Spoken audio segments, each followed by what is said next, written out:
Splash. Mist coiled above the cold pool, the water lightly rippling with a tinkling sound. Within the veils of steam the outline of a fair, translucent, exquisitely curvaceous, and maturely alluring figure faintly surfaced and vanished. Tisk tisk. So dangerous. So marvelous. Skin like celestial jade, bones like polished ivory, radiance born of its own light, down marks naturally formed. Truly a supreme, unparalleled treasure body in all the mortal world. By the edge of the cold pool the underbrush rustled, and a gray-haired old head poked out. His eyes stared fixedly at the enticing figure in the pool, light blazing in his gaze, as his lips moved in ceaseless muttering. Behind him squatted a youth. The youth had his back to him, a blade of grass clamped between his teeth. He treated the beautiful scene behind as if it did not exist, his mind wandering far away. Dragged out once again by the old man to stand guard, he was thoroughly dejected. Old man, I had that dream again. Still the same dream. Still that coffin, still those people. They borrowed something from me, and never said whether they would return it or not. The old man seemed to have heard such words 800 times already, and could not be bothered to respond. His eyes remained fixed ahead, unblinking. The youth suddenly grew a little annoyed. There was also a beautiful elder sister. The old man's ears pricked up. He suddenly turned his head, and lowering his voice with solemn gravity asked, How beautiful? Far prettier than Aunt Lee.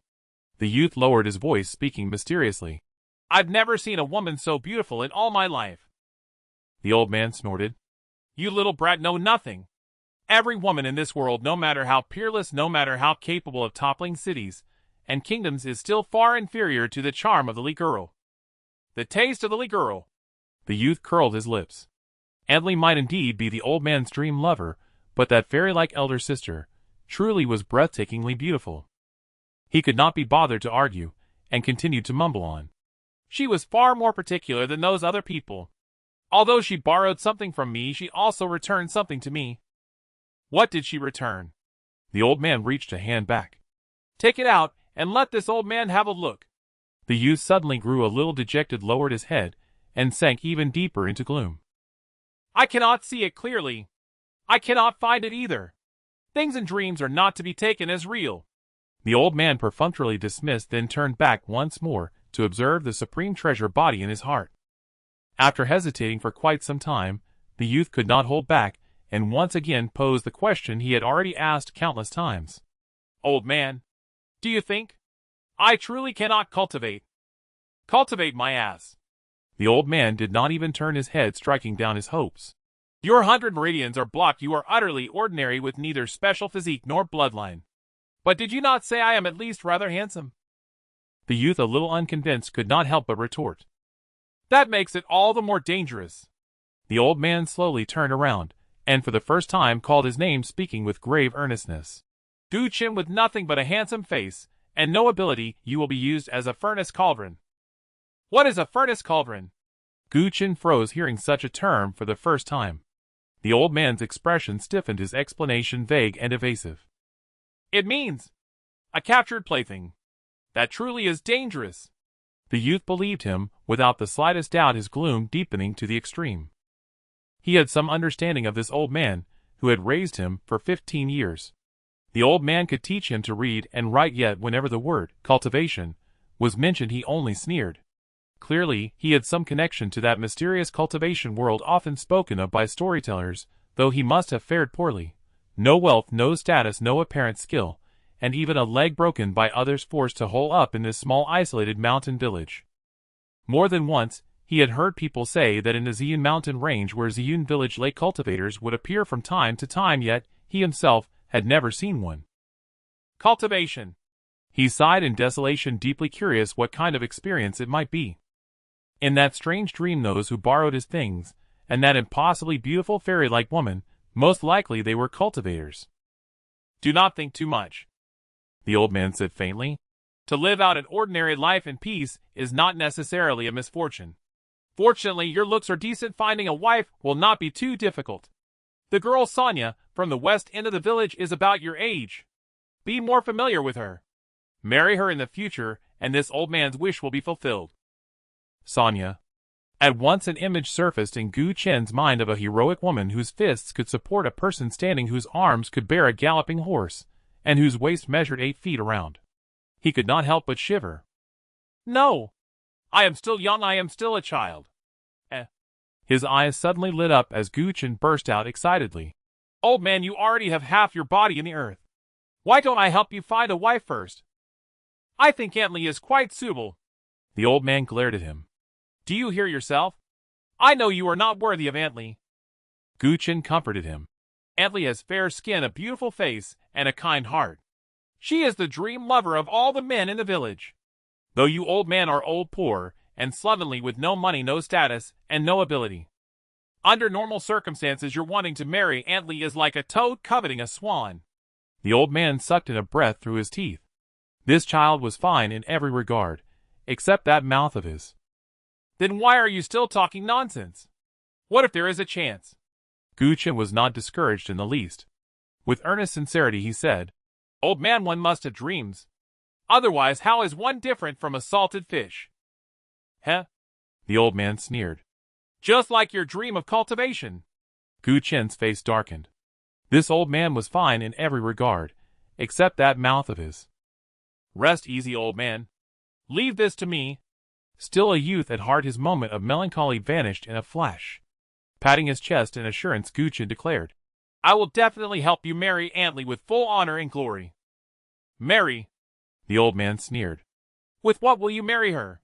Can you produce a bride price? Bride price? Gu Chen's face froze. He suddenly felt as though a great mountain had fallen onto his heart, heavy and suffocating. To take a wife, one could not sidestep the matter of the bride price. Leaving other things aside, nearly half the men in Ziyun village remained bachelors. All fell before these 2 words. Thinking of this, Gu Chen immediately fell into difficulty. He had grown up in this mountain village of Ziyun since childhood. Though young, he possessed skillful hunting techniques, yet that was only enough to ensure that he and the old man never lacked food and drink. As for anything beyond, one look at his plain clothes washed to the point of whiteness, and the old man's garments of crooked mismatched patches was enough to show just how thin their family fortune truly was. Old man. After a brief hesitation, he cautiously asked, How much bride price would it take to marry Aunt Li? Well? The old man stared at the enticing figure in the pool. In his eyes there suddenly appeared a trace of sorrow and melancholy, utterly at odds with his current lecherous appearance. He sighed softly. I fear it would take an entire world. Are you fooling ghosts? Gu Chen's face darkened again. How could anything be that expensive? You do not understand. The old man turned his back to him, his gaze deep and tender, as he said softly, In this old man's heart, the Li girl is worth an entire world. It is just a pity that I am not worthy of her. Hearing the first half, Gu Chen nearly wanted to shout for someone to catch a lecture. But at the latter half his heart suddenly ached, and he almost burst into tears. He felt that the old man must have been quite presentable in his youth. If not for raising him, then no matter how badly he had fared in the cultivation world, he would not have become this slovenly, would not have ended up unable even to take a wife, to the point that even when peeping at someone bathing, he had to drag Gu Chen along to stand watch. In an instant a bold idea took root like wild grass, and refused to be shaken loose. You raised me as a child, I will support you in your old age. I must earn money. I must save up enough bride price for the old man, and help him marry Aunt Li with honor and splendor. At 15 years of age, Gu Chen's life for the first time had a direction and a goal. Though somewhat unrealistic, it was nevertheless great and sacred. After a brief hesitation, he seemed to come to a decision. Gritting his teeth, he rose quietly to his feet. Casting one last glance at the old man, his eyes pure and resolute, he slipped away in silence. In the thicket, the old man remained full of vigor as he stared at the pool, muttering to himself with phrases like flawless jade, and heaven-forged jade body, and how wondrous, how marvelous, all incomprehensible to others. He did not even realize that the one standing guard for him had already left. The mountain range where Ziyun village lay was called Ziyun Mountain, and within Ziyun Mountain there was a treasure, moreover a great treasure. Gu Chen was utterly certain of this. He did not know it only from storytellers' tales, but because he had seen it with his own eyes. To be precise, it was an old ginseng root, a very mysterious old ginseng. Its form resembled that of a dragon. Its leaves were like dragon scales. Though he knew not its exact age, when he discovered it years ago, that old ginseng was swallowing and spitting out moonlight, its treasure light billowing, illuminating a radius of 10 zhang, leaving him utterly amazed. The very moment he found it, he hid it away, intending to save it for the day when the old man's body could no longer hold up. But now, it seemed, compared to his body, the old man needed a woman to warm his bed even more. With such thoughts in his mind, his steps gradually quickened. Though the mountain paths were rugged, and the location of the old ginseng extremely hidden, he moved as if walking on level ground. It was not only because he hunted often and knew the mountain roads well, but also because though the old man insisted he could not cultivate, he had still taught him certain breathing and guiding formulas. Because of this, Gu Chen had never fallen ill since childhood, his physical foundation far surpassing that of ordinary people. After winding his way for a short while, he arrived before an unremarkable heap of dead leaves. First he glanced around. Then he carefully brushed the leaves aside, soon revealing 7 deep violet leaves like scales. Though it was broad daylight, the surface of the leaves still shimmered with spiritual light, exuding a refreshing fragrance that penetrated the heart and lungs.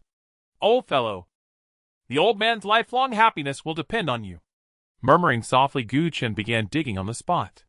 After another short while, he had unearthed a 3-inch-long old ginseng root faintly shaped like a dragon. In that instant, a fragrance several times richer than before surged into his nostrils. The potent medicinal power sent his qi and blood roiling, his head spinning. He nearly lost his footing. Forcing himself to resist the urge to take a bite, he prepared to store the ginseng away and give the old man a surprise upon returning. Yet, just as he was about to act, a voice brimming with wild delight suddenly sounded from behind. "Good, good, good. 7-leaf dragon scale ginseng. To think such a treasure lies in Xian Mountain. This treasure is fated to be mine." Gu Chen's heart jolted. He instinctively clutched the ginseng tied against his chest and turned back warily. Not far away, a few people had appeared. At their head stood a young man of about 20, dressed in brocade robes, a jade belt at his waist. His lips were a touch thin, lending his expression a faintly mean air.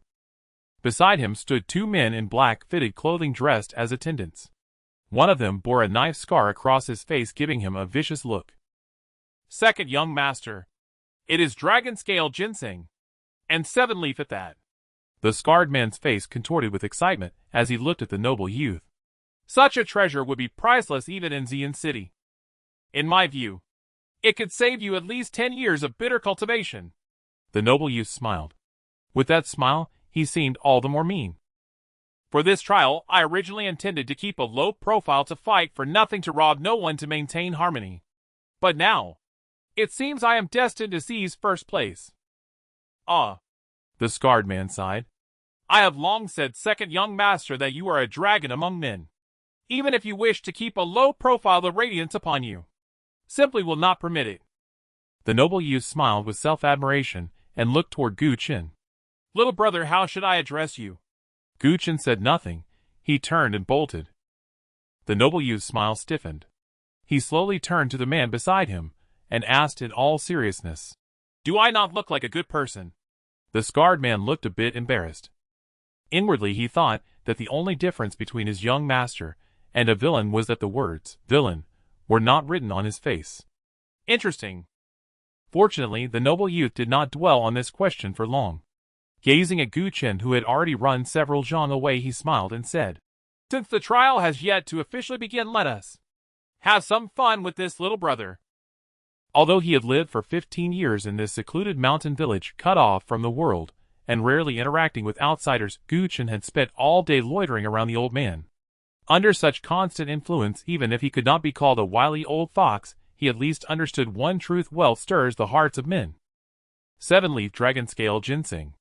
From the name alone, its value far exceeded anything he had ever imagined.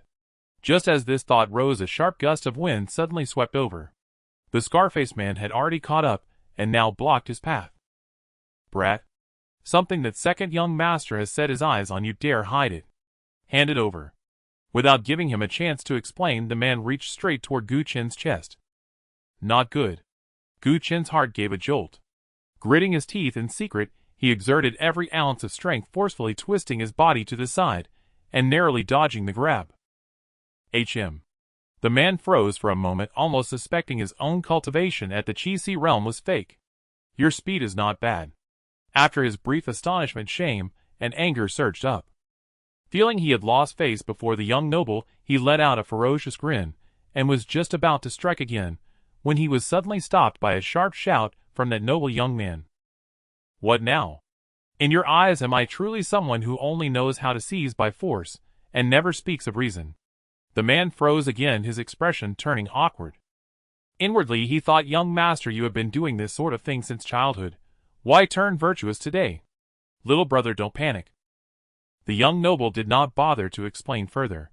Looking at Guchen with a kindly expression, he said, all my life I have acted with a clear conscience. I never bully the weak with the strong, nor do I ever take by force what is not mine. Whatever he said after that, Guchen did not take in a word. Recalling the oppressive pressure when the man had struck earlier, he faintly guessed these people's identity: cultivators. They were definitely cultivators. How about I buy this dragon scale ginseng from you? While he was still thinking, the voice of the young noble sounded again. This sentence Guchen heard with absolute clarity. Buy? Had he perhaps misunderstood them? How much will you pay? When money was mentioned, his gaze lit up slightly. In any case, this dragon scale ginseng was meant to be used by the old man as betrothal gift. Selling it was not unacceptable. Moreover, since the other party was a cultivator, he would surely be able to afford a good price. Of course, they could never buy an entire world, but as for money, if you never save it, you will never have any. Let's make this clear first. If the price is too low, it's out of the question. Rest assured, little brother, the young noble said with a smile. The price will certainly satisfy you. As he spoke, he raised one finger and waggled it, chuckling. One stalk of dragon scale ginseng in exchange for your life, for me sparing you from death. Very fair and reasonable, is it not? Guchen's expression froze, and a surge of sudden anger flared in his heart. He had grown up in the wild mountains, free and unrestrained, temper unruly, and carrying a feral edge most people lacked. Hearing these words, his first reaction was not fear, but rather the thought that this man was worse than any beast. By contrast, the scar-faced man and the other two attendants secretly let out a breath of relief. Despicable enough. Shameless enough. This was the style they knew so well. Well, how about it? Will you sell? The young noble watched Guchen with a smiling gaze, as if utterly certain of the outcome. Guchen remained silent. He lowered his head to glance at the dragon scale ginseng, and suddenly understood why the old man had holed up in this tiny mountain village for so many years, and why he so rarely spoke of the world of cultivation. There were more beasts in the cultivation world than in Purple Cloud Mountain itself. You are wrong. With that thought, the nameless fire in his chest blazed even higher. Holding up the dragon scale ginseng, he looked straight at the young noble, and said solemnly, this thing is far more precious than my life. Is that so? The young noble arched his brows and laughed softly. In that case, you're the one making a huge profit on this deal. Before he could finish the sentence, he saw Guchen suddenly shove that ancient ginseng shrouded in radiant light straight into his own mouth. What are you doing? He moved to stop him, but it was already too late. Guchen's action took everyone completely by surprise. By the time the noble reacted, that priceless spiritual herb, rare even in Purple Cloud City, had already been chewed to pieces in 2 or 3 bites and swallowed into Guchen's belly. With a mortal body, one naturally could not withstand a spiritual medicine of the cultivation world. Guchen was no exception. His mouth was filled with unbearable bitterness. He felt torrents of violent surging heat rampaging through his limbs, and bones crashing again and again against his body.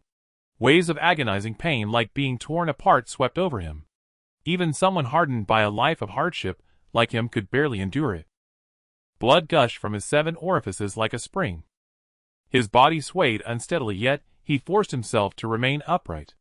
The nameless fire in his heart, combined with the impact of the ginseng's medicinal power, made him stand ramrod straight. He suddenly thrust out his right hand and made a gesture the old man often used, raising his middle finger. Want to buy it? I'll shit it out for you.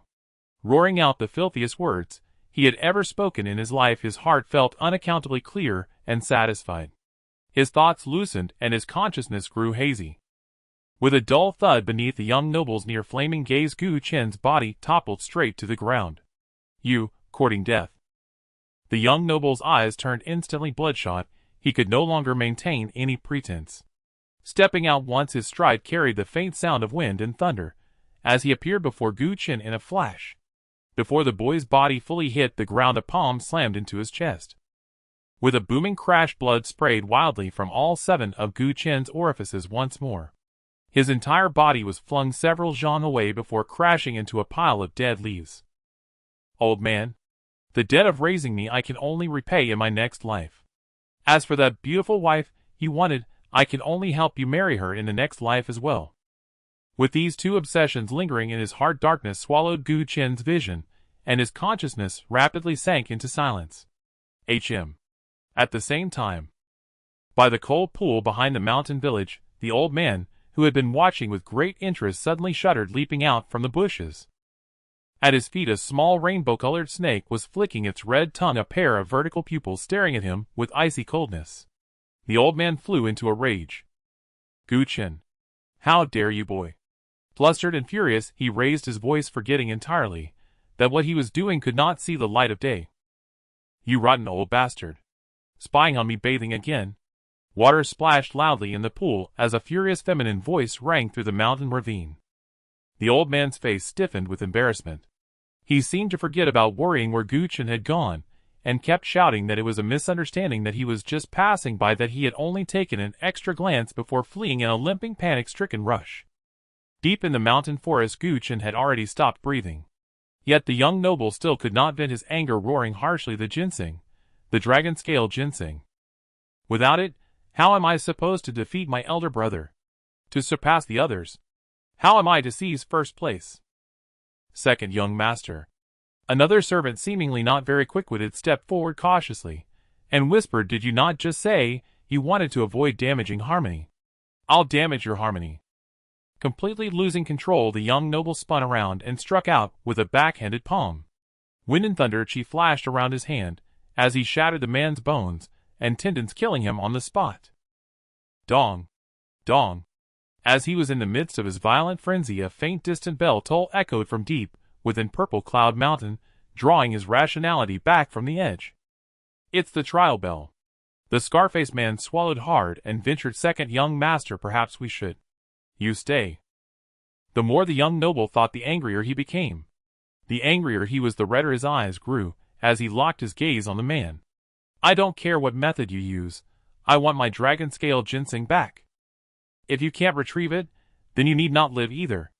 Yes. The man's scalp prickled, his heart filled with dread. Stealing a glance at his companion's mangled corpse, he hurriedly agreed. Only after the young noble left did he finally exhale a long breath. Staring at the motionless Gu Chen, his face twisted with difficulty. The boy was already dead. The ginseng had already been eaten. Even in his dreams, he would never be able to get it back. To his astonishment, Gu Chen discovered that he did not seem to be dead after all. He was merely dreaming again.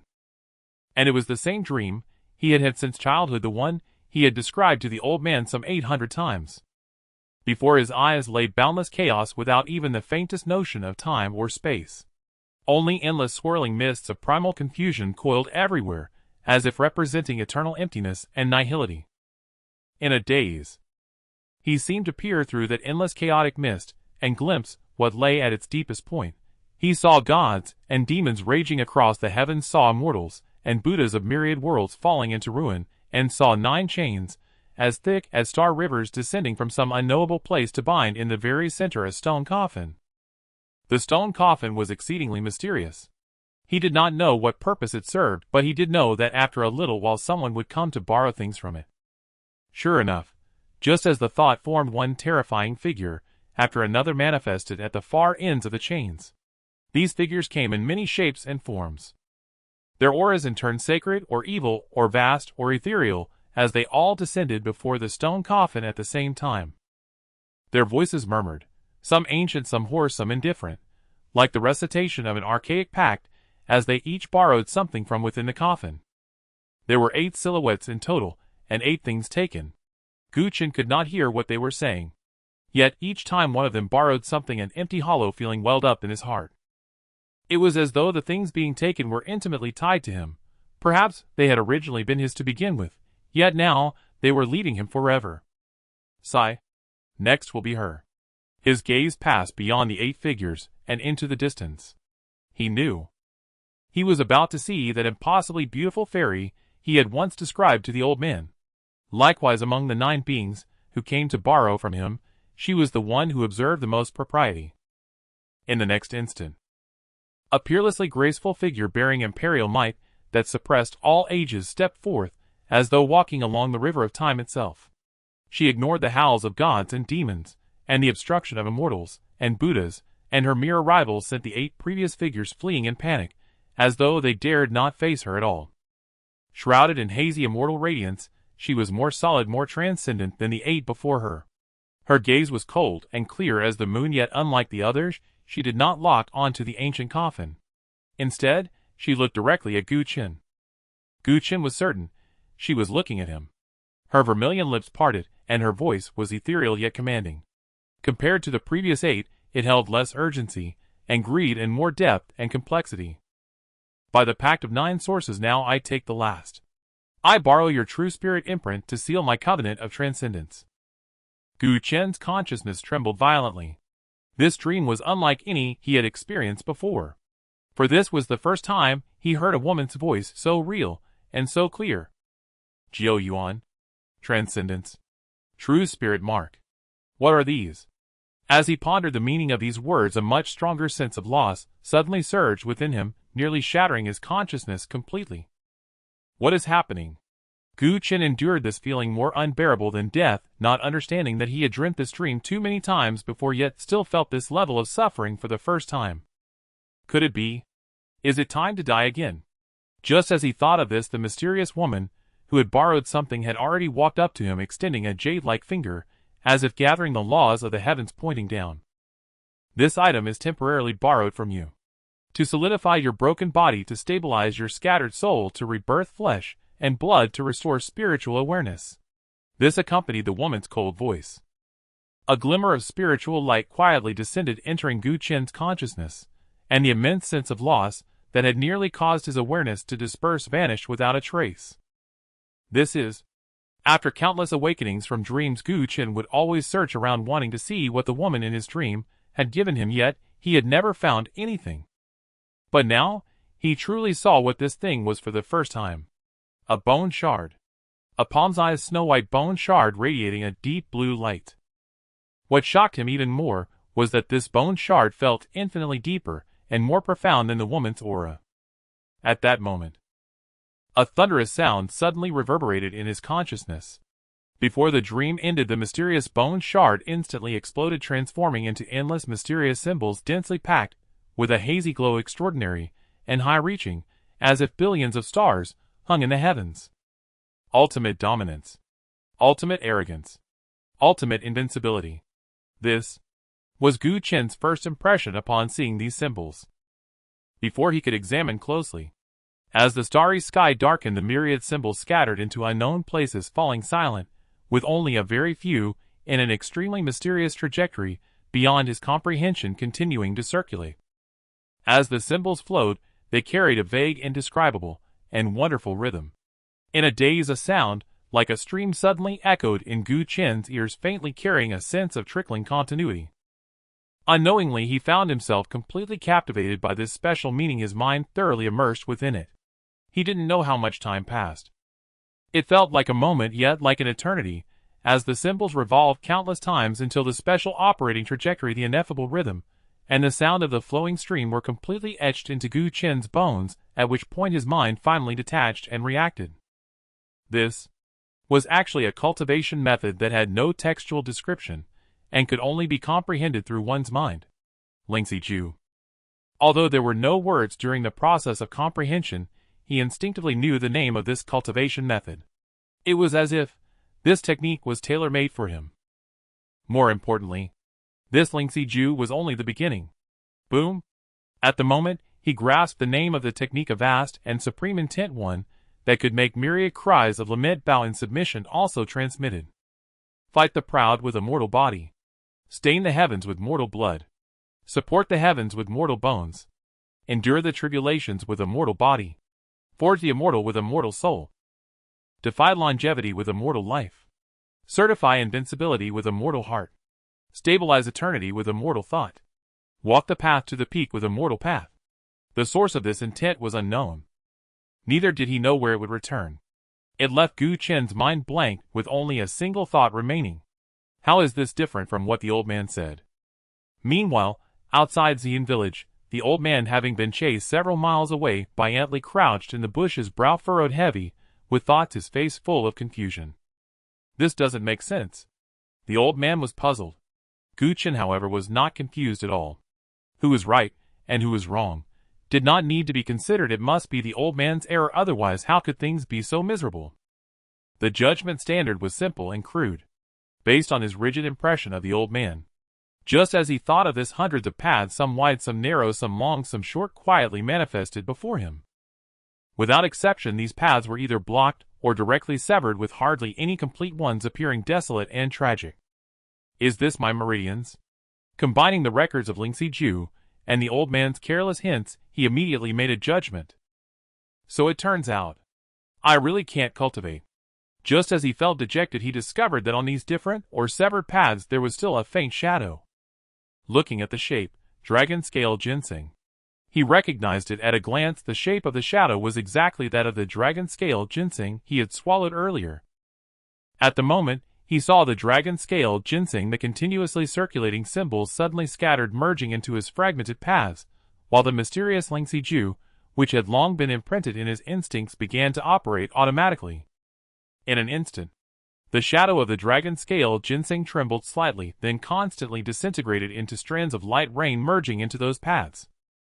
The light rain was thin as hair, yet it continuously flowed, converging into one stream after another within those paths. The stream seemed insignificant, yet had a mysterious ability to nourish all things. Coupled with the medicinal power of the dragon scale ginseng, the blocked paths gradually became unobstructed, and the severed paths were gradually repaired. This discovery filled Gu Chen with immense joy.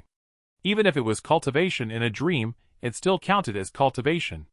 Immediately he disregarded everything else, focusing his mind, casting aside distractions, and began to guide the operation of those streams with his thoughts. The sound of flowing water arose again, ringing sweetly.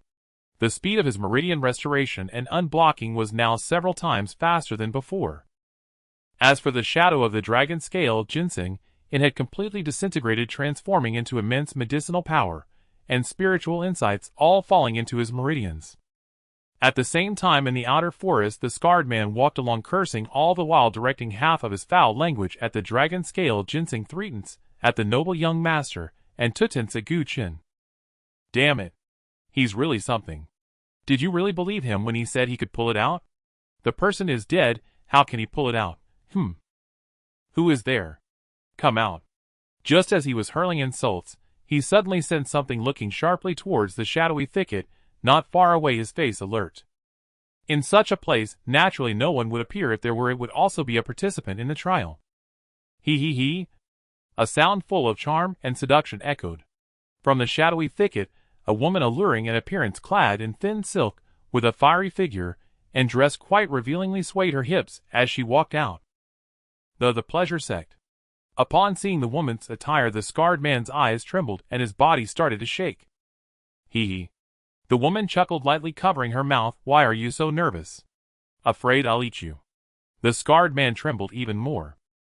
The women of the pleasure sect truly knew how to devour people. You, don't come any closer. He. I want. My senior brothers haven't arrived yet. I'm so lonely and bored. Why not come and play with me? The woman smiled even more enchantingly, ignoring his request, slowly approaching, her ample bosom swaying in sync with the man's trembling. She was stunningly beautiful. There seemed to be some strange aura about her. As she got closer, the man's eyes turned redder, and his rationality diminished further. In a daze, he felt the vitality within him being constantly stirred, gathering towards one spot, and suddenly he was no longer afraid. Suddenly, the woman's footsteps halted as she noticed Gu Chen lying motionless, frowning, and said softly, "How is there another person? Do you like this kind of style? No worries, no worries. He's been dead for a while.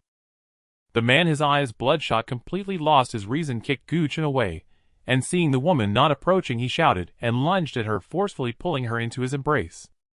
In an instant, sounds of gasping and painful moans intertwined. 3 breaths later. Paw. The woman slowly stood up, tidying her thin silk, her face still flushed but with a hint of dissatisfaction. She spat, "What a waste for such a big figure. I didn't expect him to be useless. Not as good as my senior brother." As her gaze roamed, her charm reemerged, and she fixed her eyes on Gu Chen. What a handsome younger brother. He seems still a virgin. Her eyes brightened as she stepped forward, observing him closely, and suddenly became quite vexed. What a pity. Such a fine furnace, how did he die? The techniques of the pleasure sect are special. To harvest a young man, they could easily equal 10 scarred men. She felt somewhat unwilling. Taking 2 more steps forward, as if making a new discovery, her expression suddenly brightened. Not dead for long, still warm. Considering the rewards for ranking high in this trial, she hesitated for a moment, lightly bit her lip, and slowly leaned down, approaching him. Then, shall we take advantage of the heat? At this moment, Gu Chen's meridians were nearing the end of their transformation. He actively operated the Lingxi art, yielding remarkable results. As the pathways were unblocked and repaired, the once meandering streams now flowed freely, converging into an unceasing current rushing towards its destination. Boom! A membrane seemingly ethereal suddenly manifested, trembling twice before pushing the stream back. What is this? Despite lacking cultivation knowledge, the moment he saw the membrane, a thought flashed through his mind. Beyond this membrane lies a mysterious world, a world he yearned for immensely. If only he could break through, he would enter this entirely different realm. Thinking of this, he began to actively channel the Lingxi, once again charging towards the membrane. Boom! Boom! Under his deliberate guidance, the cohesion of the Lingxi strengthened considerably, causing the membrane to quiver continuously, yet it remained unbroken. It felt as if he lacked just a bit more force. Break. It must shatter. Gu Chen silently steeled himself, with no other thoughts in mind, ready to make a desperate move, when an unexpected change occurred. Within his meridians, a surge of spiritual power, distinctly different from the long Lingxi, flowed in. Just as the woman was about to touch Gu Chen's body, she seemed to realize something, her eyes flashing with surprise. Gu Chen was still alive. Gu Chen was still breaking through. Moreover, there was a sign of an anomaly during the breakthrough, despite his low cultivation level. She was momentarily stunned, then instantly elated, as if she could already envision herself ranking first in this trial. I've found a great treasure. A delicate jade-like hand pressed against Gu Chen, sensing the surging aura within him, her chest heaving endlessly. What immense vitality. Halfway through her words, her expression froze. For the Lingxi within Gu Chen was rapidly siphoning away her spiritual energy, crushing it and converting it for his own use. She instinctively tried to pull back her hand, but it felt as if it were glued to Gu Chen's body, unable to move an inch. As her spiritual power suddenly diminished, her body grew weaker, her eyes devoid of charm, now filled with fear. No! It can't be. I can. I must be able to. In the realm of consciousness, with the woman's spiritual energy supplementing him, the Lingxi surged, doubling in strength in an instant. Gu Chen didn't bother to question why, roaring in his mind, as he pushed the Lingxi art to its limits. Boom! The stream, which typically flowed gently, turned fierce under his guidance. It surged forward with unstoppable force, shattering the membrane, merging into an ocean of qi. Immediately, this impact transformed into an immense power that scattered throughout Gu Chen's limbs and bones. He felt he could shatter a mountain. After the breakthrough, he finally sensed the commotion outside.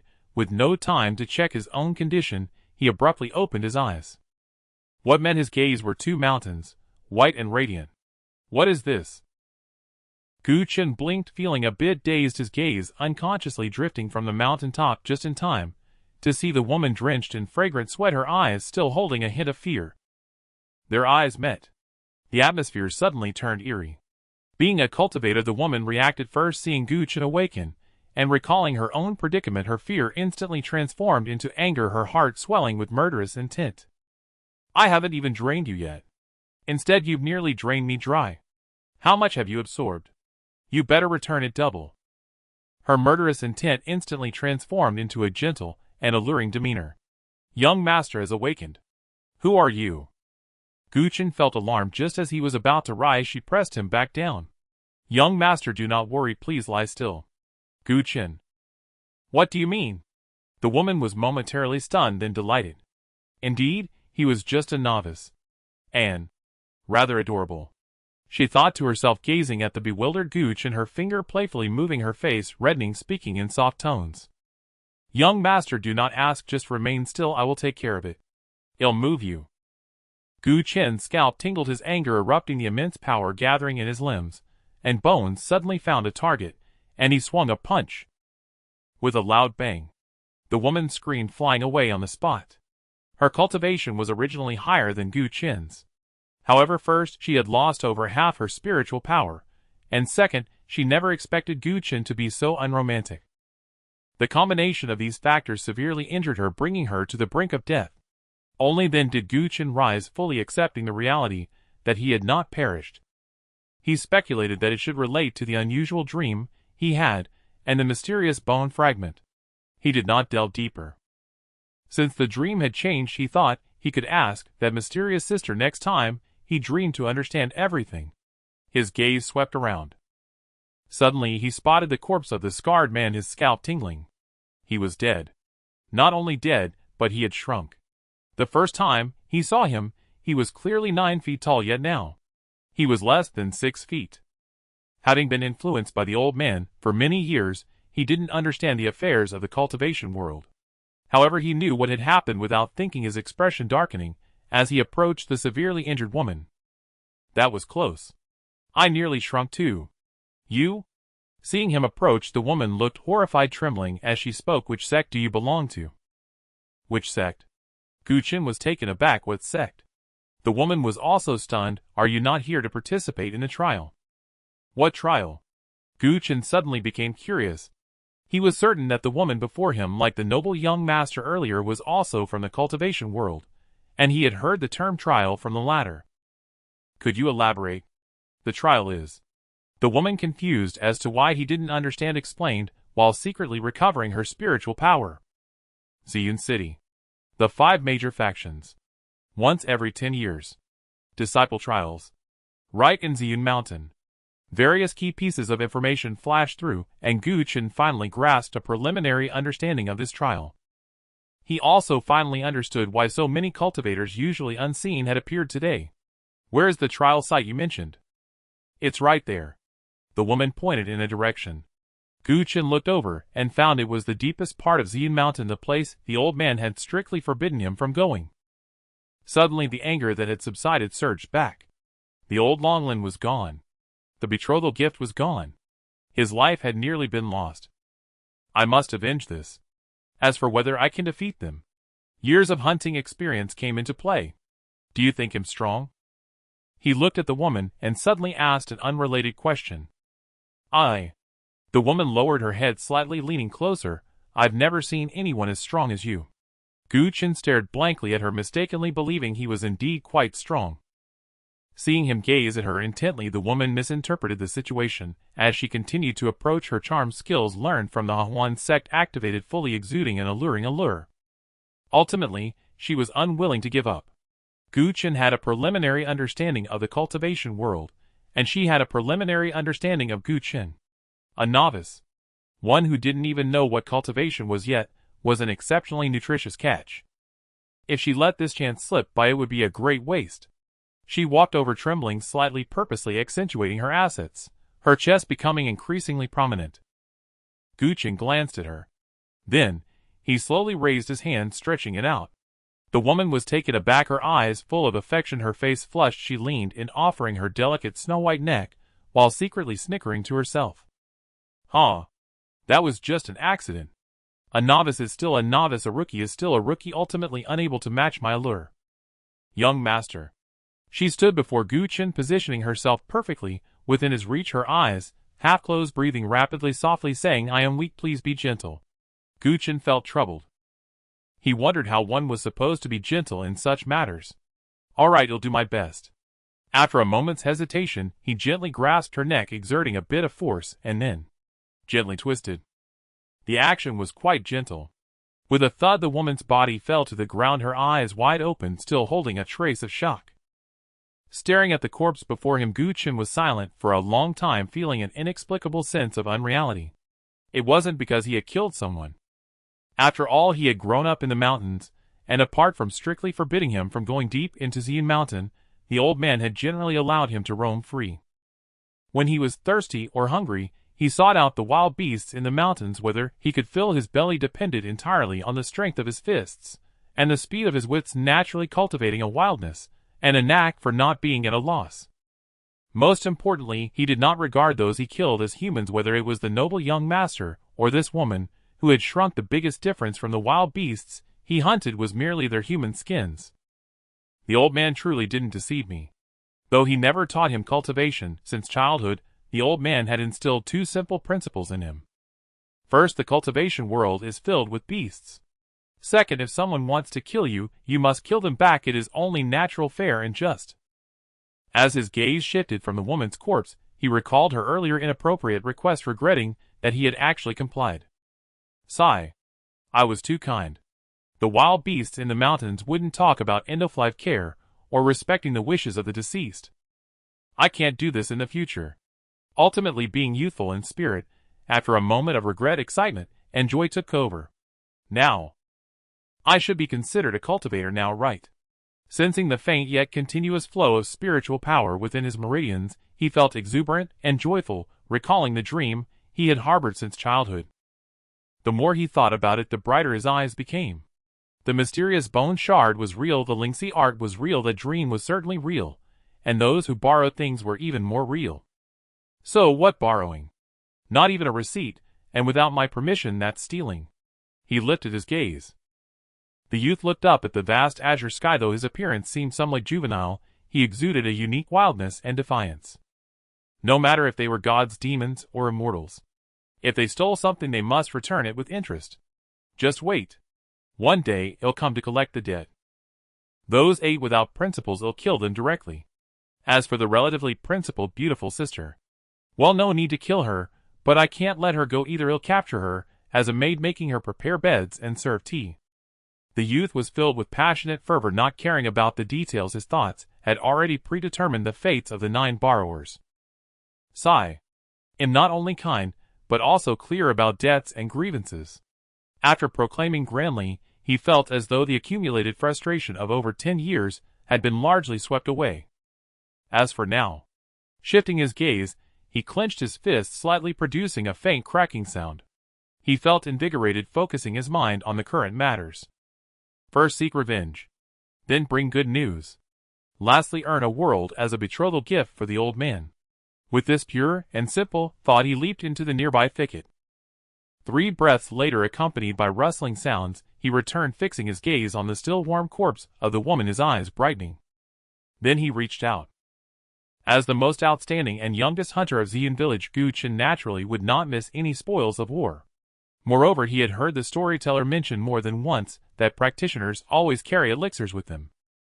While his thoughts turned, his fingers had already touched the woman's waist, gently taking down a delicate small cloth pouch. The pouch was imbued with a strong scent of cosmetics, and was embroidered with some special patterns he couldn't comprehend. After studying it for a while, he discovered that this small pouch was made of an unknown material, looking quite ordinary, yet, no matter how hard he tried, he couldn't open it or tear it apart. Could it be? Looking at the thin lines on the pouch, he felt a spark of inspiration, and attempted to draw out a wisp of spiritual power from his meridians. And then, he completely opened up a new world. From the surface, this pouch appeared to be only 3 inches long, yet inside it contained a space of about 10 feet. Indeed, it is a treasure. He felt a surge of joy in his heart, but after examining it closely, his expression suddenly became peculiar. The first things that caught his eye were 9 pairs of underwear, followed by 13 pieces of lingerie, all made of sheer fabric, half hidden and half transparent. And nearly every piece was incomplete. Either they had holes, or they were simply torn scraps carelessly draped over a wooden horse.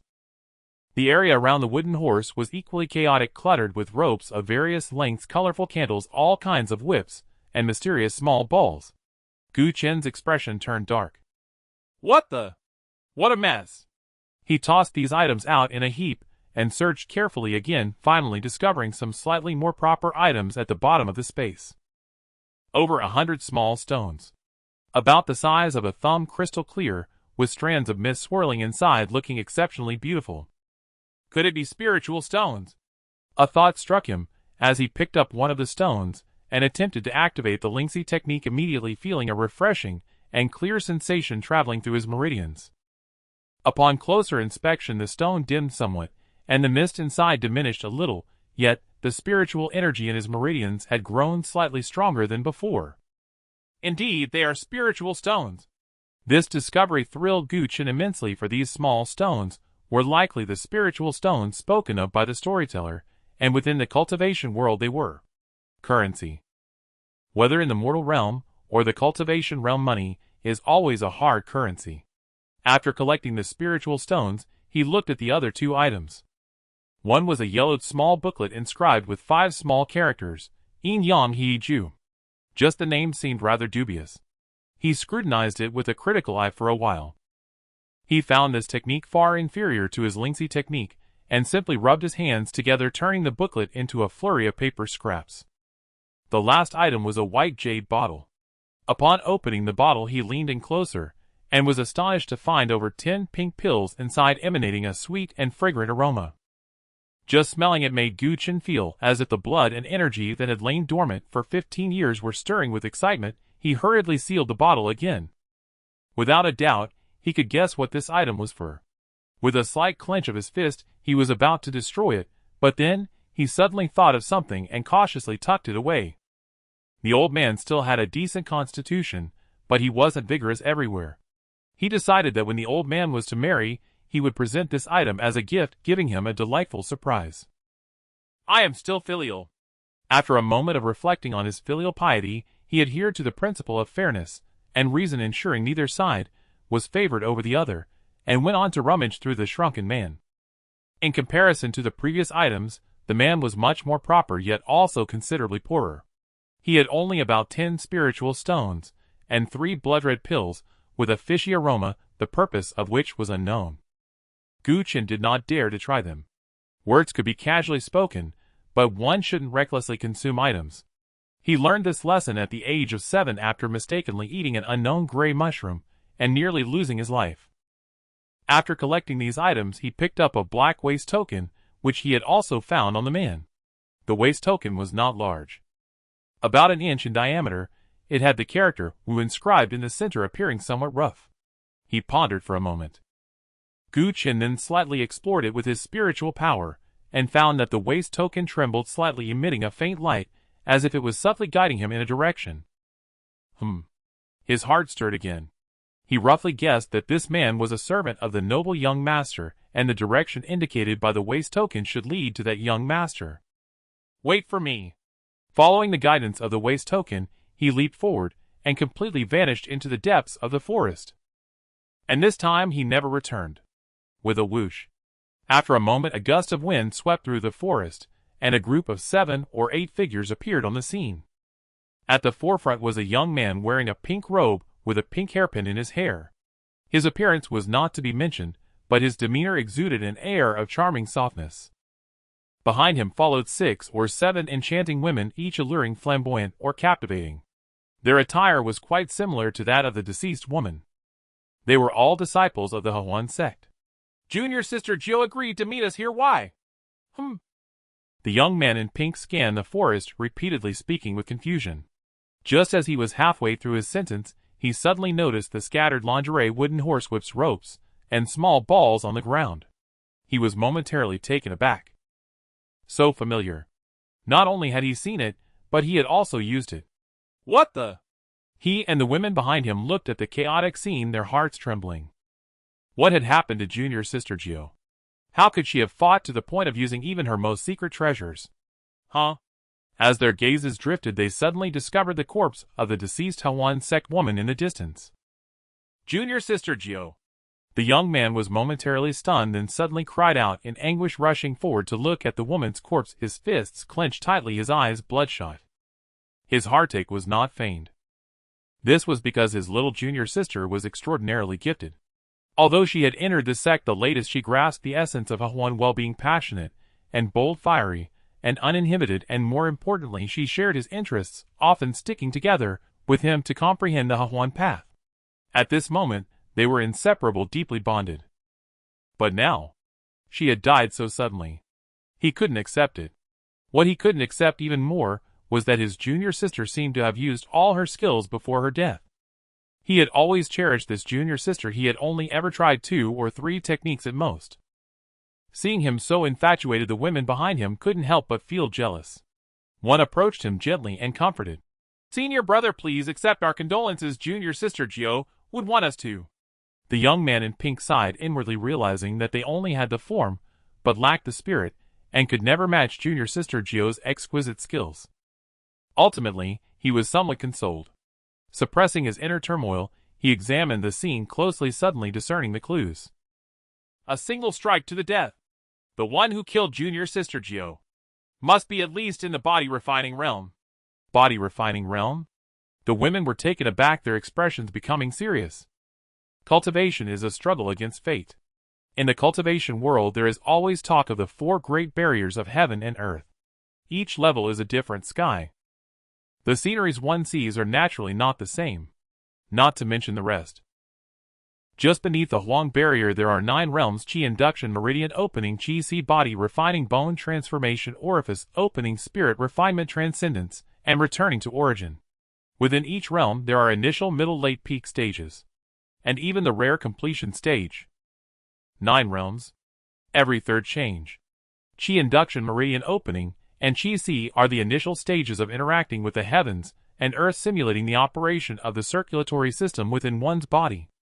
Body refining, bone transformation, and orifice opening are about refining the physical body, increasing strength, enabling it to better accommodate spiritual energy. As for spirit refinement, transcendence, and returning to origin, they are about honing the spirit, merging energy and spirit, preparing for the final breakthrough. Xian City isn't large. The 5 major forces are well acquainted with each other. Although many came to participate in the trial, at most there were only about 20 in the body refining realm. After all, who killed her? It was Wu Fei. Just as he thought of this, the young man in pink suddenly spoke. Wu Fei. The women were taken aback. They were naturally familiar with this name. "Senior brother, how do you know? This person is a servant under Wu Fei." The young man in pink pointed to the corpse of the scarred man and said gloomily, "Even if he shrank, I would still recognize him." The women were once again stunned. Wu Fei. Peak of the body refining realm, the 2nd young master of the Wu family, known for being arrogant and tyrannical, cunning and vicious, and extremely infamous in Xian City. Why would Wu Fei? No need to ask, I already know how the events transpired. The young man in pink waved his hand, automatically piecing together the sequence of events in his mind. Seeing and desiring. Conflict arose. Tortured before killing. More beastly than a beast. Indeed, it was Wu Fei who killed her. With this analysis, he immediately identified the culprit, causing his junior sisters to gaze at him with admiration, their eyes shimmering with affection. Handsome and elegant. Cunning beyond belief. This senior brother was nearly perfect. The young man in pink said nothing further, slowly bending down to touch the woman's corpse, a strange light flashing in his eyes. Junior sister still warm. Upon hearing this, the group of beautiful women felt a shiver in their hearts, their expressions revealing jealousy, sorrow, and a hint of strangeness. Why hadn't they noticed this before? Senior brother actually likes this kind of tone. Before he could visualize the scene, he saw the man in pink stand up again, glancing towards the chaotic jungle ahead, clenching his fists. The body is still warm. Junior sister Gio must have just died not long ago. He can't have gone far. Chase. Crack. The spirit stone in his hand turned dull and lifeless, the mist inside dissipating, almost completely shattering into several pieces, which Gu Chen casually discarded before taking another. To him, cultivation was invaluable. Naturally, he didn't want to miss any opportunity to improve himself. The Lingxi technique continued to operate. The spiritual energy within his meridians flowed endlessly.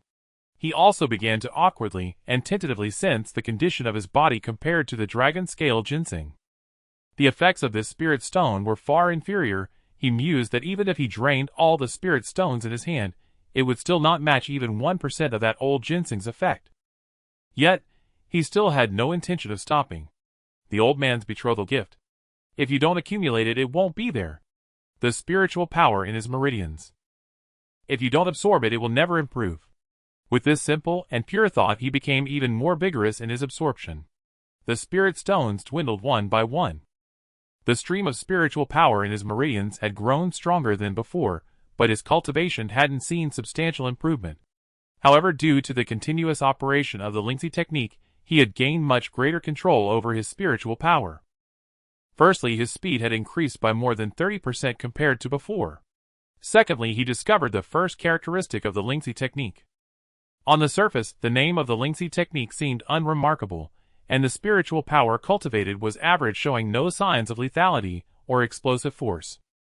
However, the spiritual power within his meridians, like the streams flowing through the mountains for countless years, appeared unremarkable, but flowed continuously without interruption. From the time of killing until now, he had been rushing forward with all his might for quite a while, yet the spiritual power in his meridians had hardly diminished, almost maintaining peak levels. Certainly this was due to the spirit stones. However, he believed that the characteristics of the Lingxi technique itself were the key factor. Durability. Especially extraordinarily durable. Just as he was immersed in this marvelous feeling of constantly growing stronger, the area before him suddenly darkened, causing him to halt. There was no path ahead. All he could see was a jungle full of thorns with towering ancient trees reaching into the sky, their crowns as large as canopies, making sunlight barely penetrate through the gaps, rendering it almost impossible to see. Even Gu Qin, now a cultivator, could only vaguely discern the situation 10 zhang ahead. "We have arrived." He took a deep breath, and a look of seriousness appeared on his face. This was indeed the deepest part of Xian Mountain, the range mentioned by the women of the Huan sect as the trial area. Following the guidance of his waist token, he was not far from that noble young man. He was wild by nature, but not reckless. Revenge is revenge, but caution and prudence must not be overlooked. He secretly steeled himself. He was about to sneak forward like he usually did when hunting, but as soon as he lifted his foot, the hairs on his body stood on end. Turning rigidly, he suddenly discovered that in the distance within the dark jungle, 2 pale green eyes were glaring at him. Gu Qin's scalp tingled. Years of hunting experience told him that this was the unique gaze of wild beasts in the mountains, and different colored eyes represented different meanings. Red eyes indicated anger. Green eyes meant hunger and very, very hungry. More importantly, the 2 pale green eyes gave him a feeling completely different from the wild beasts he usually hunted. The latter only possessed beastly instincts. Yet this one before him faintly carried a glimmer of intelligence, though not much it was indeed there. He couldn't fight. He was completely outmatched. An instinctive warning surged within him. Without hesitation, he activated the Lingxi technique with all his might. With a bang, he erupted on the spot, leaving a half-inch deep footprint on the hard mountain surface, and leaped into the deeper darkness. Roar! The moment he leapt, accompanied by a low, furious roar, a massive creature charged out. Resembling a giant lizard, it measured at least 2 zhang long, covered in hard gray-brown scales, with 9 bony spikes growing on its back. Its tail over a zhang long whipped gently, causing ancient trees to fall. Its 2 pale green eyes swept through, instantly locking onto Gu Qin's position, unleashing a fierce and violent aura. With saliva dripping from its mouth, it raised its 4 claws, shattering the stones beneath, and charged out. Despite its massive size, its movements were unexpectedly agile, even faster than Gu Qin. 1 man and 1 beast departed. The forest returned to a brief calm, and after a moment, a group arrived laid hot on their trail. It was still the senior brother of the Huan sect and his younger sisters. The latter was panting heavily, drenched in fragrant sweat. The former, however, frowned tightly, looking puzzled. Impossible. No way. He knew Wu Fei's cultivation was merely at the peak of body refinement, not only weaker than him by a realm, but also lacking in the thickness of spiritual power. In other words, Wu Fei was not stronger than him, and in terms of endurance, far inferior. Yet the reality was that despite chasing for so long, he still could only follow behind, eating dust. Just as he thought of this, he suddenly sensed something amiss, pausing his movement, casually glancing around, and immediately noticed the chaos in the area. Could it be that there are beastly monsters? Deep within Xian Mountain, there were many such creatures. Not only did he know this, but almost everyone in Xian City was aware. 100 years ago, there was a riot of beastly monsters within Xian Mountain, which had been thoroughly cleared by the previous city lord, almost leading to their complete extinction. Could it be that they have risen from the ashes? While pondering, a lively girl glanced at her senior brother approach, gracefully lightly covering her mouth and nose, peering at the slime left by the beast on the mountain rock, mimicking it quite well. "Senior brother, it's still warm. He hasn't gone far." The man in pink remained silent. If it were a normal day, with his strength, he would not fear beastly monsters. However, he still needed to chase Wu Fei, and now was the time of trials, where he could encounter enemies at any moment. Having exhausted his spiritual power, in the pursuit, charging recklessly would naturally be unwise. Though he felt sorrow for the death of his junior sister, he still recognized the gravity of the situation. After revenge, there was still the trial. If he expended too much energy for vengeance, and put himself in danger, that would be far from worth it. As his thoughts shifted, he slowly turned around, looking at the group of sisters behind him, panting with fragrant sweat, his expression grave and solemn.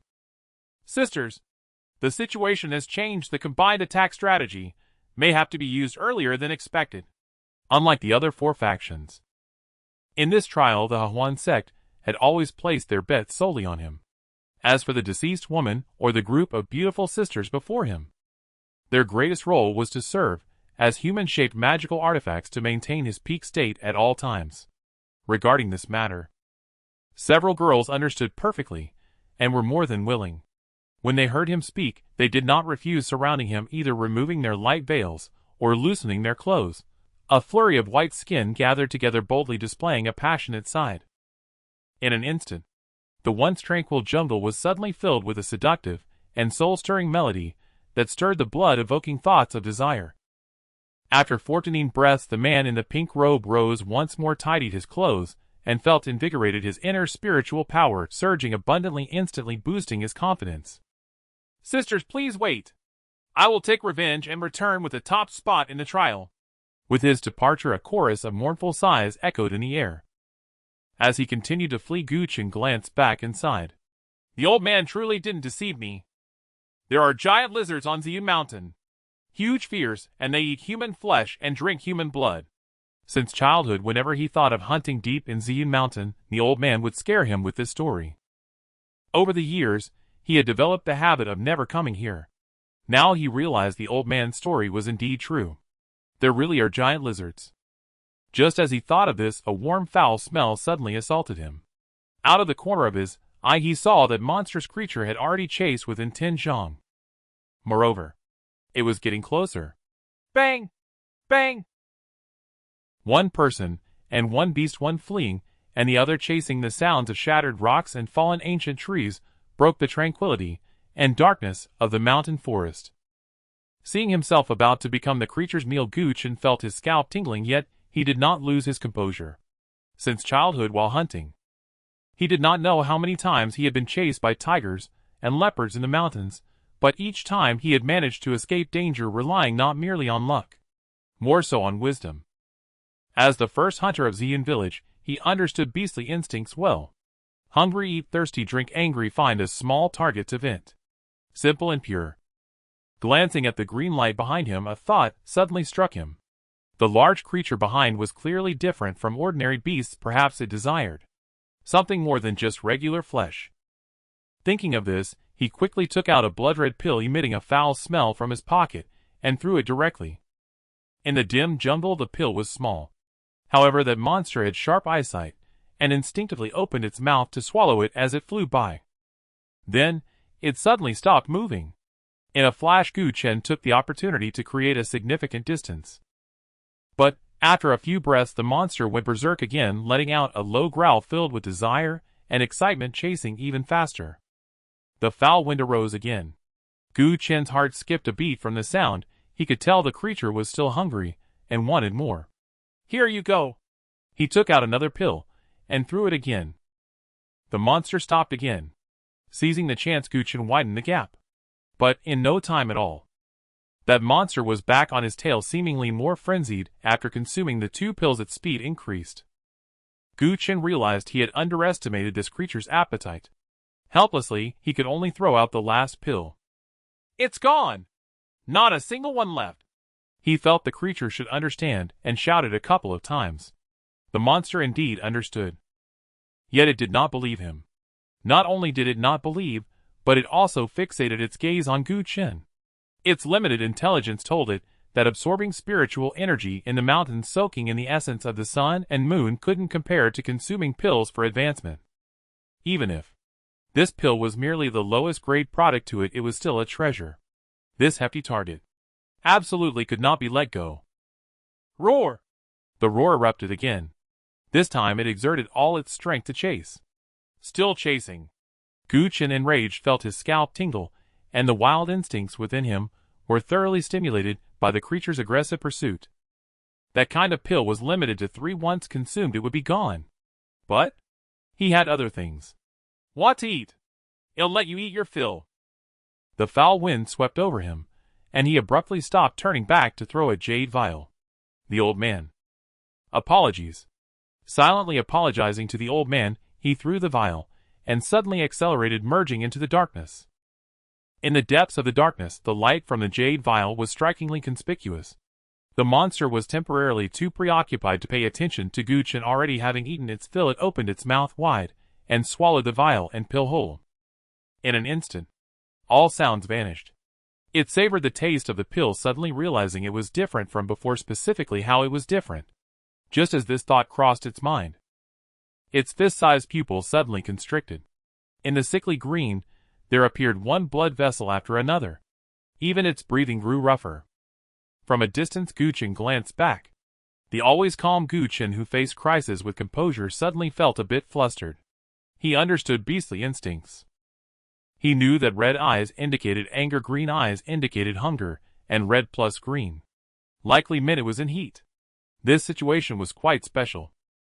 Heat and venting are always two sides of the same coin, differentiated only by the target. According to his experience, this hefty creature needed not fresh flesh and pills, but rather a living. Thinking of this, his eyes brightened slightly. He suddenly took out the waist token, glanced at it a few times, contemplated for a moment, and promptly changed direction. Woo! Grandfather is sending you a great gift. A gust of wind rushed by his ear, as he nearly exerted the Lingxi technique to its limit, darting past ancient trees and through thickets. Moments later, he suddenly felt a lightness on his body, and a brightness in front of him, having crossed through the thicket to arrive at a relatively open and flat hillside. In an instant, the more than 20 people engaged in battle on the hillside halted their attacks, all staring at him with uncertain gazes. Who is this? Which family's disciple is he? It can't be you. Just as they were puzzled, a voice filled with anger and disbelief suddenly emerged from the crowd. This voice was all too familiar to Gu Chen. Following the sound, he spotted a young man in luxurious clothing with a sharp face filled with suspicion standing in the crowd. It's you. Upon seeing that face, Gu Chen's anger surged. This young man was none other than the noble son who had stolen his dragon-scale ginseng and nearly cost him his life. Wu Fei, what's going on? Before the young man could speak, another in the crowd frowned and questioned. Do you recognize him? He doesn't seem to be from your Wu family. How dare you break the rules and bring an outsider into our trial? So reckless. Not just him. Including the members of the Wu family, everyone was staring at Wu Fei with unkind expressions and questioning eyes. Wu Fei ignored them. He only stared at Gu Chen, his resentful gaze hiding a hint of suspicion and confusion. Aren't you dead? How did you get here? How could you possibly be here? The trial of the 5 families was naturally held in the deepest part of Xian Mountain. A mortal without cultivation could never reach it in their lifetime. More importantly, how did Gu Chen come back to life? Didn't you want the dragon-scale ginseng? 3 questions in a row brought Gu Chen's anger to a peak. He looked at Wu Fei with a cold smile, bluntly saying, I keep my word and specifically came here to let you have a taste. What? Dragon-scale ginseng. Such a treasure exists within the Xian Mountain. Among them, the 5 disciples of the Wu family were staring at him intently, their expressions subtle, slightly discontent, yet hesitant to act. Why didn't you tell Big Brother about this just now? Due to differing cultivation levels, the trial grounds and rewards were also varied. Among the 20, or so of them all were in the body refinement stage, unable to compete with the strongest, and could only fight for a single Xianbing yuan. Although it was a good item, it was far from comparable to that top prize. Everything. It was all because of the dragon scale ginseng, all because of this despicable commoner. If only he had the dragon scale ginseng. With his talent and aptitude, how could he have fallen to the level of competing with a group of fools? The more he thought, the angrier Wu Fei became. The angrier he got, the redder his eyes became. You truly deserve to die. His face twisted as killing intent surged. Disregarding the trial, he took a step forward, covering a distance of around 10 feet. As the sounds of wind and thunder surged around him, he rapidly arrived before Gu Qin. Just like before, a palm struck down. Die! With a thunderous boom, the sound echoed like muffled thunder shaking the hillside. In this strike, Wu Fei naturally exerted all his strength without holding back. However, the result was completely different from half a day ago. Gu Qin was not dead. Not only was he not dead, he was standing there, and not only standing, but he also blocked Wu Fei's palm with one arm. Although the arm trembled slightly, Gu Qin didn't lose a single hair, let alone be injured. You? Qi realm. Wu Fei's pupils constricted, suddenly realizing something was wrong. In just half a day, Gu Qin had actually become a cultivator, and even broke through to the Qi realm. How is that possible? Seeing this scene, the other's pupils also slightly contracted. With Qi realm cultivation to withstand a peak body refinement strike, especially one who practiced the wind thunder art, and yet be completely unharmed. They couldn't do it. Not to mention them, even those who were competing for the top place couldn't do it. Such a thing could only happen outside Xian City, only in those larger states, only on those more dazzling talents. And before him, this ragged little guy, where did he come from? Compared to everyone else, the shock in Wu Fei's heart was more than 10 times theirs. He knew Gu Qin's background. Just a mountain ruffian who had never seen the world. Yet, this kind of country bumpkin not only came back to life, but gained cultivation, and in just half a day broke through 3 realms to reach the Qi realm. This is not right. This absolutely impossible. The path of cultivation was naturally from easy to difficult. As long as one had a bit of talent, progress in the lower realms was naturally fast. But that still wouldn't be fast enough to break through 3 realms in half a day. It took him 5 years to go from Qi induction to Qi realm. And this speed, it had already earned him the title of genius. In the whole Xian city. No. In the entire Yiming continent, there had never been such a precedent. You? Why can you? He suddenly felt a crack in his composure, growling and questioned, his voice filled with confusion, unwillingness, and more of that blazing jealousy. My current achievements rely on innate talent and family background. You? A lowly spawn. A mountain ruffian. Why are you better than me? Why dare to be better than me? Because? Dragon scale ginseng. Gu Qin grinned, revealing 2 rows of white teeth, smiling mischievously. He didn't admit to being petty. He simply wanted to anger the other party. The effect was significant, as Wu Fei's body began to tremble. Ruffian! Lowly people! Bastard! With a bang, a fist suddenly came forward, smashing hard against his cheek, interrupting his curses, and staggering him back a few steps. Silently, a fist mark appeared on his cheek. What thick skin! Gu Qin took a breath, looked at the fist mark, then at his slightly bruised hand, and couldn't help but exclaim quietly. He was new to the cultivation world. Naturally, he didn't know the various cultivation realms, but comparing secretly, Wu Fei was far stronger than the women from the Hahuan sect. You? Until this moment, Wu Fei finally reacted, staring hard at Gu Qin. You dare to hit my face? Before he finished speaking, a gust of wind suddenly came. Gu Qin took a step forward, closing in, and another fist appeared in his line of sight. Seeking death. He growled, raising his hand. A wind and thunder force howl blocking this punch. But he seemed to forget that a person has 2 hands. Of course. After he took a solid punch to the left cheek, he remembered. I want.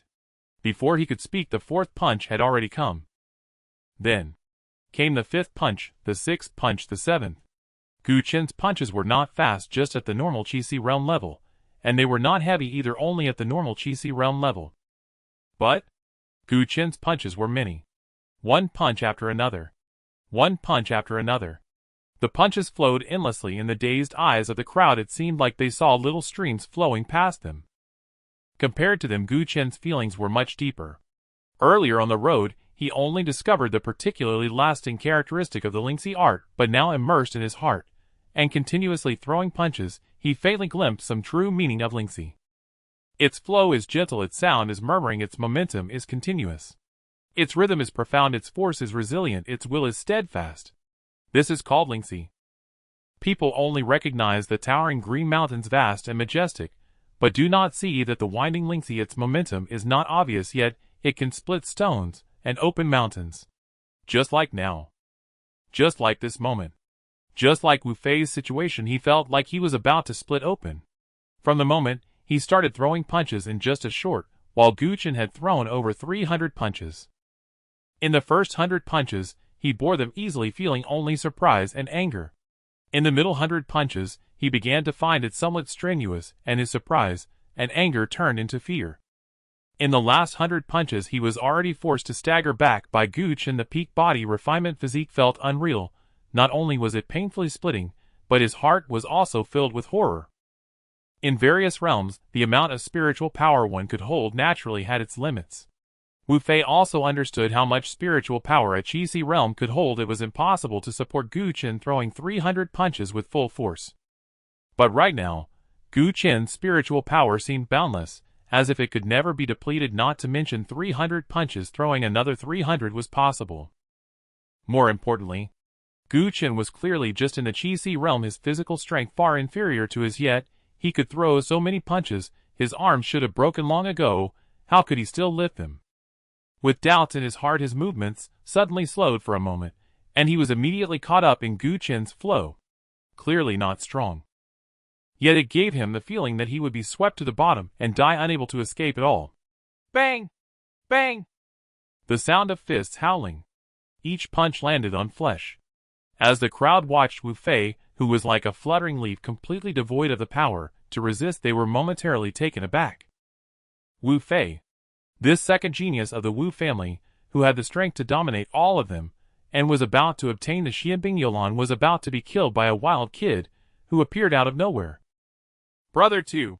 In among the crowd, the 5 Wu family disciples exchanged glances, hesitating for half a heartbeat, before finally launching their attack.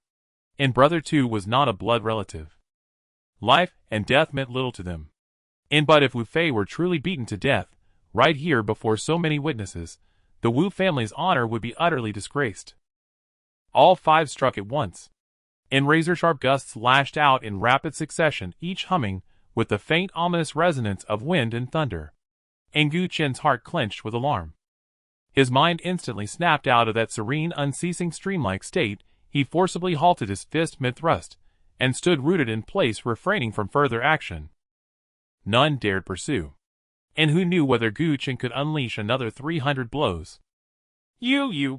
And Wu Fei, now freed from the flowing current of Gu Chen's technique, stared at him, mouth opening to speak, when suddenly his body swayed, his face paled, and he collapsed, vomiting several mouthfuls of blood onto the ground.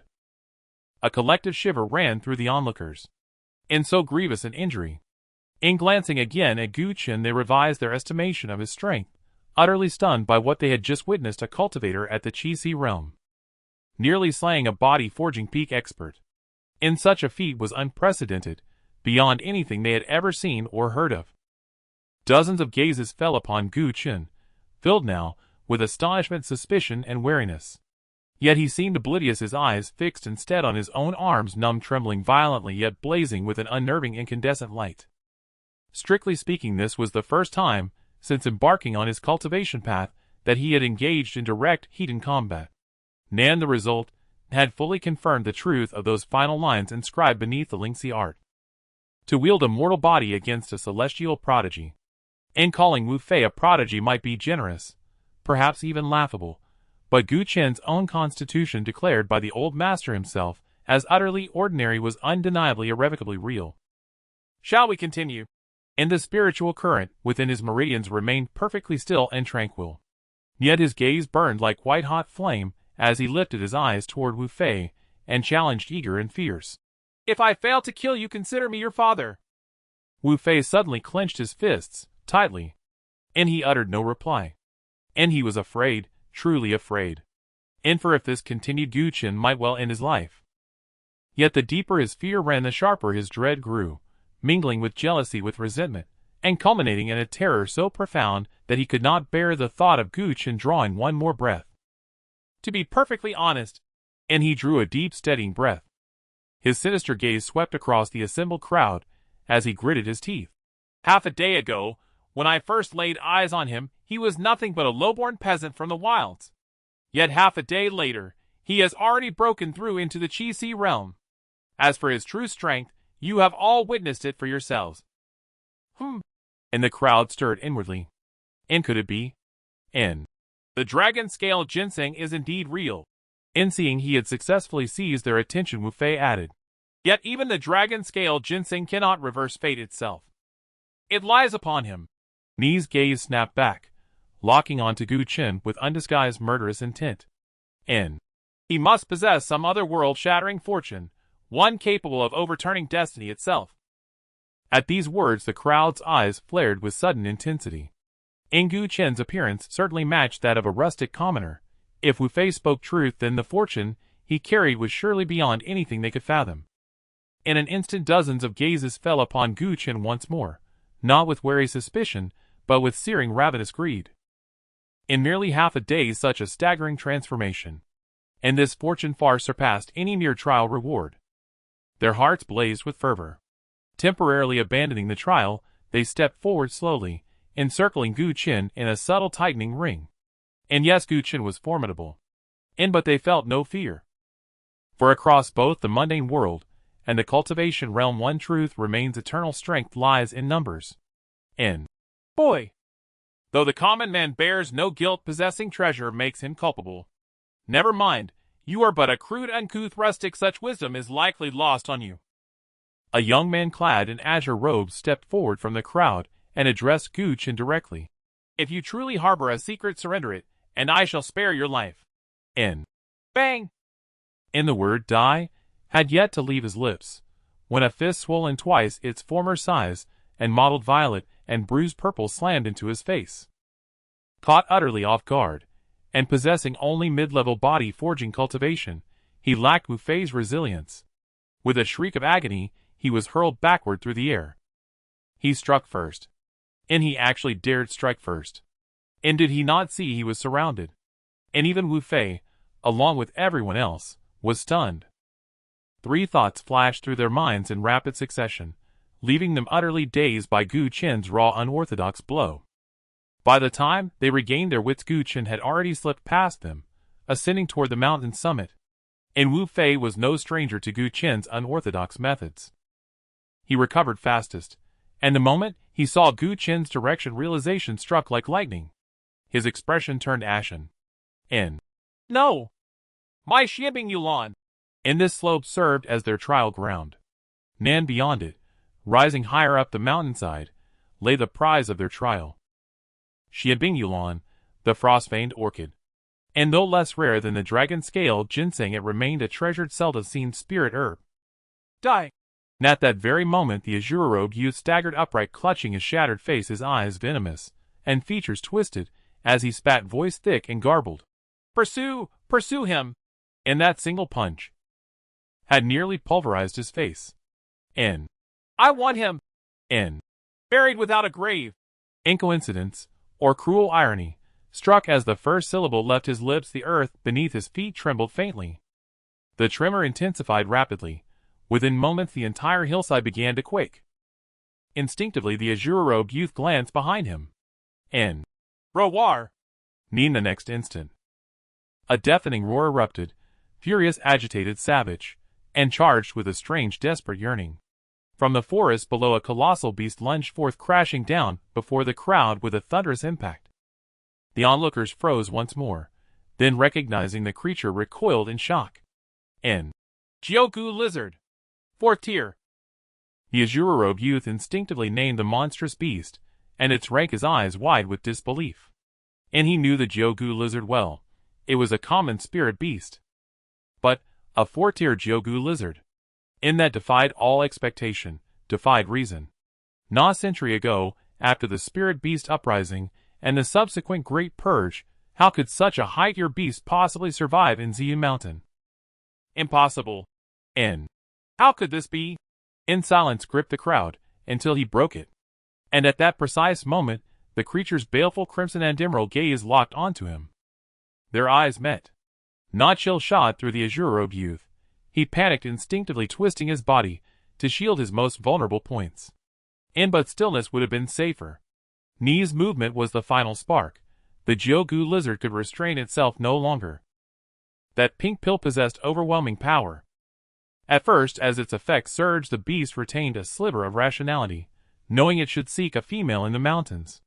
But as it chased, its mind unraveled under the drug's onslaught, until it cared only for any female regardless of species. Now the pill's potency had peaked, shattering the last vestiges of its reason. It no longer discriminated. Any living thing would suffice. Roar. With another agitated, incomprehensible bellow, the nine-boned lizard abruptly reared up on its four claws, gouging four deep furrows into the earth before vanishing in a flash, only to slam the blue-robed man to the ground and pin him beneath its massive frame. Ah! Immediately thereafter, a harrowing, indescribable scream tore through the mountain valleys. How can he shriek as if he's already dying? At that very moment, atop a nearby peak, far from the trial grounds, Gu Qin shivered involuntarily upon hearing the cry. He hadn't witnessed what had transpired yet, he could easily imagine it. As for his conscience, not a trace of guilt stirred within him. They all sought his death, and he in turn would see them all dead. Simple, pure, clear-cut in grudge and gratitude, utterly fair, utterly just. First put distance between myself and that monstrous beast, then exact my revenge.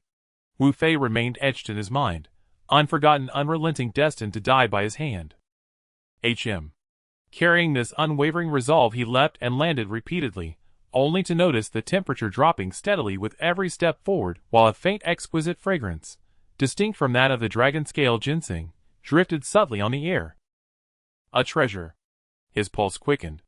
He halted mid-stride and followed the scent, his gaze locking onto a solitary flower blooming on the sheer cliff face, not far away. It bore three delicate petals no larger than an inch across, shimmering with an ethereal sapphire hue as it swayed gently in the wind, emitting faint, almost imperceptible glimmers of spiritual light. Around its stem a thick layer of frost had crystallized over a radius of roughly 1 zhang. A rare treasure. Eyes alight, he instantly altered course, leaping and soaring with effortless grace until he plucked the azure blossom from its perilous perch high upon the Tinthasan's hang cliff.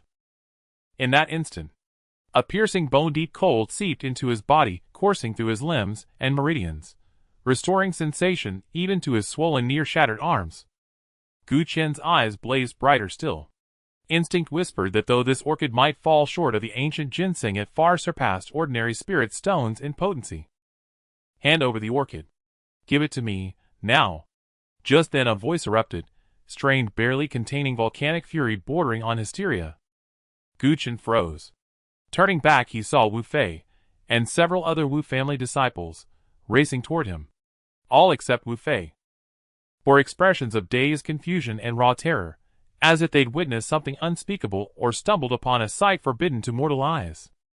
Wu Fei, however, kept his gaze riveted solely upon the orchid, inhaling deeply, struggling desperately to retain composure and reason. Leaving aside the mysterious fortune Gu Qian carried, he had already lost the dragon-scale ginseng. This orchid therefore could not slip from his grasp. Give me the orchid and I swear. He never finished the sentence. For Gu Qian raised a hand, and with the same motion he'd used half a day earlier, popped the entire orchid straight into his mouth. At the very moment it touched his tongue, his eyes flared anew. Its fragrance burst forth, fresh, intoxicating, its taste sweet beyond measure. Unexpectedly exquisite, it outshone every fruit he'd ever tasted. Wu Fei's face drained of blood. A pinnacle cultivator of the body-forging realm, he stood unmatched in strength among the 20-odd disciples. This orchid had long been claimed as his own. Yet now, he stared dumbfounded at Gu Qian, watching this hauntingly familiar scene unfold once more, as if reliving the agony of losing the ginseng half a day prior. In 2 or 3 swift bites the orchid vanished down his throat. Gu Qian licked his lips, and met Wu Fei's gaze with solemn candor. Tastes far better than the dragon scale ginseng. Wu Fei. His body swayed violently, nearly collapsing on the spot. Across from him Gu Chen swayed too, for the orchid bestowed far more than mere sweetness and fragrance. Though less potent than the dragon scale ginseng, its medicinal power was formidable, surging through his limbs and meridians, then gradually coalescing along his channels into a luminous sapphire-hued silhouette. As before, the spirit creek art activated spontaneously, the orchid's silhouette trembled and threads of spiritual energy rained down, like gentle dew flowing into the myriad creeks coursing through his body. In that instant, the creeks swelled visibly, gathering momentum with each circuit, until they converged and surged into his dantian sea, filling it to absolute capacity. A throbbing ache emanated from the sea, but mingled with it came a subtle, profound awareness. Pure needle-fine streams of vital chi brimming with unique vitality began flowing backward from the sea, infusing his flesh, sinews, bones, and even his 5 vital organs. These slender streams seemed unremarkable at first glance, yet their sheer abundance coupled with the spirit creek art's distinctive resonance caused his very body to hum softly, like distant tranquil streams murmuring through stone. Each full circuit of the spirit creek amplified his physical strength, fortified his flesh, sinews, bones, and organs, and even soothed the hidden injuries sustained in the earlier battle. Gathering chi into the sea, replenishing the body. Lacking formal cultivation knowledge, he only sensed himself growing stronger, unaware he had just broken through to a new realm. But Wu Fei possessed both knowledge and experience, and upon hearing the faint rippling murmur of streams echoing from within Gu Chen's body, he understood instantly Gu Chen had ascended into the body-forging realm. Why? How?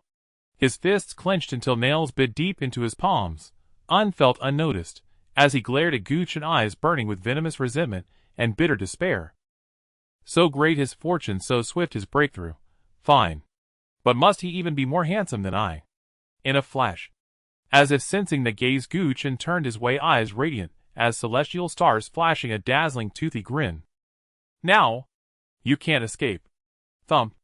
Wu Fei's heart lurched violently. He suddenly realized the truth.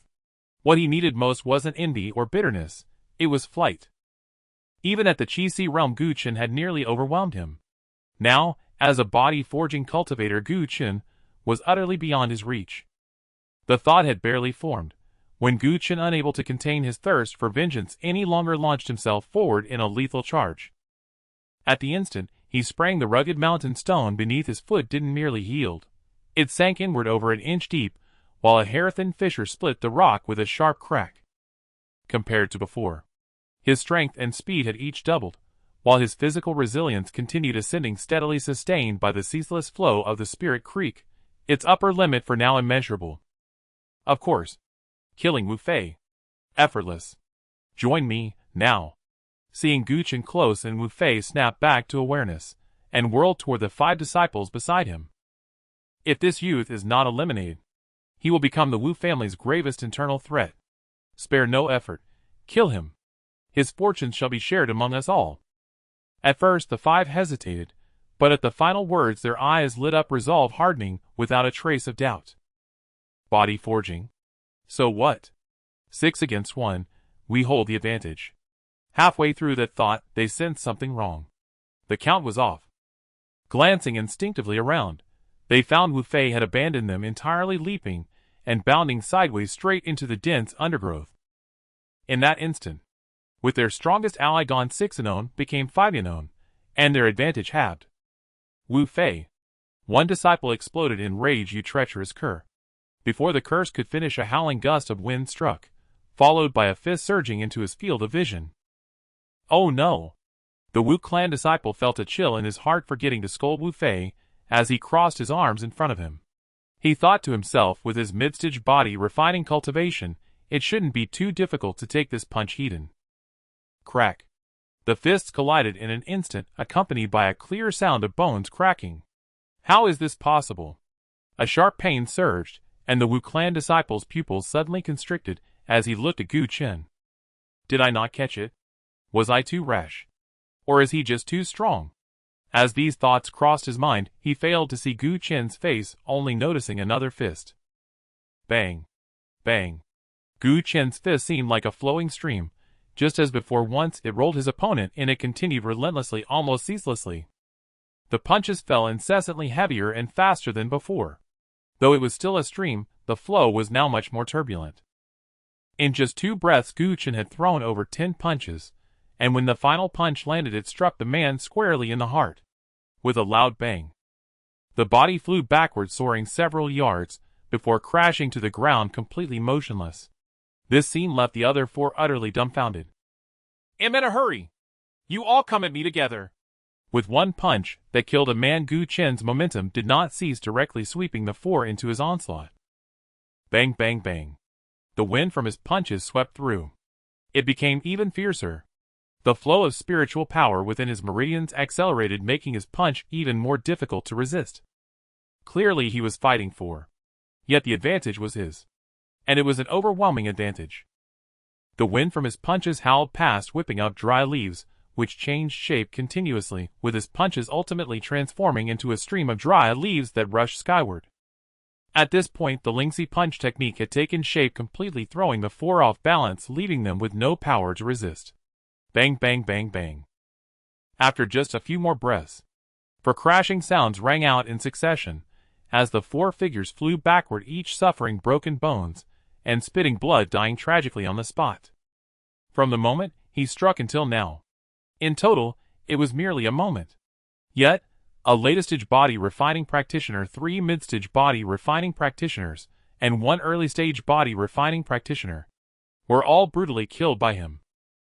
As the force of his punches retracted, Gu Chen once again stood firm. The relentless stream of dry leaves lost its support and floated down, covering several corpses. Indeed, not a decent person.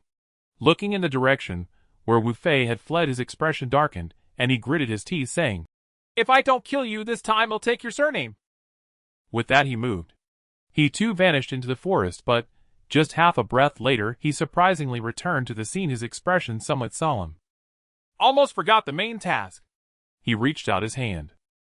He casually took down the small pouches from the waist of several people, not bothering to check what was inside or to ponder why the hillside below was so quiet, directly chasing after the direction Wu Fei had fled. At this moment, the small hillside was already strewn with dismembered corpses, blood flowing like rivers, dyeing the soil below a bright red. Aside from the 9-bone lizard, there was not a single living creature left in the area. As a beast of the demonic species, although its intelligence was low, it possessed unique advantages. Strength, blood, and chi, the level of physical prowess, could easily crush human cultivators of the same realm, especially in lower realms. This advantage would be particularly evident. A 4-tier demonic beast equals a body refining realm practitioner, and with the medicinal effect of that pink pill, the 9-bone lizard became completely berserk. Its strength increased by a full 30% compared to normal. Except for Wu Fei, who had sensed danger and left, the remaining 20 or so people were no match for it, and were directly slaughtered to the last. The worst fate befell the man in blue. His entire body was crushed into a bloody mess, barely recognizable as human. Huff! Huff! After killing so many, the 9-bone lizard's breathing became increasingly labored, its aura growing more ferocious and brutal, with faint pink hues swirling in its dark green pupils, driving it into a state of agitation. Clearly, for some special reason, its needs had not been met. Living beings, regardless of their usefulness. It still needed more living beings. As it panted, it followed the few lingering scents of living humans, its voice wild and violent, moving at incredible speed into the depths of the forest. Time slowly passed, until the blood in the area gradually congealed, and the bodies cooled. 4 figures emerged from another direction, appearing in the scene. 3 men and 1 woman. One with bulging muscles and a cold expression, one tall and thin with squinted eyes, a woman with some beauty, and the last man with a calm gaze resembling Wu Fei to some extent. The 5 clans trials. With different levels of cultivation, the trial locations were naturally different. The 4 had higher cultivation levels, thus they had been competing for the final trial rewards in another location. However, upon hearing the commotion here, they had temporarily ceased their battle and rushed over. Then, they saw the tragic scene before them. "It's a demonic beast. At least a peak 4 tier. The muscular man immediately recognized the situation, his expression darkening as he questioned, "Why is there such a demonic beast in Ziyun Mountain?" Who cares if it's a peak 4 tier? The tall, thin youth spoke flatly yet with a hint of murderous intent. This place is no longer their domain. Kill the ones who harmed us and crush their bones to dust. Wu Liang, what do you think? The woman with beauty did not express her opinion, but glanced at the man beside her, her eyes filled with an unspoken admiration. Wu Liang, the young master of the Wu clan, at the peak of the blood transformation realm. The first among the younger generation of Xian City, a rare genius, whose strength could easily suppress the other 4. Not right. Wu Liang scanned the scene, his brows furrowing slightly. Without saying much more, he leaped up towards the hillside. The 3 were taken aback. They quickly followed after him. When they saw Wu Liang again, he was standing before the 5 corpses of Wu clan disciples, lost in thought. This. The 3 exchanged glances filled with confusion, as the deaths of these individuals appeared far more peaceful than those below the hillside. The ones who killed them were not demonic beasts but humans. Wu Liang merely glanced at them, pondering for a moment before delivering his judgment. So someone must have colluded with the demonic beasts, deliberately slaughtering the disciples of our 5 clans. Upon hearing this, the expressions of the other 3 changed dramatically. His analysis perfectly explained why a 4th-tier demonic beast appeared in Xian Mountain, but it also escalated the situation tenfold. If it was just the rampage of demonic beasts, they could simply hunt them down and kill them. Although the elite disciples of the 5 clans suffered heavy casualties, as long as they were present it wouldn't shake their foundation. But if it was man-made, that would mean someone had their sights set on their 5 clans. Within Xian City, while the 5 families wielded power without restraint, no one dared to provoke them yet. In the vast expanse of Yumeng continent, Xian City was merely a remote corner. The 5 families certainly had rivals, and enemies many in fact. Could it be those families from Lingxi City? The tall, slender youth furrowed his brow and said, Last time in the competition for the mine, they suffered a major loss, so are they seeking private revenge? Whether it is them or not is irrelevant. The muscular man spoke gravely. To have killed so many of us, the intruders must be thoroughly prepared. This is beyond the control of just us few. We should immediately terminate the trial and return to report. The woman remained silent, casting another glance at Wu Liang. Return? If we wait for our people to arrive, they might have already vanished. Wu Liang sighed softly. At that point we might escape punishment, but we will surely gain a reputation for incompetence. The 3 of them felt a stir in their hearts, and immediately understood. As the unwanted genius from Xian City, Wu Liang had quite a reputation, and had long been eyed by a prestigious sect in Yumeng continent already pre-selected as a disciple. In fact, to show their importance, that sect had specially sent an elder to Xian City, who was now waiting for the trial to end to take Wu Liang away. But now, with such a major incident, if they returned in disgrace, although they might not be stripped of their qualifications, it would inevitably cause that elder to look down on them, affecting Wu Liang's future status in the sect. Do you want to stay? The woman was the first to express her stance. I'll stay with you. The other 2 remained silent. Ultimately, Wu Liang's entry into a major sect was his personal affair, bringing them no benefits. Naturally, they were reluctant to take such risks. Rest assured, if I enter Luocheng's sect, I will not forget to speak a good word for you. At that time, perhaps you will also have the chance to leave Xian City and ascend to greater heights. Upon hearing this, the eyes of the 2 brightened. Is that true? I always keep my word. Wu Liang made a promise and continued. Moreover, the intruders may not be that strong. After all, so many have died, and they haven't targeted us, which proves they lack confidence. The 3 believed his words. After all, Wu Liang's wisdom had always been on par with his strength. Menghai hasn't arrived yet. The tall, slender youth frowned and said, Should we wait for him? It would be more secure. What are we waiting for? The woman suddenly spat. He might be enjoying himself somewhere. Menghai, the eldest disciple of the Huan sect, ranked alongside the 4 of them. Menghai was famously quick, as those in the know understood. Menghai's sluggishness was also notorious, as he always had a crowd of admirers trailing him, and those who understood knew this as well. Could it be? The muscular man thought of a possibility. He has already been. It would be best if he were killed. Wu Liang said indifferently. If he is dead, it would sufficiently prove the gravity of this matter and demonstrate our capabilities. As he spoke, He carefully examined the remnants of the battle around, and his gaze shifted to the nearby forest. Pursue! With a step forward, he had already vanished into the forest. Seeing this, the three did not hesitate, and followed suit, though a hint of doubt stirred in their hearts. All the members of the Wu family were dead. Where was Wu Fei? Where did he go? Wu Fei was on the run, desperately fleeing, striving to escape. The forest was dark. The thorns were particularly chaotic. Yet with his physique, he naturally did not care about this, as he soared forward, his eyes filled with gloom. He did not think he had betrayed his clan brothers, he did not believe he was fleeing. Instead, he saw it as a display of wisdom.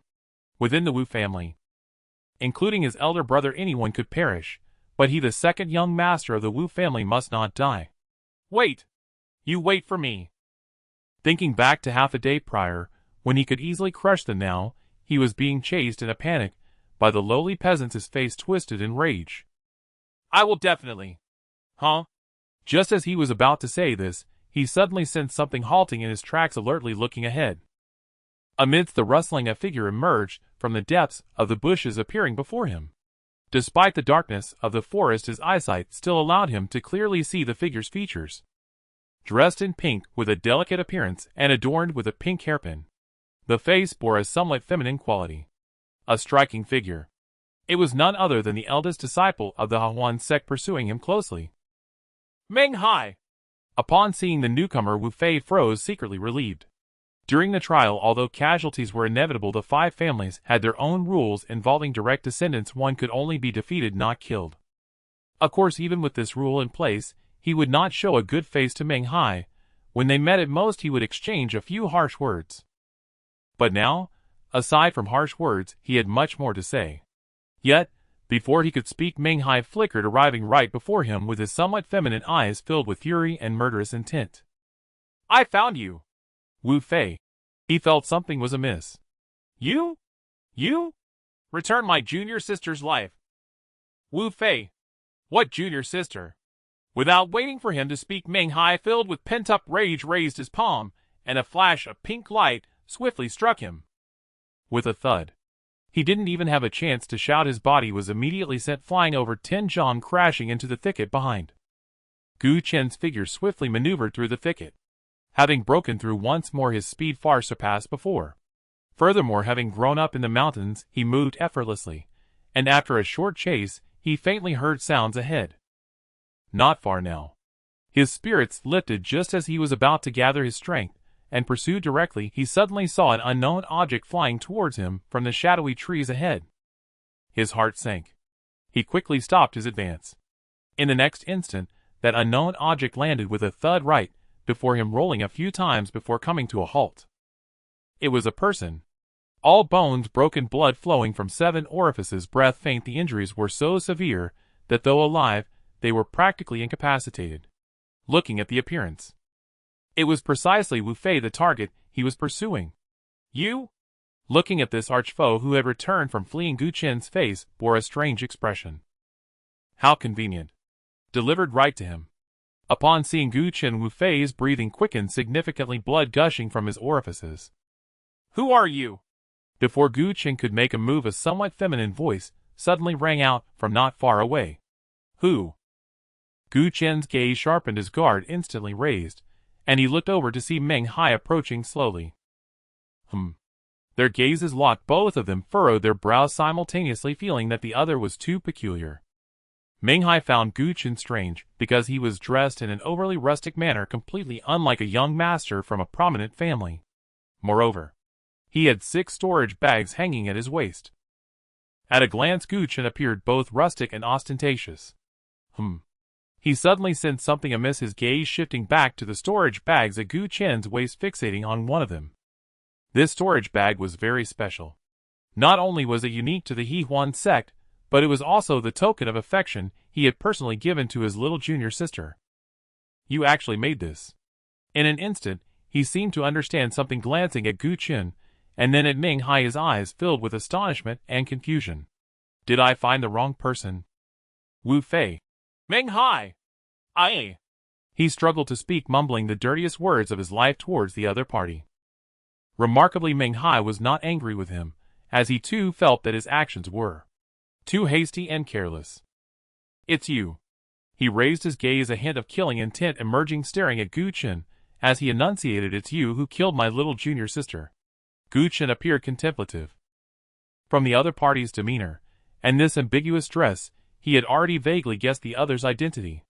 "If she wanted me to shrink, I would have killed her. That seems fair and reasonable." Looking at the other, he emphasized seriously, "Moreover, I have already respected her last wishes and tried my best to cherish her." Cherish. Upon hearing these two words, and recalling the scattered undergarments and implements, Ming Hai's eyes turned red on the spot. "How could you call that cherishing?" "I will kill you." "Wait." Just as he was about to strike, a weak voice suddenly rang out. "He wants to kill me. First, save me." The voice naturally came from Wu Fei. At this moment, he was not concerned about the unknown story between Gu Chen, Ming Hai, and the little junior sister who had wronged him. He was only focused on himself. Ming Hai's strike was too fierce. So fierce that it shattered his meridians on the spot, crippling his cultivation and leaving him utterly defenseless. Let alone Gu Chen. Even a mere mortal could easily take his life at this moment. Ming Hai frowned deeply. Even if there was animosity in the absence of it, to directly cripple Wu Fei would still lead to trouble afterwards. Murdering to silence. He had thought about it but did not dare to. Among the participants in the trial, only a few could cripple Wu Fei, and afterwards it would not be difficult to pinpoint him. Rest assured. Thinking of this, he took a deep breath, suppressing the killing intent within, and apologetically said, "Since I have mistakenly harmed you, I will naturally take responsibility. After the trial, I will personally go to the Wu family and give you an explanation." As for him, he raised his gaze again. He looked at Gu Chen and coldly stated, "As long as I am here, I guarantee he won't be able to harm a single hair on you." Gu Chen frowned, glancing at Wu Fei again. "Stop looking." Ming Hai's tone was as cold as before. "I am only 10 steps away from him."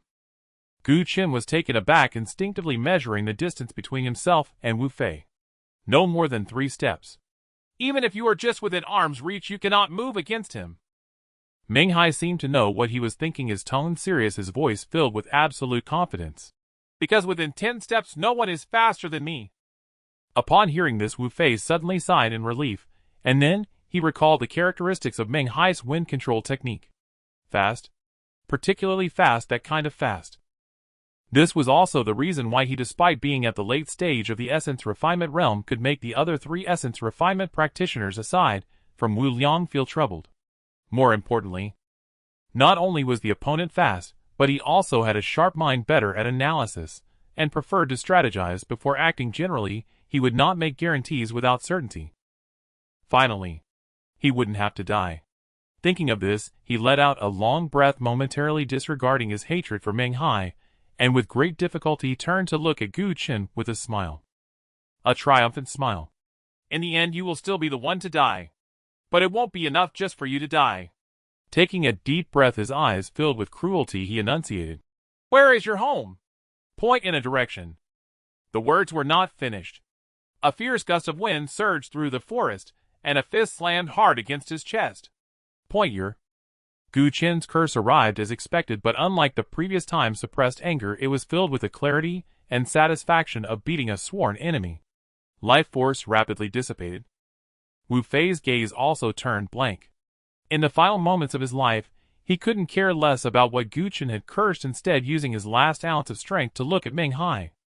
Ming Hai was indeed true to his word and had taken action. Moreover, his speed was indeed very fast, so fast that he was merely a step away, maintaining the motion to strike. However, it was ultimately a step too late. A step away was the difference between life and death. "Sorry." Ming Hai was a bit afraid to look at him, his eyes still carrying a hint of disbelief. "It seems I miscalculated his strength." Wu Fei said nothing. He just stared at him with eyes wide open, as if he would never close them.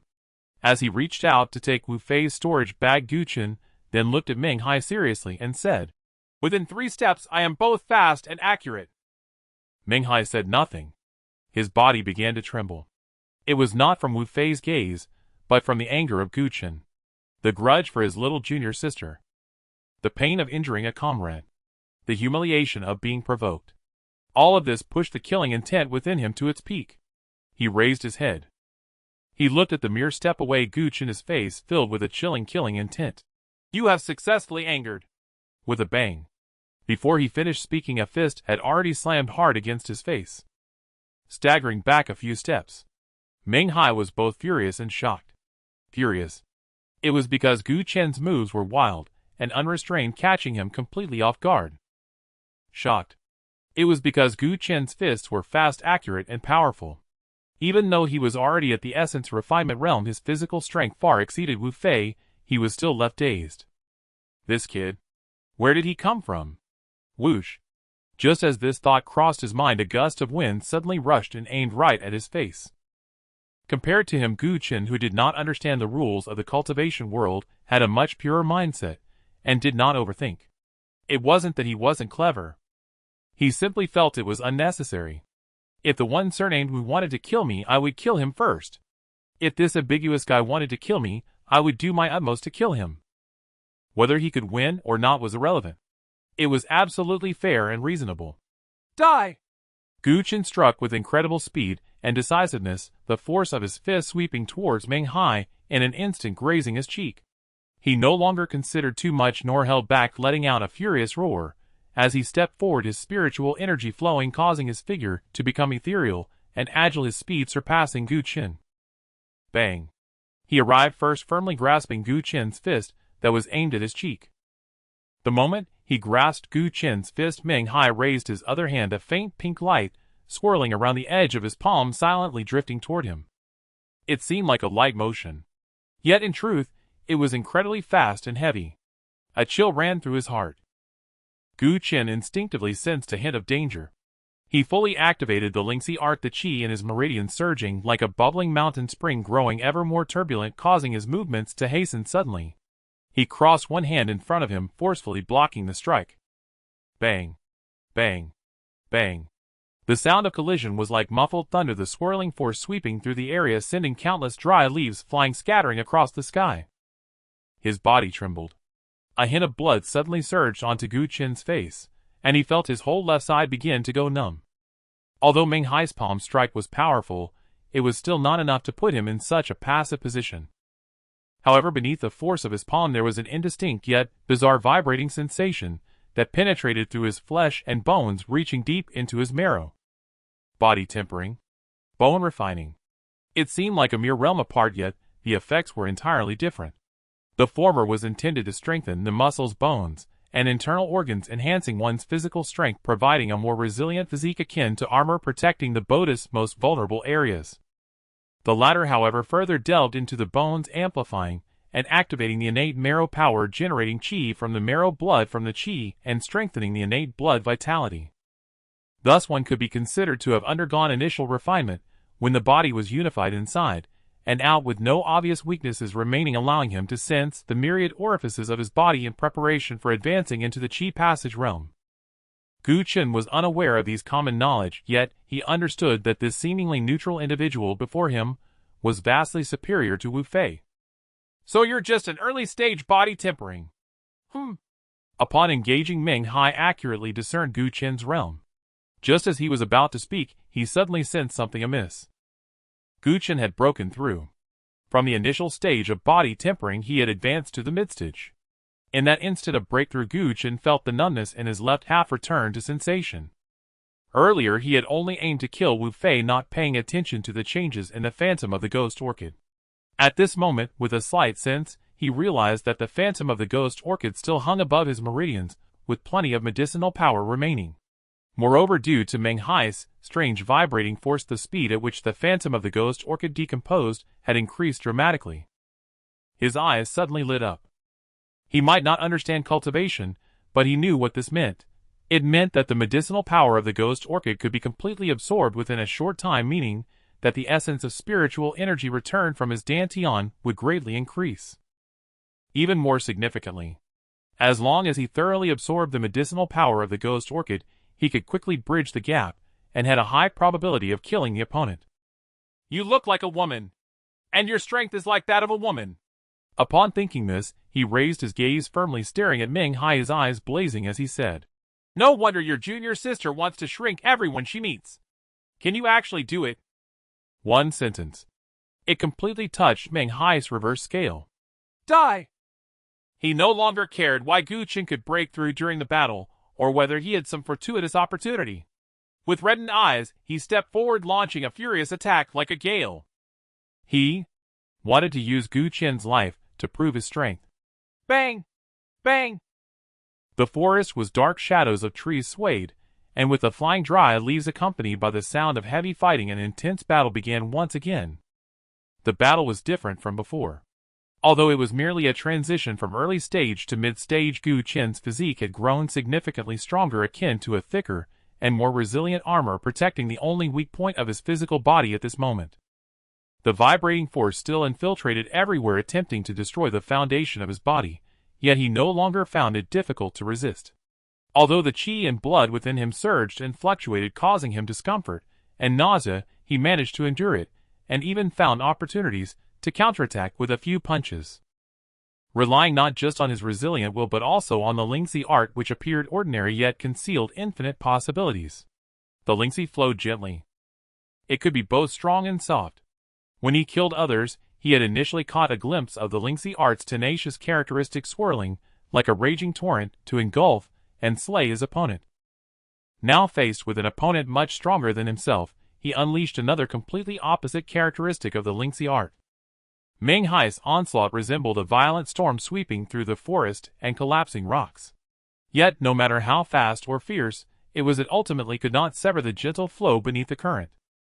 Within his meridians, the streams of spiritual energy changed from their previous state, slowing down and calming in accordance with Gu Qin's thoughts, becoming exceedingly inconspicuous.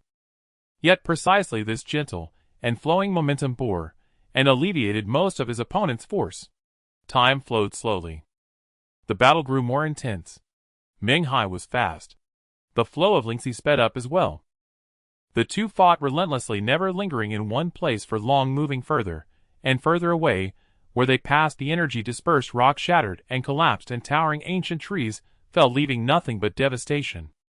After a long while, just as the two figures had already disappeared deeper into the forest with no sign of movement remaining, the silhouettes of Wu Liang and his group appeared on the scene. Wu Fei.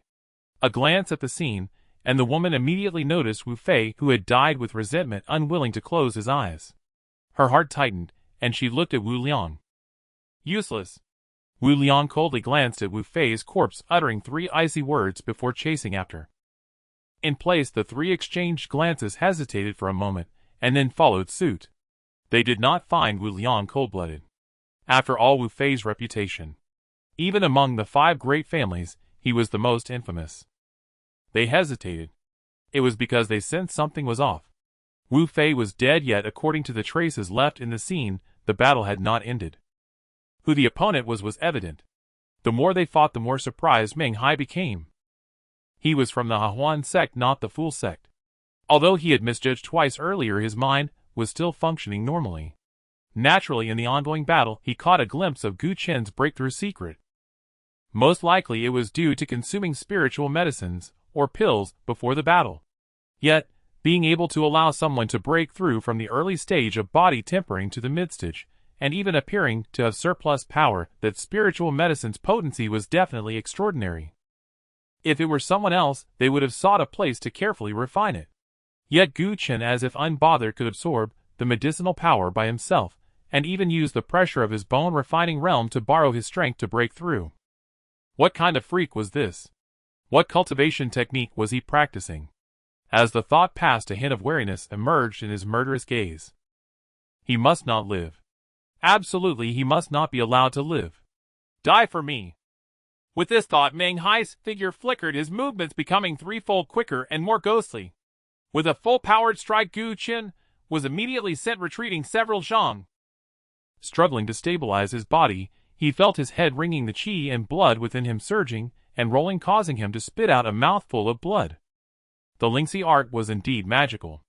However, he was ultimately an intruder in the cultivation world, and his realm was still a level lower than his opponent's. After prolonged combat, his marrow foundation had still suffered damage. Yet, his eyes shone even brighter than before. Slowly stretching his body, he even emitted faint cracking sounds. Though injured, his momentum had become even more ferocious than before. Wiping away the blood at the corner of his mouth, he remained silent, fixating on Ming Hai, his eyes seemingly igniting with flames. There was wildness. There was madness.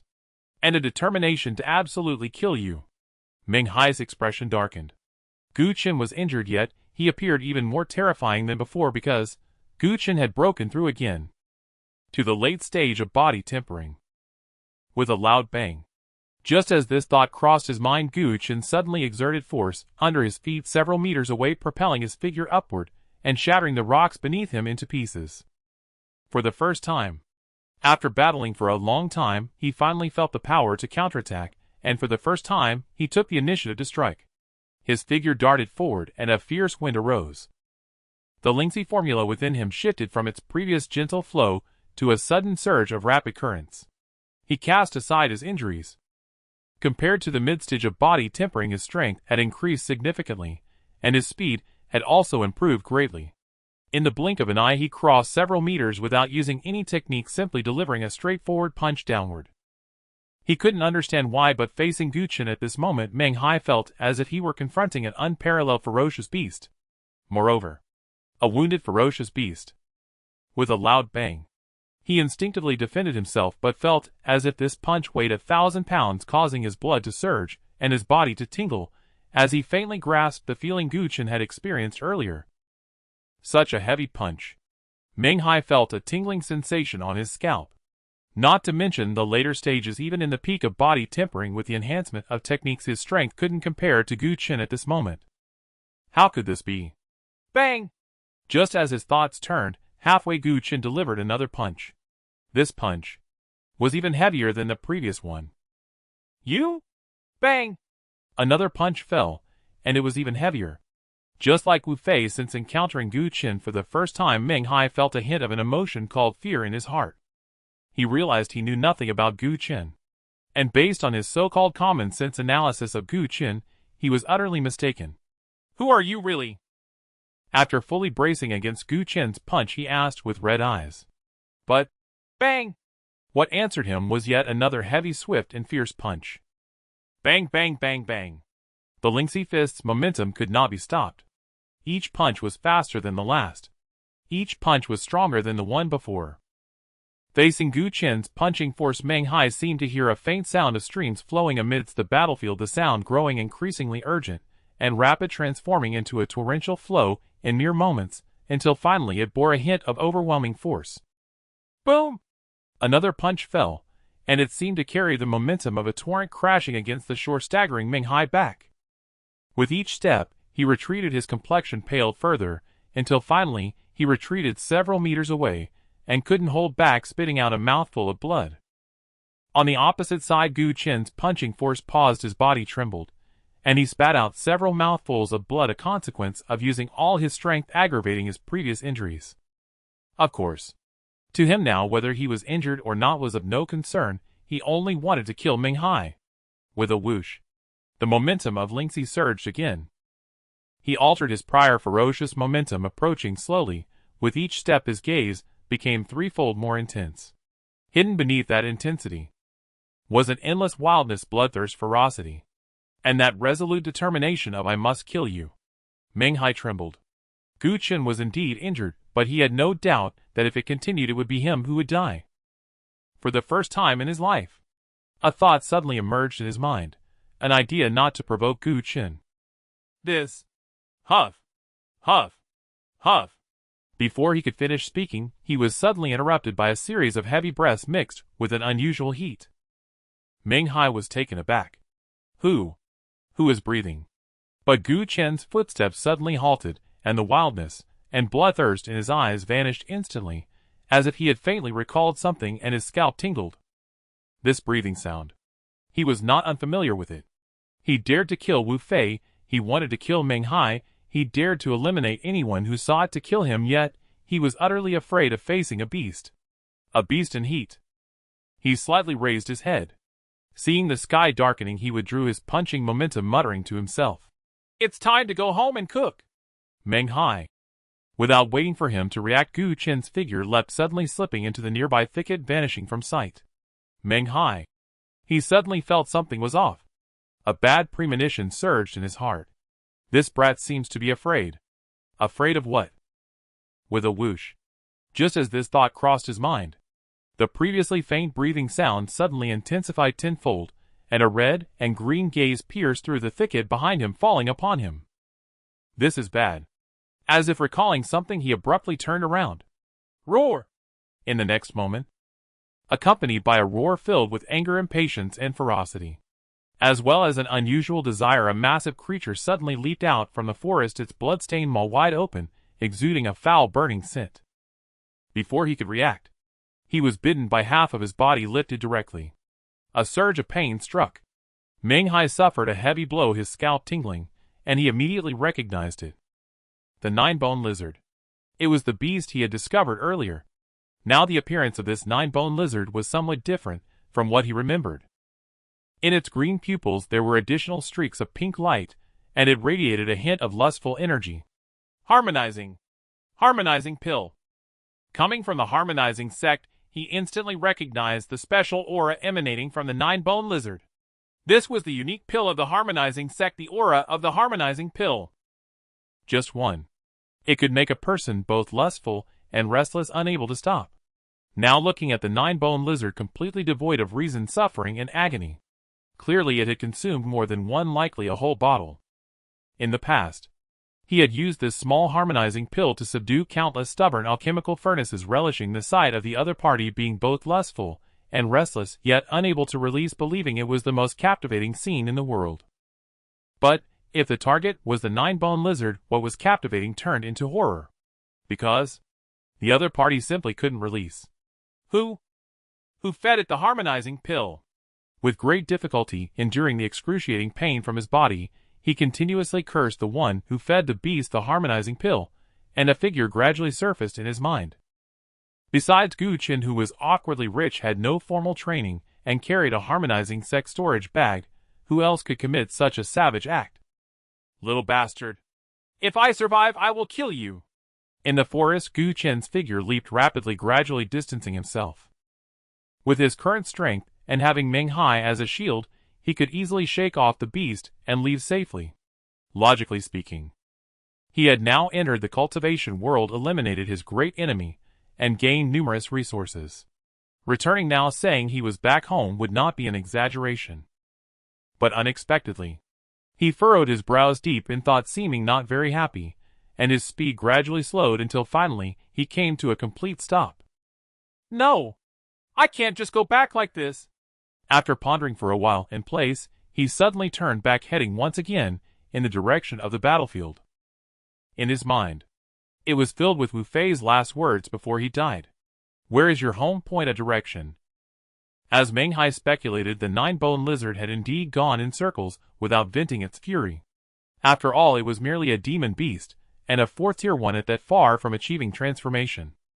Even though it encountered a trial taker due to the vast differences in their physical structures, it found no way to enter, and simply could not connect. Under the torment, it could only wander aimlessly, and wreak havoc, having rushed over in a frenzy upon hearing the sounds of the two battling. Bang! Bang! At this moment, its mind had been completely consumed by the effects of the drug, relentlessly gnawing at Meng Hai's body to distract itself. Meng Hai's injuries were worsening. In his peak state, he would not have feared this fourth-tier demon beast. Even if its physical strength surpassed his, he could still crush it with his realm. But now, he had been injured and ambushed, his strength reduced significantly. The only reason he was still alive was due to the powerful vitality granted by the easy marrow realm. As for fighting back, that was utterly impossible. He knew that if this continued, he would soon die at the mouth of the nine-bone lizard. As the eldest disciple of the Huan sect, he understood better than anyone that when desire reaches its peak without release, it turns into cruelty. Extreme brutality. Just like now. Just like this moment. Just like this even more ferocious and difficult to deal with nine-bone lizard. He could not die. Absolutely must not die. Enduring the excruciating pain, his thoughts gradually became clearer, and he instantly thought of a way to save himself. Demon beasts may have low intelligence, but that does not mean they lack it altogether. He believed that as long as he could help the nine-bone lizard regain its sanity and communicate amicably to resolve misunderstandings, he could escape this predicament. The first step was to detoxify this great beast and restore its rationality. With this thought in mind, he gritted his teeth and, enduring the pain, used his one good arm to tear off a storage bag from his bloodied waist, taking out a green pill bottle, and violently smashed it, barely tossing it into the mouth of the nine-bone lizard. For an ordinary person, the Hahuan pill would be unsolvable, but for him, the eldest disciple of the Hahuan sect, there were as many as 9 ways to resolve it. The contents of this small green bottle were among the fastest solutions. Sure enough, whatever was in that green bottle, after swallowing it within just 3 breaths, the violent aura emanating from the nine-bone lizard suddenly diminished significantly, and the pink hue in its pupils gradually faded. Huff! It suddenly exhaled a rough breath, a trace of comfort and relief flashing in its eyes, casually tossing Meng Hai aside and lying still on the ground. Meng Hai also gasped for breath, not daring to check the other's condition nor to let his guard down, dragging his bloodied body forward. However, just as he crawled a little way out, a pair of feet suddenly appeared before him. Feet clad in coarse cloth shoes. They looked somewhat familiar. He instinctively looked up, only to see Gu Qin, who had returned at some point, standing in front of him. "You?" His eyes were filled with shock, horror, despair, and confusion. "Did you not leave? I thought about it." Gu Qin sighed, slowly squatting down, and said in a low voice, "I still have to kill you to feel at ease." Meng Hai. Gu Qian's wild ways were beyond his comprehension. Why? His emotions were somewhat collapsing. Gu Qin sighed again. "I'm actually not afraid of your revenge on me, but I'm afraid of your revenge on my family." "Don't worry." Meng Hai froze for a moment and hurriedly assured, "I have no idea who you are, nor do I know where your family is." Bang! A fist suddenly fell smashing down on his head. His head tilted. Just as Meng Hai had escaped the mouth of the lizard, he met a tragic end on the spot. "What if?" Gu Qin looked at his corpse, sighed again, and said softly, "I cannot take that gamble." He had killed his opponent. He did not forget his main task. Reaching out, he deftly pulled off the storage bag from the opponent's waist, took a glance, and immediately curled his lips. This storage bag was very much in line with Meng Hai's style, pink and gaudy, making him look at it with disdain. So feminine. Muttering a complaint in his heart, he was just about to hang the storage bag on his waist, when he suddenly thought of something, and pulled off all the storage bags from his waist, hiding them in his bosom. After completing this task, he cautiously glanced at the immobile nine-bone lizard, not daring to disturb it, and gently turned to leave. However, just as he turned his body and lifted his foot, a gust of foul wind suddenly surged from behind. Truly cunning. Gu Qin paused, secretly cursing, but as if he had anticipated it, he forcibly twisted his body, and the already secretly activated Lingxi technique suddenly accelerated, throwing out a punch. The stream rushed fiercely. The punch surged. In the blink of an eye, it collided with the lower jaw of the nine-bone lizard. Bang! A clash occurred between man and lizard, each making contact once more. Gu Qin's figure was pushed back several meters, and after barely stabilizing himself, he began to spit blood, his arm also drooping weakly, feeling as though that punch had smashed against solid iron. The nine-bone lizard was also in a bad state, its body crashing heavily to the ground, its large head feeling dizzy, and it spat out 2 bloodied, broken teeth, feeling as though its jaw had been struck violently with a hammer. Shaking its head, it stared intently at Gu Qin, its eyes filled with hate and fury along with a hint of confusion. It could not understand how it had been discovered after it pretended to sleep and launched a sneak attack. Gu Qin read the expression in its eyes, sneering inwardly, thinking, "Did you really need me to tell you about how I almost got eaten by that big worm pretending to be dead back in the day?" A standoff between man and lizard ensued. One claw scraped against the rocks, growling lowly, its eyes full of menace, constantly warning the latter, "I will definitely take revenge, I will bite you to death."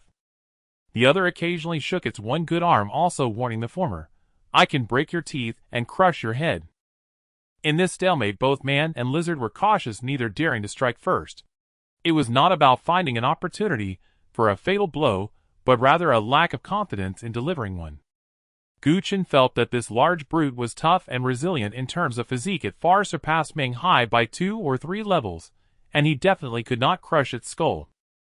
The nine-bone lizard felt that the little guy before it was cunning and sly, frequently using underhanded tactics, and his fists were too hard. Even if it could kill him, it would likely shed several layers of skin.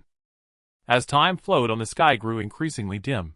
The moon silently rose, filtering down through the tree gaps, faintly illuminating the chaotic battlefield, yet neither man nor lizard moved. The one who could not hold out any longer was Gu Chen. It was not that he had lost patience, he simply wanted to resolve this troublesome beast quickly, and return to cook for the old man. With this thought in mind, he simultaneously glared at the opponent with a fiercer gaze, while stealthily pulling out a few storage bags from his bosom, not bothering to look at the other contents, just taking out the pill bottles within. First, secretly take a pill. In just half a day's time, Gu Chen had encountered the brutality of the cultivation world, realizing that those who fought and killed daily certainly did not lack healing items.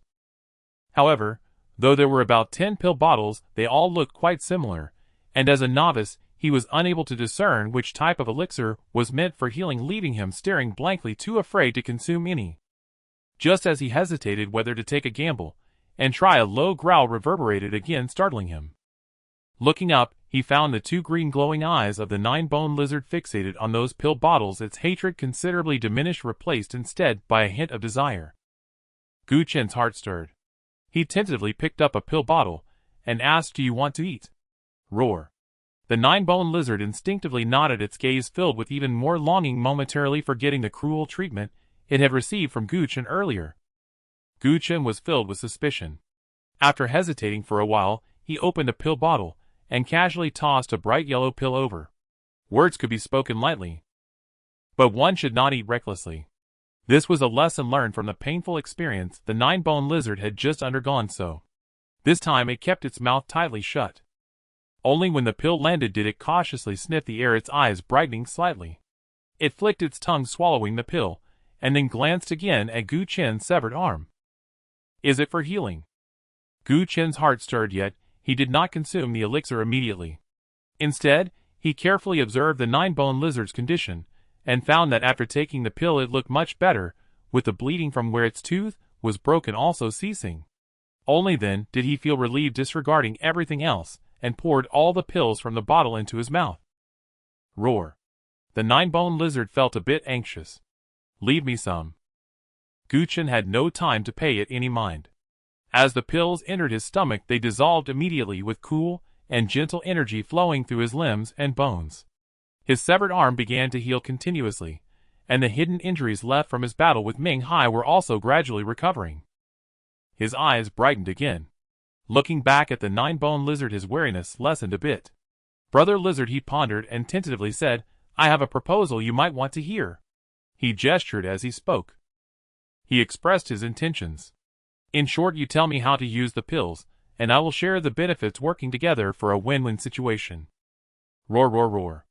The nine-bone lizard growled repeatedly, agreeing without a second thought. It was merely a beast, a low-tier one, that had not yet transformed. Before today, it had never truly tasted the delicacies of human elixirs.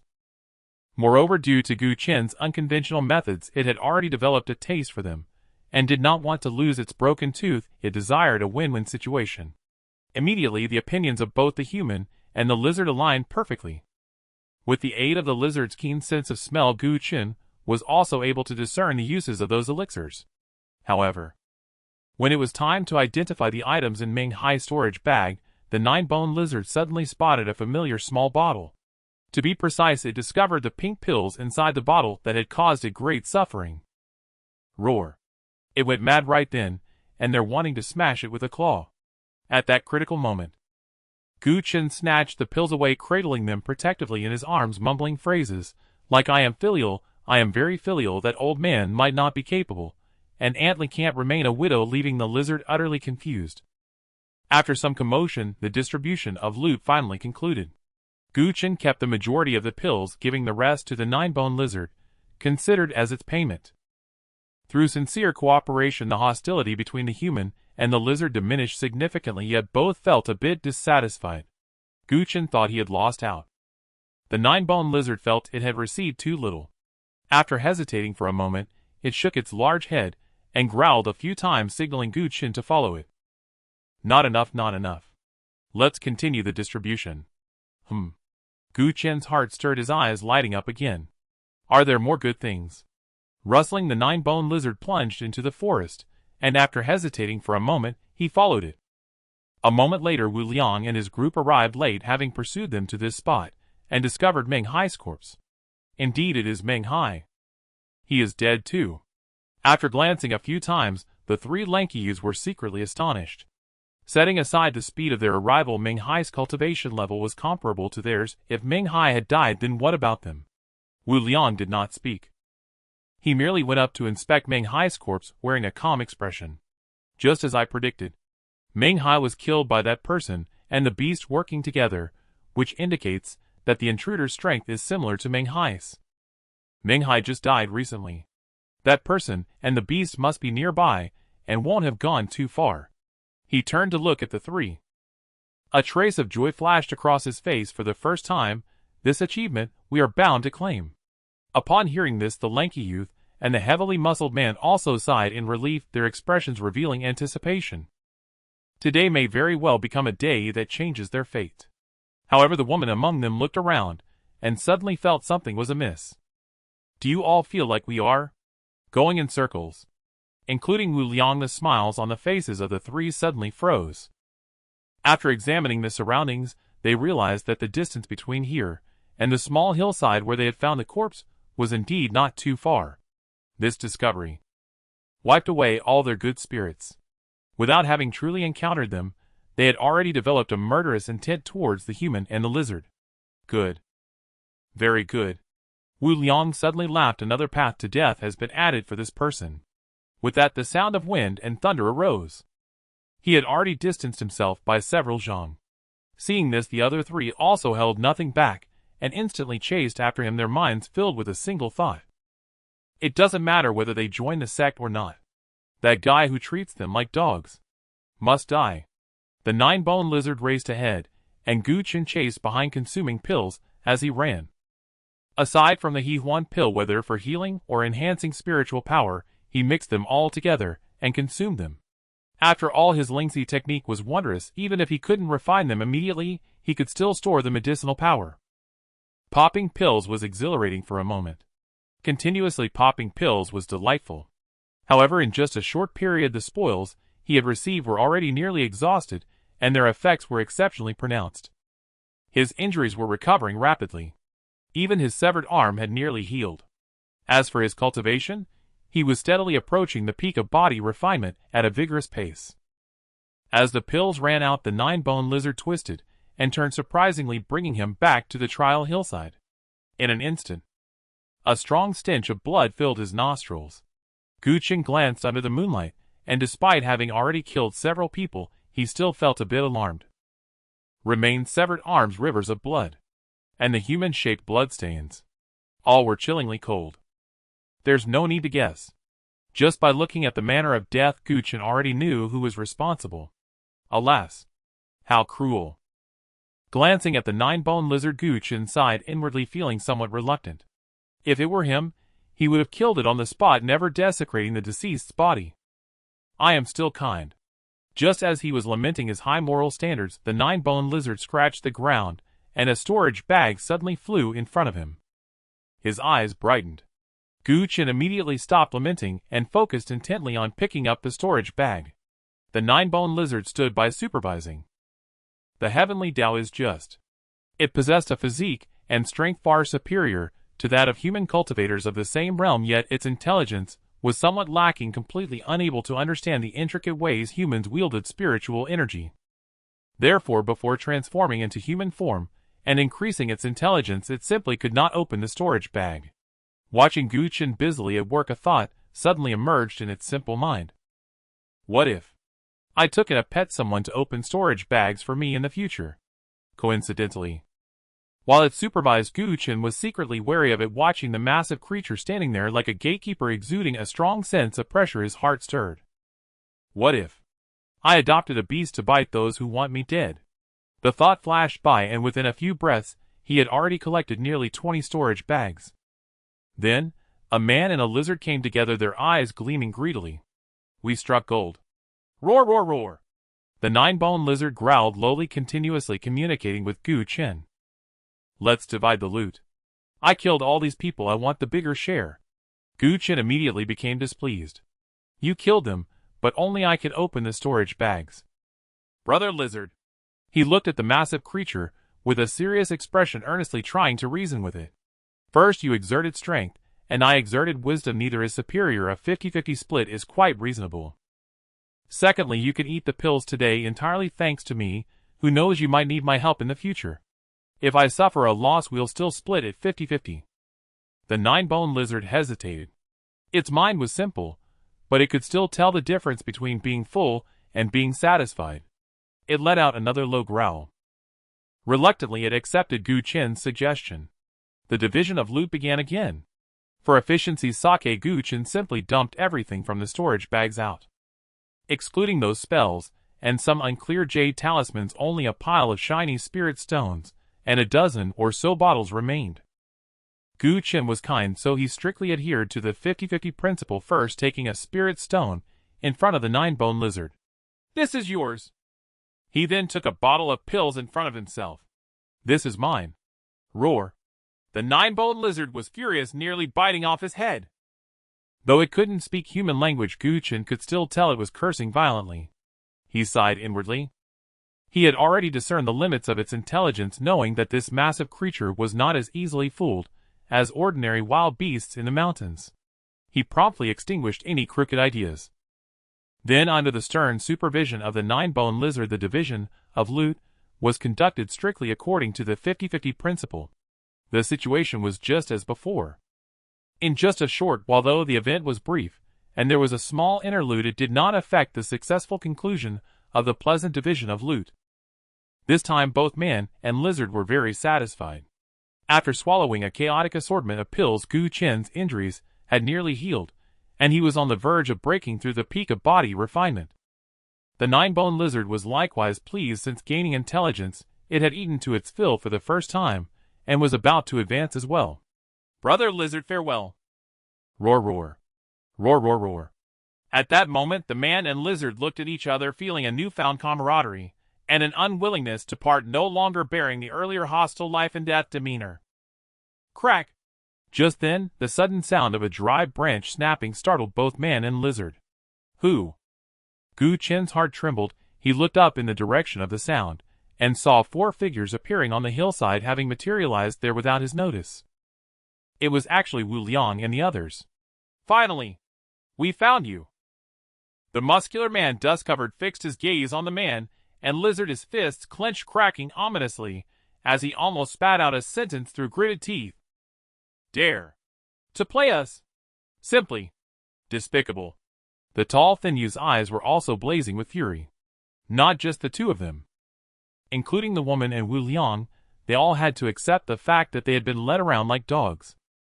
Long ago, they had set out from here to pursue Gu Chen, only to discover a devastated battlefield along the way, finding the unblinking Wu Fei and the nearly smashed head of Meng Hai almost circling half of Ziyu Mountain, only to end up back here. At the moment of revealing themselves, they couldn't help but feel a sense of, what am I even doing? I could have just waited for the rabbit. Why did I chase? And other maddening thoughts. Turns out it's just a wild cultivator. I was mistaken. Seeing Gu Chen's attire, Wu Liang immediately realized he had guessed wrong earlier, but this didn't make him lose his composure like Meng Hai. On the contrary, he appeared even calmer. Wu Fei, you killed him, didn't you? He slowly approached the man and lizard, questioning, showing no significant reaction at the mention of Wu Fei's death. Gu Chen remained silent. The moonlight was somewhat dim, but his eyesight was excellent now, allowing him to vaguely make out the other's appearance, which bore some resemblance to Wu Fei. His heart trembled. He instantly guessed the identities of these people. Looks like it's true. Seeing he didn't respond, Wu Liang nodded to himself and continued. Meng Hai, you two teamed up to kill him, right? He pressed closer, constantly questioning. The 9-bone lizard was intimidated by his aura, instinctively taking a step back, feeling an inexplicable sense of cowardice. Secretly glancing at Gu Chen, it felt a bit regretful. I was careless. I should have left directly and gone home to divide the loot. Compared to it, Gu Chen, on the other hand, breathed a sigh of relief, feeling a hint of fortune. Luckily, I didn't go back. From the words of these people, he easily deduced that they had long known what had happened here, and had been searching for them. Returning to divide the loot was indeed a good temporary escape plan. But Ziyun Mountain is not that big. If they waited until that time, these people would likely find them soon. At that time, judging by these people's style, they would likely not care about being innocent or not. It seems it is true. Seeing that he still wouldn't speak, Wu Liang nodded again, his figure now within 3 meters of the man and lizard suddenly stopping. Swish, swish, swish. The 9-bone lizard instinctively took a few steps back, protecting Gu Qin behind it. Coward! Gu Qin spat in fury, inwardly scoffing. Where had that frenzied recklessness gone? The very same brute force he'd wielded moments ago when snatching the pills. He'd almost shoved the entire bottle of Harmony Union pills down the other's throat, had it not been for his lingering thoughts of the old man's blissful married life ahead. Roar! The 9-bone lizard growled back, its voice unsteady. They were too powerful. And 2 against 4. Utterly hopeless. Gu Qin laughed, a sharp, bitter laugh. Afraid of what exactly? He rebuked without mercy. Do you truly believe surrender will spare you? Will they spare your skin, your tendons, your flesh, your blood, your bones? Will they refrain from steeping them in wine? The 9-bone lizard stared at him, paralyzed with terror. How intimately familiar you are with the process. Gu Qin remained modest, concealing his identity as the foremost hunter of Ziyun village, and spoke with solemn gravity, then stoked the fire once more. Trust me. If you die, your corpse will be exploited to its absolute limit. That final sentence sent chills down the lizard's spine, and its cowardice instantly halved. Its intelligence was low, yet it was no mere beast ruled solely by instinct. It understood deep in its primal awareness that surrender meant certain death. Roar! With a surge of defiance, it lunged beside Gu Qin, standing shoulder to shoulder with him. That's the spirit. Gu Qin nodded, satisfied, then turned toward the other's, voice dripping with menace. They seek our lives, so we shall claim theirs. Death ends all. Victory means immense wealth. Eyes gleaming, the 9-bone lizard fixed its gaze upon the 4 storage pouches. Roar! How shall we divide the spoils? I'll take the loss. To spur the coward onward, Gu Qin gritted his teeth. 3 for you, 1 for me. Swiftly, silence hung for half a breath. Then the lizard strode forward 2 paces, placing itself squarely before Gu Qin as shield. Witnessing their seamless coordination, the 3 youths, including the lanky one, immediately furrowed their brows. Habitual offenders. Definitely habitual offenders. Wu Liang, however, though faintly surprised, retained his unruffled composure, calm, poised, utterly in control. Unforeseen. Our Wu family commands respect even in Ziyun City, yet here we fall undone by a monstrous beast and a lowly untethered cultivator. His gaze fell upon the hulking beast shielding Gu Qin, and he issued his command, tone detached. This abomination is yours to handle, 3 of you. A 4th-rank demonic beast, every part is precious. Strip its hide, extract its sinews, carve away its flesh, drain its blood, remove its bones for distillation. Leave nothing wasted. At least this may offset some losses. Ruoir! Enraged beyond measure, the 9-bone lizard lashed out. Its tail whip-like and steel-hard cracked through the air in a gale-force sweep aimed straight at Wu Liang. As if he'd foreseen it, or perhaps simply trusted his own prowess, Wu Liang did not shift his stance. With a single raised hand, thunder and wind roared within his palm, arresting the tail mid-swing. Boom! Immense pressure crashed down. He sank half a foot into the earth, yet his posture remained unshaken. A tremor rippled through the lizard's heart. It realized in that instant that it faced a true master. Wu Liang glanced at it. Truly a wily abomination. And exhaled sharply. Mid-sentence, a sudden fist exploded from behind the lizard. Hm. Wu Liang's eyes narrowed imperceptibly, but his reflexes were lightning swift. Instinctively, he raised his other hand and clamped down, seizing Gu Qin's fist in an iron grip. Boom! The shockwave detonated. His temples flared as his long hair whipped violently outward. The fist was astonishingly hard, so hard his palm tingled with numbness. The speed was terrifying, stopping just 3 inches from his cheek. Such raw, untamed technique. Such blinding speed. The other 3 watched, hearts tightening, any trace of disdain now thoroughly erased. Only Wu Liang could have caught it. Had it been any of them, the punch would surely have landed. Now this is intriguing. Gazing upon Gu Qin, who now stood face-to-face before him. Wu Liang's eyes narrowed slightly. His marrow vibrated, surging forth a torrent of vital qi and blood force. Thunder and wind roared anew in his palm. His strength erupted. Then, with a flick of his wrist, he hurled the lizard's tail aside. Before it could recover, the other three launched themselves, sealing off its front and rear escape routes. "Tread carefully," the heavily muscled man warned gravely, though he still called it abomination without pause. Yet all three could plainly see this fourth-rank apex demonic beast stood on the cusp of ascension. Unknown. None dared claim victory. "Then, we strike together." With a silent exchange of glances, they surged forward, as one converging upon the nine-bone lizard. Boom! Boom! Boom! Battle erupted instantly, gales howling, the lizard roaring in fury and savagery, and, faintly, in regret. It hadn't anticipated the cost of those 3 storage pouches would be fighting 3 at once. Roar! Roar! Roar! In desperate counterattacks, it kept bellowing toward Gu Chen for aid. "No more! No more! Let's split 50-50. You take 2, I'll take 2. To its plea, Gu Chen responded with deliberate silence. Not out of malice, but because he dared not divert focus. Wu Liang was formidable. Though he'd thrown only a single punch, Gu Chen's instinct screamed this man dwarfed Meng Hai, the effeminate freak, by leagues. Unexpected indeed. A mere untethered cultivator possessing such strength. No wonder you slew Wu Fei and Meng Hai. Wu Liang's expression remained placid, yet curiosity now flickered in his eyes. Might I ask your origins? Your sect? Your master's name? Gu Chen said nothing, sensing instinctively ill intent beneath the question. Indeed, seeing his silence, Wu Liang offered explanation. Misunderstand me not. I hold no interest in prying into others' private affairs. I merely wish to save time, so after slaying you, I may proceed directly to eradicate your entire lineage. Instantly the hillside echoed with the sound of rushing torrents. The sound originated from within Gu Chen's own body. Oh!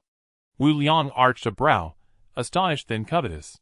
Merely at the body-forging realm, yet already manifesting such celestial resonance. Your cultivation art is no ordinary one. What did you say? Gu Chen cut him off, eyes locked, voice precise, deliberate. Repeat those words, exactly as you spoke them. Wu Liang froze, then broke into laughter. I will slaughter your entire family. Gu Chen smiled too, as the currents within his meridians surged faster than ever before. Above his meridians, the phantom silhouettes of pills he'd swallowed, still undigested, trembled faintly, dissolving into a gentle, ceaseless rain that cascaded downward. Slaughter you! With that curse hurled at his foe, his inner rage and murderous intent peaked, while his Dantian sea flooded with refined spiritual energy, propelling his long pent-up cultivation to its ultimate threshold, the pinnacle of body forging. Wu Liang's serene confidence shattered, replaced in an instant by stark disbelief. On the spot. Boom! Before the word, ascension, left his lips, a fist, brutal, untamed, unyielding, shattered through his palm and slammed with crushing force into his face. After breaking through, Gu Chen's punches became much faster and harder, striking Wu Liang's head and causing his face to twist, a cut appearing on his cheek with blood continuously dripping down. In that instant the battlefield fell silent. The nine-bone lizard and the 3 tall youths instinctively halted, looking at this scene with immense confusion. Wu Liang's strength was well known to the former. Although he appeared to be at the peak of the easy marrow stage, there was still something hidden. This suspicion had been confirmed during their previous trials. But now, how could he be struck by a wild cultivator who was a whole realm below him? Compared to them, the nine-bone lizard's attention was entirely focused on Gu Chen. Instinct told it. The current Gu Chen was completely different from the one who had previously schemed and tried to take advantage of the spoils. In fact, it even discovered a quality in Gu Chen that was strikingly similar to its own. Wildness. Pure wildness. Where this wildness came from it could not tell. Perhaps it was innate, or perhaps it was cultivated later. But this hint of wildness made it feel as if it had encountered a kindred spirit, no, something even more advanced. Are you still going to kill me? Gu Chen looked at Wu Liang, his gaze unexpectedly calm, but beneath that calm lay a hint of unusual wildness and ferocity. Wu Liang did not answer. He reached up to touch his cheek, feeling the warmth and the metallic scent of blood, and smiled. Not only do I want to kill you. He also looked at Guchen, seriously enunciating each word. Moreover, I will leave no survivors. Before he finished speaking, the wind from his punch surged. With a loud bang, prepared Wu Liang accurately caught the fist that was aimed at his cheek. However, at the moment he caught the fist, his complexion suddenly turned pale, as he felt the turbulent energy within him staggering back nearly 10 feet. It wasn't that Guchen was too strong. It was just that this time Guchen used both fists. One fist struck his face. The other struck his chest. Though his face was not hit, a faint mark of the punch appeared on Wu Liang's heart. Struggling to steady himself, calming the turbulent energy within, Wu Liang looked at Guchen, who was approaching him with steady strides, his face finally devoid of its usual calm confidence. From childhood to adulthood, he had never encountered such a wild approach, nor had he suffered such a significant loss. Quietly his body trembled imperceptibly, even the ground beneath his feet shaking. At the peak of the easy marrow stage, his own marrow had grown strong to an unimaginable extent for an ordinary person. At this moment, as his marrow blood trembled, the sound of wind and thunder faintly emerged within him, causing his energy to surge. In the distance, the three tall youths felt a chill in their hearts. Knowing Wu Liang's temperament, they realized that he was now truly enraged, intent on killing and going all out. Yet Guchen seemed unaware. He just fixed his gaze on his opponent, stepping closer, his pace slow but steady. With each step he took, the flow of power within him surged even faster, until he reached Wu Liang, when it suddenly surged with even more intensity. Boom! Before his feet could stabilize, a sound of wind and thunder erupted, much more intense than before. This time it was Wu Liang who attacked first, with both palms striking out. The intent of wind surged from his left palm, and the sound of thunder emerged from his right. The wind and thunder intertwined and descended together, striking Guchen back several feet with just one blow. Before Guchen could stabilize himself, Wu Liang lightly pushed off the ground, appearing like a ghost, closing the distance to Guchen once more, again striking with both palms onto Guchen's arms that were crossed in front of him. With a bang, Guchen's figure was once again pushed back several feet. Continue. Just like before he could steady himself, Wu Liang launched a third attack. As the palm force descended, his body was once again forced back. Bang! Bang! Clearly unwilling to give Guchen any chance, Wu Liang pressed forward relentlessly, unleashing his full power, his palms almost never ceasing to strike down. The wind and thunder surrounding him surged, forcing Guchen to retreat repeatedly, as if he had lost all power to resist. In the distance, the three watched with their hearts racing. The wind and thunder technique. The secret transmission of the Wu family. In terms of speed, it was not inferior to Meng Hai's movement technique, and in terms of ferocity, it could be called the number one in Xian City. The two characteristics of this technique were now fully displayed in Wu Liang. Previously, when Wu Liang had fought them, he had not used his full strength, but now, with his murderous intent ignited, he held nothing back, making the three unable to help but quietly admire him, feeling that he rightly deserved to be the number one genius of Xian City, chosen by a power like the Luocheng sect to soar to great heights. Especially the girl. Seeing Wu Liang's magnificent demeanor, her beautiful eyes filled with admiration, and she gradually became entranced. Just as she was lost in admiration, a sound of breaking air suddenly rang out. The girl jolted awake, her heart racing, and instinctively turned her head, only to see a thick and hard tail like a steel whip sweeping toward her. The angle was tricky. The speed was astonishing. At the moment she turned around, the long tail had already swept across her chest. A scream erupted. Her previously ample chest instantly collapsed, and her entire body flew out, crashing heavily in the distance, spitting out blood, nearly succumbing on the spot. Roar! The nine-bone lizard, having successfully ambushed, let out a triumphant roar, its confidence swelling. 1 against 3. It wasn't that hard. What do you mean 50-50? I want 1 against 4. All of them are mine. Damn beast. The other two instantly reacted, looking at the fallen girl, who had nearly lost all fighting capacity, filled with shock and anger. Though merely at the peak of the 4th stage, the nine-bone lizard, being a beast, had a physical strength and power that surpassed theirs, and coupled with its scales, as strong as refined metal, plus the ambush, it was a miracle that the girl could still breathe. Cutting beast! First let's take it down! Exchanging glances, the two no longer held any intention of underestimating their opponent. One of them's bones cracked as their energy surged, while the other moved erratically like a ghost holding nothing back, rushing toward the nine-bone lizard. Bang, bang, bang. Roar, roar, roar. Roar, roar, roar. The two went all out, not holding back, and the nine-bone lizard was immediately beaten into a frenzy. The confidence it had just gained shattered.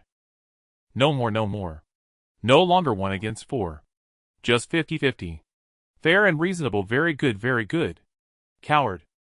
All show and no substance. Hearing the nine-bone lizard's plea for help, Gu Chen cursed, inwardly too lazy to pay attention to this hulking beast with empty bravado, focusing on countering Wu Liang's torrential assault. Wu Liang was strong. Much stronger than Ming Hai. Going all out, he pressured Gu Chen step by step, the wind and thunder in his hands moving together. In just a moment, he had forced Gu Chen back 100 feet, cornering him to the edge of a small hillside. Just a foot behind him was a sheer cliff. Wu Liang paused slightly, glancing at the cliff, and then back at Gu Chen, smiling. "It'll send you down." Bang! As the palm force descended, the sound of wind and thunder erupted, followed by an even more intense collision. Wu Liang's smile instantly froze. With a single strike, Gu Chen's feet sank into the hard ground by half a foot, yet he did not retreat an inch. What was happening? Wu Liang felt something was off. Instinctively meeting Gu Chen's gaze, his heart trembled. Under the moonlight, Gu Chen's eyes were bright, wild, and fierce. "You are strong, but not as strong as I thought. Therefore I am certain I can kill you." After finishing the sentence, Gu Chen's body suddenly trembled. It was not out of fear or excitement. It seemed that, having remained on the defensive for too long, he was excessively stimulated by Wu Liang's bone-blood shockwave, causing this tremor to arise from instinct deep within. From the bones to the flesh, then to the tendons and skin. He felt as if thousands of ants were crawling on him, desperately wanting to expel this uncomfortable sensation. He raised his head. He locked his gaze onto Wu Liang, stepping forward and leaving a deep footprint in the ground before delivering a powerful punch. It was extremely heavy. With a loud bang. As their fists collided, Wu Liang immediately felt his arm go numb, his body staggering backward for several steps. "You?" He looked at Gu Chen, his eyes filled with suspicion, for this was the first time he had retreated since their confrontation began, and the force behind this punch exceeded all his expectations. Peak of the body refinement realm. Setting aside the enhancements of external objects and secret techniques, relying solely on his physical strength, he could at most unleash a force of 1,000 Jun. But Gu Chen's punch had already surpassed 1,000 Jun by a significant margin. "Come again!" Just as he thought this, the wind from Gu Chen's punch surged once more. Wu Liang's heart sank. This punch was even heavier than the last, forcing him to retreat even further. "There's more!" With 2 consecutive punches, Gu Chen felt that the uncomfortable sensation had lessened considerably, intensifying his desire to vent as he stepped forward, delivering punch after punch, driving Wu Liang to retreat continuously. Bang! Bang! With each punch landing, the force increased, until the 10th punch struck down, Wu Liang had retreated 10 jong, both arms numb.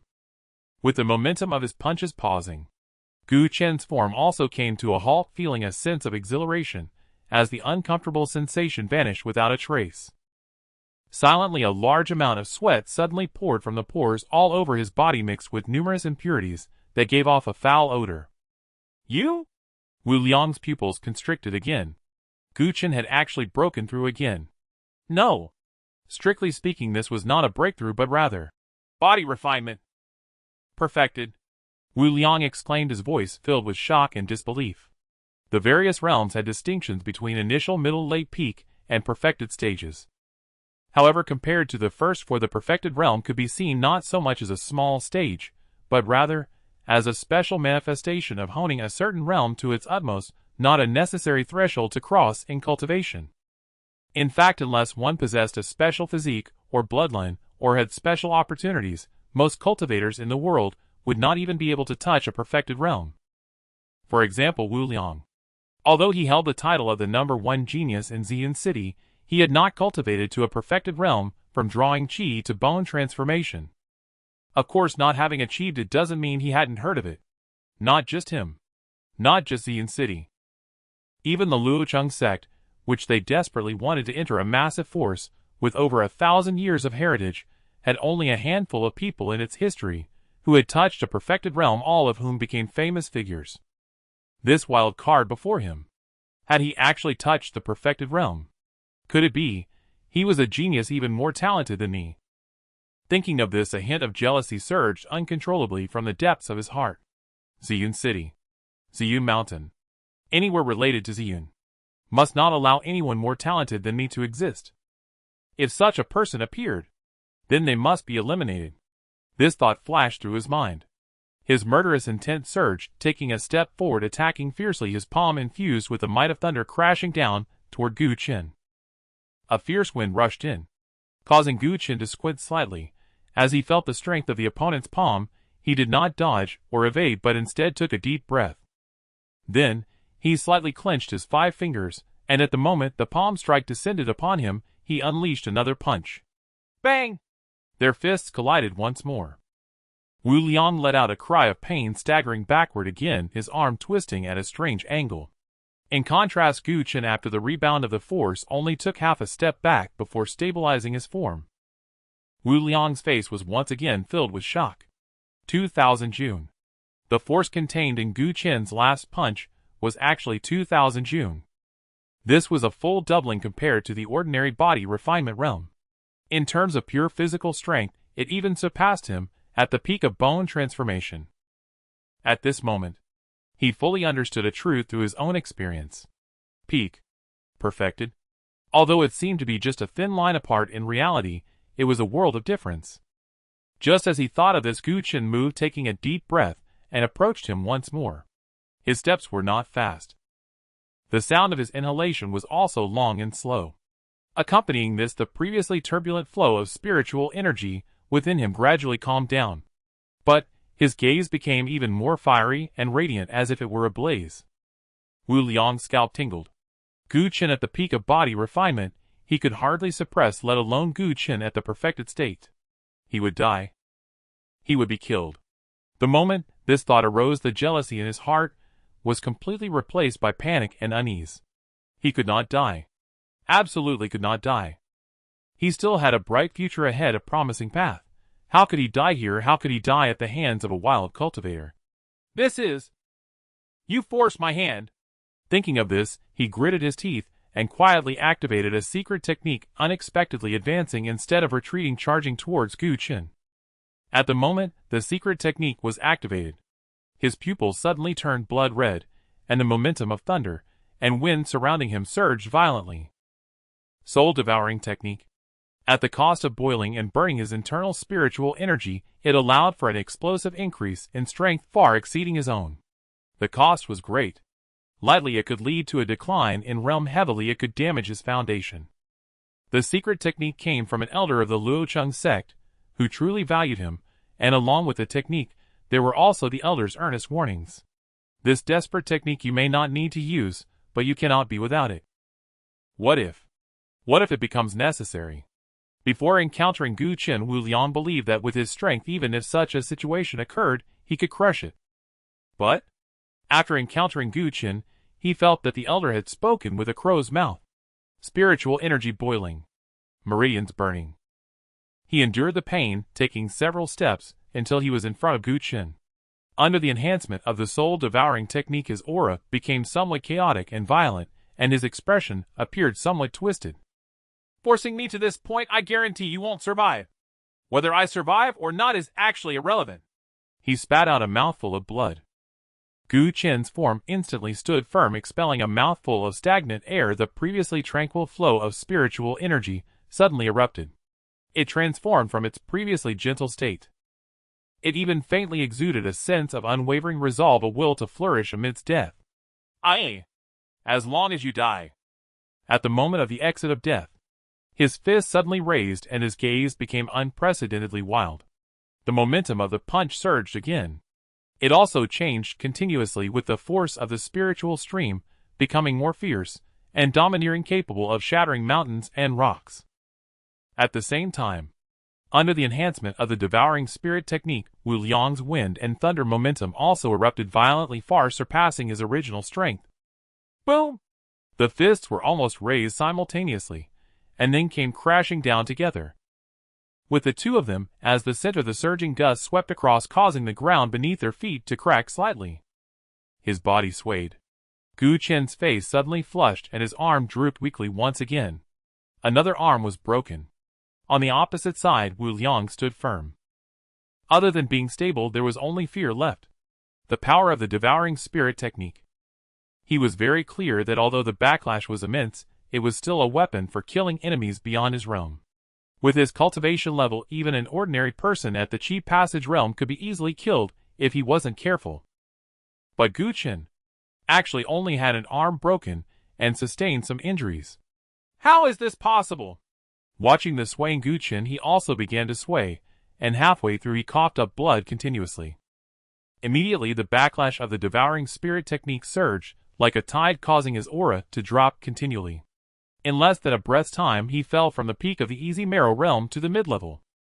In his terrified gaze, Gu Chen shook his intact arm. The wildness and fierceness in his eyes had not diminished in the slightest, and even increased considerably.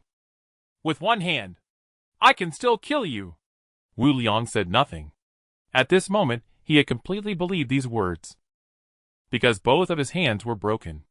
Moreover, his greatest trump card, the devouring spirit technique, had also been shattered by Gu Chen. Right now, there was only one path left. Looking at Gu Chen, he gritted his teeth again, his eyes filled with resentment, and spoke slowly. This is what you forced me to do. Gu Chen was taken aback. He thought to himself that he had just said this.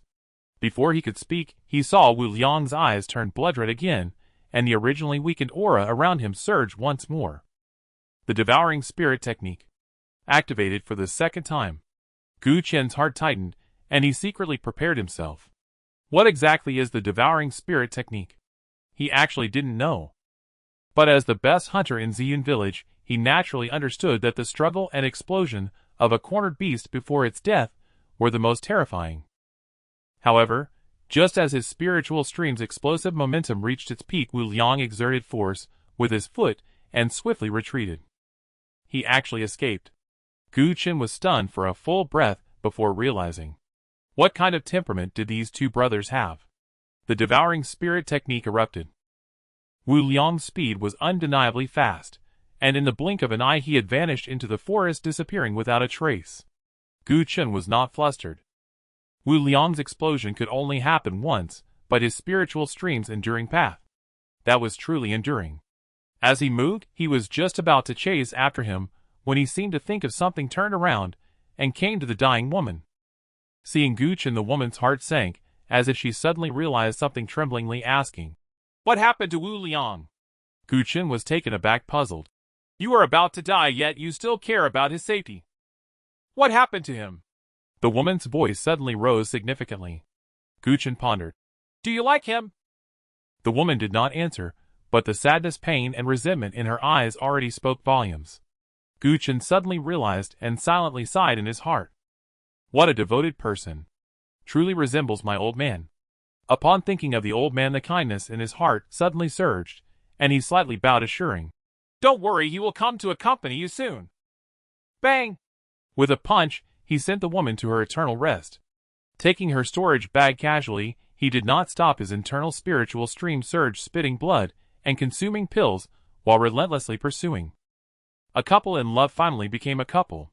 How can one die alone? While Wu Liang was escaping, he was spitting blood. He didn't take any pills because both of his hands were broken. The devouring spirit technique greatly enhanced combat power, but the backlash it brought was also extremely deadly, let alone using it consecutively twice in a short time. The more he fled, the slower his speed became, and the feeling of weakness grew stronger. In just a short while, his cultivation had already fallen to the early easy marrow realm. As dawn broke slightly, the forest remained dark. He stumbled and staggered, his heart filled with confusion. It should have been a leisurely escape.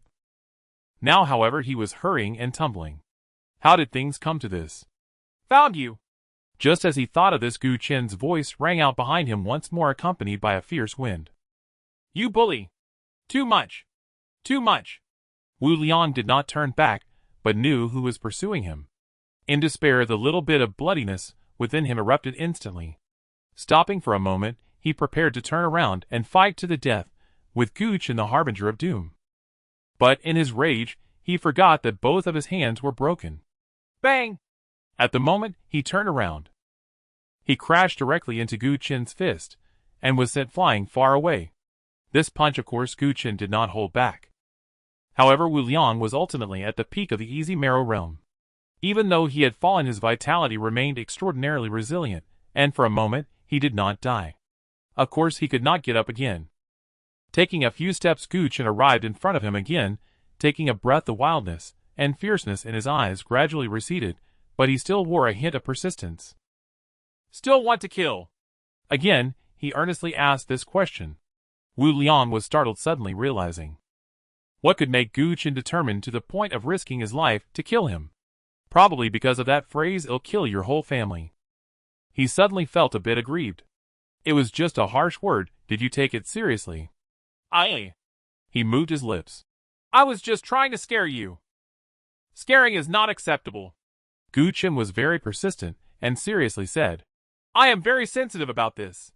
Glancing at his expression, Wu Liang was startled again. A complicated feeling suddenly surged in his heart. In the Wu family, it was always about the survival of the fittest, and there was no family affection to speak of. Even if he and Wu Fei were biological brothers, their relationship had reached an extreme low. Your family must treat you very well, right? For a moment, he actually forgot their positions, looking at Gu Qin with a hint of envy. After a brief silence, Gu Qin shook his head. I have no family. Wu Liang. The envy immediately disappeared without a trace. Then you. I in fact am an orphan. Gu Qin sighed, revealing his background, feeling a wave of melancholy. Wu Liang. Wu Liang remained silent. However, a very vulgar phrase lingered in his mind, to send to Gu Qin. You an orphan. Does it threaten you if I threaten to kill your entire family? Why are you reacting so strongly? He had been slapped in the face by Gu Qin, beaten back, and even chased like a dog. Yet he had never broken down. But, at this moment, he truly felt a bit broken. Do you really need to? You don't understand. Gu Qin looked up at the sparse moonlight and sighed. He had no family. Yet he had an old man who relied on him, the one he was closest to in this world, and the one he could not afford to lose. The old man needed to be well fed. The old man needed to be warm. The old man needed to be well, and the old man also needed to marry a wife. This was his obsession. So, although I am an orphan, I am actually very filial. Wu Liang exclaimed in disbelief. He suddenly felt that losing to a wild card was not such a hard thing to accept. But losing to someone with a problem in their head was quite tragic. Do you have any money? Gu Qin, regardless of what he was thinking, was filled with filial piety at this moment, and began to feel melancholic about the old man's bride price, asking seriously. Wu Liang stared blankly. He instinctively looked at his storage bag. Gu Qin casually snatched it away and inspected it. There were nearly 1,000 spirit stones, over 10 bottles of pills, about 8 or 9 kinds of unnameable spiritual herbs, and a family heirloom, the Wind Thunder technique. In addition, there was a thumb-sized talisman, as white as snow, but he didn't know what it was for. His brows furrowed deeply. In terms of wealth, Wu Liang was indeed much richer than others. However, not enough, way too little. With so little, don't even think about buying a world. He was afraid he couldn't even buy a corner. Upon hearing this, a glimmer of hope flashed in Wu Liang's eyes. This person was rather greedy. Actually, there is another treasure within Xian Mountain worth a fortune in our trial area. Where? Gu Qin's eyes lit up. Just point a direction. No need to point. Wu Liang took a deep breath. I will take you there. Gu Qin thought for a moment, then raised his fist and broke his legs. Wu Liang immediately let out a miserable scream. Look! You can't walk now that your legs are broken. I can't carry you there, can I? Gu Qin looked at him kindly and said, Just point the direction. Wu Liang looked at him in horror. Gu Qin raised his fist again. Go east. 20 miles east. Cross over 2 hills, and there is a stone cave. The stones beside the cave are purple. It's right there. Wu Liang endured the pain and clearly stated the landmarks. Thanks. You're quite a good person. Gu Qin sincerely thanked him, but he did not lower his raised fist. Wu Liang felt a bit desperate. Are you still going to kill me? Why not? Gu Qin was taken aback, feeling that the other party was a bit inexplicable. He thought to himself, I have already said I would kill you. If I don't, wouldn't that make me a fickle person? Besides, if you don't die, how will you be with that little girl? Benefits. Wu Liang was a bit on edge, staring intently at Gu Qin's storage bag, emphasizing, I am very cooperative. I have already given you benefits. What did you give me? Gu Qin corrected him seriously and said defiantly, Clearly I stole it. Wu Liang, You cannot kill me. Why? Because of my special status. Because I am the young master of the Wu family, a designated disciple of the Luocheng sect, well regarded by the city lord. Elaborate? Gu Qin became a bit curious. Forcing down his pain and weakness, Wu Liang changed from his previous aloof demeanor, speaking eloquently from the Wu family to Xian City, from Xian City to the Luocheng sect, constantly emphasizing his importance. Gu Qin listened intently, wearing an expression of I may not understand much, but it doesn't prevent me from thinking you're impressive. Normal trials last just a day or two. Now more than half the time has already passed. He licked his dry lips.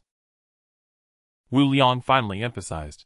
The city lord, the higher-ups of our 5 families, and that elder Ma should have all arrived at the foot of Xian Mountain, just waiting for the trial results.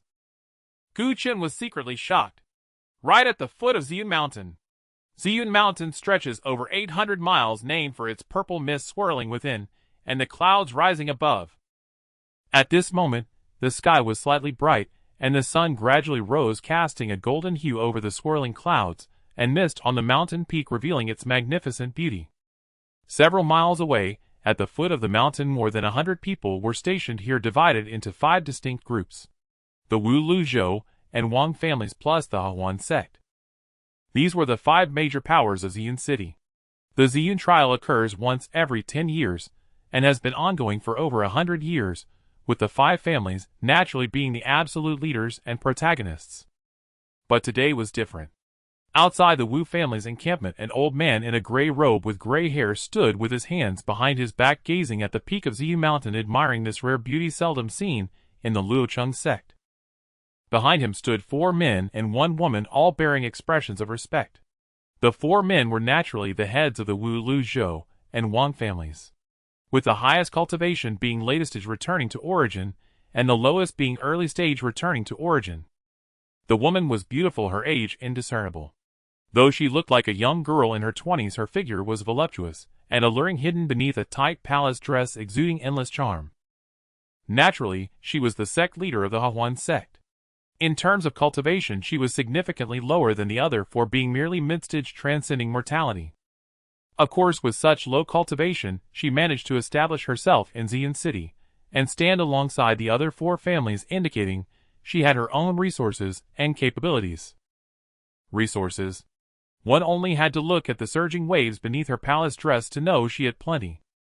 As for her capabilities, when she first arrived in Xian City, she had once used her silver tongue to charm the city lord in one night, becoming a legendary tale.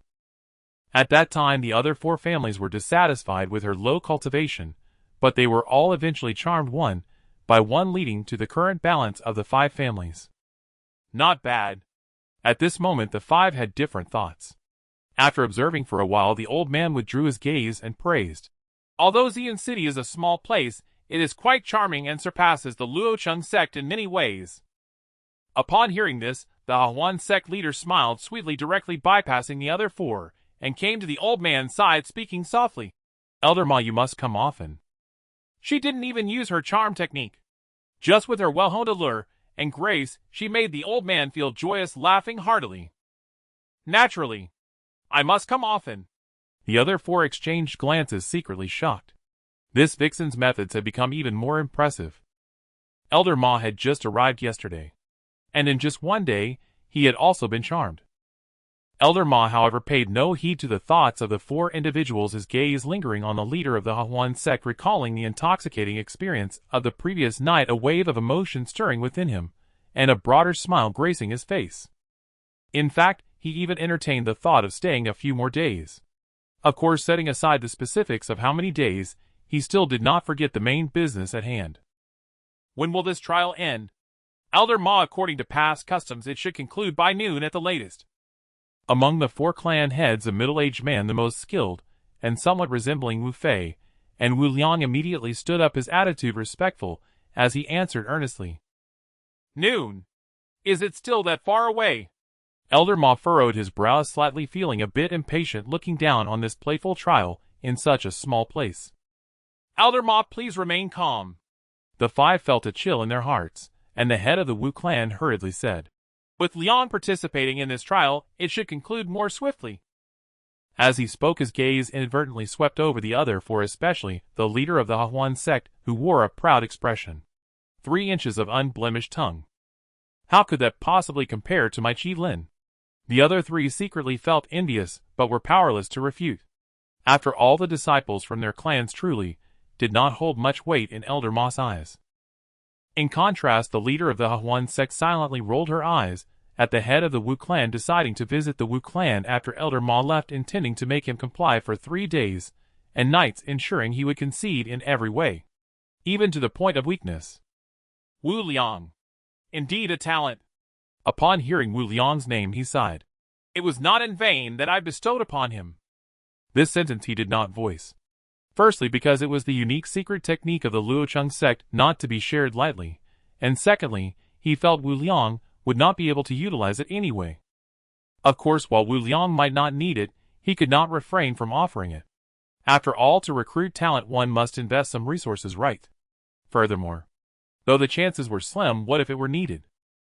However, this Purple Cloud trial is a major event not to be encountered in a decade, and your city lord seems to be able to remain composed. Elder Ma's tone shifted as he brought up another matter, his demeanor instantly cooling. The 5 people's expressions stiffened, and they dared not respond, feeling increasingly perplexed. The Purple Cloud trial is of utmost importance, and as the city lord of Purple Cloud City, he naturally should make an appearance. Not to mention, this time, there is also Elder Ma's significant figure from the Luocheng sect. Yet, do not even mention an appearance. Since yesterday, the city lord's residence has been closed to guests, and outsiders cannot enter. Even the face of the Luocheng sect is of no use. At this thought, the other 4 looked at the leader of the Huan sect with subtle expressions. The meaning was clear. You, the first to charm the city lord in Purple Cloud City, surely knows some insider information. Bastards. The leader of the Huan sect cursed the 4 of them in her heart for being ungrateful freeloaders, then cautiously glanced at Elder Ma. Elder Ma, no need to say more. Elder Ma waved his hand, interrupting her, and said quietly, The Luocheng sect has ultimately declined. Even a small city lord in a corner dares to disrespect us now. The 5 grew increasingly cautious, yet their confusion deepened. The city lord. Where had he gone? At this very moment, dozens of miles away from the 5 clans' residence, the city lord of Purple Cloud City, who had incited Elder Ma's discontent, was currently bowing and standing behind a man in a black robe, continuously reporting the situation. The 300 black armored guards of the city lord's residence have all been dispatched to the depths of Purple Cloud Mountain. Once they discover her whereabouts, they will certainly. 300. The man in the black robe frowned slightly, interrupting him with dissatisfaction. Why are there so few? An invisible pressure spread out, causing the city lord of Purple Cloud to suddenly struggle to lift his head. 300. That is all the elite forces of the city lord's residence. He trembled, enduring the pressure, and said in a quavering voice, Rest assured, my lord, these black armored guards are all trained by me personally, having grown up in Purple Cloud City, familiar with the terrain of Purple Cloud Mountain. They will definitely find the person you mentioned. Upon hearing this, the man in the black robe's expression softened slightly, as he looked into the endless distance, saying quietly, You have at most 1 day's time. No need for a day. The city lord of Purple Cloud immediately assured, At most half a day. After half a day, I will give my lord a satisfactory explanation. Rest assured. The man in the black robe did not turn around, speaking indifferently. If you accomplish this task, there will be great rewards for you. Yes. Yes. The city lord of Purple Cloud was overjoyed and hurriedly bowed in gratitude. When he raised his head again, the man in the black robe had already vanished without a trace. Who? The city lord of Purple Cloud finally breathed a sigh of relief, wiping the sweat from his forehead, feeling both nervous and excited. City lord. At this moment, a trusted aide, who had been standing behind the city lord of Purple Cloud, finally dared to step forward, hesitating for a moment before asking, "Why does such a powerful senior want us?" "Don't ask." The city lord of Purple Cloud's expression darkened. "Those in high places have their own rules, and reasoning, how could we discern them? Just complete the task assigned by that lord well, and do not question anything else." "Yes." The aide's heart jumped, responding, and then tentatively inquired, "But what about the Purple Cloud trial?" "Don't worry about it." The city lord of Purple Cloud waved his hand, saying lightly, "In the end, it's just a bunch of young kids playing house. What is there to pay attention to?" "This," the aide stammered, then said, "And what about Elder Ma of the Luocheng sect?" "Luocheng sect?" The city lord of Purple Cloud frowned for a moment, then suddenly sneered. "Merely a facade, ultimately just a declining family. As long as this matter is handled well, even 10 Luocheng sects combined would not amount to 1/10 of this credit." Looking at the distant Purple Cloud mountain, the fervor and excitement in his eyes were impossible to conceal. "Go! Follow me, we will enter the mountain together." "Enough. No more waiting. Into the mountain." Thinking of the city lord's attitude, Elder Ma's mood suddenly soured, and even the presence of the leader of the Hawan sect no longer seemed appealing. "I'll enter the mountain now. Once I retrieve Wu Liang, we will head straight back to the Luocheng sect." The others exchanged glances, looking at each other.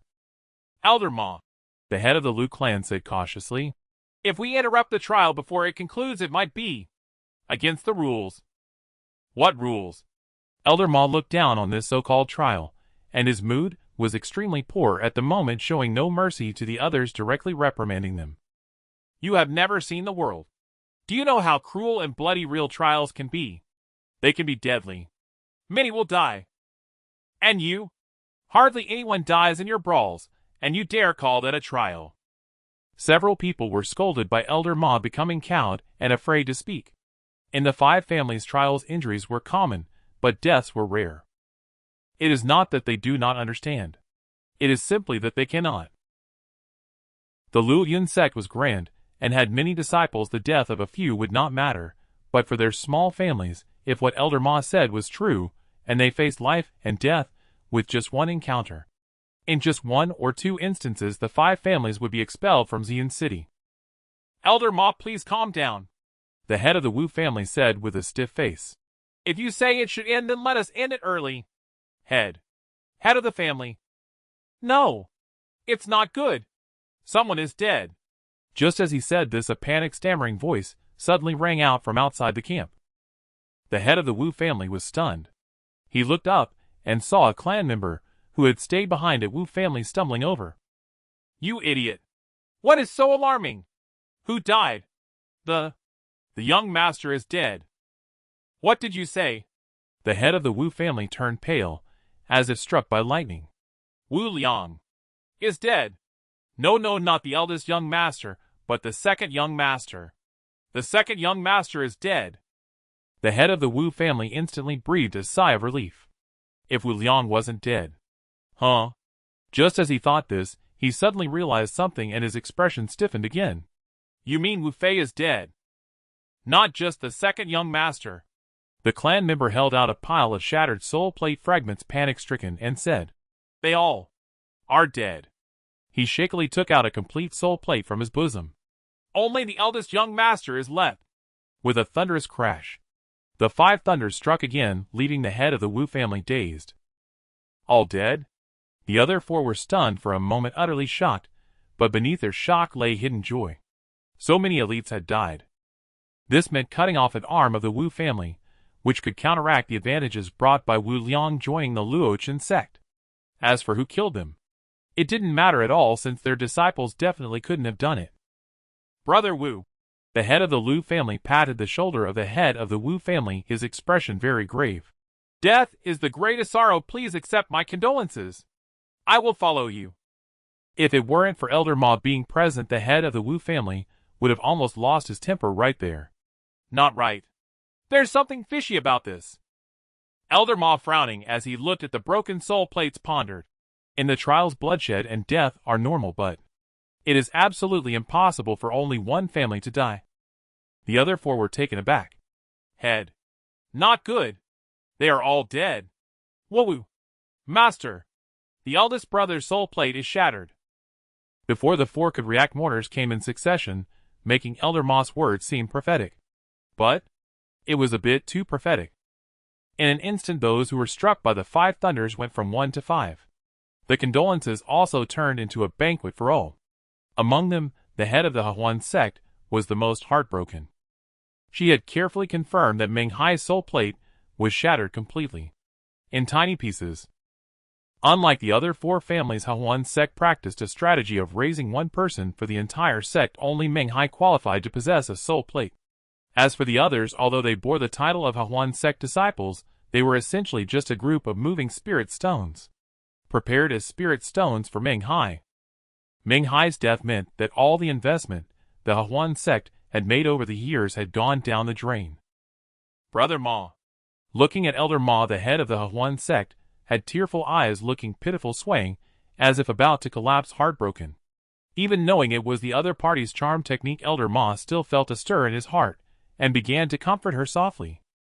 Sister, there is no need to be like this. Since I am here, I will not stand by idly. I will definitely investigate this matter thoroughly, and tear the murderer to pieces.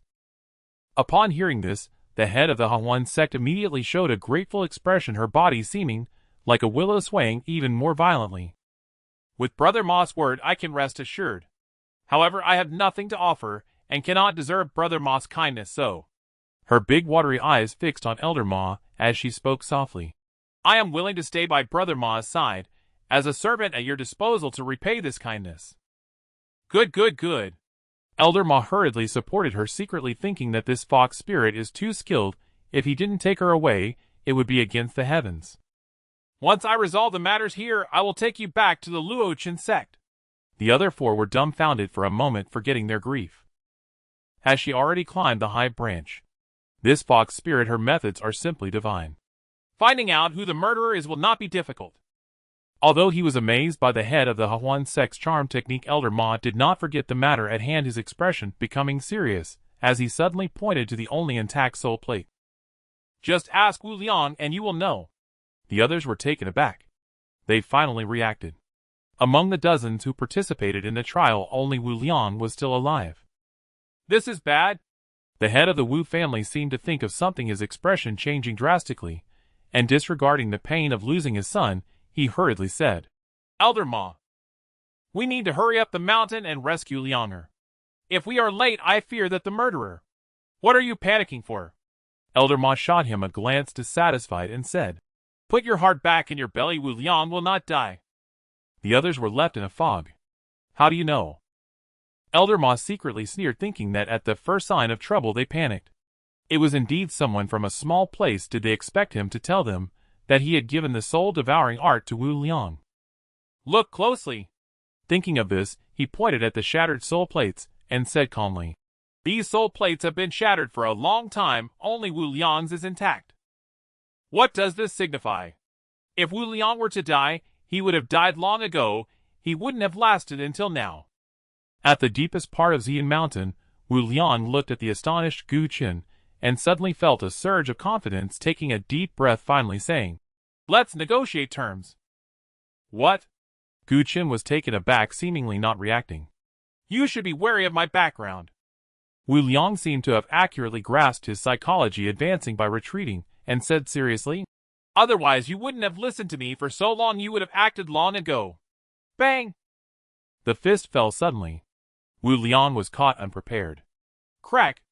At the foot of Xian Mountain within the Wu family's camp, as Elder Ma's voice fell, the soul plate belonging to Wu Liang suddenly shattered.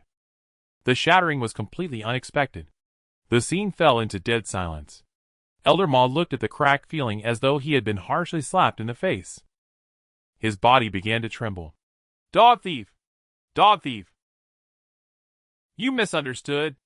I was just curious and asked. In the deepest part of Xian Mountain, Gu Qin looked at Wu Liang's corpse and earnestly explained, Let the deceased close their eyes. Let the lovers become companions. After achieving these two remarkable feats, he sighed with relief, and indescribable fatigue washing over him. In terms of time, he had only stepped into cultivation for a day. Yet, he had already experienced being killed, resurrected, counter-killing life and death battles, making money, fulfilling the deceased's last wishes, and completing the lover's union. Things he had never dared to imagine before. The old man was right. To live splendidly, you don't need a lifetime, a single day is enough. This phrase was often repeated by the old man. He hadn't understood it before, but at this moment, he interpreted the correctness of this statement through his own experiences. After a moment of reflection, he felt a bit better, as his injuries slightly healed, and the fatigue in his heart lessened, suddenly feeling a surge of excitement. In just one day, he had crossed paths with many people and experienced multiple life and death battles. However, Wu Fei Ming Hai, and even that woman who could shrink others, all fell to him by mere coincidence. But Wu Liang, this strongest opponent, was the one he defeated entirely on his own merit, without relying on any external forces. This exhilarated him, and gave him a sense of accomplishment, but ultimately it was a feeling of indescribable anticipation. Anticipation of becoming stronger. Anticipation of facing stronger opponents. Anticipation of thrilling battles one after another without regrets. Unbeknownst to him, a seed unique to battle maniacs quietly sprouted in his heart. The dawn broke brightly. In Ziyun village, within a dilapidated thatched hut, the old man, having endured a night of cold and hunger, rubbed his hands, stirred the charcoal fire in front of him, and for once did not scold anyone, instead letting out a complex sigh. It seemed like anger, yet also relief, and a trace of indescribable melancholy. The whole family is like this. In the deepest part of Ziyun Mountain. After resting for a moment, and consuming a large handful of pills, Gu Qian's injuries gradually improved, while he suppressed the intense desire for battle, preparing to set off again. Not to return to Ziyun village. Not to the final trial place mentioned by Wu Liang. But to find the nine-bone lizard. To eliminate the last two hidden dangers. Roar. Just as he stood up, a violent roar suddenly echoed from the nearby forest. Lizard brother. Gu Qian's expression shifted. Although the roar was fierce and filled with pain, it was robust, like a pig being slaughtered, clearly indicating that there was no major problem. Sure enough, just as he thought of this, the rustling of the forest revealed the nine-bone lizard had arrived. It had come by scent. In its mouth, it held two blood-stained storage bags. Gu Qian immediately felt at ease. Although he hadn't witnessed the battle, just looking at the two storage bags made the fate of the two individuals quite evident. Looking at the nine-bone lizard, it was in a far worse state compared to before. Its hard scales were shattered in many places, covered in wounds, and even its tail was broken. However, despite being badly injured, its size had actually grown, and its aura was much more ferocious than before. Evidently, it had accumulated enough strength, and after a life-and-death struggle, it had successfully advanced. Lizard brother. Great job. Gu Qian gave it a thumbs up. Roar. The nine-bone lizard called out, quite pleased, shaking its head, and tossing the two storage bags over. Open them. Take the pills. At that moment, Gu Qian's kindness was displayed vividly. He first took out the storage bag belonging to the woman, and explained that he hadn't touched the contents inside. Then, in front of the nine-bone lizard, he opened each storage bag, sorted the items, and thoughtfully picked out materials and techniques that the other party wouldn't use, even adding some of his own resources. It can't be said to be absolutely fair. It can only be said that his kindness was genuine kindness. After dividing the spoils, they parted ways. Having experienced life and death together, and fought side by side, a bond of friendship formed between the person and the lizard. They were no longer as tense and guarded as before, and at this moment of parting there was a hint of reluctance. Lizard brother. Gu Qian waved goodbye proactively. I'll go home to cook for the old man first, then come back to find you. Roar. The nine-bone lizard nodded vigorously, quite happy. You go ahead. Once I recover, grow my tail back, we can make money together. After saying goodbye, it shook its large head and directly dove into the depths of the forest, vanishing from sight. Gu Qian stood in place, watching it leave, motionless and speechless for a long time. After a while, once he confirmed that the nine-bone lizard wouldn't return, he suddenly clenched his fist, a trace of excitement flashing across his face, and he dashed towards the direction pointed by Wu Liang. Had it been before he began cultivating 20 miles, and the rugged mountain paths would have taken him a good half a day, even though he grew up here. But now, in just a little over half an hour, he had already arrived at the final trial location mentioned by Wu Liang. Indeed, it is purple. The first thing he saw was a natural cave about 10 feet high presenting a deep purple color. Clearly this place was rarely visited by people with tree canopies as large as umbrellas casting a dark and deep shadow. Yet within the cave a faint purple glow emanated, illuminating an area of about 10 feet beside the cave. There are treasures. His heart leaped with joy. He forcefully restrained his excitement, took a few steps, and arrived beside the cave. The cave wasn't deep, less than a foot high, but its inner walls exhibited a more intense purple hue, and at the very top of the cave a deep purple crystal was embedded.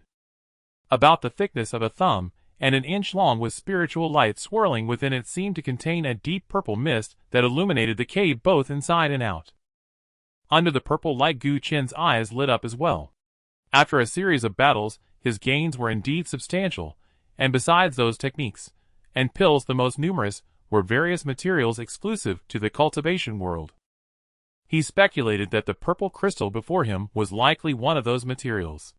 Previously, he had felt that each of those materials was rare in the world treasures among treasures. But compared to the purple crystal before him, it couldn't be said to be insufficient, only that those materials seemed like mere scraps. "I'm going to get rich," he muttered to himself as he reached to pluck the purple crystal. However, before he could act, the bushes beside the cave suddenly stirred. Who? Gu Chen's heart tightened, instantly alert, and looked over. The bushes rustled. A large head poked out first. It looked somewhat familiar. In Gu Chen's astonished gaze, a massive figure, dragging its wounded body, appeared before him. "Lizard brother." Gu Chen was a bit dumbfounded. This big fellow was undeniably the nine-bone lizard. Human pet. The nine-bone lizard was also a bit stunned upon seeing him. The atmosphere suddenly became awkward. "Brother lizard." Gu Chen spoke first, breaking the deadlock, a hint of unease in his voice, as he tentatively asked, "Aren't you supposed to be recovering?" "Roar." The nine-bone lizard let out a few low growls, clearly lacking confidence. "Aren't you supposed to be at home cooking?" Their eyes met. Both the person and the lizard seemed to avoid each other's gaze, instinctively looking towards the deep purple crystal. Then, they instantly realized something. "Roar." The big lizard stared at Gu Chen, gaining a new understanding of his cunning, its eyes gradually turning red. "I was so sincere." This creature actually wanted to monopolize the benefits. That's just too cruel. Crack, crack. Gu Chen clenched his fists tightly, gaining a new perspective on the intelligence of this big lizard, his expression gradually turning unfriendly. "I am so kind. This beast actually wants to swallow the benefits alone. That's too cruel." The dry branches and leaves rustled. The person and the lizard moved closer to each other, both wanting to teach this inconsiderate fellow a lesson and vent their anger. Cough, cough. Just as the friendship boat was about to capsize, a violent cough suddenly erupted at an inopportune moment. Who is coughing? The person and the lizard's hearts tightened, standing shoulder to shoulder, firmly supporting their friendship boat, united against external threats. Who did it? At the same time, on the small hillside that had long been soaked in blood, the five elites, who rushed over under elder moss leaves, looked at the bloody and tragic scene before them, their scalps tingling with shock and rage. They are dead. They are really all dead. Not a single one left, and they died so tragically. It was done by a monster. The head of the Wu family looked at the devastation before him, his expression dark yet filled with suspicion. How could this be? How could there still be monsters in Zian Mountain? Not just him. The other four were equally perplexed. It's not just any monster. And it must be a high-ranking one. Not necessarily. Though slapped in the face, Elder Ma was ultimately from a large place with far greater insight than these people. With just a glance, he sensed something was amiss. Monsters are violent, yet they are not devoid of intelligence. A few deaths and injuries are normal, but all dead. Unless the monster has completely gone mad, how could it be so frenzied? As he analyzed, the five also realized something was off. Brother Ma, the leader of the Hahuan sect, probed. Do you mean? In my opinion. Elder Ma stroked his beard, a glint of wisdom flashing in his eyes, as he said solemnly. The disturbance caused by the monster is a facade. The real disaster is man-made. A sudden realization struck. Everyone's heart sank, and the 5 family leaders exchanged glances, constantly pondering which of their enemies was targeting them. However, the 5 families had stood for 100 years in Xian City with so many foes, they couldn't even remember. How could they pinpoint the culprit in such a short time? Investigate. The head of the Wu family gritted his teeth, unwilling to rule out any possibilities, and ordered on the spot. Even if we have to turn Xian Mountain upside down. Nonsense. Just halfway through his sentence, he was interrupted by Elder Ma scolding. Xian Mountain is not small. With your few families' manpower, how can you investigate?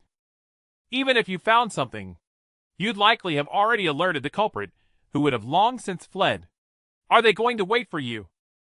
After being lectured, the head of the Wu family felt his face flush with embarrassment, unable to retort, for Elder Ma's words were indeed quite reasonable. Then what do you mean? Just watch. Elder Ma, uninterested in giving any of the others besides the Huan girl a good look, offered no explanation. He waved his hand, and a small box about 3 inches square appeared in his palm. With another stroke of his hand, a thumb-sized 6-winged golden bug flew out from the box, seemingly sensing something. Could it be? The leader of the Huan sect's eyelids twitched as she looked at Elder Ma, blinking her eyes curiously, and asked, Is this the spirit-eating bug? The bug lived up to its name, feeding on spiritual energy, naturally sensitive to the aura of spiritual energy, and was often used to explore spiritual veins and track enemies. The 5 families were naturally not unfamiliar with it, but none could produce one. The reason was simple. It was just too expensive. According to the records of the strange bugs, although the spirit-eating bug is of low rank, it can distinguish various spiritual energies. As long as the time isn't too long, it can find its owner. I didn't expect Brother Ma to have such a means, truly well hidden. The leader of the Huan sect gazed at him with admiration, her tone softening to an extreme. It seemed she wanted to prove to Elder Ma that although she excelled in the art of pleasure, she was not a shallow woman who only understood the manipulation of flesh, but a talented individual with both beauty and skill. Indeed, the others secretly despised her words, yet Elder Ma expressed considerable appreciation, his irked mood easing somewhat. The talents of this girl are indeed impressive. HM. Just as he reached this point, he felt a stirring in his heart, his gaze sharpening as he looked ahead. After circling around, the spirit-eating bug seemed to have captured some aura that ordinary people couldn't perceive, its 6 wings fluttering slightly as it flew into the depths of the jungle. Found it! Elder Ma let out a cold laugh and was about to pursue. Seeing this, everyone else wanted to follow. No need. Elder Ma frowned, displeased, speaking quite rudely. You are too slow. Following will be useless, and will only hold me back. You all wait here. The deaths of the 5 family disciples didn't actually concern him much, nor did he care at all. However, since Wu Liang, a disciple of the Falling Dust sect, was highly valued, and had died before formally entering, he naturally couldn't stand by. Of course, that was all. Without Wu Liang, he was also disinclined to have any further ties with anyone besides the Huan girl. Elder Ma. Seeing his firm attitude, the head of the Wu family hesitated, saying, That culprit's methods are cruel, you alone. Elder Ma laughed. It was a laugh filled with anger. What? This mere Xian city, this small Xian mountain, is there anyone who can kill me? Seeing him enraged, the 4 of the Wu family hesitated for a moment, and didn't dare to speak. Instead, the leader of the Huan sect, with a hint of just the right admiration in her eyes, gently said, With Brother Ma taking action, this matter is surely foolproof. I will wait here for Brother Ma's return. The admiration of a beauty was certainly more potent than any elixir in the world. Elder Ma suddenly realized that although Wu Liang had died on this trip to Xian City, it wasn't without rewards. Ha ha ha. Upon realizing this, he suddenly burst into hearty laughter, feeling rejuvenated, as if the old tree had sprung back to life. His previously aged body filled with vigor, and he lightly swayed, vanishing from everyone's sight. Don't worry, sister. In half an hour, I will definitely return. If I don't return, then I must have died. In front of the stone cave, radiating a purple hue, a person and a lizard were tightly focused on the front. One was silently operating the Lingxi technique, their mind tense, while the other, with a severed tail, was on high alert. The jungle stirred slightly. A figure appeared before them. Although this was the deepest part of Xian Mountain, and the surroundings were dim, the person and the lizard were still able to discern the other's silhouette, momentarily stunned. The person was quite strange. Tall and elegant, dressed in tight black clothing, wearing a straw hat that cast a shadow obscuring his features completely. "Who are you?" Gu Chen asked cautiously. The man in black did not reply, his gaze piercing through the black cloth of the hat, fixating on the purple stone cave. "This Xian crystal holds little value for you. Why not give it to me instead?" Xian crystal. The person and the lizard were taken aback, suddenly realizing the name of the crystal. However, upon hearing the latter part of the man's words, they instantly felt displeased. "What do you mean useless? I can sell it to the old man for dowry money." Gu Chen's expression darkened. "It must be useful. I can trade it for pills or spirit stones." The nine-bone lizard also became a bit irritable. "This is mine. Cough ours." Gu Chen spoke again, deliberately emphasizing the point. "Roar." The nine-bone lizard scratched the ground with its claws, immediately united in opposition. "Yes. Ours." "I understand," the man in black said. "That's why I'm discussing it with you." This. The person and the lizard exchanged glances, suddenly unclear about the man's true intentions. "If you want it, that's fine." Gu Chen's mind raced, casually suggesting, "Why not just buy it?" "Sure." The man in black nodded without hesitation, his answer completely unexpected. "Roar, roar, roar." The nine-bone lizard was overjoyed, unable to resist glancing at Gu Chen. "Sold. I'm making the decision now. No matter how precious a material is, if it cannot be used, its value will naturally decrease significantly." Despite its low intelligence, it had high awareness, its big head nodding incessantly, and it immediately agreed. However, Gu Chen remained silent, his face full of vigilance. The nine-bone lizard was inexperienced. He had personally experienced similar situations, and had nearly lost his life. Earlier, when Wu Fei snatched his dragon-scale ginseng, he had said similar words. "You aren't suggesting that we buy our lives with this, are you?" The nine-bone lizard looked at Gu Chen in disbelief, thinking, how could you come up with such 100 times more outrageous idea than a beast? The man in black adjusted his hat slightly.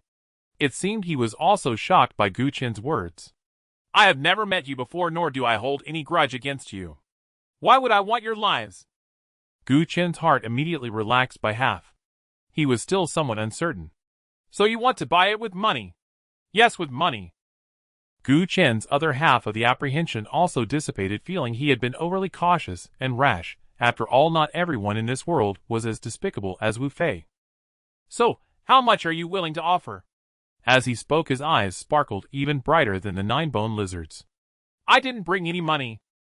The man in black's reply was straightforward. Gu Chen. Nine-bone lizard. The person and the lizard were stunned for a while, then suddenly realized they might have been played. Roar. The nine-bone lizard was furious, its claws scraping the ground, ready to pounce on this rude fellow at any moment. Gu Chen's face darkened, filled with rage.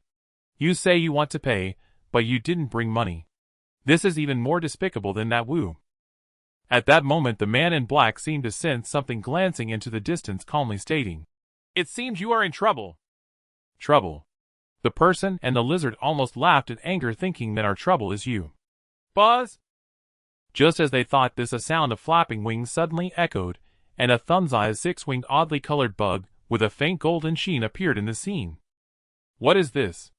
The person and the lizard were stunned again, staring at the little bug, momentarily at a loss. "Humph. Indeed, it's here." Before they could react, accompanied by a cold laugh, a figure in a gray robe descended from the forest, also appearing in the scene. It was none other than Elder Ma. "Oh no!" Seeing the expression on the other's face, the person and the lizard felt a sudden chill, an ominous premonition arising. Elder Ma waved his hand, and the spirit-devouring bug flew over, obediently landing once again in the small box in his palm, which he carefully stored away. After completing this task, he turned his gaze, sweeping over Gu Chen and the nine-bone lizard, his brow immediately furrowing. Gu Chen felt a jolt in his heart from that glance. Although he could not see through Elder Ma's cultivation, his instinct told him that the strength of the newcomer was far beyond what he and the nine-bone lizard could handle together, fearing that one glance would be enough to end their lives. "Brother Lizard." He instinctively glanced at the nine-bone lizard beside him, his face darkening. Unbeknownst to him, the nine-bone lizard had already retreated into the stone cave once again, shielding him in front. "Coward!" Gu Chen cursed inwardly, almost ready to fight it if not for the circumstances.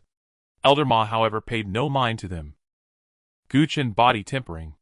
Beast 5th rank. He quickly assessed their strengths. In a small place like Xian City, they were decent enough, yet to kill so many, especially Wu Liang, who possessed the spirit-devouring technique, was far from sufficient. Thus, he naturally set his sights on the man in black. Only this person. He was somewhat inscrutable. Who are you? He scrutinized the other party for a few moments, icy coldly stating, To dare slaughter the disciples of the 5 clans is one thing, but even the disciples of my Luochen sect. Is this not too audacious? He was very experienced. As soon as he spoke, he directly brought up the Luochen sect. This tactic was always effective, for anyone who had heard of the Luo Yun sect would have to give him some respect. However, the man in black showed no reaction at all, still calmly saying, I do not understand what you are saying. Next to the stone cave. The person and the lizard felt both worried and relieved. Worried because the pursuers had arrived. Relieved because they weren't the targets. Just as they thought this, the man in black suddenly looked over again, stating, The ones you seek should be them. Gu Chen. 9-bone lizard. The deal fell through. Let's not mention the principles of righteousness. How could you sell the sellers out? Them. Elder Ma's expression turned slightly cold, glancing at the person, and the lizard again coldly stating, Are you joking? He pointed at Gu Chen. A mud leg from the mountains. He pointed at the 9-bone lizard again. A scaly-horned creature with undeveloped intelligence. He laughed angrily, saying, With them could they possibly kill so many? Could they kill Wu Liang? Do you truly think my eyes are mere decorations? Gu Chen's expression was strange. Yet deep down he was secretly pleased. He was very grateful for the decorative nature of Elder Ma's eyes. But the 9-bone lizard. It was furious, completely breaking down. Who is scaly and horned? Who has undeveloped intelligence? Who is a beast? With your eyes wide open, how are you blind? The killer. The 9-bone lizard, and its master too. Roar. It roared loudly just as it was about to defend its intelligence and strength. A large foot suddenly flew over. It struck squarely on its big face. The kick struck with blinding speed and ruthless precision, its angle so deviously angled that the 9-bone lizard had no time to react. Its 2 newly grown fangs shattered instantly, and the searing agony in its mouth nearly sent it into a berserk frenzy. Boom! Boom! Before it could even stagger upright, Gu Chen delivered 2 more crushing kicks, sending it reeling dazedly to the ground, where it lay groaning helplessly, utterly silenced. Coward. Simpleton. Brute. Having landed 3 kicks, Gu Chen still seethed inwardly, launching another silent tirade against the creature. Sir, have you anything further to say? Nothing at all. Whether unwilling or simply unable to explain, the black-robed man shook his head, his tone as calm and unruffled as before. Master Ma's gaze flickered thoughtfully. Since the man was already dead, the identity of his killer mattered little. What truly mattered was presenting a coherent account to the sect. Clearly neither Gu Chen nor the 9-bone lizard, 2 insignificant specks in his eyes, could possibly shoulder such responsibility. Then, so it appears, sir, that you are the one who slew him. Cough, cough. The black-robed man remained silent, sinking once more into a fit of dry coughing. Oh! Master Ma's eyes gleamed brightly as he smiled. It seems your injuries run deep. I am dying. Suppressing his cough with visible effort, the man sighed softly. Is that so? Master Ma's gaze sharpened further, his smile widening. Might I ask, when exactly do you intend to die? Not long now. Yet, I must return to Luochen sect immediately. I have no time to wait. Since your death is inevitable, might you oblige me by dying now? It would save me considerable trouble, and allow me to deliver a tidy report. No. Another sigh escaped the black-robed man. I still have vital matters to attend to, and must cling to life, however briefly. Very well. Master Ma sighed in turn, wistful, almost melancholy. If you refuse this small favor, then I have nothing more to say. At that instant, he stepped forward. His cultivation surged violently, and a shimmering aura of protective spiritual energy coalesced around him, bearing down upon the black-robed man like palpable pressure. Beside the cavern, the 9-bone lizard still reeled dazedly, but Gu Chen's expression had turned grave. Master Ma. truly formidable beyond imagination. Yet the black-robed man remained motionless, seemingly oblivious to the onrushing assault. Hey! Gu Chen couldn't help calling out.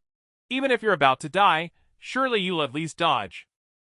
How thoughtful of you! The black-robed man murmured faintly, surprised. Gu Chen retorted, exasperated. If you die, I'm next. Once again, the man looked startled, yet offered no explanation. Instead, his gaze fixed upon Master Ma, now mere inches away, and suddenly he declared, I am wealthy now. Gu Chen blinked, bewildered. Wherever the wealth came from. What use was money now? Didn't he know the cruelest irony of all was dying with riches unspent? Dying and still cracking jokes. A thunderous roar erupted as Master Ma closed the final inch, his palm descending in a killing strike. Do you even see me, sir? As if granting a final courtesy, the black-robed man turned his head and met Master Ma's gaze. Master Ma froze mid-motion. In that instant, the arrogance blazing in his eyes dissolved, replaced by raw, unguarded terror. Senior, forgive. Only 3 words escaped before he collapsed, lifeless, unmoving. Deceased? Cough, cough. After a violent spasm of coughing, the black-robed man lifted his eyes toward Gu Chen outside the cavern, and repeated quietly, I am wealthy now. Gu Chen said nothing. He hadn't yet processed what had just occurred. Even the 9-boned lizard, only just recovering from dizziness, sat utterly still. Master Ma departed, suddenly, inexplicably, leaving them utterly unprepared. The black-robed man uttered no further word. He strode past them into the cavern and gently plucked the violet cloud crystal from its resting place. Mine? Where's the money? Gu Chen blinked, instinctively asking. Roar! The 9-boned lizard stared, bewildered, and silently wondered, with such a fearsome figure standing before you, how dare you even mention money? Roar! Roar! It barked eagerly toward the black-robed man, its large eyes brimming with supplication. Take it. It's yours. Money meant little. What mattered was forging an alliance. The black-robed man looked genuinely astonished. He hadn't expected a mere 5th-rank demonic beast to possess such extraordinary intelligence. His gaze lingered briefly on Gu Chen too, then narrowed slightly beneath his bamboo hat, as if sensing something unusual. One human. One beast. Both appeared unremarkable, yet each bore subtle, intriguing anomalies. He chose not to probe further. Pointing outward, he spoke coolly. His storage ring belongs to you both. It will more than suffice to purchase the violet cloud crystal. Even as he spoke, he passed them, his form dissolving once more into the depths of the forest, accompanied by faint, lingering coughs. Only now did Gu Chen slowly regain his composure, yet before he could utter a word, a black blur shot forward. Naturally, it was the 9-boned lizard. Fearing it might be overpowered, Gu Chen hurried after, only to find upon reaching the body that the hulking beast had shrunk back, trembling, unwilling to advance another step. Coward! What's there to fear from a corpse? He muttered under his breath, then glanced instinctively at the body himself, and his scalp prickled sharply. He too took an involuntary step back. Master Ma's death had been unerringly strange, his eyes wide with terror, his face tinged first violet, then deepening into bruised black. It reminded Gu Chen of his childhood, of the sickly hue that had bloomed across his own face after accidentally ingesting that poisonous fungus. Could he have been poisoned? Recalling how the black-robed man had slain his foe without lifting a finger, even Gu Chen, raised wild in the mountains, fearless by nature, felt a chill creep along his spine. Thank heavens he was gone. Thank heavens he'd never be seen again. Amid quiet relief, Gu Chen's gaze shifted to Master Ma's right hand, more precisely to the small silvery ring gleaming upon his right middle finger. Remembering the black-robed man's parting words, storage ring, he realized instantly this was undoubtedly a refined artifact akin to storage pouches, yet far more advanced. Roar! Roar! Roar! The 9-boned lizard, forgetting all fear, and astonishingly indifferent to its broken fangs, fixed its gaze upon the ring and growled low, urgent, insistent. Open it. Divide the spoils. For once Gu Chen didn't rebuke its tone. His own heart pounded fiercely with anticipation. Master Ma was stronger, the ring therefore more potent. That alone suggested its contents would be richer, bringing him significantly closer to gathering enough wealth for his betrothal dowry. Battling his surging excitement, he carefully removed the storage ring and studied it closely, then cautiously infused a thread of spiritual energy, only to stare dumbfounded. It won't open. Roar! And even the nine-boned lizard was stunned. Guchen, still unwilling to concede defeat, tried repeatedly, until a faint sheen of sweat appeared on his brow, yet the object remained stubbornly sealed. Though it appeared no more than a trivial trinket each time he channeled spiritual energy toward it, an enigmatic force repelled him utterly, preventing any insight into its contents, let alone retrieving whatever lay inside. And at that moment man and lizard stood frozen in mutual bewilderment. Could he have done this on purpose? In staring at the storage ring in his palm, Guchen suddenly recalled the black-robed man, and muttered darkly, suspecting he'd been swindled. Roar!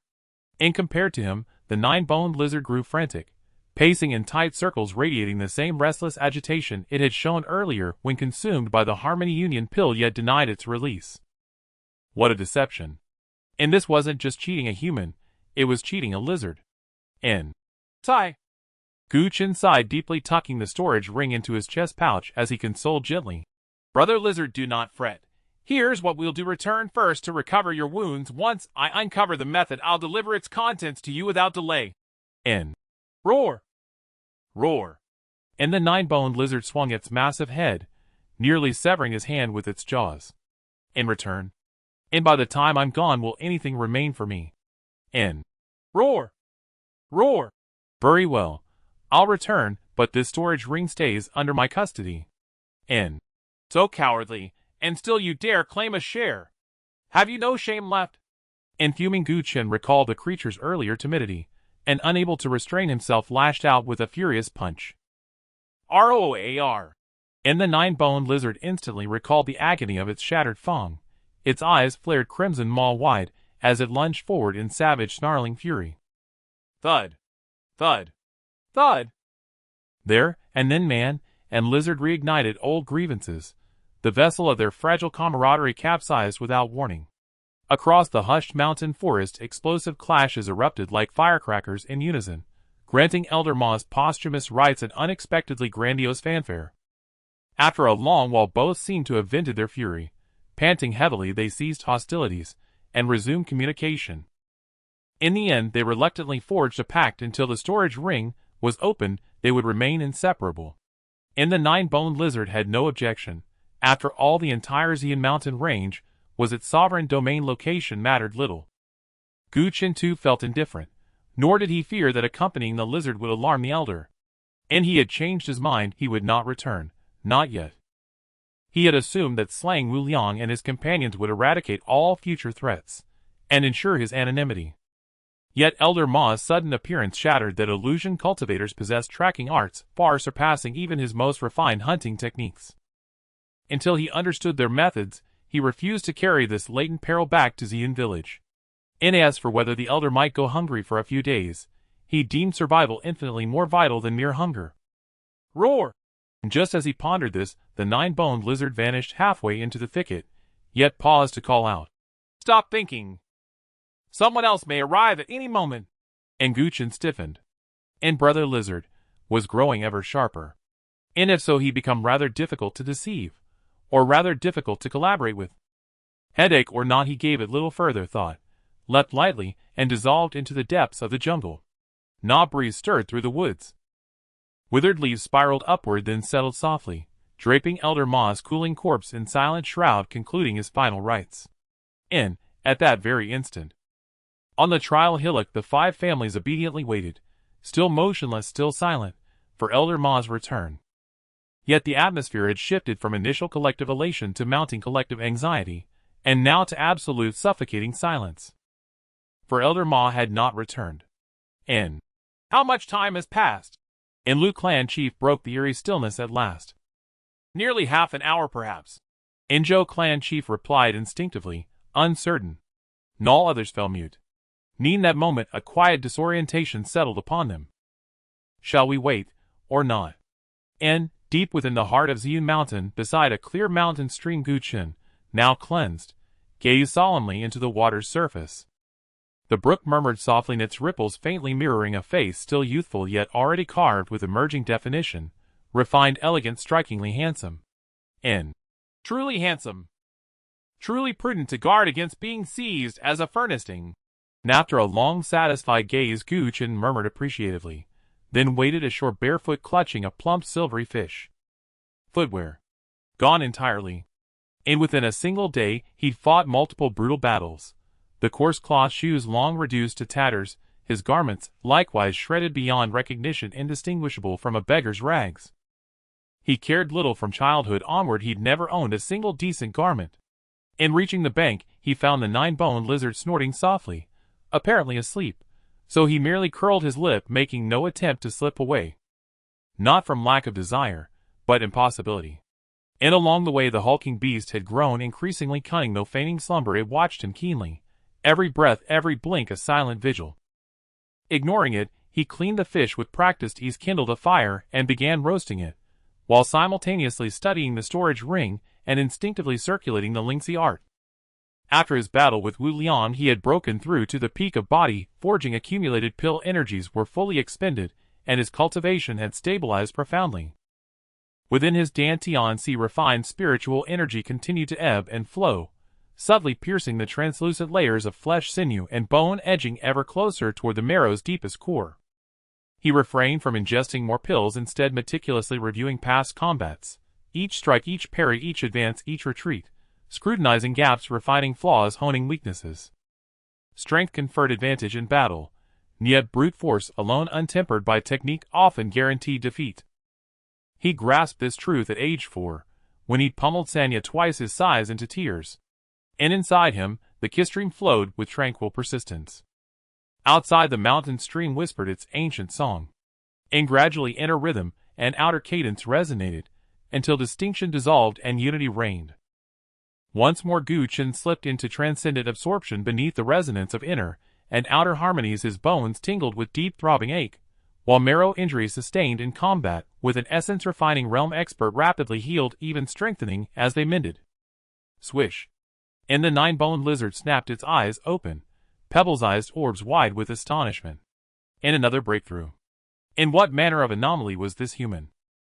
Still reeling in shock, it suddenly twitched its nostrils, sensing something unseen, then bellowed fiercely toward the nearby thicket. And Gu Chen jolted awake. "What in the 9 hells are you bellowing about?" Ni's rare profound state shattered, he glared furiously, then instinctively turned toward the thicket, face hardening as he sprang upright. Beside the thicket stood a figure, silent, unexpected, unmistakably real. She was a girl around 11 or 12 years old, dressed in a gorgeous gown that Gu Chen had never seen before, her appearance exceptionally bright and captivating, already possessing a hint of enchanting beauty at such a young age. Based on Gu Chen's experience. Of course, he had no real experience, it was just according to his unique standards of judgment that this girl's beauty was only slightly inferior to that of the mysterious woman in his dreams, who had gifted him the bone fragment. Of course, while she was beautiful, he was not the slightest bit enchanted. This was the deepest part of Xian Mountain, and aside from him and the 9-boned lizard, there wasn't even a ghost to be seen. It was already abnormal for such an extraordinarily beautiful girl to appear here. Abnormal? It represented complications. Roar.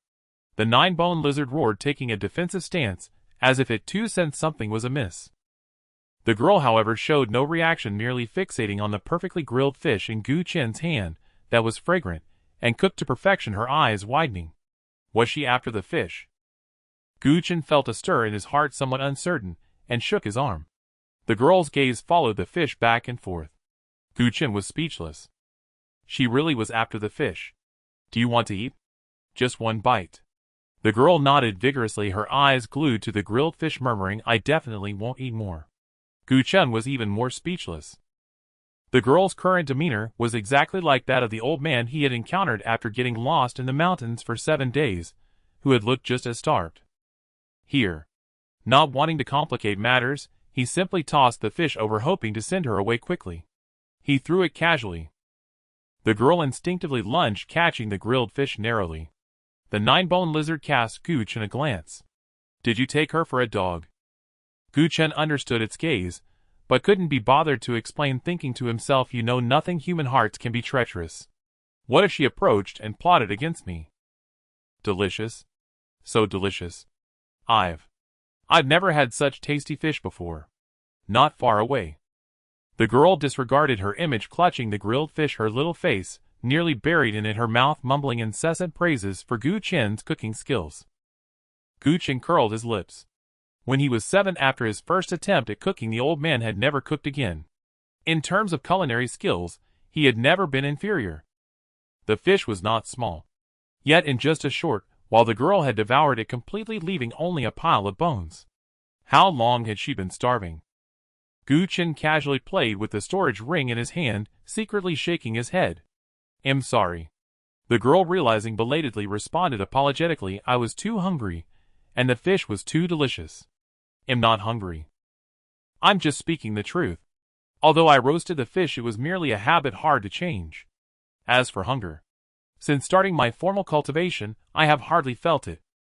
"Are you full?" "Not yet." "That's fine," Gu Chen said with a smile. "Even if you're not full, you can still leave." The girl was clearly taken aback. After hesitating for a moment, she mustered her courage and gazed at him eagerly. "Could you possibly?" "No." "Why not?" "Cooking is very expensive." He emphasized the word expensive. "Roar." The 9-bone lizard growled in agreement. She had promised to only take one bite, but now she had finished the fish and was trying to take advantage of him. He couldn't be led around by the nose. Just when Gu Chen thought the little girl would back down, she suddenly fixated on the storage ring in his hand. "That storage ring. Can't you open it?" Upon hearing the first half of her sentence, Gu Chen was momentarily taken aback, but when he heard the latter part, his eyes instantly lit up. "You recognize the storage ring?" "Of course I do." The girl looked at him strangely, thinking it was common knowledge. "The reason you can't open it is that the owner of the storage ring is at a higher cultivation level than you. You can't break the restrictions left on it." Gu Chen didn't understand what restrictions meant, but his eyes shone even brighter. "Since you understand so well, does that mean you have a way?" "I do." The girl suddenly raised her greasy chin in a pretentious manner, boasting, "And I have 9 ways." "Tell me about them." "That won't do." "Why not?" "I'm also very expensive." She emphasized the word expensive even more than Gu Chen. "Roar." The 9-bone lizard was furious, suddenly roaring loudly, and with a powerful thrust of its 4 claws it dove into the ravine behind it. In just a few breaths, one after another, plump and lively fish began to flop around in front of the girl. Looking at the pile of fish, the girl's face was a bit pained. Fish can be eaten raw, but they are not very tasty. She cast a pleading glance at Gu Chen while the 9-bone lizard continued to roar and urge, as if it were being pulled by a string. Gu Chen remained unmoved, looking at the little girl, emphasizing that fish just now also costs money. The 9-bone lizard stared at him wide-eyed, as if looking at a celestial being. "Well? Okay." The little girl lowered her head, like a defeated little rooster. "I'll first tell you one of the methods, which is something you can barely use right now." She then recited a spell. The more he listened, the more surprised Gu Chen became. The spell the girl provided was not long, but it contained hundreds of methods for manipulating spiritual power, making it difficult for him to fully comprehend it at once. This was quite remarkable. After killing Wu Liang and those people aside from the Hahuan sect, he had thoroughly studied the techniques of the other families. However, even the best of the wind thunder technique only involved a little over 10 methods for the transformation and manipulation of spiritual power. As for the Lingxi technique, he couldn't quite describe it, but he felt that the subtle fluctuations contained within the Lingxi technique far exceeded the realm of spiritual power transformation, reaching a much higher level. "You don't need to master all of it." Seemingly sensing his difficulties, the girl explained proactively, "As long as you grasp 1/10 of it, you should be able to open the storage ring. Of course, if you master it completely, then breaking open a storage ring belonging to a cultivator before the Earth Gate is also feasible." "Earth Gate? What is that?" Gu Chen asked in surprise. "You don't know?" The girl widened her eyes, seemingly more shocked than him, instinctively asking, "Is it your first day of cultivation?" Gu Chen remained silent. After carefully calculating the time, he provided a very precise answer. "It should be the 2nd day." The girl what? After a good while she finally processed it, looking at Gu Chen as if he were a freak. But soon her attention was drawn back to the fish grilling over the fire. "No need to rush." Gu Chen flipped the fish while operating the spiritual power to simulate the operation of the spell, watching the girl with eyes sparkling with excitement, as if he had discovered a treasure. It'll take a while for the fish to roast properly, so please elaborate. Swallowed hard. The girl forcibly shifted her gaze from the roasted fish, and began to patiently explain some basics of the cultivation world. Gu Chen felt as though the world before him had expanded dozens, even hundreds of times. He realized for the first time that in the cultivation world there were 4 great thresholds of heaven and earth, and beneath each threshold lay various realms. It was the first time he had heard that the cultivation world was filled with numerous divine abilities and secret methods that could greatly enhance combat strength, along with many heavenly materials and earthly treasures, each with its unique properties. He learned for the first time that this world was vast, and not only humans could cultivate, but also demons, devils, ghosts, spirits, and monsters. Great practitioners could even fly through the air, move mountains, and fill seas, and pluck stars and moons with ease. Me. Have I reached the easy marrow realm? Only at this moment did he, having gained a preliminary understanding of these cultivation basics, have a clear realization of his own cultivation level, and he recalled that the sensation of marrow blood shaking earlier represented his breakthrough. Early stage of the easy marrow realm. Only now did he comprehend the significance of breaking through multiple realms in a single day, and he understood why Wu Fei looked at him with envy. Sigh. The old man has ultimately never seen the world. How can he call me ordinary when I am clearly a genius? He secretly grumbled about the old man. The 9-boned lizard, however, lost interest, and thought that these human elders loved to complicate simple matters. Cultivation was not that chaotic. Wasn't it just taking pills to advance, and advancing with pills? How simple. Roar! As it spoke, it fixated on the storage ring in Gu Chen's hand, clearly dissatisfied. Why can't it be opened yet? Gu Chen ignored it, and looked at the girl before him, his eyes shining with curiosity. He was certain that the other party didn't emit any fluctuations of spiritual energy. She was just an ordinary person. But how could an ordinary person climb up to the peak of Purple Cloud Mountain and know so much? Leaving aside everything else, just comparing the wind thunder technique with the secret method to open the storage ring was enough to prove that Wu Liang and his group were simply not on the same level as the girl before him. The fish is ready. Seeing that he was silent, the girl once again focused on the fish. Gu Chen's cooking skills were indeed commendable. Though he was multitasking, he still managed to roast the seemingly ordinary fish to a golden brown on both sides, its aroma wafting through the air enough to make an old man weep. It was also about to make the girl weep. Wait! Seeing her reach out to grab it, Gu Chen stopped her. The girl looked somewhat dumbfounded. What kind of person are you? I clearly said. Gu Chen did not explain. Instead, he handed the roasted fish to the 9-boned lizard, seriously saying, This fish has many bones, you should pick them out for Qinghe. From their earlier conversation, he had learned the girl's name, Su Qinghe. The 9-boned lizard. Roar! It let out a loud roar, almost ready to fight Gu Chen. With a snap, the storage ring in Gu Chen's hand trembled slightly, making a faint sound. The restriction had already been broken. The 9-boned lizard instantly became submissive and struggled with the roasted fish. Pick bones. I can't do that either. Fortunately, the already starving Qinghe did not let it struggle. While Gu Chen was not paying attention, she secretly took the fish, nibbling little by little, her eyes crescent-shaped. At this moment, Gu Chen's attention was entirely on the contents of the storage ring. First, the space of the storage ring was vast, almost 10 times that of a storage bag. Just as he had guessed, Elder Ma was a wealthy man. At least in his eyes. What first caught his attention were dozens of spirit stones, each the size of a pigeon egg, and much clearer, with a denser mist inside. Medium-grade spirit stones. With King's explanation, he was no longer a novice in the cultivation world and understood that spirit stones also had grades. 1 medium-grade spirit stone could be exchanged for 100 low-grade spirit stones, just like the ones he had previously obtained. 70 or 80 medium-grade spirit stones equated to 7 or 8,000 low-grade spirit stones, more than the total he had gained before. Suppressing the excitement in his heart, he continued to look further, and discovered 5 or 6 jars and bottles, taking them out one by one for Qinghe to identify. To his surprise, Qinghe merely glanced at them, and casually stated the names and effects of the pills. Yuan pill replenishes spiritual power, aids in cultivation, but the effect is very poor, usually used to feed spirit beasts. Nourishing spirit pill has the effect of tempering and refining the soul. The effect is also not good, it's used to feed spirit beasts as well. Earthly malice pill helps to temper the physical body, enhancing vitality. Spirit beasts really like to eat this. Halfway through, Gu Chen was already feeling utterly defeated. He could tell that each of these pills was far superior to those he had snatched from Wu Liang and his group.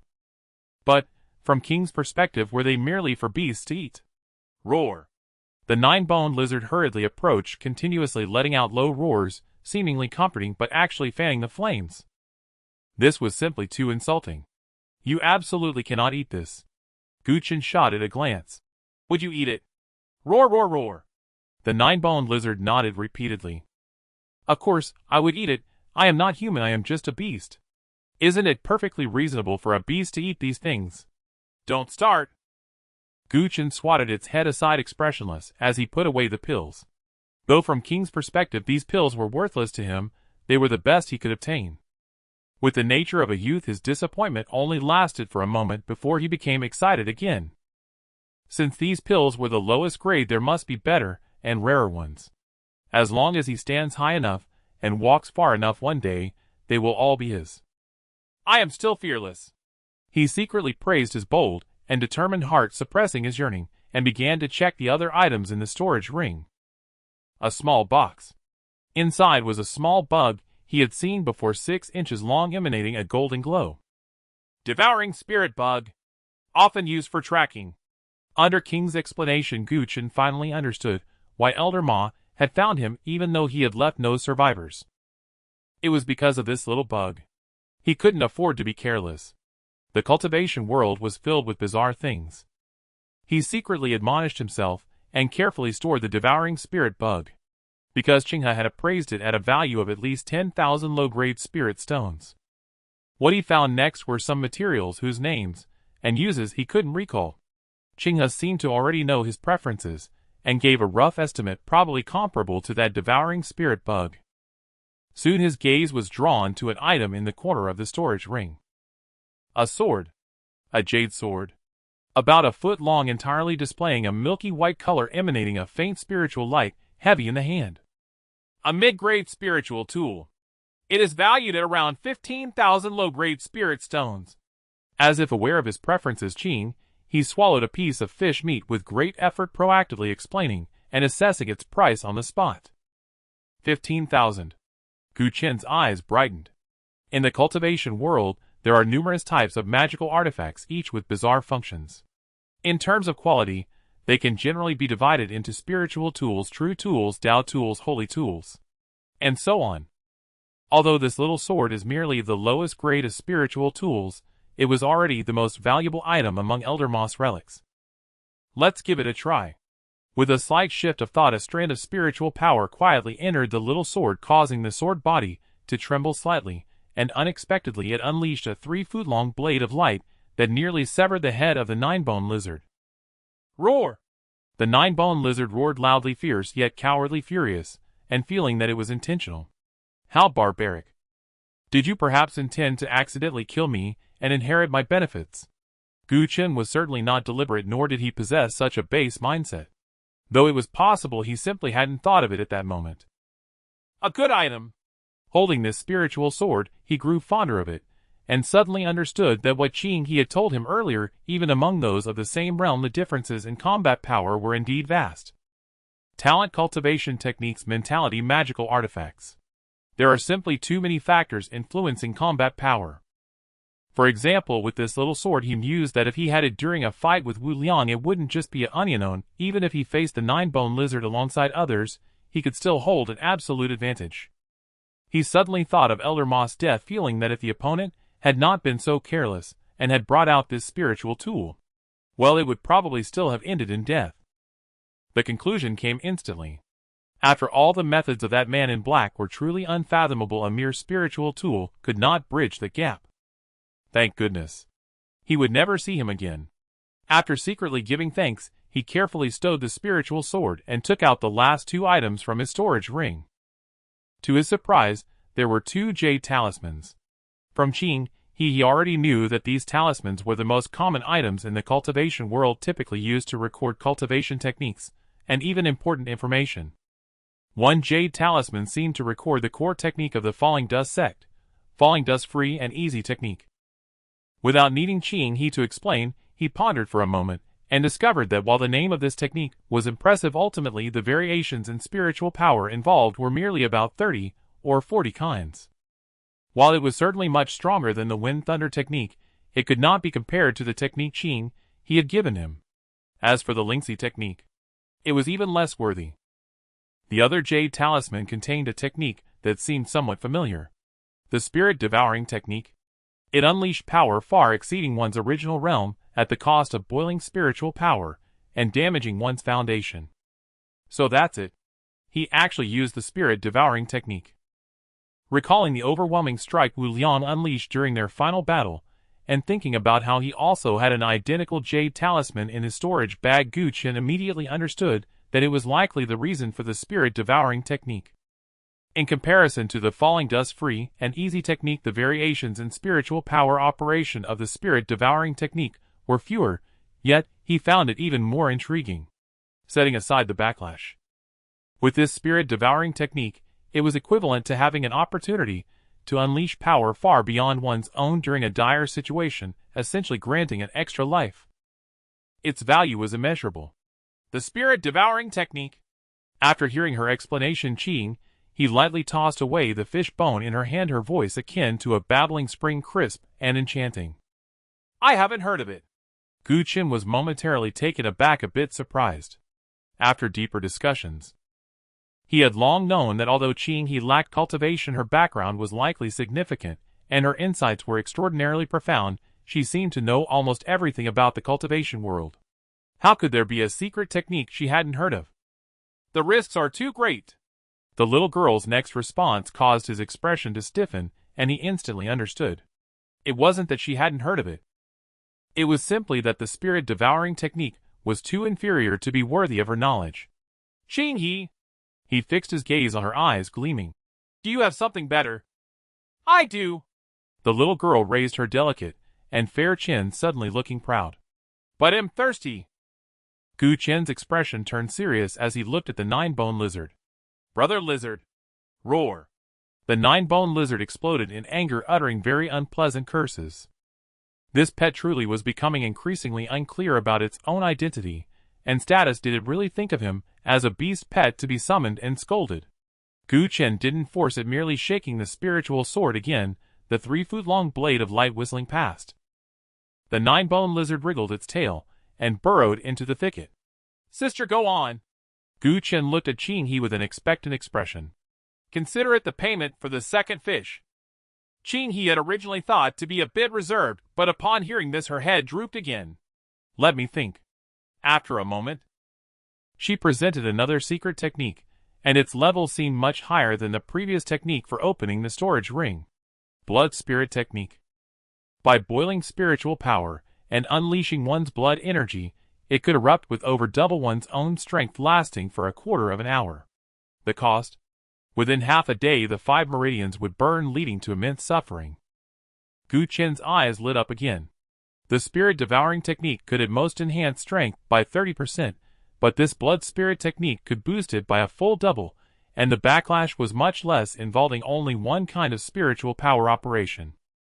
Simple and straightforward. Easy to learn with minimal side effects. Gu Chen had no doubt that if it weren't for the different body structure of the nine-bone lizard with its brain, it could also learn it quickly. In comparison, the spirit-devouring technique truly appeared shabby in front of the blood spirit technique. The 5 meridians burning. It's very painful. Qing He first nodded seriously, then said helplessly, but this is the best secret technique I can find that is suitable for you at the moment, and has the least side effects. Gu Chen was taken aback. He had thought this secret technique was given casually, but he hadn't expected it to be carefully selected for him. You are quite meticulous. Of course. Qing He immediately became proud again. I am very kind. Gu Chen suddenly felt as if he had found a kindred spirit. Also there's... Qing He thought for a moment, and then advised. Actually similar secret techniques that enhance potential, and strength will more or less have backlash effects, and the higher your cultivation level the smaller the effects will be. For instance, this blood spirit technique. When you formally cross the threshold to the Xian stage, it should be of little use. Gu Qin did not care at all. He still had a long way to go before reaching the Huang stage, and as for the Xian stage, he was far from it. Despite having no cultivation at all, Qing, he possessed an astonishing understanding of the secrets and knowledge of the cultivation world, effortlessly displaying techniques that even experts like Elder Ma could not access. And this was merely the tip of the iceberg of the little girl's profound background. Who exactly was she? How did you come here? Looking at the strikingly beautiful girl before him, Gu Qin's curiosity intensified. Sigh. The little girl suddenly sighed, a hint of melancholy washing over her, as if she had been holding back for too long, and she began to share her background. What a birth in the divine continent! What parents who had passed away, raised by her grandfather, and seeking to go to a faraway place. Gu Qin only grasped two things. First, she was an orphan. Second, there was an old man in her family. Grandfather said he had to accomplish something important before leaving and couldn't take me with him, so he told me to wait here for a bit, but I've been waiting for several days. Stealing a glance at Gu Qin, he suddenly felt a bit shy to continue. With no cultivation, and having been raised in comfort, coming to this remote mountain area alone meant she had no survival skills. If not for meeting Gu Qin, she would have almost fainted from hunger. Sigh. Gu Qin suddenly sighed, empathizing. How pitiful. Yes. The little girl frowned. I think I'm so pitiful too. No. Gu Qin interrupted her, his expression flat. I feel sorry for myself. Qing he. Gu Qin did not elaborate. From the little girl's words, he vaguely guessed that her grandfather was a top-tier cultivator, very powerful and well-respected, and that her understanding of so much was entirely due to her upbringing by such a master. Sigh. It's all old men, why is the gap so big? The more he thought, the more heartbroken he felt as he glanced at Qinghe. Not to mention catching or roasting fish, he was not even sure he could pick a fruit. Looking at himself, he realized he had been skilled in everything since he was young, embodying the phrase that poor children mature early to the extreme. You are still too inexperienced. Perhaps it was their shared identity as orphans that resonated with him, or perhaps it was the little girl's kindness, but he immediately began to teach her without holding back. When you are out there, how can you trust strangers so easily? How can you eat what they give you without caution? Seeing his serious expression, Qinghe suddenly burst into laughter. You are definitely not a bad person. How did you see that? Sister said your nature must be good. She stopped mid-sentence. Seeming to realize something, she hurriedly halted. Gu Qin felt a chill run down his spine. Instinctively looking around, he saw that apart from the two of them, only the heavy shadows of the trees and the chilly mountain stream remained. Who was there? Who was this sister? What did you just say? He looked at the little girl with a strange expression. Sister. No, no. The little girl quickly denied it, her eyes darting around, suddenly adding, I meant you look so handsome, you must not be a bad person. She had not meant it, but as her gaze inadvertently fell on Gu Qin, her face instantly flushed. Gu Qin was already handsome, and with the cloth draped over him subtly revealing his smooth, perfect muscle lines combined with the wild aura of youth, he possessed a unique charm. As she watched, Qinghe's face became even redder. So beautiful. Gu Qin felt another chill run down his spine. He could not afford to ask who this sister she mentioned was, quickly stepping back several paces, a look of wariness and dissatisfaction on his face. You may be craving fish, but now you dare to covet my body. Roar. Just then a heavy roar suddenly shattered the awkward and strange atmosphere. The two instinctively glanced over. They saw the 9-boned lizard frantically darting out from the bushes, looking disheveled. Why are you back so soon? Gu Qin was clearly taken aback. Where are the fruits? Roar, roar, roar. The 9-boned lizard exclaimed in frustration. Someone is coming. What fruit? Let's hurry and escape. Someone. Gu Qin's heart jolted, his expression instantly becoming extremely serious, and he immediately braced himself. He thought that those connected to Wu Liang must have come after them. Where? Before he could inquire about the specifics, a group of 10 to 20 people suddenly emerged from the shadows of the forest, quietly surrounding them. Well trained with a deep aura, they wore matching black armor, and as they appeared they focused their attention on the two. Gu Chen's heart dropped again, feeling that something was off. This group looked distinctly different from Wu Liang and Elder Ma's team. They were clearly not from the same faction. One person glanced at the two, and the lizard hesitated for a moment, then turned to a middle-aged man. Vice Commander, is it her? The Vice Commander, clearly more powerful and experienced, merely glanced and said, "Though the Purple Cloud Mountain is vast, can you find another girl like her?" The group suddenly understood. This little girl, who looked exceptionally noble and beautiful, was precisely the one ordered by the city lord of Purple Cloud to be found and eliminated. "Looking for you." Both the lizard and Gu Chen were taken aback, turning their gazes towards Qinghe. "I see. It seems they still do not want me to go back." "Go back?" Gu Chen frowned. What did that mean? "You all should leave." Qinghe did not elaborate, looking at him apologetically. "This matter has nothing to do with you." "Who said it has nothing to do with us?" Before Gu Chen could speak, the Vice Commander suddenly leaped, crossing several yards in an instant to stand before Gu Chen, narrowing his eyes slightly. He did not care where the beggar like Gu Chen came from, nor did he know when there was an additional demon beast in Purple Cloud Mountain. But he was not concerned, because it did not matter. "Kid, you're out of luck." Looking at Gu Chen, he said lightly, "Since you have seen our appearance, this matter is related to you, and you cannot live." "You misunderstood." Gu Chen interrupted him. "I actually didn't see clearly at all." "What?" The Vice Commander was taken aback, not quite responding for a moment. He instinctively looked a few times, thinking to himself that we were less than 3 feet apart, and you tell me you didn't see clearly. "Are you blind?" "You guessed right." Gu Chen looked at him earnestly. "My eyesight has not been good since I was little." The Vice Commander. In that moment of distraction, Gu Chen quietly reached for his storage ring and pulled out a spirit sword. With a whoosh, the spirit sword's edge surged, fiercely slicing toward his face in an instant. With a swift sound, the spiritual sword's edge swept through, and suddenly a severed head, still bearing an expression of astonishment, flew up from the dark jungle. Damn it! To strike so accurately, and yet say one has poor eyesight. The second commander felt deceived, wanting to curse, but his mouth opened and consciousness fell into silence. With a thud, blood gushed from the neck, and the headless corpse crashed to the ground. A dead silence ensued. The surroundings were eerily quiet.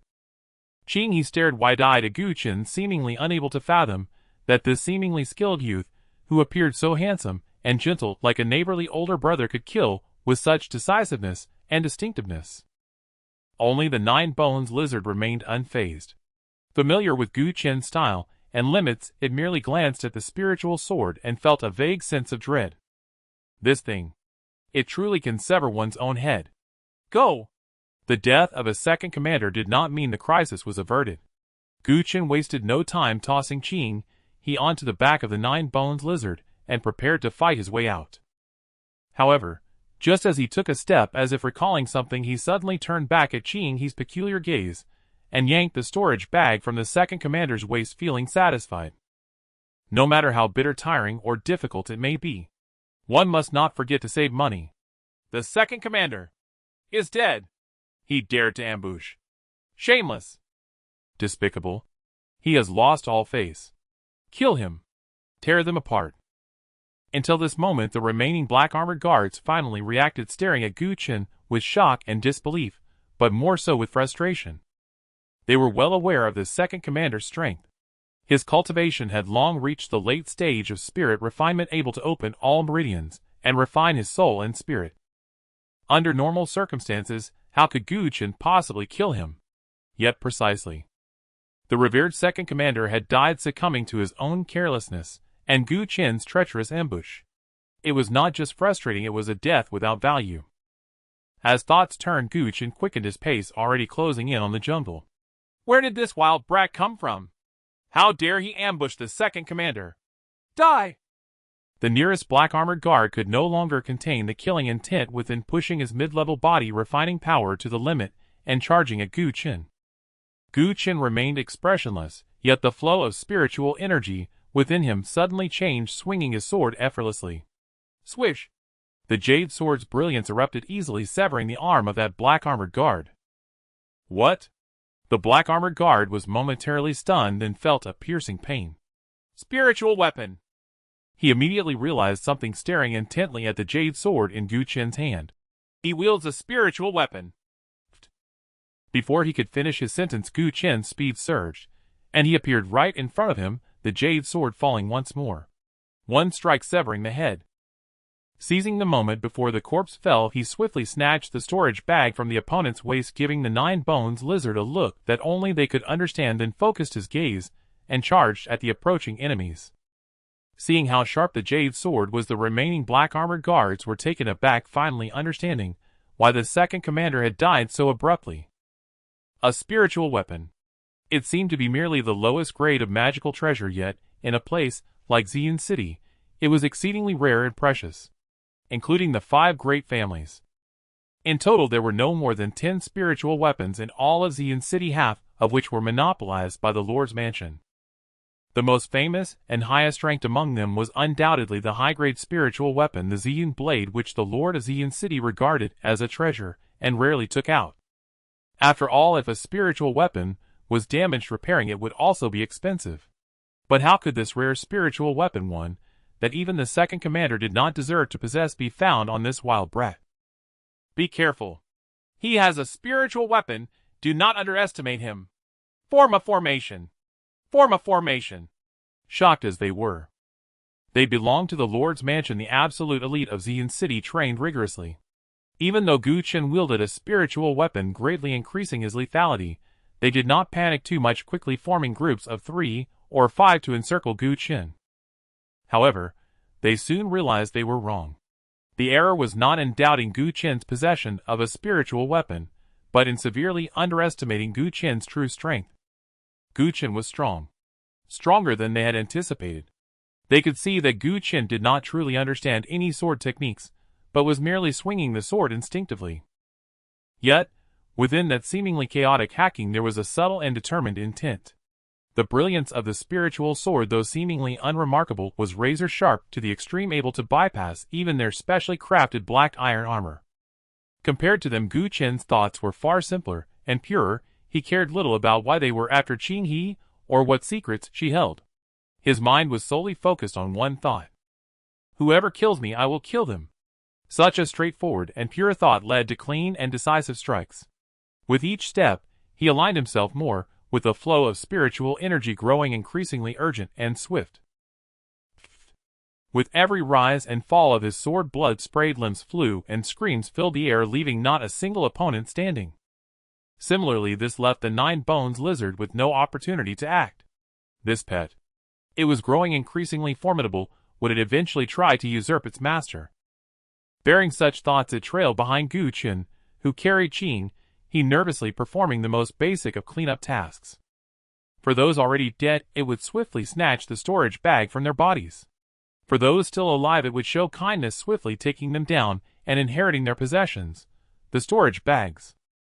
Moments later, Gu Chen's spiritual sword struck down again, cleaving a black armored guard in half along with his armor, suddenly finding himself in an empty space with no enemies before him.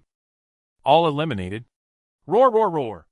The 9 Bones lizard took the final storage bag and roared excitedly, yet there was a hint of wariness in its exuberance.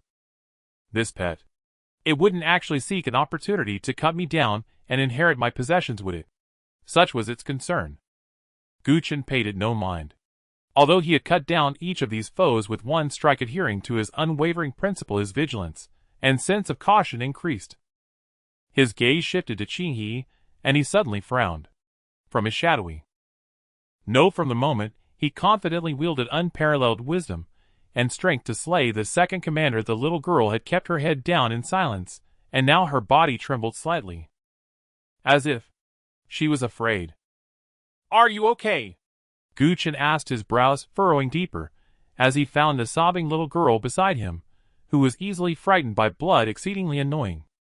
That's just how she is. Upon hearing his voice, Qing He seemed to suddenly react, looking up at him, bloodied and battered, with not a hint of fear in her eyes, but rather filled with admiration.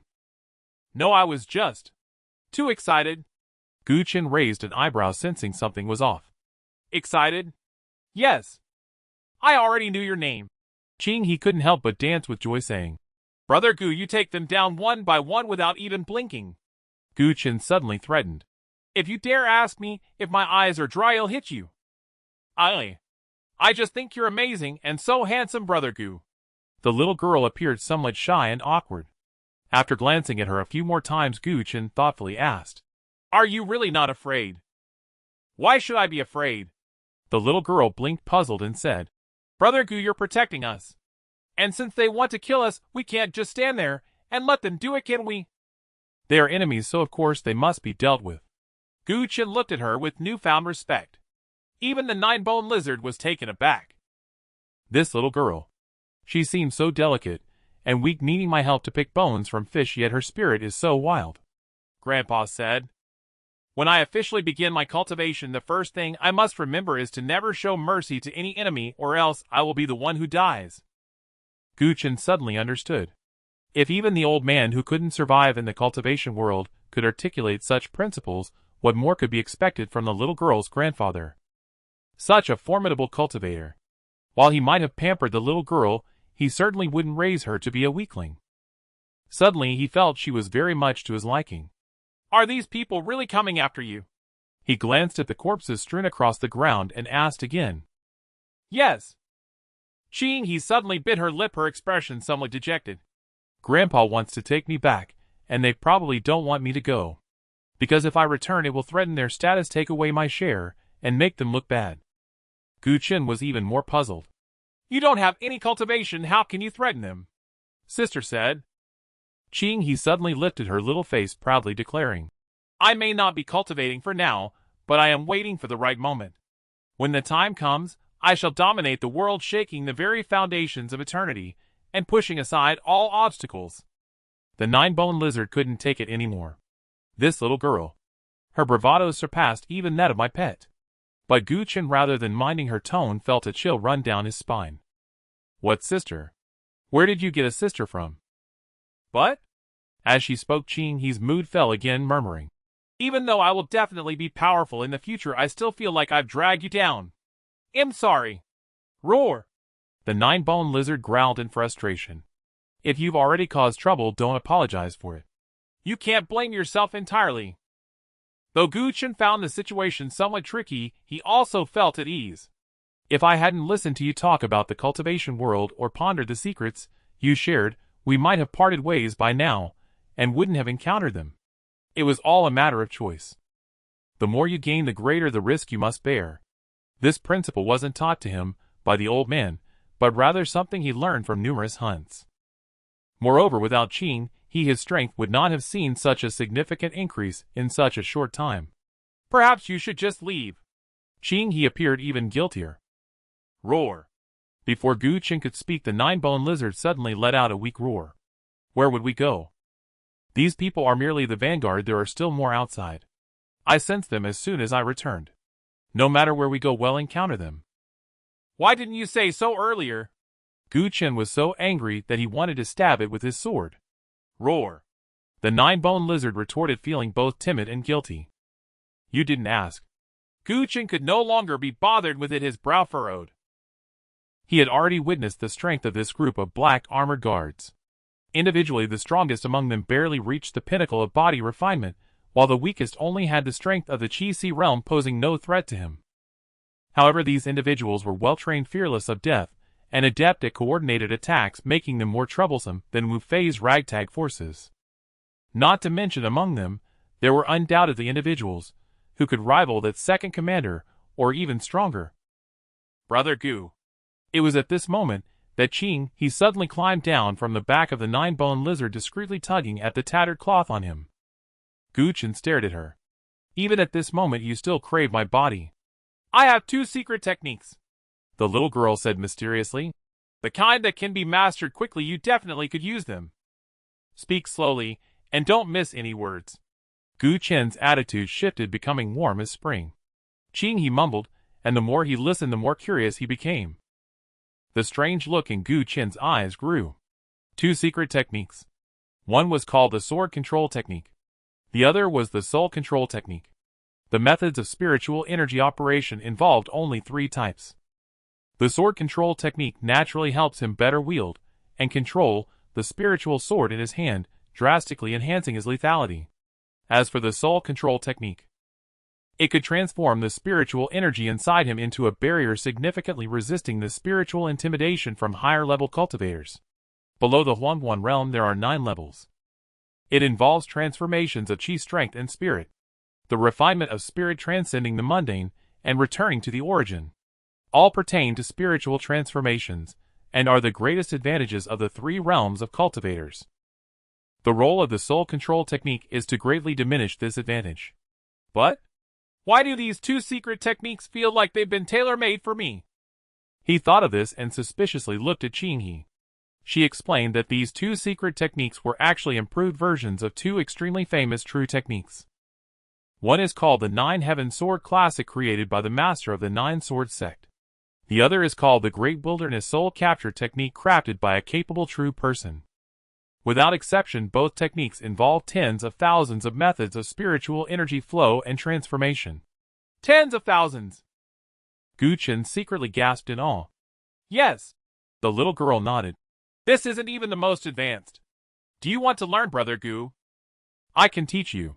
Just be careful once you learn, make sure not to get caught, or it will be troublesome. What kind of trouble? Once they find out you're not one of them, and have learned their techniques, they'll hunt you down. Gu Chen was left speechless. So ruthless. Of course. These techniques were developed through the immense effort of those powerful predecessors, and they certainly don't want outsiders to cultivate. What if their enemies get hold of them? That's true. Huh? Gu Chen seemed to think of something, and suddenly said, What about what you gave me before? Rest assured, Brother Gu. The little girl patted her unremarkable chest. They are all unclaimed, she explained.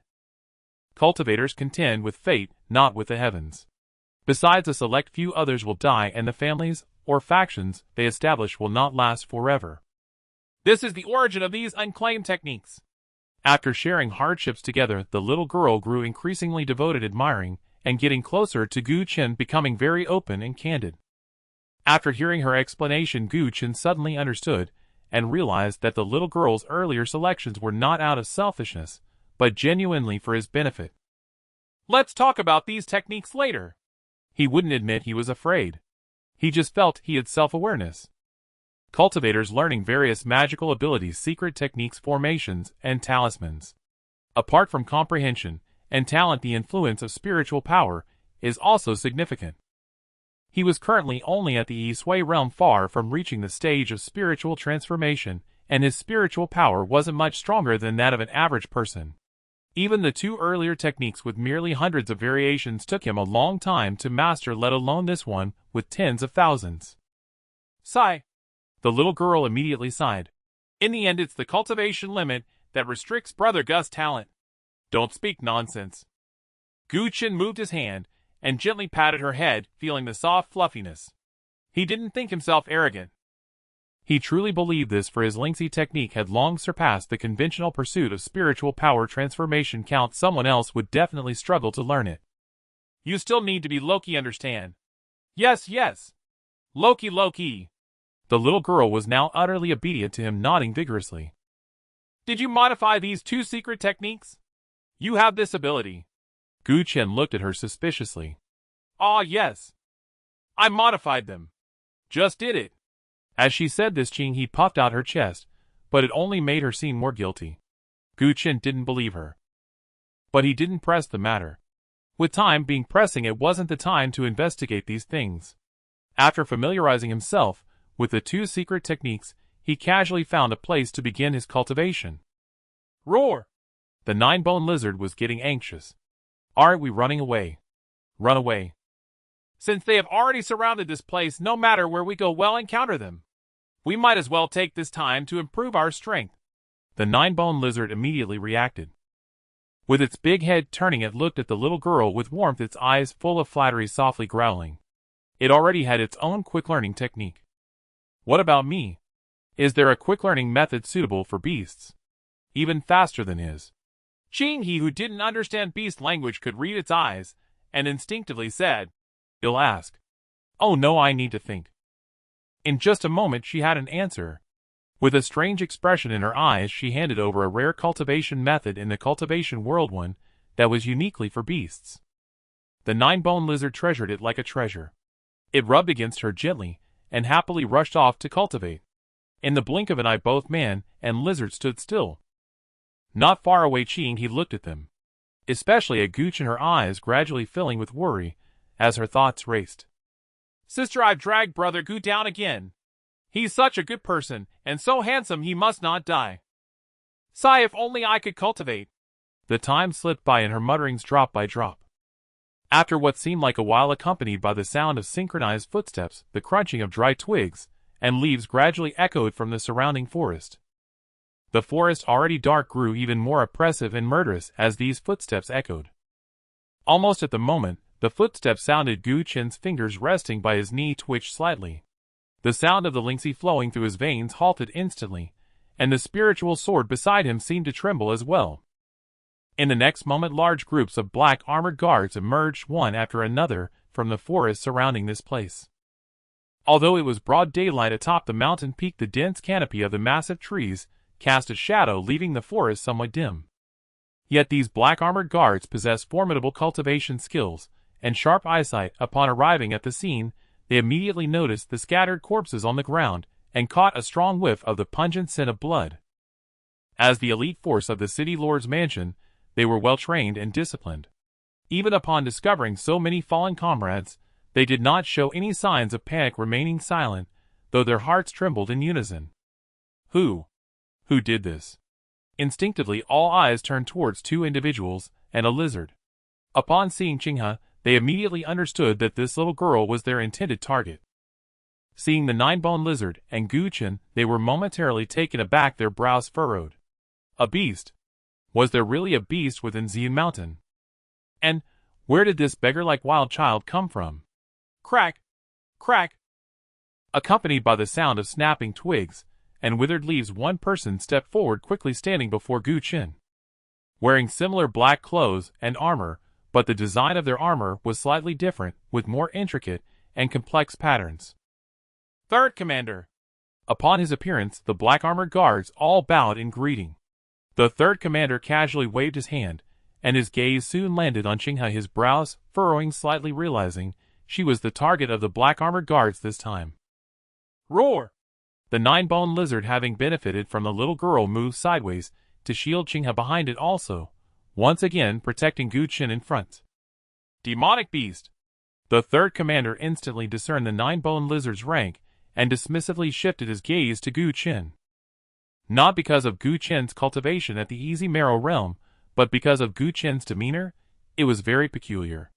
Surrounded by nearly 300 black armored guards, and despite being so close, Gu Chen still showed no intention of opening his eyes.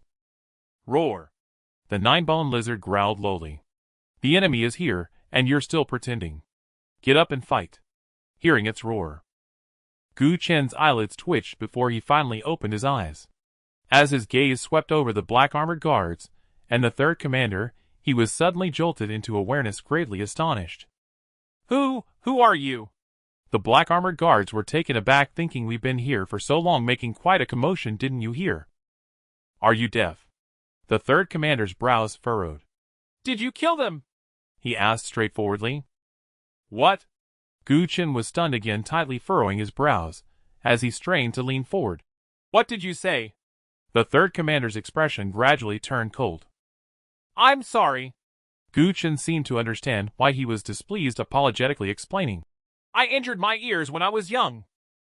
Despite the blood-soaked scene, and the corpses of comrades around, the black armored guards were also stunned. This person is really deaf. "Heh? I don't care about your injuries." The third commander, seemingly in a bad mood and lacking patience, stepped forward and leaned slightly, enunciating each word. "I ask you, did you kill them?" "Yes." Gu Chen looked at him in confusion. "I killed them." The third commander. He admitted it. Just like that. So honest. With a whoosh. Just as he felt something was off, and instinctively wanted to defend himself, a sound of slicing through the air suddenly rang out.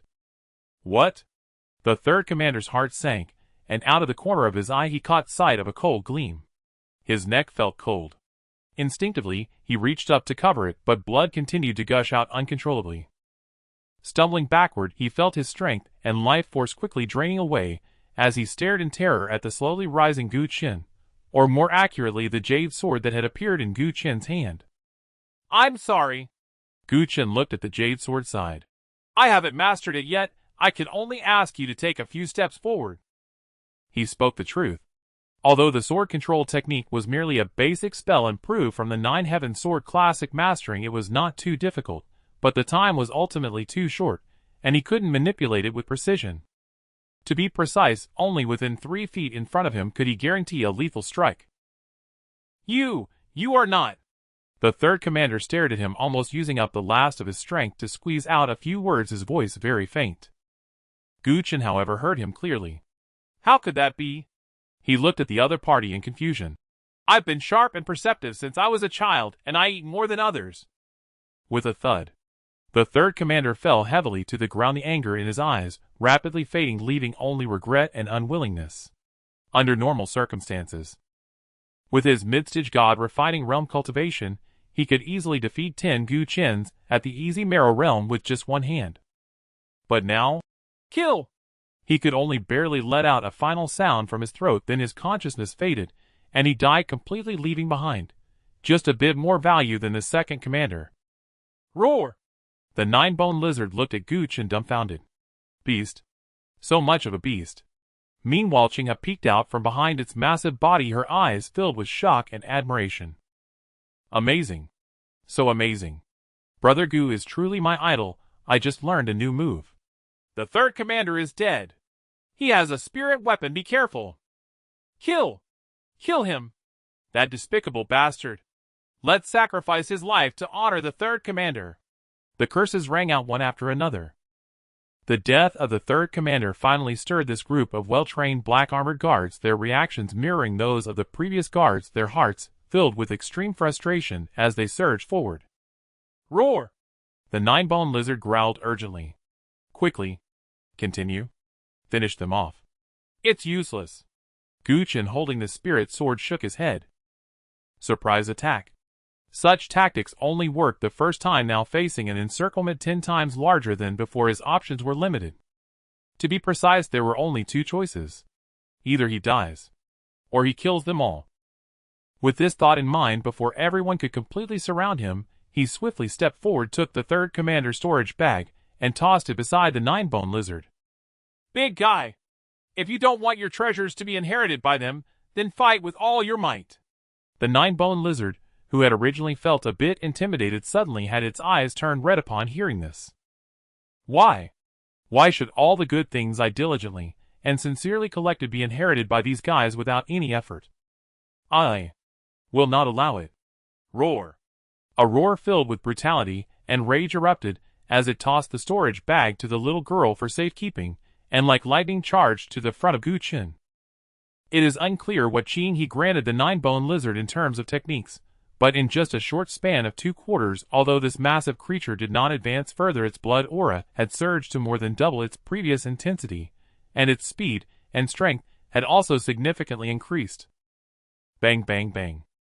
Suddenly it leaped out, directly disrupting the formation of the black-armored guards.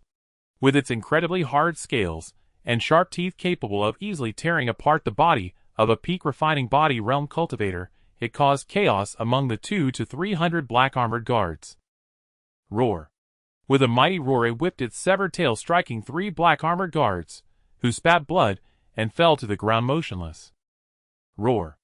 With 2 fierce roars, it opened its mouth wide and directly grabbed 2 black-armored guards, tearing them to shreds. Roar! Rising to a half-standing position, it swept its massive claws, equivalent to giant boulders, directly smashing 5 or 6 black-armored guards, breaking their bones, and killing them on the spot. At this moment, it resembled a demon god descending. In just a few breaths, it had taken down more than 10 black-armored guards. Qinghe gaped in shock not far away. This big guy is actually this powerful. She found it hard to believe, and struggled to connect this ferocious and violent beast with the large, foolish creature that had been easily subdued by Gu Qin, who had merely picked up after him. It seems. Suddenly, she seemed to have heard something and instinctively said, Its bloodline has mutated. What does bloodline mutation mean? Gu Qin was not entirely clear, but he understood the limits of the nine-bone lizard, knowing the situation was far from optimistic. It's about to collapse. Qing He blinked. No way. Damn beast. Seeking death. Before her words fell, several furious shouts suddenly erupted among the black-armored guards. 4 or 5 guards, clearly stronger than the others, sprang into action and charged at the big guy. Lo and behold, they were all in the Qi opening realm. They were 2 major realms above the nine-bone lizard, which was at the refining body realm. Roar, roar, roar. In an instant, the nine-bone lizard's advantage vanished. Under the siege of a few guards, with the support of other black-armored guards, it was battered, and in pain, desperately seeking to escape. Quick, save me, save me. I'll give you half of my possessions. Unprecedentedly, Gu Qin did not criticize its cowardice, nor covet its possessions, for if the nine-bone lizard was killed, his situation would worsen. Tightly gripping his spiritual sword, he cast one last glance at Qing He. Don't worry, brother Gu, the little girl said with a serious expression, confidently promising. I will never be your weakness or hold you back. That's not the issue. Gu Qin replied speechlessly. When will your grandfather return? The little girl blinked, bewildered. I don't know either. Gu Qin sighed. Then, he decided not to ask further. Under Qing He's strange gaze, he took out several bottles of pills, and poured them all into his mouth to accumulate the medicinal energy before looking towards the chaotic battlefield. With 1 step forward, a faint sound of flowing spiritual stream echoed within him. With 2 steps, the flow rate of the spiritual stream suddenly quickened significantly. With 3 steps, the flow rate of the spiritual stream reached its peak, faintly carrying an overwhelming momentum. 4 steps. 5 steps. With each step, he took the flow rate of the spiritual stream in his meridians, doubled his momentum, strengthened threefold, until he finally reached the edge of the battle group, where he exuded an unstoppable, valiant force. You?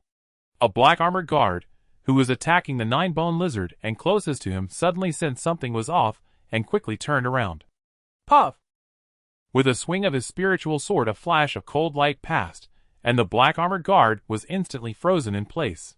The cold light flashed again. Gu Qin had already entered the battle group.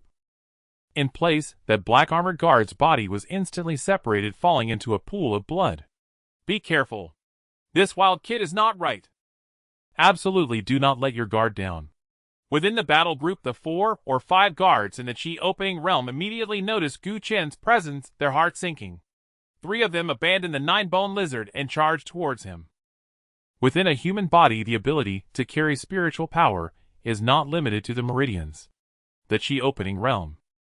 As the name suggests, it continuously searches, explores, and refines the hidden acupoints within the human body, using the essence of spiritual power from the Dantian, further tapping into one's potential. Compared to the refining bone realm, Qi opening realm cultivators surpass the former in terms of physical strength, speed, and the depth of their spiritual power. Bang, bang, bang. The 3 of them struck simultaneously, their surrounding airflow instantly igniting, producing faint explosive sounds. Facing the 3's combined attack, Gu Qin showed no signs of fear. With a wave of his spiritual sword, he took 2 more black-armored guards' lives, advancing instead of retreating, moving swiftly towards the 3. In an instant, the distance between them closed to just a few feet. Be careful. One of them seemed to realize something and exclaimed, It's spiritual. Before the words could leave his mouth, a beam of cold light suddenly shot from Gu Qin's hand, striking directly at his heart. What? The other 2, both shocked and enraged, disregarded their companion's condition and rushed towards Gu Qin. Die! The spiritual power erupted instantly, combining with the tremendous strength of their physical bodies, forming 2 powerful assaults that struck down towards Gu Qin, who held no spiritual sword. Gu Qin looked up at the 2 with a gaze that held no sign of panic, but rather a hint of wildness and excitement. It seemed his inherent combat madness was reignited. He did not dodge or evade, but instead took a step forward. The surging momentum of the spiritual stream within him erupted, and he swung his fists, fiercely colliding with the 2's palms. Bang! A loud explosion erupted, and Gu Qin felt his arms go numb, his blood surging, as he staggered back several steps, while the two in front also retreated almost the same distance, looking at him with confusion. They had initially thought that Gu Qin wielding a spiritual weapon would be difficult to deal with, but unexpectedly, without the spiritual weapon, Gu Qin's fighting style had become even more ferocious and wild. What made them more apprehensive was that although Gu Qin was merely in the refining bone realm, his strength, depth of spiritual power, and even physical strength, seemed to be on par with them in the mid-chi opening realm. How is this possible? Just as this thought crossed their minds, the earlier companion struck by the cold light from the spiritual sword staggered several times before collapsing to the ground with a thud.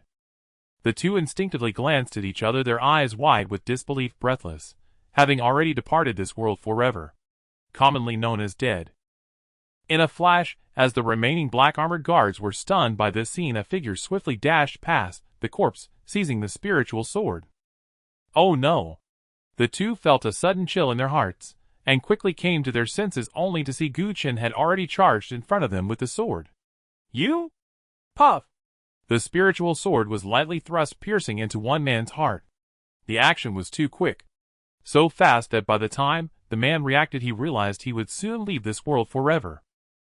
In his final moment of life, he felt an inexplicable surge of strength, desperately grasping the sword's handle, turning to glance at his companion. Black-armored guards trained thoroughly, and this moment showcased that training perfectly. The moment his companion met his gaze, he immediately mobilized the spiritual power within his body, striking out with both palms infused with fiery intent, rushing forward. Gu Qin's astonishing killing power came from that sword. Everyone believed that without this spiritual weapon, Gu Qin would be a beast without claws. The fierce wind howled, whipping the strips of cloth on Gu Qin's body, revealing his not so bulky, but distinctly defined upper body, which could be described as perfect. Likewise, it made his wild eyes shine brighter. Something was off. Why was he not afraid at all, but rather seemed excited? As that thought crossed his mind, the man suddenly realized that Gu Qin had directly abandoned the spiritual sword. His 5 fingers clenched, causing the airflow to explode as a punch came crashing towards him. Bang bang. As their fists collided, both of their figures trembled slightly. The man felt a sinking sensation in his heart, realizing something was amiss. Compared to the sharpness of the spiritual sword, when he faced Gu Qin, he suddenly felt that Gu Qin's fists were far more terrifying, surging and resilient, fierce and turbulent. Moreover, there was a sense of relentless determination, a resolve that stated, "If you don't kill me, I will definitely kill you. Come again." Just as that thought passed, another punch swept over. Compared to before, the momentum was significantly stronger. He hastily responded, feeling his body sink, involuntarily stepping back. But before he could stabilize, another punch followed, forcing him to retreat again, and then he could not stop. Roar, roar, roar. As Gu Qin struck, he also relieved much of the pressure on the 9-bone lizard, allowing it to feel reinvigorated. In the midst of the continuous roars, it directly threw off the remaining 2 black-armored guards in the chi opening realm, charging into the crowd, using its mouth and claws, whipping its severed tail, and relying on its resilient scales, causing heavy casualties among the remaining black-armored guards. Beast! Little bastard! The 2 black-armored guards in the chi opening realm had grim expressions, cursing, unsure of which side to support. But, half a breath later, they devised the most foolish plan of their lives. One on each side. Split up to support. Bang bang bang. Amidst the roaring fist winds, Gu Qin dashed forward, his gaze growing wilder, his movements becoming increasingly feral, and his punches turning wild. Although the spiritual sword was sharp, he had ultimately not wielded it long enough to fully integrate the momentum of the spiritual stream, relying solely on its sharpness to kill. Compared to the spiritual sword, he preferred his fists, and he was most skilled with them, capable of both hardness and softness, fully unleashing the advantages of the spiritual stream technique. Bang bang bang. In the blink of an eye, he unleashed 10 punches, causing the man to stagger back, utterly unable to retaliate. Bang bang bang. After 20 punches landed, blood spilled from the corners of that man's mouth, clearly unable to withstand it any longer. Bang bang bang. After 30 punches struck, both of the man's arms broke in an instant, losing all resistance, and he was brutally punched in the heart by Gu Qin's final blow, blood erupting from his 7 orifices. He was beaten to death. With a whoosh at the moment the man fell dead, Gu Qin's hair stood on end, instantly sensing the danger. He swiftly turned around to find that the black-armored guard from the Qi opening realm had already arrived before him. His eyes suddenly brightened as if ablaze. Wonderful! He laughed heartily, his figure suddenly lunging forward, the torn strips of cloth on his body fluttering as they disintegrated into even smaller fragments, falling like a rain of fabric. Amidst the fabric rain, a wild and fearless fist broke through layers of airflow and emerged. Although the stream was weak, its momentum could be strong and forceful, relying not only on its own gentle flow, but also on building power. With a height of 1 zhang, the fist weighed 3 parts. With a height of 100 zhang, the fist weighed 10 parts. At this moment, Gu Chen, charging wildly forward, had layered upon layered momentum. His fist power had reached its peak. Boom! The fist power erupted instantly, unexpectedly arriving first, breaking through the man's assault like a rotten twig and heavily striking down on his head. With a loud thud, the headless corpse fell to the ground, plunging the battlefield into a profound silence. In an instant, with his cultivation at the Easy Marrow realm, he had killed 4 opponents at the Aperture opening realm, 2 of whom he had crushed to death with his fists. What kind of freak is this? Despite being well trained and having strict military discipline. Yet at this moment, witnessing the bare-chested youth brimming with wildness, his eyes bright as if on fire, the remaining black-armored soldiers found their last vestiges of morale completely shattered. So incredible. From a distance, Qing, he gasped, her eyes gleaming. It was unclear whether she was admiring Gu Chen's fierce last punch or simply coveting his physique. Perhaps it was both. At the center of the battlefield, the last remaining black-armored soldier at the Aperture opening realm began to tremble uncontrollably. He tried to regain control, but he couldn't, for Gu Chen's final punch had shattered his courage. Fortunately, my opponent is merely a beast. Roar! Just as this thought crossed his mind, a roar suddenly erupted from behind him. He turned around quickly, and the first thing he saw was a massive mouth large enough to fit 4 or 5 of his heads. Why is my opponent a beast? The last thought flashed through his mind, as the 9-bone lizard's mouth snapped shut, plunging him into darkness. And yet another headless corpse appeared on the battlefield. Roar! The large head tilted slightly, and it proudly roared at Gu Chen. Gu Chen ignored it. It wasn't that he looked down on it, he just felt something was off. From their previous brief exchanges, he already knew that these well-trained black-armored soldiers were from the city lord's mansion, targeting Qing He, and would execute anyone without question. Such an important matter. How could only a second commander and a third commander show up? What about the Grand Commander? What about the City Lord? Where did they go? At this very moment, dozens of yards away from the battlefield, 2 figures lurked in the shadows of the trees, quietly observing everything happening on the battlefield. It was none other than the City Lord of Ziyun and his trusted aide, the Grand Commander of the Black Armor Army. Seeing the number of black-armored soldiers dwindle down to just over 10, the Grand Commander could no longer contain himself and said, "City Lord, are you implying that if we allow them to continue killing like this, our elite forces from the City Lord's mansion will be wiped out, and all our years of effort will be in vain, leaving us without any prestige or deterrence in front of the 5 families?" The City Lord of Ziyun interrupted him and spoke calmly, "Exactly." The Grand Commander gritted his teeth and said, "These black-armored soldiers are. You've been following me for many years."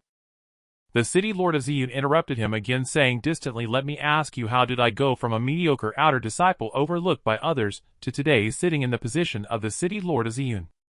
The Grand Commander was momentarily taken aback and instinctively replied, "City Lord, you relied on hard work, struggle, perseverance, sweat, and blood." Wrong. The City Lord of Ziyun interrupted him for the 3rd time, seriously saying, "What I relied on were 4 words: caution and prudence." The Grand Commander was stunned, thinking to himself that the City Lord used to like hearing this, didn't he? Why has he changed his mind today? Let me ask you again. The City Lord of Ziyun did not explain further, and continued, "What do you think of that kid and that beast? Although they are only at the foundational level below Huangguan, there are probably only 2 or 3 in our Ziyun city who could kill enemies across realms so easily, and they have all been selected by top sects to become inner disciples." After pondering for a moment, the Grand Commander expressed his thoughts. "As for that beast, it absolutely cannot have appeared again, since the previous City Lord cleaned it out 100 years ago. Upon reaching here, he suddenly realized something, and said with certainty, "They are definitely not from Ziyun City. You've not followed me in vain for these years.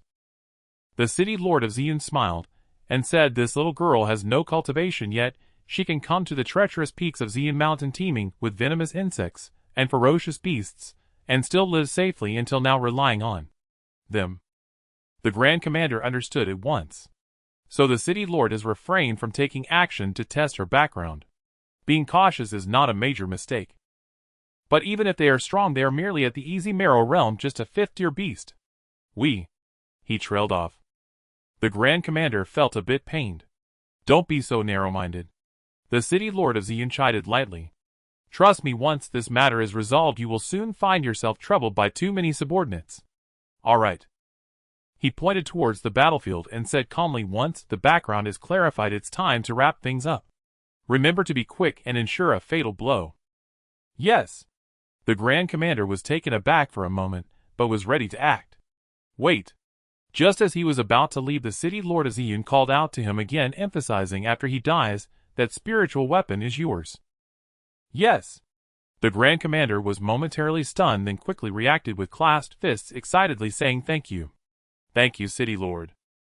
The spiritual weapon is the lowest tier among all treasures in the cultivation world. However, Xian City is after all the lowest of the low in the cultivation world. A mid-grade spiritual weapon. It was still a sword-type spiritual weapon that leaned towards killings, and saying it was worth its weight in gold would not be an exaggeration. No need to be so polite. The city lord of Xian patted his shoulder and sighed lightly. My life has been like walking on thin ice. Reaching today has not been easy. Without someone to look after me, wouldn't I find it even harder to move forward? With the city lord treating me this way, I will repay you with my life. The Grand Commander trembled with excitement, unable to restrain himself, and deeply bowed before swiftly departing. Watching him leave, the expression in the city lord of Xian's eyes changed, losing the previous warmth, and instead becoming somewhat cold. Repaying with your life is the right attitude. Such a young prodigy able to kill so many black-armored soldiers, how could he possibly lack trump cards? He was convinced. This one person and one beast had protected Qin He to this point. Their strength was definitely not as simple as it appeared. Certainly, there must be a trump card. As for what that trump card is, since the black-armored soldiers couldn't force it out, he could only send his most trusted people. As for himself, although it wouldn't look good to kill a girl who couldn't even fight back, he had already resolved to sacrifice his subordinates, so he was no longer someone concerned with face. His life had indeed been like walking on thin ice. However, if the thin ice were completely stepped on, he would naturally be able to continue forging ahead on solid ice. This time it must be foolproof.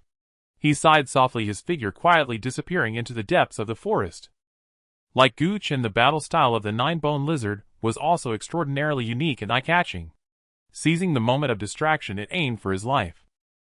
It shrank back when faced with a strong opponent and became aggressive against the weak.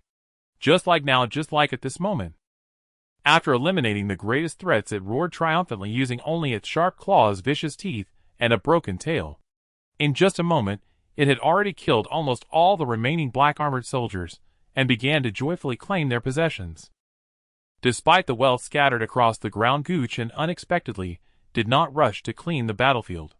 Instead, he took the spiritual sword in hand, once more maintaining a calm expression, while his heart grew faintly wary. Roar, roar, roar. The nine-bone lizard was dissatisfied. With so many spoils of war, how long would it take for it to collect them all? Hurry and help. With a whoosh. At that moment, a strong wind suddenly swept in, and even with its incredibly hard scales, it felt a stinging pain. It instinctively turned its head. With a loud bang, the nine-bone lizard crashed heavily beside Gu Chen, its massive body lying still as if it were asleep. Until this moment, Gu Chen finally reacted, unable to check on the nine-bone lizard's condition, his gaze fixated on the figure that appeared in the arena, clad in black robes and armor. Approximately 30 years old, with an extremely ordinary appearance and a reserved aura that made it impossible to gauge his depth. Brother Gu, be careful. From a distance, Qin He's warning voice reached him. He is incredibly powerful. Gu Chen did not look back or respond. He certainly knew the opponent was strong, as he hadn't even seen how the other party made their move. In an instant, he guessed the opponent's identity, the commander of the Black Armored Guards. In the distance Qing, he felt both anxious and worried. "Sister," she murmured to herself, and from the jungle behind her a faint sound of leisurely footsteps echoed. Who could it be? She blinked and instinctively turned to look. Had it been earlier with Gu Qian's vigilance, he would have noticed something unusual on Qing's side, but at this moment all his focus was on the commander. Because he was incredibly strong. Compared to the second and third commanders, the commander before him undoubtedly possessed power that was on an entirely different level. Most likely, it was the transformation realm. With this thought, he tightly gripped his spiritual sword, the Lingxi arc quietly operating, while maintaining a facade of confusion. He asked, "Who are you?" "You need not ask." With a loud bang. Before the commander could finish his words, he pushed off forcefully, leaving a deep pit about a foot deep in the soft ground, and in an instant, he crossed several zhang, rushing towards Gu Qian. Whoosh! The spiritual sword trembled slightly, instantly unleashing a 3-foot blade of light. A sneak attack! The commander's gaze sharpened slightly. Gu Qian silently sneered, thinking to himself that his lizard brother's corpse was about to cool, yet the commander still dared to mention those two words. The flow of energy in his meridians quickened, enhancing his speed by another third. This kid. His temperament was indeed wild, his methods truly unorthodox and sinister. With a solemn heart, the commander did not let down his guard in the slightest. Stepping forward against the blade's edge, he approached Gu Qian and struck down with his palm. Boom!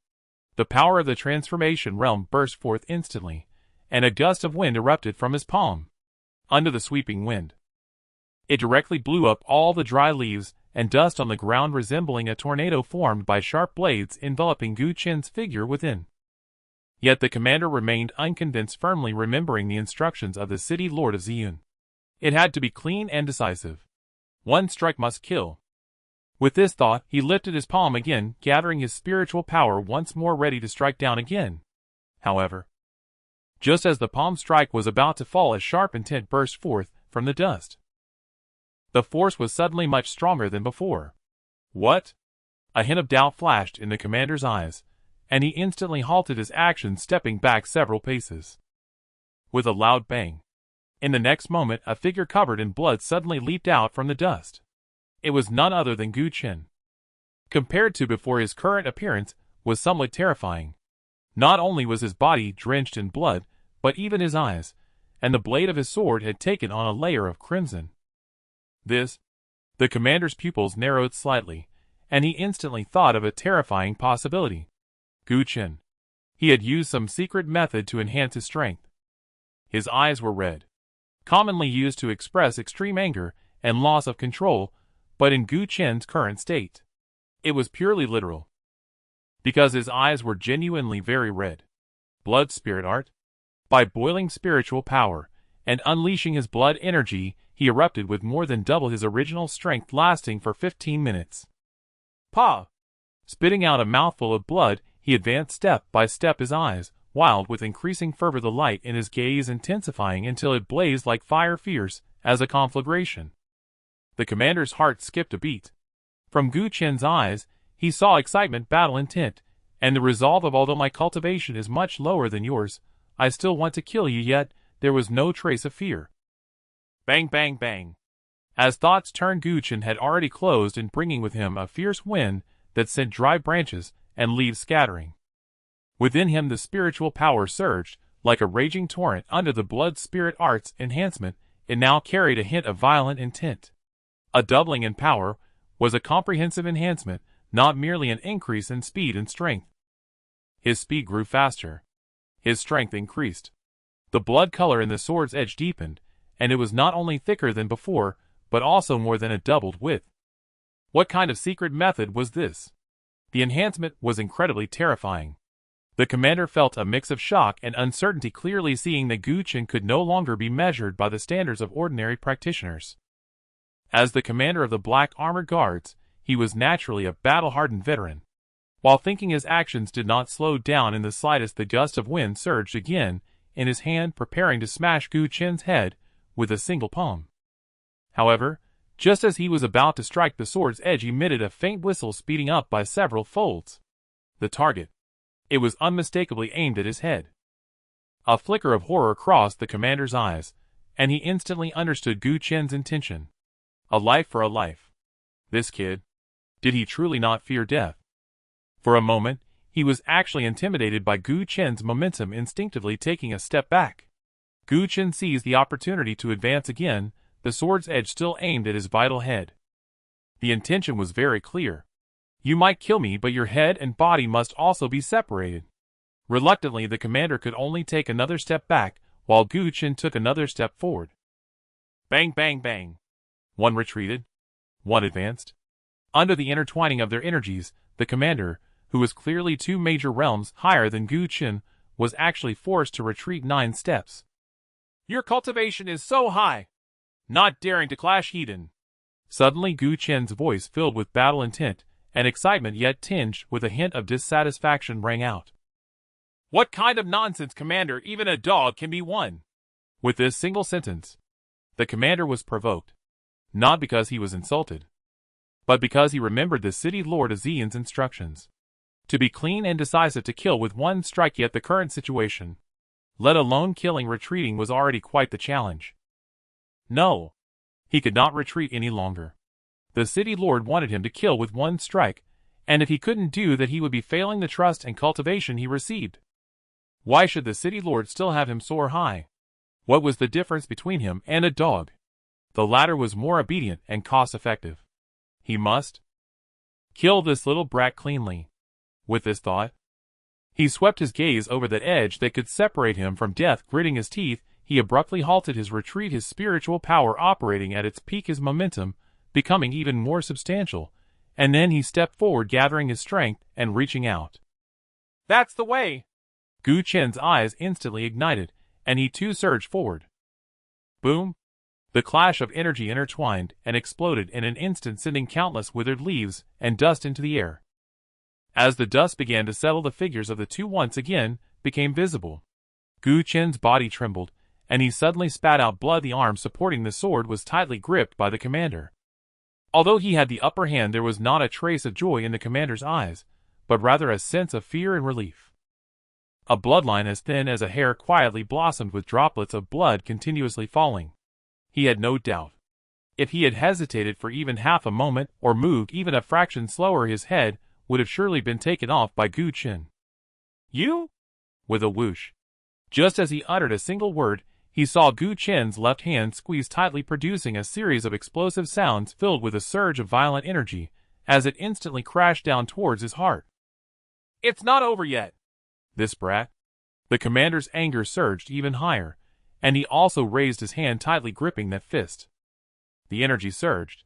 Gu Chen's fist instantly became a bloody mess, and his entire arm was shaken to numbness. His heart began to tremble as well.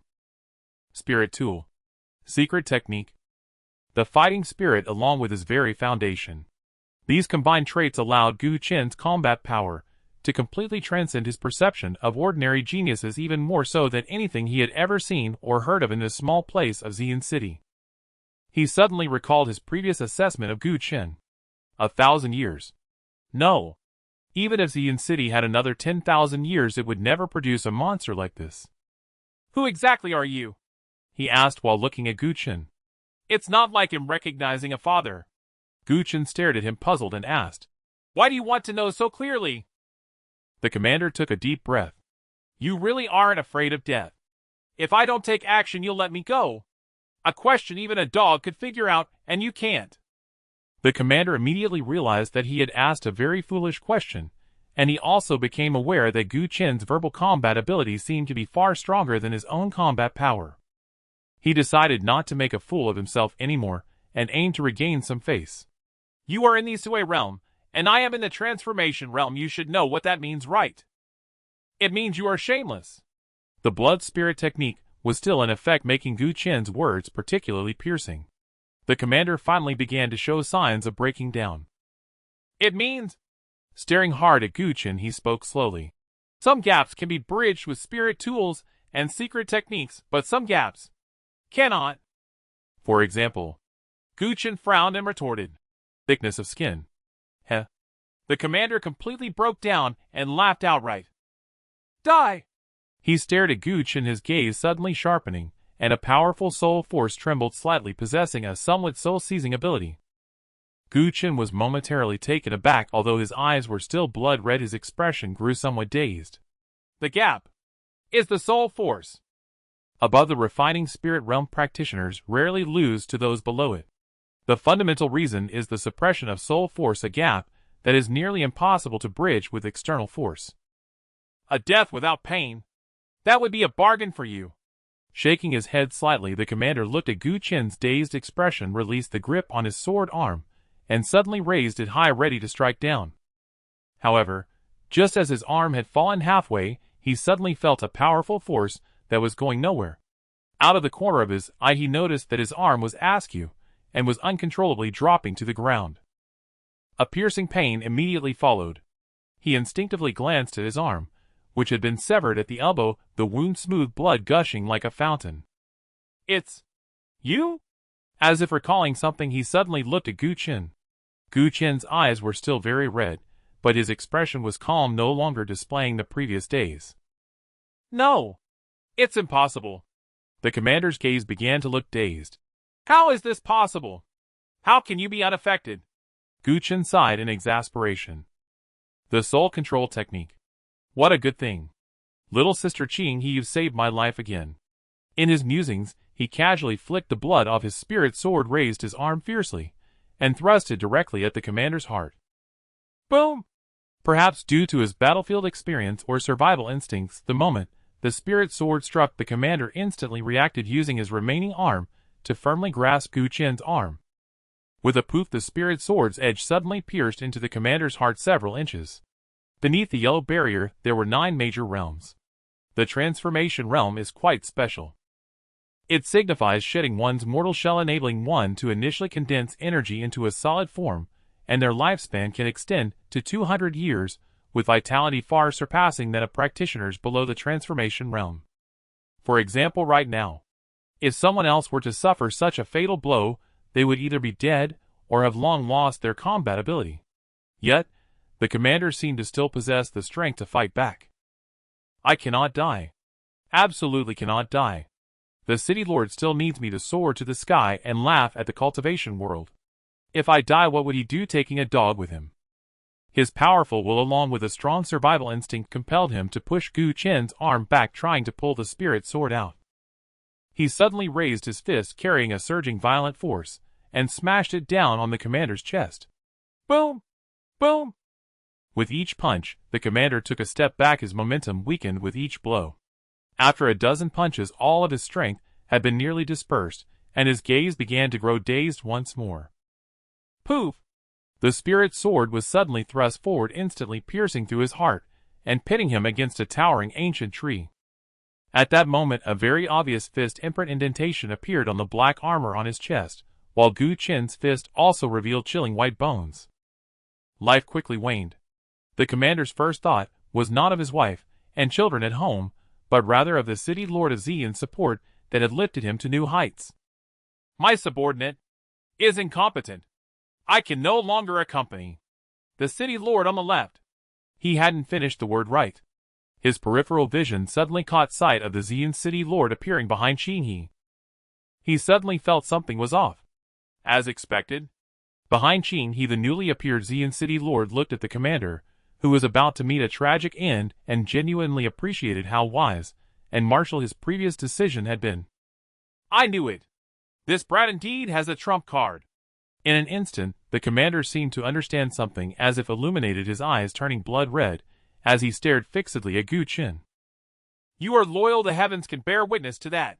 The Xian city lord sighed. You tread on thin ice for me. This gratitude I will always remember. In the next life, I wish to be your brother. Rest assured. After a pause, he added, when you leave, I will take care of your wife. The commander's mouth moved. Although no sound came out, Gu Qin felt that what the other party said was definitely not about the unfinished word right. The commander was gone. But Gu Qin's heart turned completely cold. Because the Xian city lord had arrived, and he was right behind Qinghe. Even if he had enough strength, there would be no time to save him. Big brother Gu.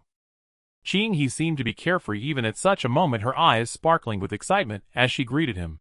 You were so powerful, brave, and handsome just now. Gu Chen twitched the corner of his mouth. Aren't you supposed to be concerned about yourself right now? Me? Qing He blinked, suddenly embarrassed as she scratched her head. I seem to have become a captive. Gu Chen. For a moment, he couldn't tell whether the little girl was genuinely foolish or just pretending to be smart. What do you want me for? As a captive Qing, he had no awareness of her situation. She turned to glare at the Xian City Lord, dissatisfied. Big Brother Gu is so powerful, you should go find him. Gu Chen's face darkened. This little girl was too mischievous. How could she want him dead after he had treated her so well? First, you are my target, he is not. The Xian City Lord sighed. Secondly, this brat has a mysterious background with endless methods, one trump card after another. Even if I faced him, I would probably have a 20% chance of failing. Looking at Qing, he smiled. You are different, you have no cultivation, and you certainly have no trump card. Just as he said this, he suddenly noticed that Qing He's head had drooped heavily. The jungle was already dark and damp. At this moment, as she lowered her head, it added a few more chills. Are you sure? A voice that came from within Qing He, yet completely different from her own, resonated cool, with a hint of murderous intent. Gu Chen, Xian City Lord. Am I seeing ghosts? Gu Chen stared at Qing He, who seemed to have transformed completely in both voice and demeanor, his face filled with horror. On the contrary, the Lord of Xian City, being seasoned and composed, merely paused briefly before regaining his composure, letting out a cold laugh. Without further delay, he stepped forward and brought his palm crashing down. From my experience of living 97 years, I can certainly confirm. Before he could finish his sentence, Qing He suddenly lifted her head. Her delicate and beautiful face was now covered in frost, and the previously mischievous glint in her eyes was replaced with a chilling malice and indifference, looking at him as if she were gazing at a corpse. The Lord of Xian City's movements froze. He wasn't frightened, he simply couldn't move. Silently, a faint yet palpable pressure emanated from Qing He. Even from a distance, Gu Chen felt the overwhelming pressure, a sensation that left him struggling to breathe, as if his blood flow was coming to a halt. His expression was grave, partly due to Qing He's transformation and partly because he sensed a familiar feeling from this pressure, as though he had encountered it somewhere before. Opposite Qing He, the Lord of Xian City, began to tremble. The pressure was immense, but he couldn't gauge its strength, as it had long surpassed his understanding. You? 97 years. Is that a long time? Qing He spoke coldly, her tone as frigid as ice. Even a blade of grass in my home has lived longer than you. This statement left the Lord of Xian City speechless. Under the control of that pressure, his body was gradually levitating, feeling the spiritual energy and blood within him reversing, rendering him unable to utter a single word. Who sent you here? Qing He asked, her tone still indifferent. I. The Lord of Xian City struggled to respond, the words barely squeezed out from between his teeth. Not going to say. Qing He replied calmly. Then you can only die. As her words fell, the invisible pressure that filled the space suddenly erupted for a moment, and a flicker of pain crossed her brow, causing her body to tremble slightly. With a thud, the Lord of Xian City, blood flowing from his 7 orifices, fell heavily to the ground. Life force quickly faded. In his final moments, he turned his head with great difficulty to look at the Grand Commander pinned to the tree, suddenly finding it somewhat ironic. He had lived his life on thin ice, which made him exceedingly cautious, believing he had chosen the thickest ice to tread upon, only to discover it was the thinnest. In the next life, may there be no more ice holes in the world.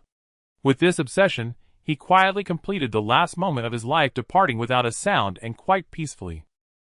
Qing He did not spare him another glance. To her, a Lord of Xian City was no different from the gravel and stones by the roadside. Is there a possibility? Gu Chen's voice suddenly rang out. What he wanted to say was he doesn't know. Is there a difference? Qing He turned her gaze, looking at him coldly. Gu Chen was taken aback. It seemed there truly was no difference. Sighing inwardly, he did not rush to collect the spoils, nor did he inquire about what had happened with Qing He. Instead, he approached the motionless, seemingly still present Jiugu lizard. He gently patted its large head. Still warm. Brother lizard. Sigh. He squatted beside the hefty creature, feeling complex emotions towards this beast companion and battle partner. The Jogu lizard's eyelids suddenly opened a slit. Brother Lizard, have you returned from the brink? Gu Chen was momentarily stunned, then sighed heavily again. At this moment, less than a quarter of an hour had passed since he operated the blood spirit technique, his eyes still red, causing the Jogu lizard's heart to tremble, suddenly feeling a pang of guilt. This pet of his, although he was dark-hearted, despicable, and shameless, it seemed to genuinely care about me. Roar. It managed to grunt out a sound, leaving behind its last words. After I die, my inheritance will all be yours. Brother Lizard. Gu Chen couldn't help but be moved this time. His eyes truly turned red, and a hint of shame washed over him.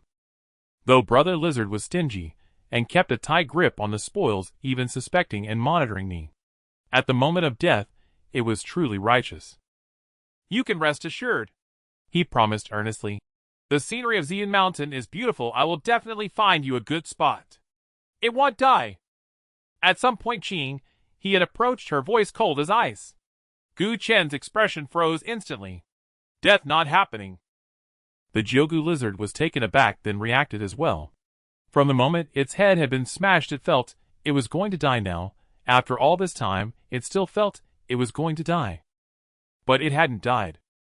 What it cultivates is the 9 transformations of the demon god. This method. Never mind, you won't understand. Just remember, any demon race that cultivates this method must undergo a transformation each time they face a death calamity. Gu Chen's heart stirred. He instantly understood who had given him and the Jogu lizard the secret method to cultivate. Demon race. He instinctively looked at the Jogu lizard, slightly taken aback, and asked, Isn't Brother Lizard a demon beast? Isn't it part of the demon race? Qing, he hesitated for a moment.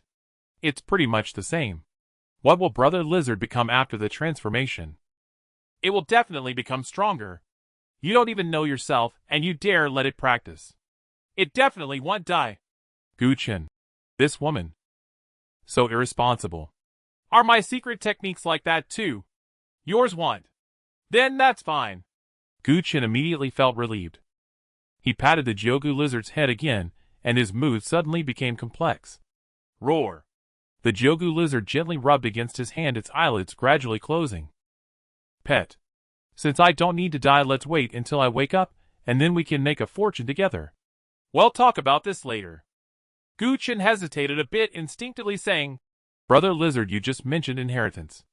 The Jogu lizard. If it weren't for being unable to move, it would have bitten Gu Chen's hand off on the spot. It was heavily injured.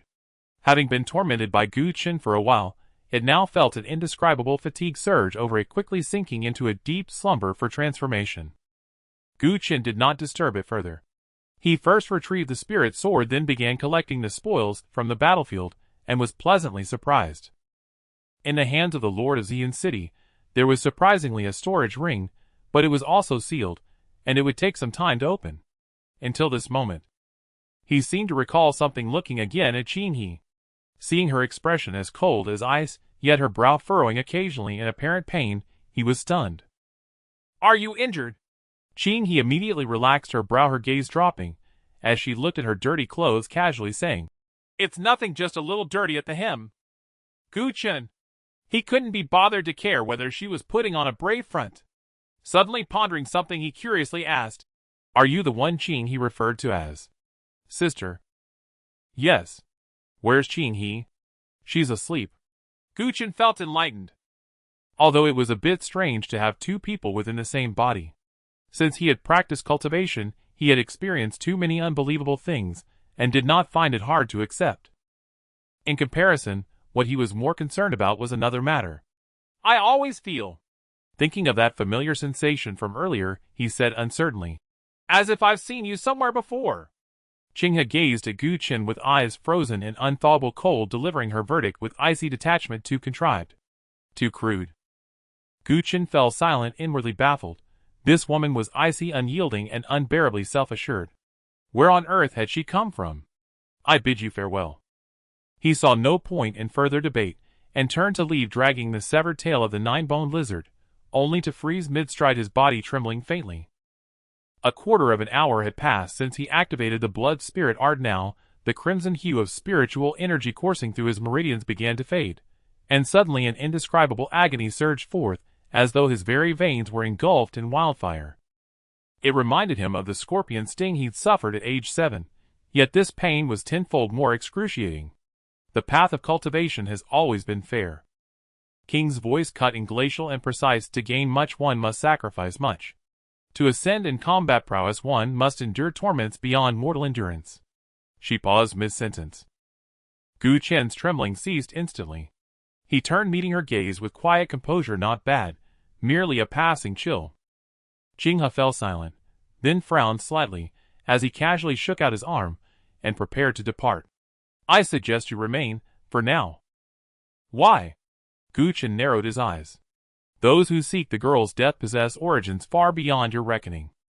Qinghe spoke softly, enigmatically. What you just witnessed were mere nameless cannon fodder, unworthy even of the stage.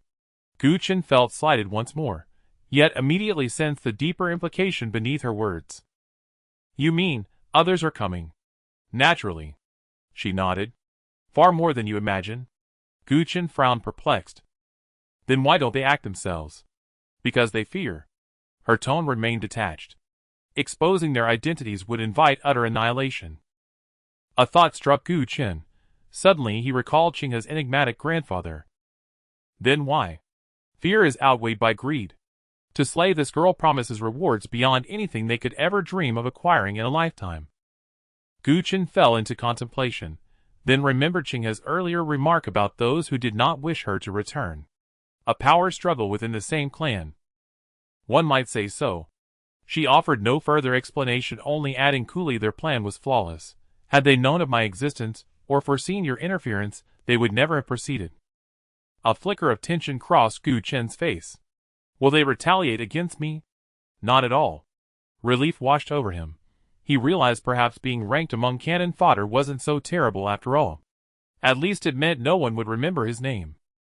They are already here. Qinghe spoke again, her gaze fixed upon the distant shadow-draped forest. As her words settled, the hushed stillness of the wood shattered, replaced by an oppressive, suffocating weight. Gu Chen's expression stiffened. Who taught you to speak in such breathless, nerve-shredding pauses? You should have said so sooner. He sighed. It makes no difference. As if reading his thoughts, Qinghe replied calmly, this so-called Zian mountain may seem vast to you, but to them, it is but a forgotten corner of the world. Finding us will cost them scarcely any time. So then, Gu Chen exhaled wearily, we simply wait here to die. No. They will die. Why? Because I shall act. At that moment Qinghe stepped forward. One single step, and her entire bearing shifted, radiating the austere, inviolable authority of one long enthroned above mortals. Gu Chen's eyes sharpened, not from awe of her aura, but because without wind stirring the leaves or branches trembling, 7 figures had materialized in the forest, as if they had always stood there. 5 men and 2 women, their chi utterly inscrutable. Gu Chen had no idea how they arrived. It was as though they had been present all along, invisible to his senses until now. Are they the ones? His heart sank as he glanced at Qinghe. She gave a quiet nod. Yes. I have waited for them a long time. Across the clearing 4 men and 3 women stared at Qinghe, brows deeply furrowed. Their intelligence had painted a picture wholly at odds with reality. What was happening? Had they been deceived by that man? Something is wrong with her, murmured a beautiful woman among the 7. Our intel stated she possessed no cultivation at all. We're already here. Why dwell on doubts? A burly man rumbled. If she survives today, our deaths are certain.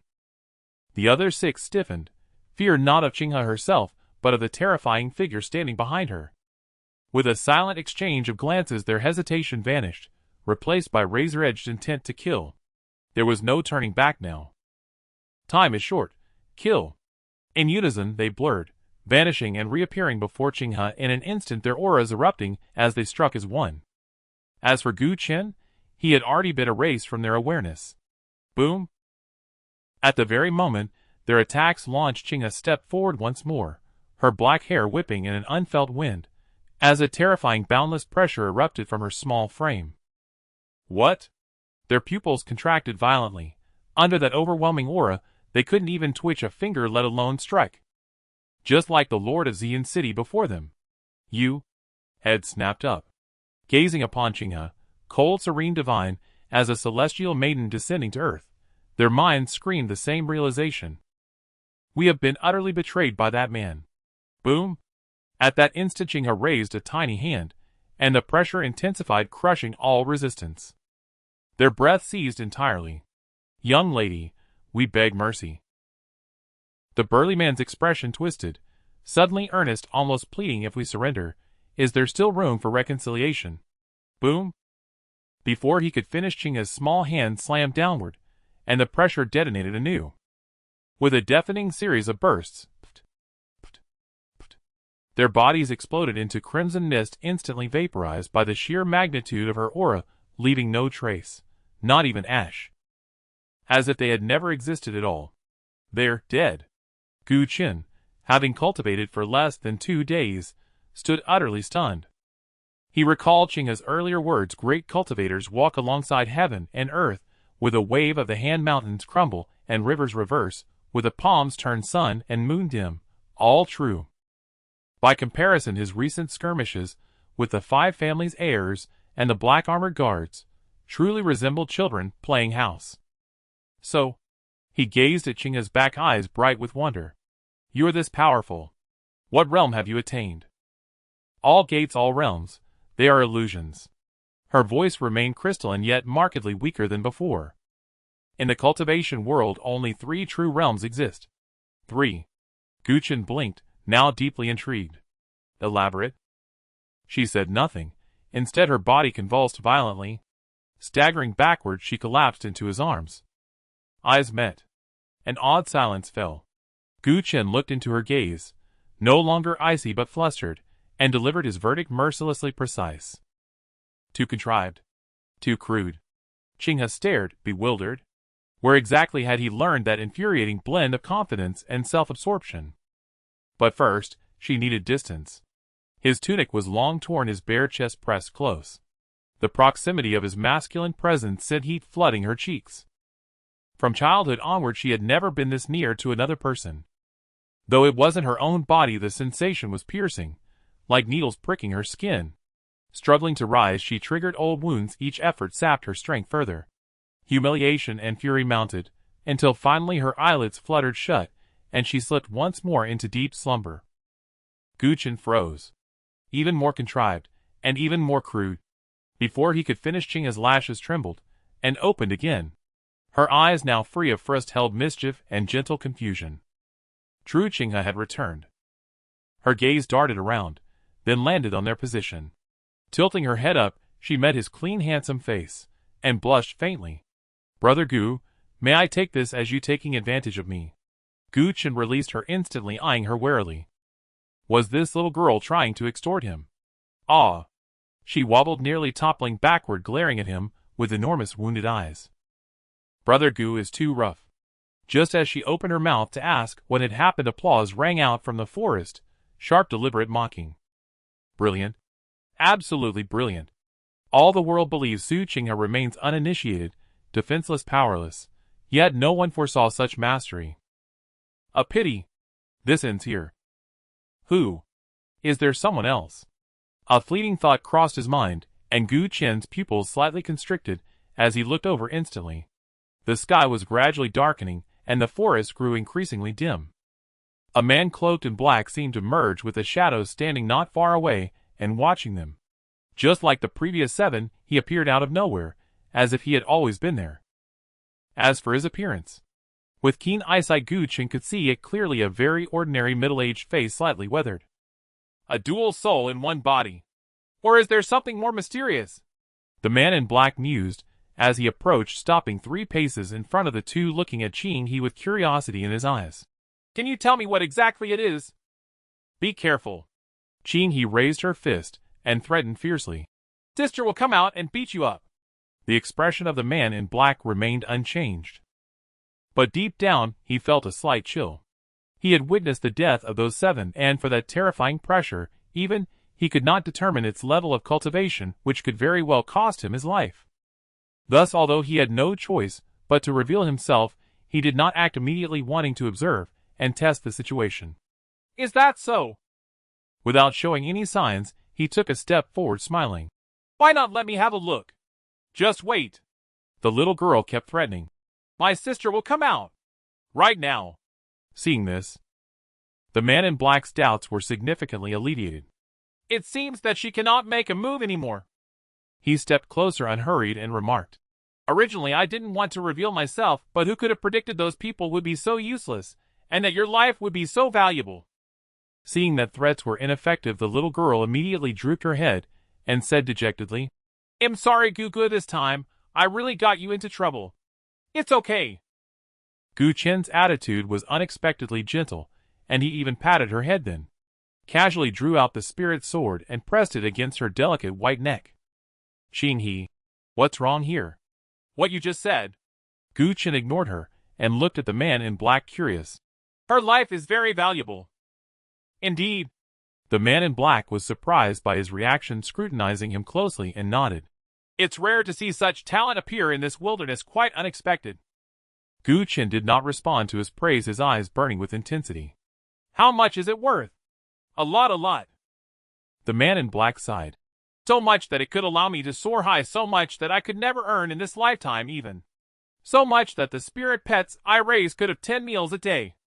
He paused and emphasized. You have no idea how extravagant this is. Gu Chen truly did not know, and he wasn't very interested in knowing. He only cared about another matter. Then, is it enough to buy a world? A world?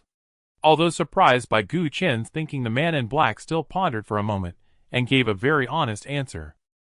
It might not be quite enough, but it's close. Gu Chen's eyes brightened even more.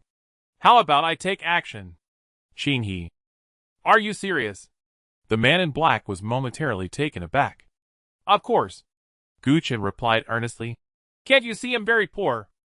The man in black observed him carefully, secretly thinking that this child was not just very poor, he was practically the poorest of the poor. In that case, I will give you an opportunity. He paused his steps, pondered for a moment, and smiled. You can take action, and after the task is accomplished, I will share the benefits with you. As for Qing, he remained wary, always fearing that she might be fishing for him to get closer, and then suddenly strike. Now with Gu Chen volunteering, it was equivalent to paving the way for him, and he was naturally pleased. Rest assured. To dispel Gu Chen's doubts, he added earnestly, I can swear by my Dao heart, I will definitely keep my word. What is a Dao heart? Gu Chen blinked and looked at Qing He like a child just entering the world of pleasure, with a face full of curiosity. Qing He. She was about to explode with anger. Gu. She looked at Gu Chen heartbroken. You. How could you? Don't worry. Gu Chen comforted her.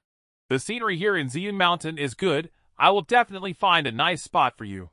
You're so cruel. Qing He's small face turned red with anger, and she even cursed for the first time in her life. Kids in the mountains mature early. You haven't been poor, and you haven't been crushed by bride prices. You don't understand the suffering of the poor. With a sigh, Gu Chen looked at her and instructed. It might hurt a bit at the beginning, just bear with it, don't scream. Qing He. With a sudden flash, the spirit sword trembled, radiating a 3-foot edge of light, taking a strand of her hair and then suddenly shot towards the man in black. 9 Heaven Sword Classic. Naturally, it is a method of wielding swords through thought, a coveted treasure in the hearts of countless sword cultivators. Gu Chen's cultivation level was too low, so he naturally lacked divine sense. Thus, under the modification of Qing He's sister, it was instead guided by a strand of spiritual power to achieve a similar sword control effect. Although it was a bit crude, it could still achieve an unexpected effect in battles among low-level cultivators. Just like now at this moment. The sharp edge struck, and the man in black seemed completely unprepared, a brief look of astonishment flashing in his eyes. But in the next moment he raised his hand. The movement was light, and the speed was not slow yet. He effortlessly caught the spirit sword that had gathered Gu Chen's wisdom and cultivation. It was as if he had simply pinched a drifting leaf. Seeing this scene, Qing He was stunned for a moment, then suddenly reacted. Gu, you cursed me, apologize. Gu Chen's expression was unchanging. Qing He was a bit confused, thinking that even at this moment, why was he still concerned about such trivial matters? She did not apologize, she only felt guilty, thinking that if an apology could save Gu Guest's life, she would be willing to be his little dog for 100 years. No, 1,000 years. No, a lifetime. But Why? The man in black's gaze swept over the low-level spirit tool in his hand, looking at Gooch and this low-level wild cultivator, and asked the question that he was pondering. Do you doubt my words? He asked curiously. Do you know that doing this is equivalent to burying your last hope? Perhaps you will indeed keep your word. Gooch shook his head, sighed. It's just that. He did not finish his sentence. At that moment, the flow of spiritual streams in his meridians suddenly changed, and he launched a punch. As he punched, a phrase flashed through his mind, something the old man had once said. Since he had memories, he had only heard this phrase once. At the same time in Xian village, in the small house that belonged to Gu Chen and the old man, which was drafty yet could still be called home. At sunset the room was dim. The old man fumbled to light the oil lamp on the table, and sat there in a daze. The firelight was no more than the size of a bean. Yet it added a touch of brightness and warmth to this pitch-black room. In a chaotic world seeking survival, a bit of darkness in the heart can be understood. It is not disgraceful. But if the heart becomes completely dark, then one is no longer human. With a whoosh, the wind of the punch roared, creating a burst of airflow fiercely smashing towards the face of the man in black. The style was naturally very Gu Chen. If you want me dead, I will strike you down.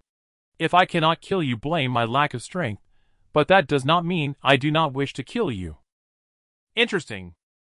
Seeing him throw a punch, a hint of regret flashed in the eyes of the man in black. Had it been another time and place encountering a talent like you, I might have taken you back and trained you well, but now... He slightly tightened his fingers. Crack, crack. The spirit sword had already been crushed into fragments. Gu Chen's eyes turned red in an instant.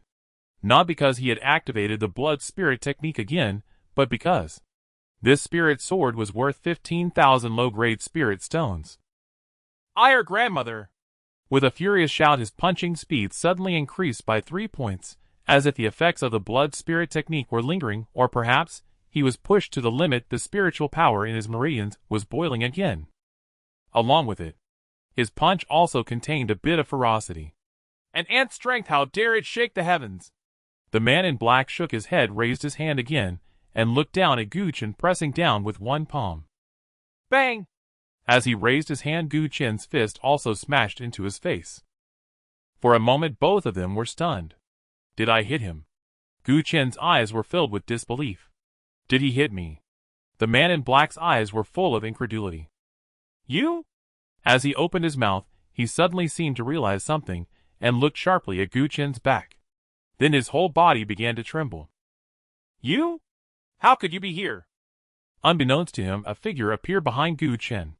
It was an old man, with white hair and beard exuding an extraordinary bearing and a dignified appearance, his elegant blue robe stained with large patches of blood. Grandfather! Upon seeing the old man, Qing, he was momentarily stunned, her eyes reddening, as she suddenly rushed forward. Grandfather! Gu Chen was taken aback, instinctively turning to glance back.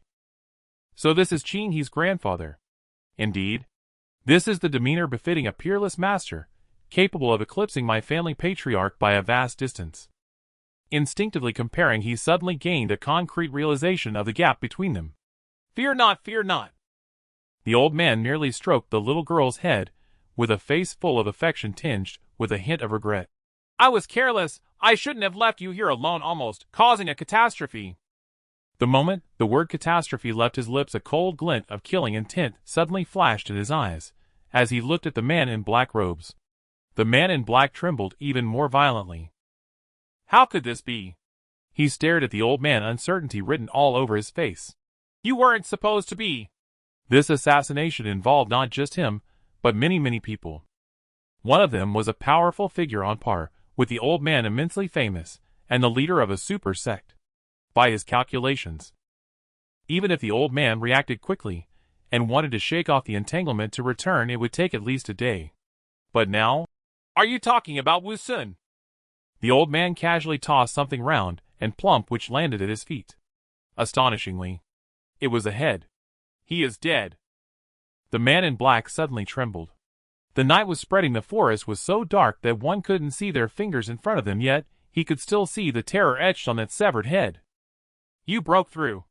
As if realizing something, his face suddenly turned pale, a bitter smile escaping his lips, as he sighed in regret, closing his eyes, and awaiting death. In that case, I have nothing more to say. Let's fight. With a bang. Before he could finish, a fist smashed hard into his face. You? Unexpectedly, the man in black was knocked back half a step, staring at him in shock and anger. What are you doing? Didn't you say to fight? Gu Chen raised his fist again, darkening his face.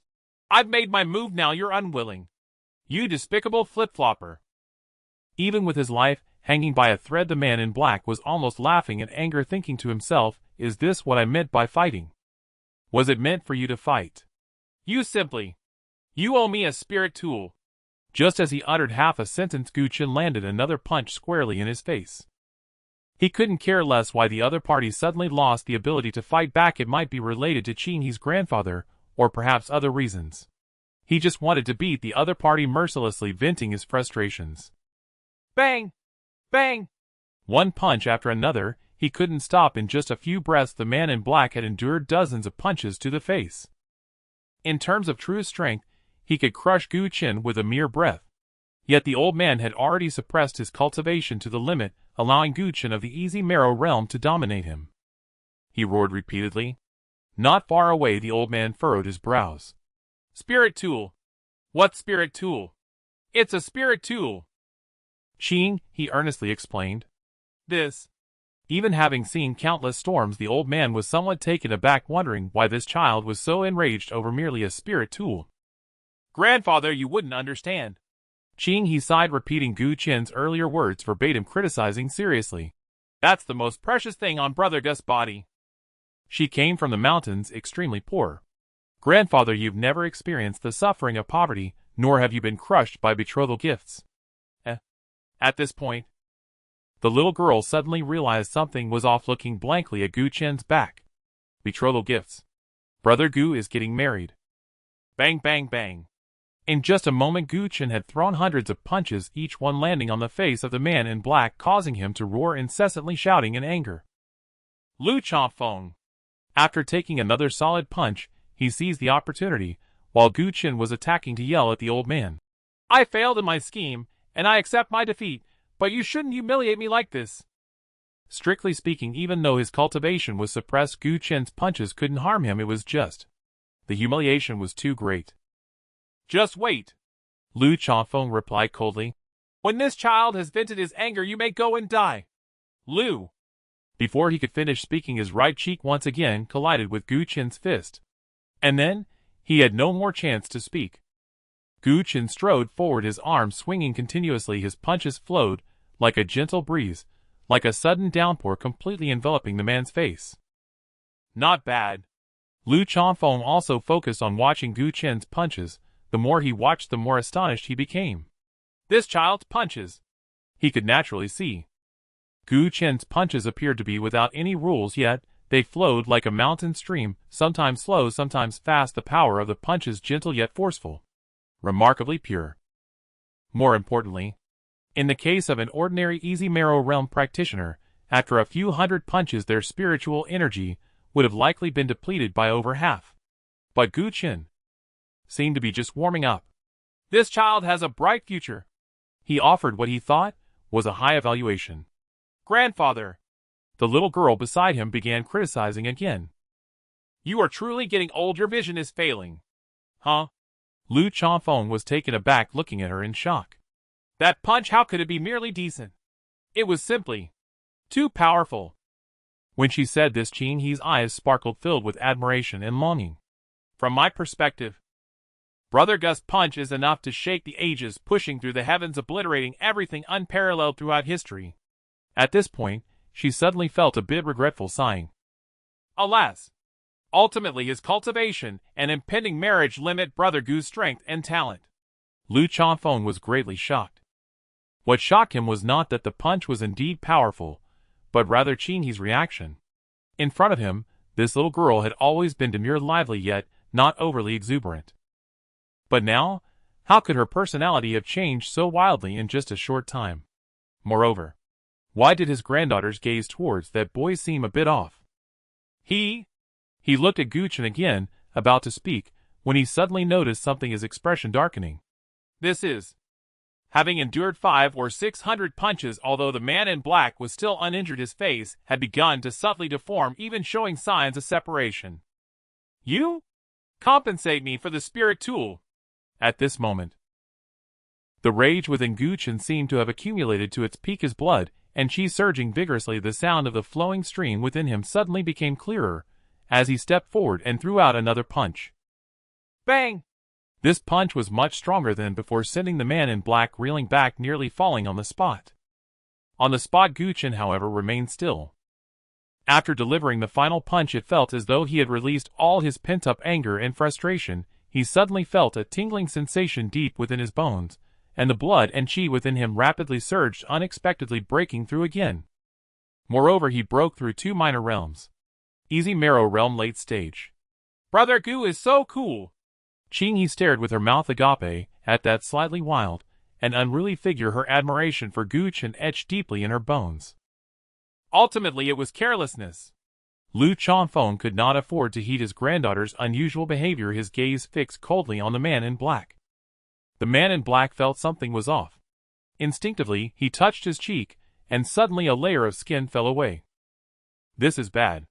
Seeing the fallen skin, the man in black was taken aback, even more disturbed than when he saw Lu Chongfeng instinctively reaching out to retrieve the skin. What is this? Gu Chen was momentarily stunned, neglecting to experience the changes brought by the breakthrough in strength, and took the initiative to grab the skin. It's over. Completely over. The man in black stared at the skin, his face pale, as a sheet filled with despair momentarily frozen in place. Gu Chen had no time to pay him any mind, flipping the skin over and over in his hands, becoming increasingly astonished. The skin was unknown in material, only palm-size thin, as a cicada's wing, cool to the touch, emanating an indescribable aura, covered in dense, indistinct patterns that he could not comprehend. This is the skin of a mirage beast. He rushed over, both surprised and delighted, saying, "Brother Gu, this is a treasure. You're going to make a fortune." What is mirage skin? Gu Chen's wild demeanor instantly vanished, transforming back into the inquisitive Yggdrasilian youth from the mountains. Mirage skin. He explained in detail. There exists a rare creature known as the mirage beast, born with the ability to change its form, possessing extraordinary intelligence, and is extremely difficult to capture. Its skin has the ability to alter appearances. Once worn, one can assume another appearance unless special forbidden treasures are used, or the opponent's cultivation is vastly superior. It is nearly impossible to discern the original identity. Isn't this akin to the disguise techniques spoken of by storytellers? But on a much higher level. Gu Chen seemed to ponder, then immediately asked the question he was most concerned about. How much is it worth? He extended a tender finger. 10,000 top-grade spirit stones. Gu Chen's hand trembled, his heart racing, and he gripped the mirage skin tightly. 10,000.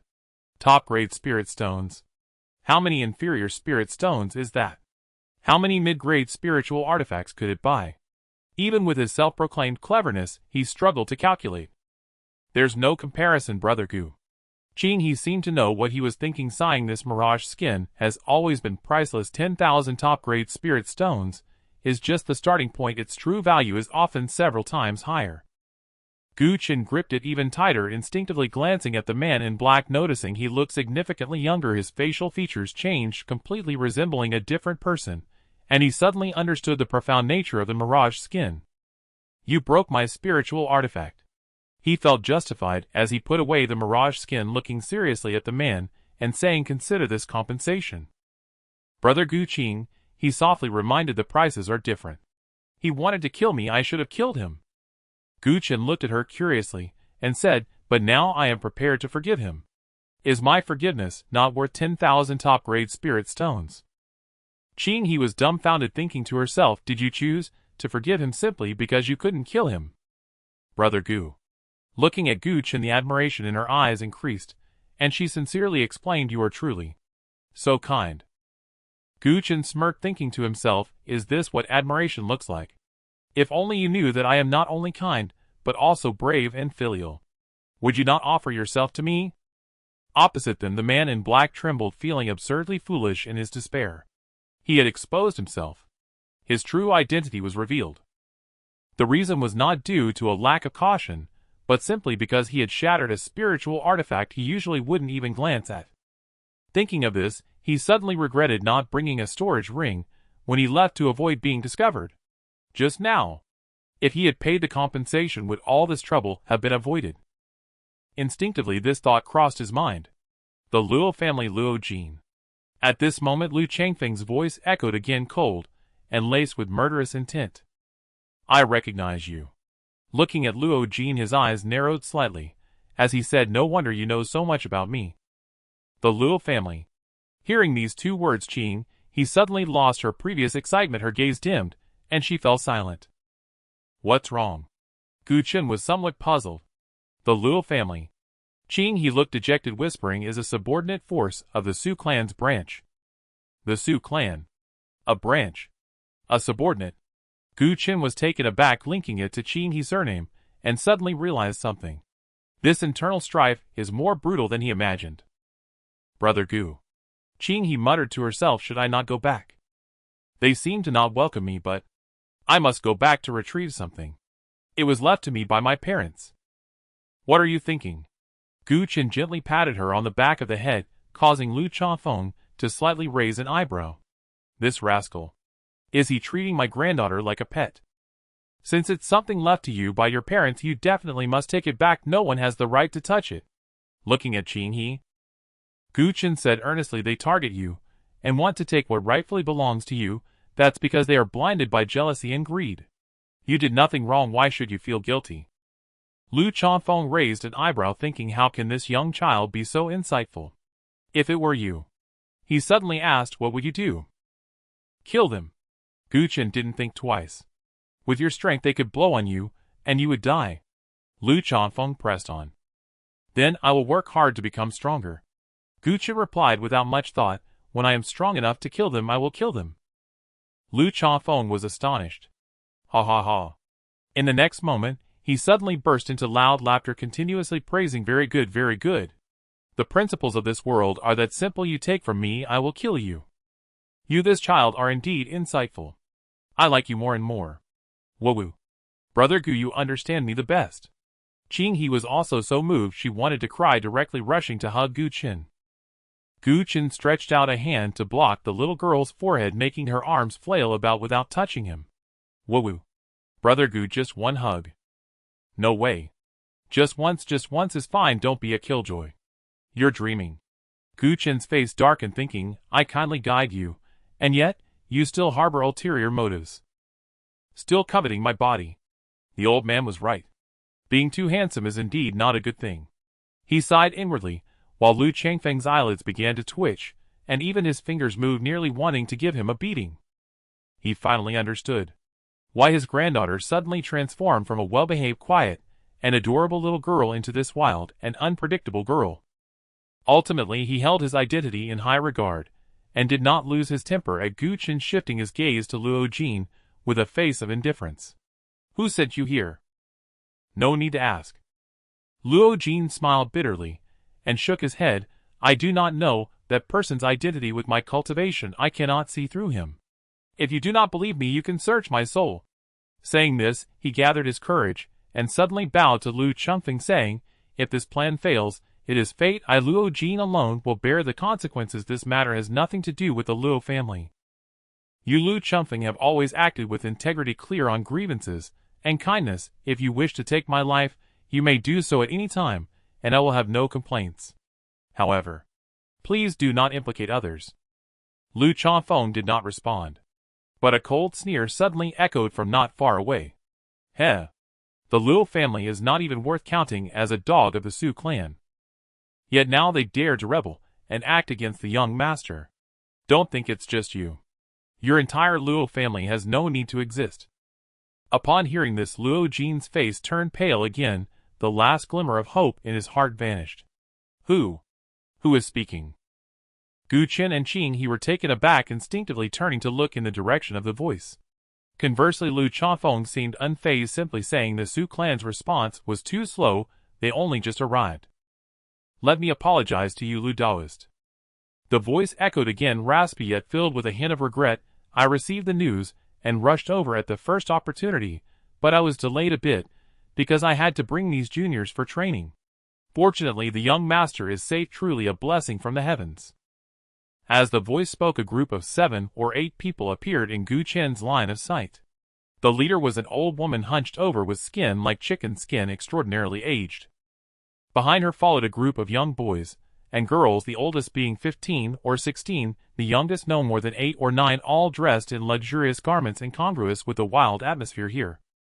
To assassinate the young master is an unforgivable crime. The old woman cast a glance at Luo Jin and said lightly, "In the name of the Su clan, I sentence your Luo family to the death penalty." As she finished speaking, she suddenly raised her hand, not waiting for Luo Jin to explain, and directly pressed down. Puff! Luo Jin's body trembled, bursting apart on the spot into a mist of blood. Gu Chen frowned. He thought to himself, this old hag is so eager to kill and silence. If her heart is clean, then I'll change my surname to Su. Huh? Just as he thought this, the old woman's gaze shifted to him. More accurately, she looked at the hand Gu Chen had on Qinghe's small face.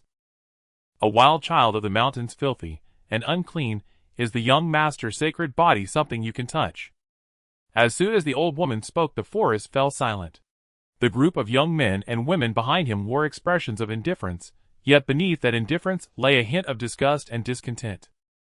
The disgust was directed at Gu Chen, while the discontent was naturally aimed at Qinghe. Upon seeing this, Lu Chanfeng furrowed his brows deeply. In contrast, Gu Chen felt that the old woman's words were too convoluted, taking 2 breaths to fully comprehend. "Are you talking about me? If not, then who else?" The old woman did not speak, but a youth of similar age and stature to Gu Chen, dressed in fine robes, said lightly, "Long ago, the king of humanity taught the masses, instilling a sense of shame and propriety, prompting them to strive forward, which led to the present status of our humanity. Yet today, witnessing you." He shot a glance at Gu Chen. He shook his head and sighed. "It is evident that despite the efforts of past kings to elevate the status of our humanity, there are still omissions." The others nearby nodded in deep agreement. Teaching the masses is a long and arduous journey. After all, right here stands a fish that slipped through the net.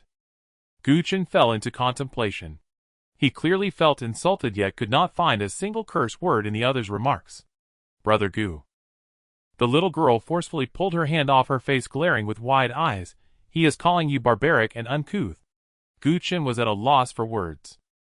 After all, although he was literate, people from the mountains always spoke plainly, without the need for such roundabout expressions. These bastards, do they even have to be so convoluted in their insults? "You?" The youth's gaze turned icy. "Dare you insult us?" "Why not insult?" Gu Chen looked at him curiously. "You insulted me, I return the insult. Isn't that fair and just?" Qinghe watched with a secret sigh. Alas! Brother Gu is not only kind, but also so reasonable. He is simply my idol. You are looking for enough. The youth's expression darkened, about to speak, but was suddenly interrupted by a soft shout that left his face pale, nearly causing him to falter. It was none other than Lu Changfeng. Taoist Lu. The old woman's expression turned cold as she looked at him, saying lightly, "You are also a powerful figure, targeting my few juniors. Like this is rather petty, isn't it?" "This child." Lu Changfeng pointed at Gu Chen, his face expressionless, "saved Qinghe's life, and not just once." "Oh!" The old woman feigned surprise, looking at Gu Chen. "A muddy leg from the mountains has such great ability. This old hag, harboring ill intentions towards me." Sensing her gaze, Gu Chen felt a surge of anger, secretly thinking how these lofty figures could be more barbaric than Brother Shi. His abilities are nothing. Lu Changfeng was just about to praise Gu Chen when he suddenly changed his tone, pointing at the group of youths behind the old woman, saying indifferently, "If you cannot discipline them, I do not mind stepping in to teach them a lesson. At that time, do not regret it." The old woman's eyes narrowed, seemingly angered. "How do you plan to discipline them, Taoist Lu? At such a young age, each one with corrupt intentions and arrogance. If that is the case, then simply eliminate them to prevent them from becoming a calamity in the future." As he spoke, his blue robe trembled slightly, and a tangible aura of killing intent enveloped the old woman and the group. "You?" The old woman was both shocked and furious. Anger stemmed from her representing the Su clan, yet Lu Changfeng seemed unwilling to give her any face, while the shock came from the fact that Lu Changfeng had broken through his barrier. Breaking through a barrier and breaking through a realm. The implications of the two are completely different, representing that the current Lu Chanfeng and the past Lu Chanfeng are no longer on the same level. Not just the group of little brats behind you. Lu Chanfeng was entirely unconcerned with her mention of the Su clan. He simply said lightly, "And this Luo Jin from the Luo family who dares to harm Qinghe.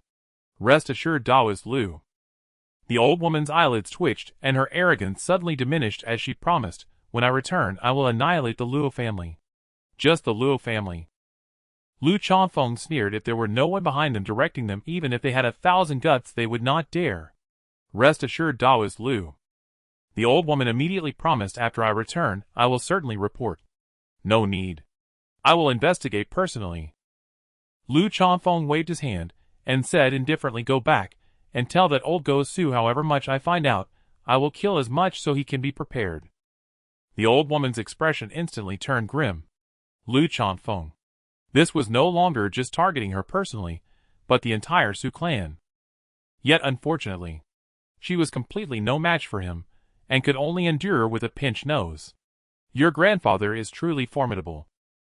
Gu Qin glanced at Qinghe, feeling somewhat emotional and enlightened, secretly thinking that luckily the other party did not like Antli, otherwise no matter how many worlds I earned, the old man would have no competitive edge. "That is for sure," Qinghe said proudly. "My grandfather had a title of Luyan Luo when he was young." "So amazing," Gu Qin exclaimed in awe, instantly feeling that even if the old man had 100 worlds, he would still not be able to compete with Lu Chanfeng. "Thank goodness, thank goodness." The little girl suddenly lowered her voice and said, "That was all in the past. Grandpa is old now and can barely wield a blade. Sooner or later, he will be overshadowed by you and my brilliance, becoming just an ordinary person. Be Loki." Gu Qin reprimanded softly, "I have told you many times." "Yes, yes." Qinghe nodded vigorously. "Be Loki, I understand, I understand." Not far away, Lu Chanfeng nearly lost his composure. This girl. She has been raised so big for nothing. A fright from him left the group of young men and women behind the old woman trembling, silenced as if frozen. The title of Luyan Luo. They were naturally very familiar with it. To say he would eliminate them was truly a threat. No one could stop him. After being scolded by Lu Chanfeng, especially in front of Gu Qin, this wild boy, in her eyes the old woman felt utterly humiliated, a true disgrace, and lost all interest in staying. "Little master." She looked at Qinghe again, saying, "There are still some branch members waiting at the foot of the mountain wanting to meet you. Why don't we?" The little girl completely ignored her, only looking at Gu Qin with a hint of melancholy and reluctance. "Let them wait," Lu Chanfeng said lightly. "When Qinghe feels better, we will go meet them." The old woman took a deep breath. "If that is the case, I shall wait for the little master at the foot of the mountain." After speaking, she no longer glanced at anyone and directly led the group of young men and women away. However, before leaving, her gaze lingered on Gu Qin for a fleeting moment. Gu Qin was startled. This old hag wouldn't be plotting to harm me, would she? "Brother Gu." Just as he thought of this, Qinghe suddenly pounced over and hugged him tightly. Feeling her soft, weak little hands coiling around his waist like a snake, Gu Qin's body stiffened and his face instantly darkened. "This little girl dares to ambush me." The night deepened. The old woman walked slowly, silent, with the moonlight filtering through the trees, making her face appear somewhat distorted. Behind her, a group of young boys and girls dared not breathe a word. It was clear to everyone that their elder was in a very bad mood. "Remember this." Sensing their emotions, the old woman said lightly, "When we return, if anyone speaks of today's events, don't blame me for skinning them alive." "Dare not. Dare not. We won't say a word. Elder, rest assured, we heard nothing today, saw nothing." The young boys and girls lost their previous arrogance in front of Gu Qin, becoming cautious and filled with trepidation. They were well aware that when their elder spoke of skinning someone, it was meant quite literally. "Elder." After walking a while longer, a young boy could not help but ask, "Are we really going to bring Su Qinghe back? Her last name is Su, yet she seems to have no feelings for the Su clan at all. She must hate us. I see her as a rebellious spirit. Once she achieves success in her cultivation, she will definitely target the Su clan first." "Exactly. Her attitude towards us is worse than that of the muddy-legged one." The group chattered, causing the old woman to halt in her steps, making them quickly stop as well, fearing they had said something wrong. "This is her matter." Others will handle it. When you return, do not speak recklessly. As for that muddy-legged one." The old woman suddenly turned her gaze to the branch of an ancient tree, where a pitch-black crow perched suddenly fell dead on the spot. "Heh." She looked at the crow's corpse, a cold smile spreading across her face, and said, although Suchingha, she is still the phoenix girl of the Su clan. As a phoenix girl, how can she associate with a common crow? Her tone paused. She recalled Gu Chen's wild demeanor, and the way he looked at her without an ounce of respect or awe, suddenly feeling quite uncomfortable. Casually scanning the forest, she seemed to suddenly discover something, her eyes narrowing slightly. "Wait here. I'll be back soon." At this moment, in the area designated as the trial ground for the 5 clans, including the leader of the Huan sect, the 5 clan heads, and the elites behind them, all looked up at the moon, their faces filled with confusion and helplessness. It had already been a day and a night since Elder Ma had left with his wild boasts. They had been waiting here for a day and a night. Elder Ma had once said if he did not return in half an hour it meant he was dead. Now 12 hours had passed, and he died 24 times. "No, my brother Ma won't have any problems." As this terrifying thought suddenly surfaced in her mind, the beautiful face of the Huan sect leader turned pale, shaking her head, continuously causing her impressive bosom to tremble as well. The breathtaking scenery that once made people covet it now received hardly any glances. Everyone was hesitating. Everyone was conflicted. Should we continue waiting? Who knows when it will end? Or should we just leave? But no one dared to. What if Elder Ma was delayed? If they just left like this, wouldn't it be a great disrespect? At this moment, they were deeply influenced by Elder Ma, unconsciously adopting his mindset. Just as everyone was secretly anxious and conflicted, a figure suddenly appeared before them with skin like dry wood, resembling a ghost, eerie and terrifying. It was the old woman. Ghost. The Huan sect leader closest to her suddenly caught sight of such a terrifying appearance, and trembled all over. The old woman's gaze swept across her pure and enchanting face, finally resting on her proud bosom, her eyes filled with disgust. What a seductress! With a loud bang, the moment her words fell, the Huan sect leader's body exploded on the spot, turning into a mist of blood, and then was completely burnt to ashes by a wisp of true fire. What enmity was this? The others instinctively flashed this thought in their minds. The first to react was the head of the Wu clan. Such a method. Such cultivation. Only those mighty beings he would never see in his lifetime would possess such power. "Senior, there's a small task. You can help me with it." The old woman, however, was too lazy to elaborate, only stating calmly, "Once it's done, this foundation establishment pill will belong to you." As she finished speaking, she casually tossed a small box that landed before everyone. The box remained closed, yet they could still smell the unique sweet fragrance of the foundation establishment pill, the quality of which they could hardly even dream of. In an instant, the clan heads, who had originally felt pained by the death of the Huan sect leader, suddenly had their eyes filled with fervor. Dual cultivation. Triple cultivation. Quadruple cultivation. What could compare to the reality of a foundation establishment pill? The Wu clan head was the first to step forward, bravely stating, "May I ask, Senior, what kind of small task is it?" "I cannot act personally," the old woman said blandly. "You will help me kill someone." Kill someone.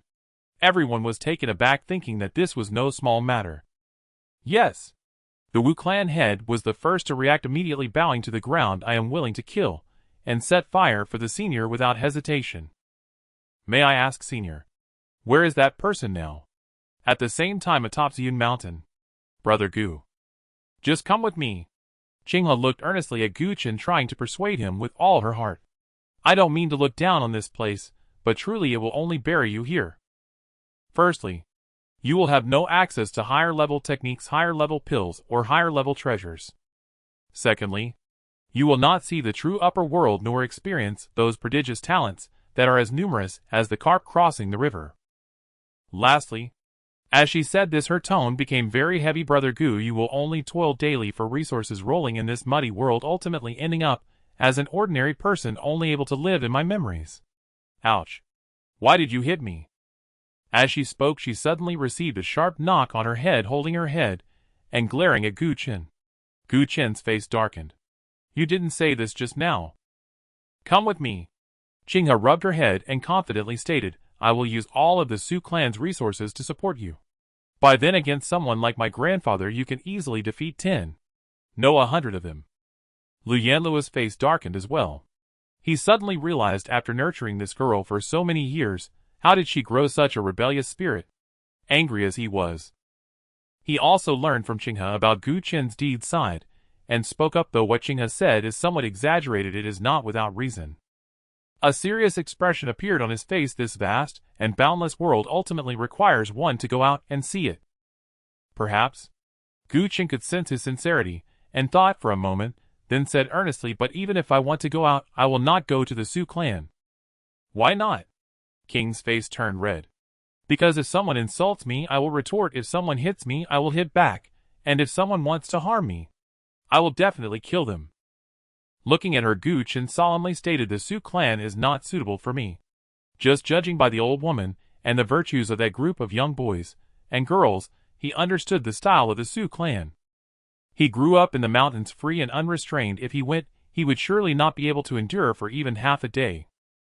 But there is still me.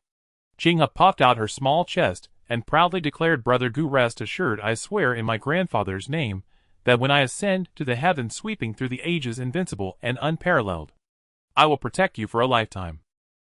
Lu Yanluo's face darkened once more. Gu Qin's expression was even darker. Then I won't go at all. On what grounds? The little girl was furious. Just because you are better than me you think you can look down on the future Empress Qinghe. Gu Qin. The flattery was too grand for him to accept. I appreciate the good intentions. He gently touched the little girl's head, suddenly sighed, and said softly, My teeth are too hard. I am destined to not be able to eat soft food. King's head immediately drooped. Don't try to persuade me. Lu Changfeng also sighed, saying, From what I observed in his punching stance, he is relentless and unwilling to bend. Such a temperament in the Su clan. Not to mention struggling to advance, even taking a single step, would be immensely difficult. One sentence completely extinguished the little girl's thoughts. After pondering for a moment, Lu Changfeng looked at Gu Qin and said, Qinghe and I are about to leave, and it seems we won't meet again for a while. If you need anything, money, Grandpa. Qinghe suddenly raised her head and said seriously, Your cultivation and marriage have already delayed Brother Gu's strength. He cannot be lacking in money. Hurry, give money. When we reach the Su clan, I will turn over their entire fortune and return it to you tenfold. Gu Qin was taken aback. What is marriage? Lu Changfeng's face turned dark, and awkward dark, because his granddaughter was too extroverted. Awkward because, in my battle with Wu Sun, it was too intense, resulting in the collapse of 90% of the mustard seed space. So, mustard seed space. Gu Qin was stunned. What is that? This was already beyond the common knowledge Qinghe had previously described. Qinghe hurriedly explained. The mustard seed space is a realm that can be opened up by one who has reached a certain level of cultivation, allowing them to carry and store various resources. Compared to storage rings, the mustard seed space is larger, more concealed, and safer, but once faced with a special situation like Lu Changfeng's, it is less reliable than a storage ring. Each has its pros and cons. After saying that, the little girl couldn't help but summarize and evaluate. Gu Qin was astonished, and for the first time, he truly felt the desire to step out of Xian Mountain and see the world. Of course, he certainly did not want to follow Qinghe. Then, after pondering, he suddenly asked, Is there something that can help one live longer? There is, Qinghe instinctively replied. These things are particularly rare and precious, she explained. Cultivation is essentially a defiance against heaven, competing for life, hence the items that extend life are extremely rare in the world, mostly used by those whose lifespans are nearing their end and cannot break through, or those who, due to certain accidents or special methods, lack lifespan. Brother Gu, you are still young. What do you need this for? Gu Qin did not reveal the truth to her. Since he unearthed that old ginseng, he has evolved from a complete novice in cultivation to a half-novice, naturally understanding that he wanted to help the old man earn a world. Not to mention the hope is slim. Even if it is possible, it would take a long time. But the old man is getting old. Thinking of how the other party has aged yet still tirelessly peeks at Antley bathing, enduring beatings and scolding, While remaining unchanged in heart, he felt a pang in his heart. No. He must ensure that the old man marries before he dies if he can't marry. Then let him live a little longer. What a coincidence! While he was pondering, Lu Chanfeng suddenly spoke, casually swiping his hand to retrieve a somewhat mottled jade bottle from an unknown space. This pill is nameless, but has the effect of extending life. I obtained it from slaying an attacker on my way here, so it remains intact. In my view, these 2 pills can extend life by 100 years each. Although not much, they are still rare. 100 years for one. Gu Chen tightly grasped the pill bottle, his eyes filled with fervor, feeling that the significance of these 2 pills far exceeded all his gains in the past 2 days. Huh? There are words on it.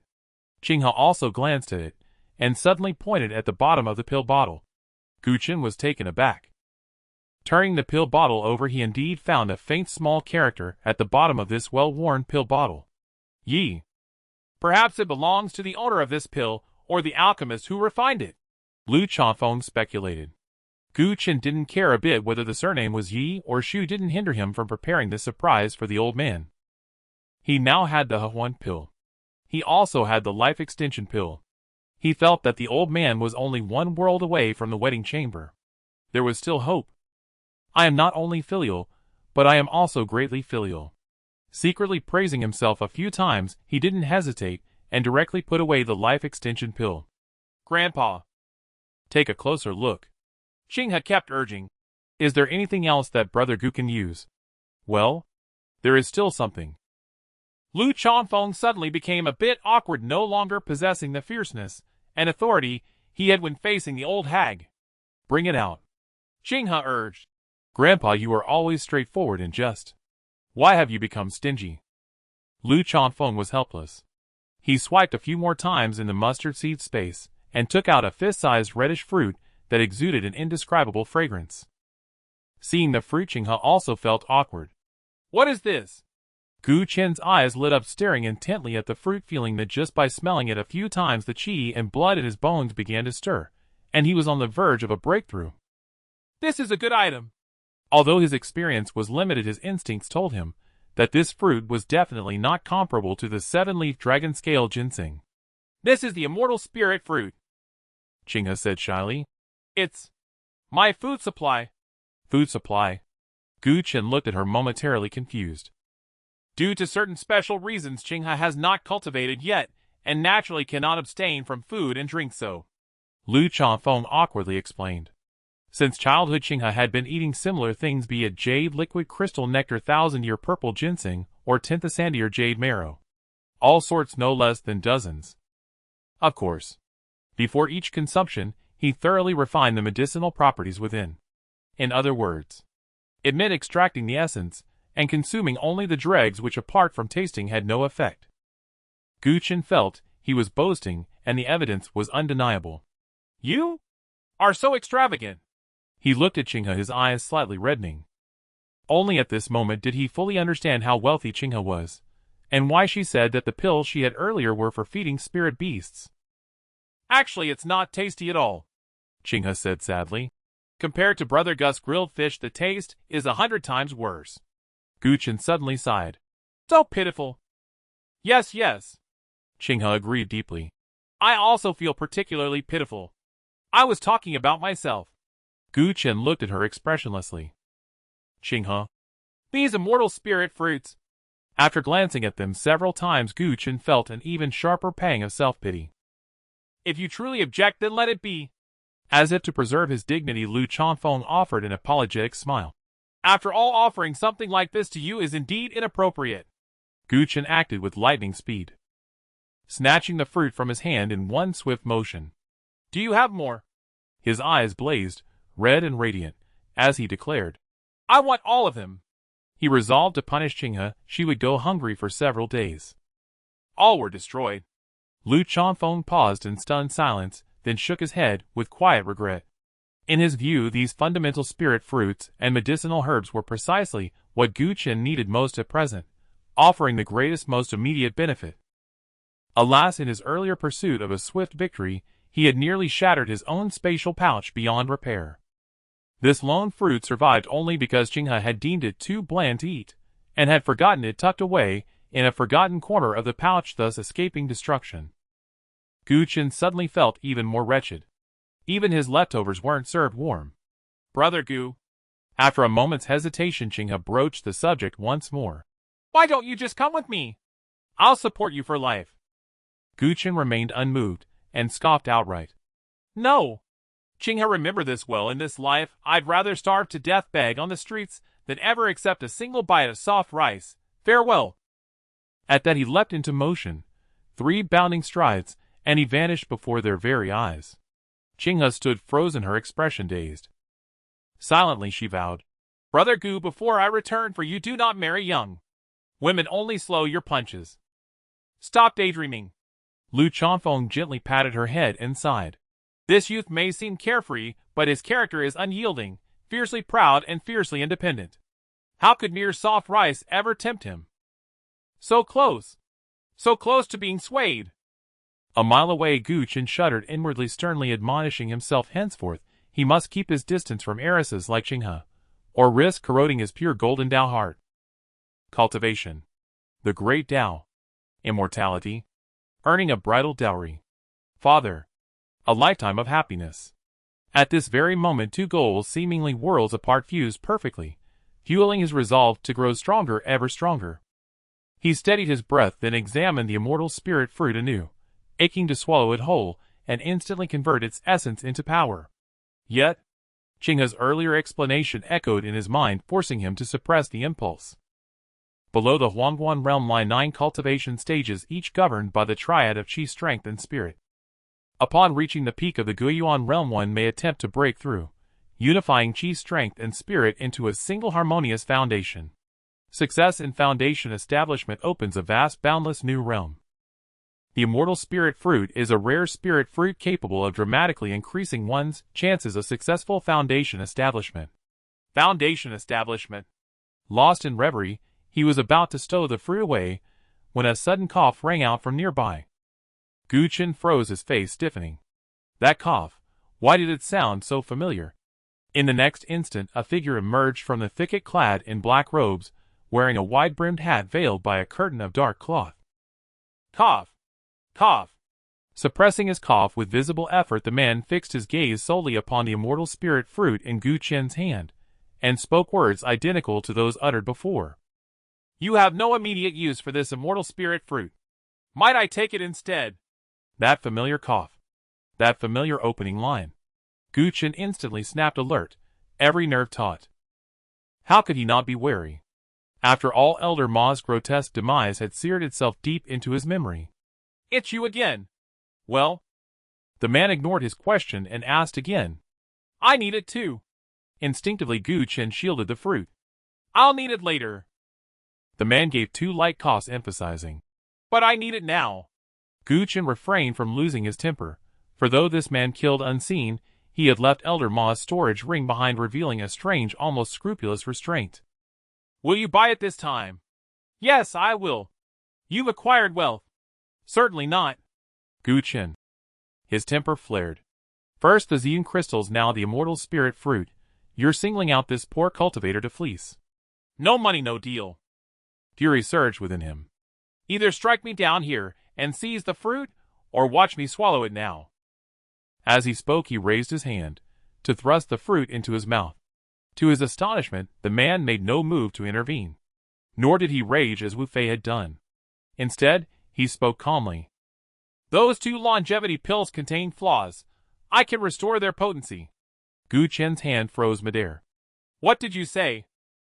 Originally, they were meant to extend life by 3 centuries, but an error occurred during refinement, diminishing their effect by 1/3. The man spoke serenely, articulating with perfect clarity the unique properties of those 2 longevity pills. Even Lu Chanfeng knew little of them. Now much of their potency has dissipated, their effect has dwindled further, to barely 1 century. Gu Chen knew nothing of alchemy, yet this only deepened his awe of the man's unfathomable mastery. You mean, with my intervention, I can restore full potency, 1 pill, 2 centuries of extended life. Thump, thump, thump. Gu Chen's heart hammered violently.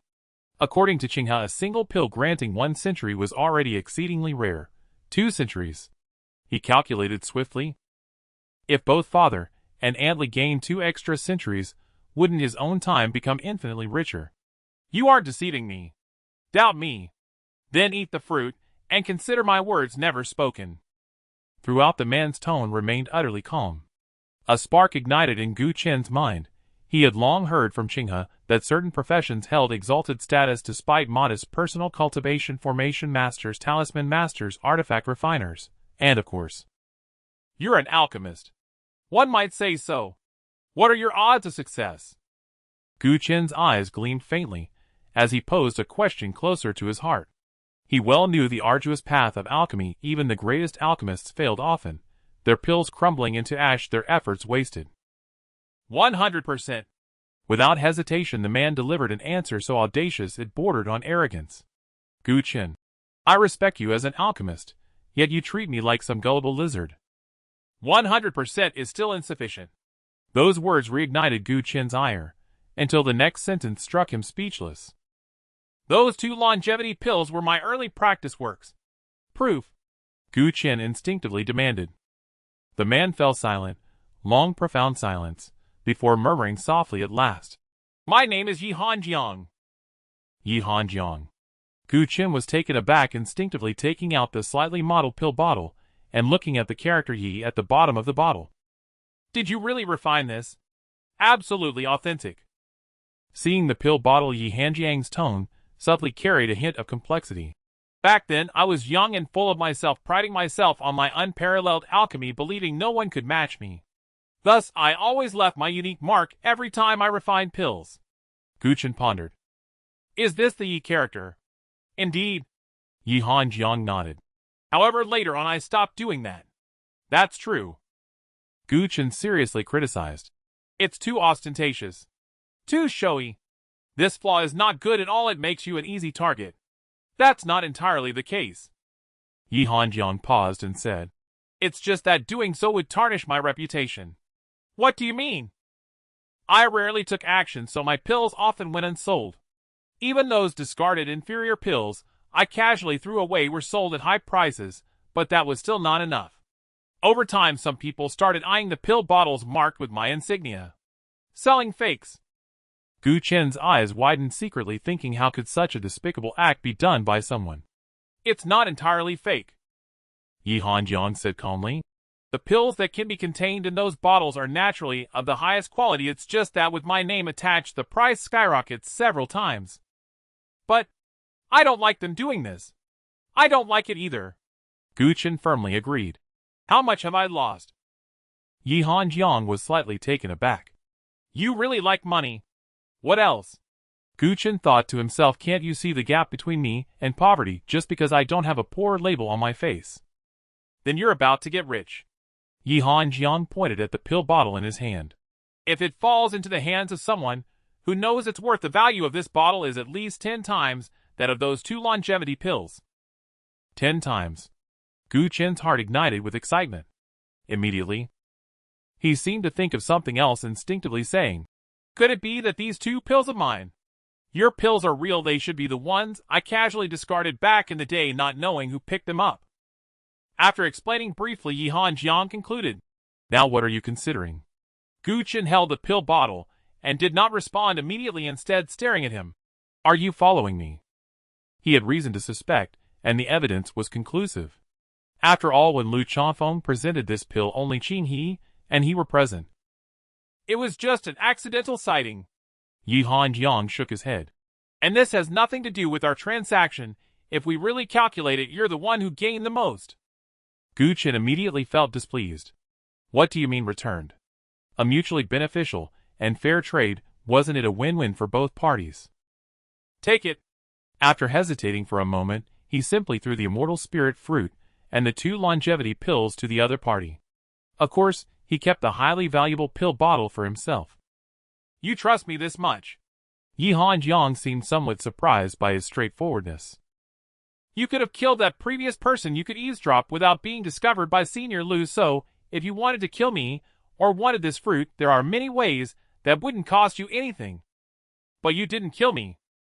You just wanted to trade with me. Although it's indeed a bit annoying that you didn't bring money, but... He paused, looking at him seriously. Since you want to negotiate with me, I will negotiate with you. It seems you understand well. Yi Hanjiang was somewhat surprised by his clarity, and didn't speak further than looked at the two black pills that faintly exuded a strange fragrance as they fell into his hand. Not far away, Guchen held his breath, his eyes unblinking. He had just been practicing for 2 days, and naturally he was curious about everything in the cultivation world, especially alchemy. He heard Qin He say that this is a skill that can make big money. Just as he thought of this, he suddenly noticed that Yi Hanjiang's left hand twisted slightly for a moment, and 2 strands of black smoke quietly rose before quickly dissipating. Is it about to begin? I need to watch closely and learn well. All right. Halfway through his thoughts, Yi Hanjiang's voice suddenly sounded. Guchen. What do you mean all right? What's good? I haven't even had a good look. A flash of light, and 2 pills flew towards him.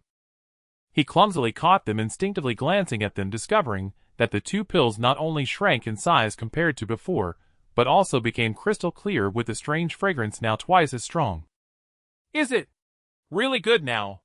Instinct told him that these 2 longevity pills not only looked better, but their effects were also significantly stronger than before. His only dissatisfaction was that the alchemy process was too fast, so fast that he didn't get a clear look, and he even felt that the money spent was not worth it. Cough, cough. Cough, cough, cough. Not far away. Seemingly due to the effort it took to purify the potency of these 2 pills, Yi Hanjiang suddenly started coughing violently, and the intensity of his cough far exceeded before showing no signs of stopping. What's wrong with you? Gu Chen's heart tightened, rushing over without caring whether the money spent was worthwhile. Cough, cough, cough. Yi Hanjiang struggled to wave his hand, trembling, as he took out a thumb-sized pill from his body and forced it into his mouth. What is this? The moment Gu Chen saw that pill, he suddenly smelled an indescribable stench, and a feeling of dizziness and nausea overwhelmed him, making his scalp tingle as he instinctively retreated far away. After swallowing the pill, Yi Hanjiang sat cross-legged, and his coughing gradually subsided, eventually becoming silent. Are you okay? From a distance, Gu Chen asked suspiciously. Yi Hanjiang did not respond. Gu Chen had no choice but to continue waiting. After a moment he asked again, but Yi Hanjiang still had no reaction. After 3 to 5 attempts, Gu Chen suddenly realized something was wrong.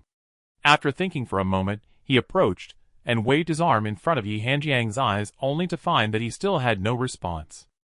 He can't be dead, right? He instinctively touched Yi Hanjiang's shoulder, only to find that with a light touch the other party's body collapsed directly to the ground, revealing the true face hidden beneath the hat and black cloth. To his shock, he was already dead. Gu Chen's scalp went numb again.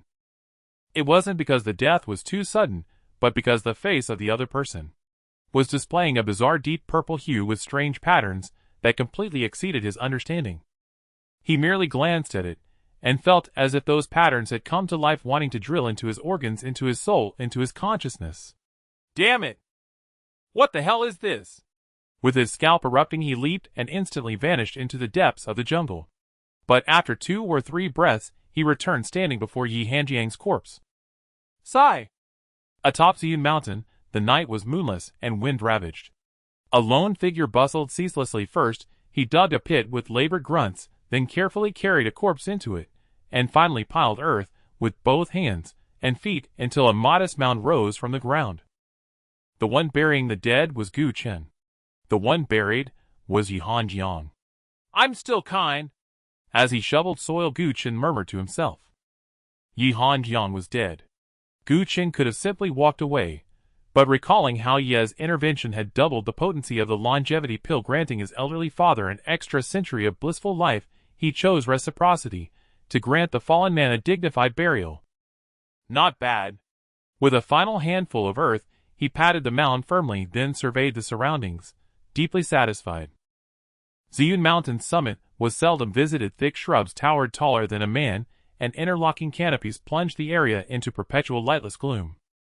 Of course, not entirely without exception. Take this very spot, where he now stood, head cradled by azure peaks, feet resting upon emerald waters, horizon unobstructed. On clear nights, even stars and moon hung low and luminous. A rare feng shui treasure. After a moment's hesitation, he withdrew a crimson fruit, none other than the immortal spirit fruit. Originally the fruit had belonged to Yihan Jiang upon completion of their transaction, yet with Ye's sudden death, it had circled back into Gu Qin's possession. Enough. Enough. Remembering that Ye's demise might well have stemmed from overexertion refining the pill, Gu Qin's expression darkened. With a sharp breath, he lifted the fruit and placed it reverently atop the grave. You granted my father 2 centuries of life. I cannot afford to be unchivalrous. Alone in death you'll have no one to offer tributes, he muttered softly as he laid it down. He set the fruit down, then whirled sharply and strode forward without glancing back. It wasn't serenity that propelled him. It was fear, that one more look might tempt him to steal back what he'd just given. Yet, after barely 10 paces a sound pierced the silence. His face tightened, he froze instantly. In the next breath 4 squads emerged like specters from thicket and bramble converging from all 4 cardinal directions to encircle him at the center. Together they numbered over 100, representatives of the Wu Luzhou and Wang clans. Earlier spurred by the old woman's command and lured by the promise of a foundation establishment pill, they had scoured multiple locations without rest, until at last they cornered Gu Qin here. By moonlight Gu Qin recognized the 4 clan elders, and his heart sank. He knew instantly who they were. Had they come for vengeance? But how could they know he had killed the man? Did they possess soul-devouring insects too? Age and appearance match perfectly. He must be the one, said the Zhou elder uncertainly. There is no mistake. The Wu elder scrutinized Gu Qin for a long moment, then declared, Savage.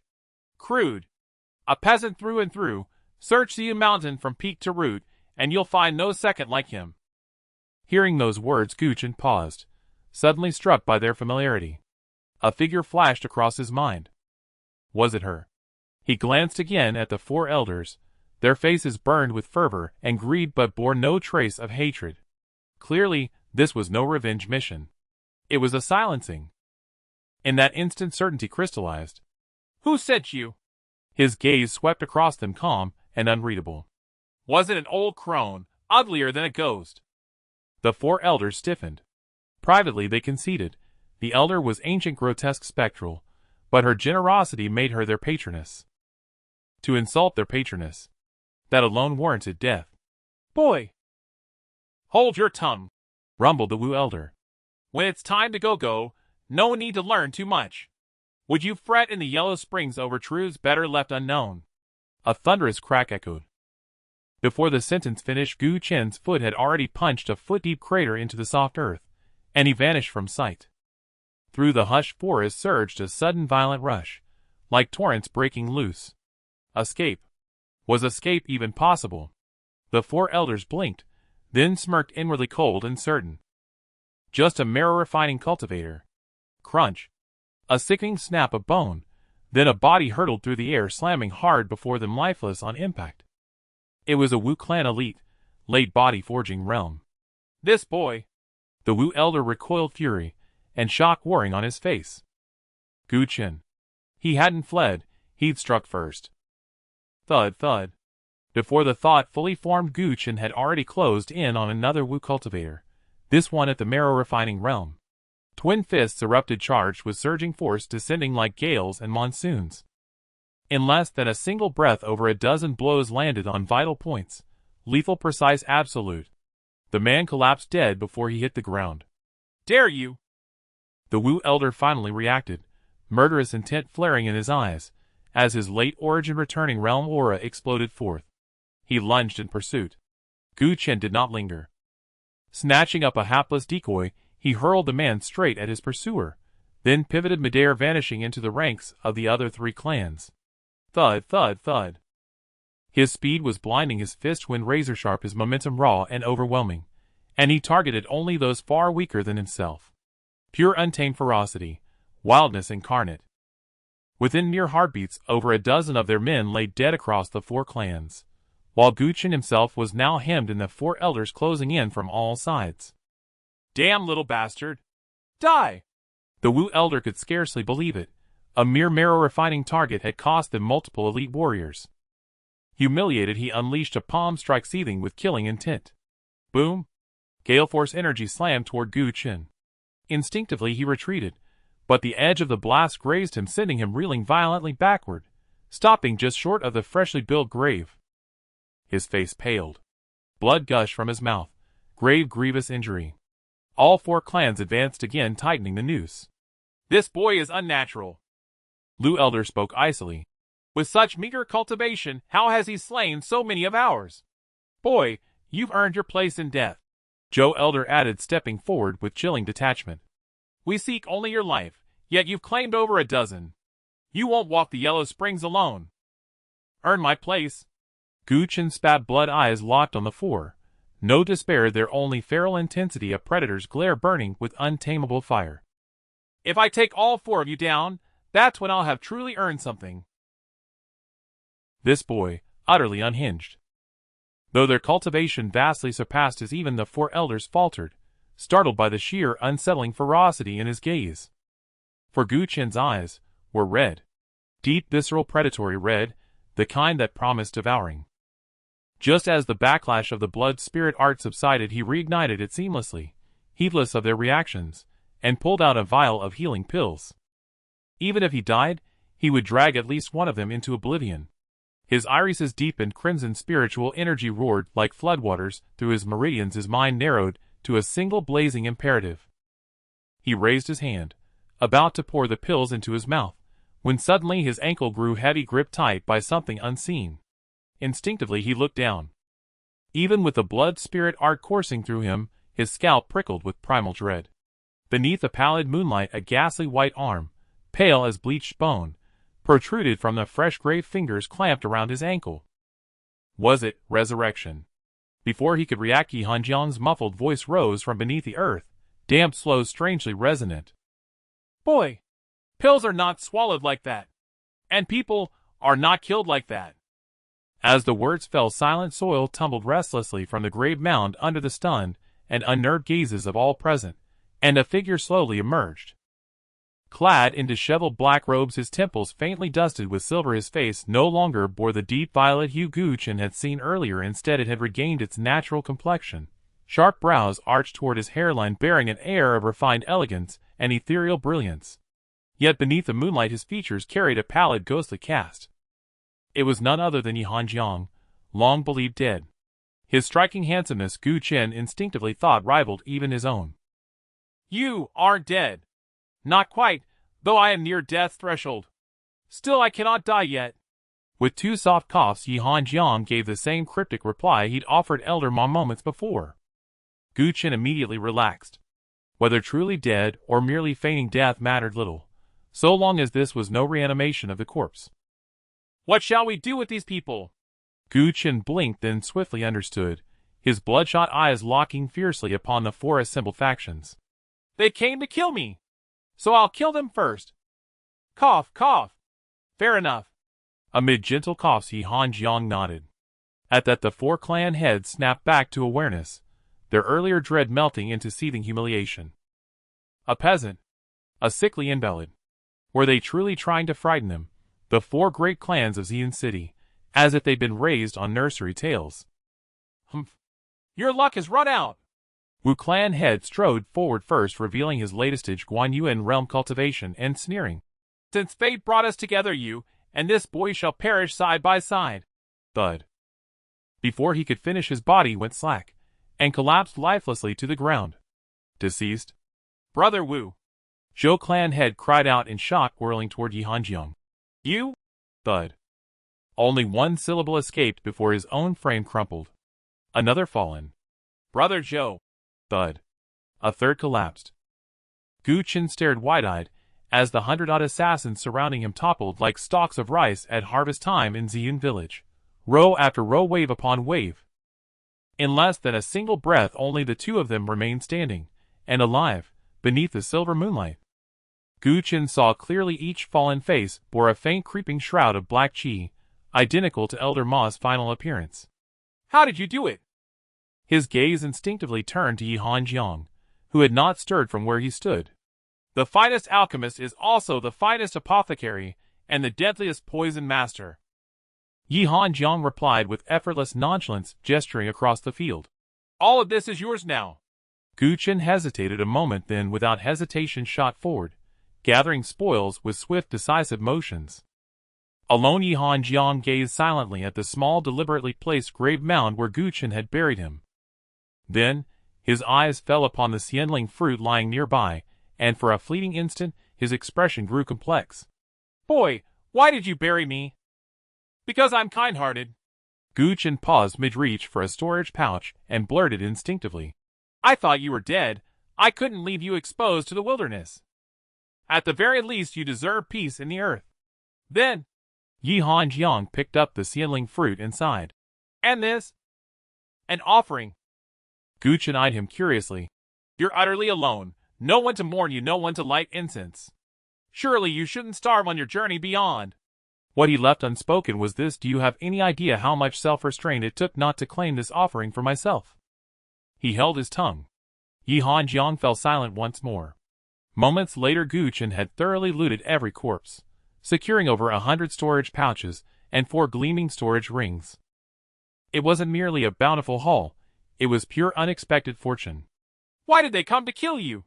Yihan Jiang's voice cut through his concentration as he worked to unravel the seals on the storage rings. Gu Chen's mood soured instantly. That old hag. A grotesque ghastly face flashed in his mind, the ancient crone who'd regarded him with such ill intent, and his voice darkened. It must be her. During their earlier encounter he'd sensed her malice, but never imagined she'd go so far as to dispatch assassins.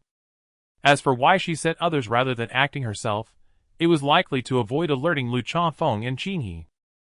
That wretched old witch. Rage flared hot within him, far hotter than his fury toward Wu Fei. After all, Wu Fei had tried to kill him for the dragon-scale ginseng. But the crone? She seemed to act on nothing more than sheer dislike.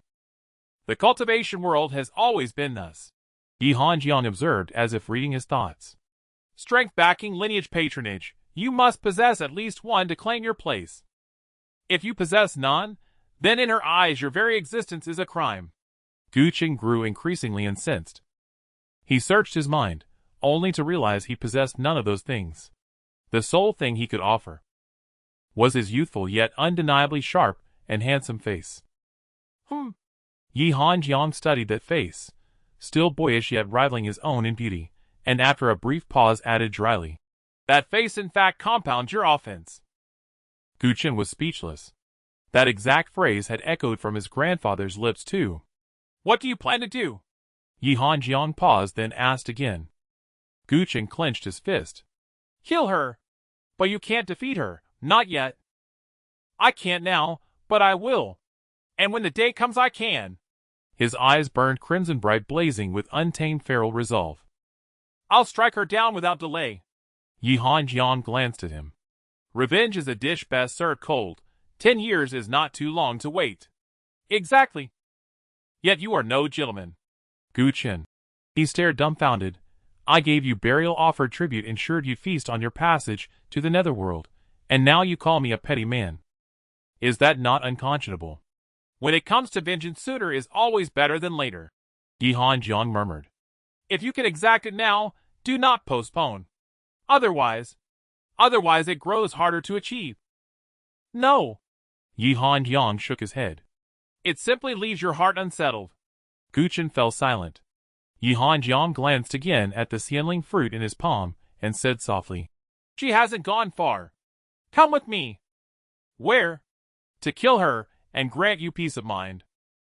The dawn was faintly bright. In this moment, when all should be silent, the foot of Xian Mountain was bustling with noise and excitement. On an open ground, a group of over 10 people respectfully bowed to the newly appeared Qing, he stealing glances at Lu Chengfeng, their faces filled with anxiety and unease. They were the stewards of the Su clan's branches mentioned by the elderly woman earlier. The Su clan was vast. It was impossible to count how many branches and affiliated forces there were, as they were spread far and wide, nearly covering all realms and starry lands. What stood before them was merely a very small portion that had arrived first closest to the scene. In response to everyone's greetings, Qing, he casually waved her hand, muttering something with her mind elsewhere. However, the crowd dared not move. Qing, he quickly realized, puzzled. Get up. Lu Changfeng also frowned. The crowd remained still, instinctively glancing at the elderly woman. Everyone please rise.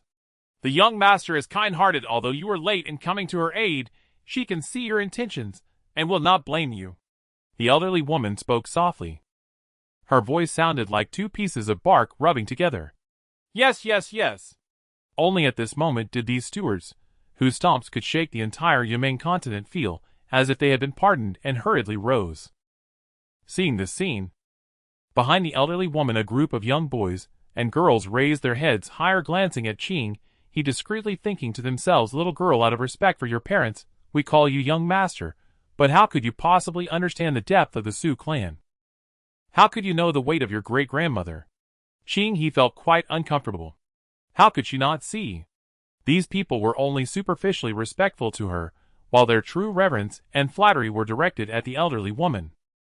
For a moment her aversion to the Su clan grew even stronger, and she even entertained the thought of simply not going back and joyfully playing in the mountains with Gu Qin. What's wrong? The elderly woman seemed to see through her thoughts, smiling without humor. Are you still thinking about that wild boy? Hey! Qing, he glared at her. Mind your words.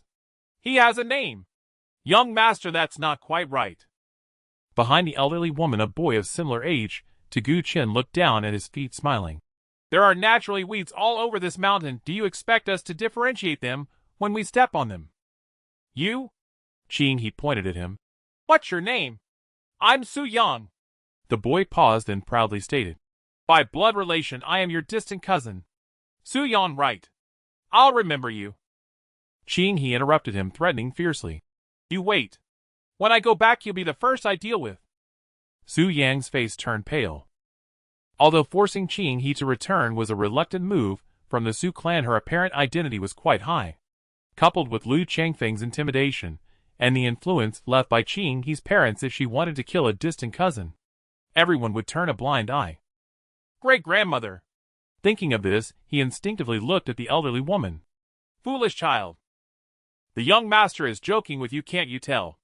The elderly woman first reprimanded him lightly, then turned to Qing, he speaking calmly.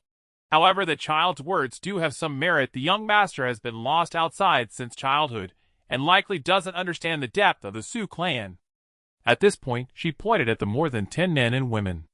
To the Su clan, they are just a few among many branches and affiliated forces. If nothing unexpected happens, they will never qualify to step into the main lineage in their lifetime. The words were quite rude.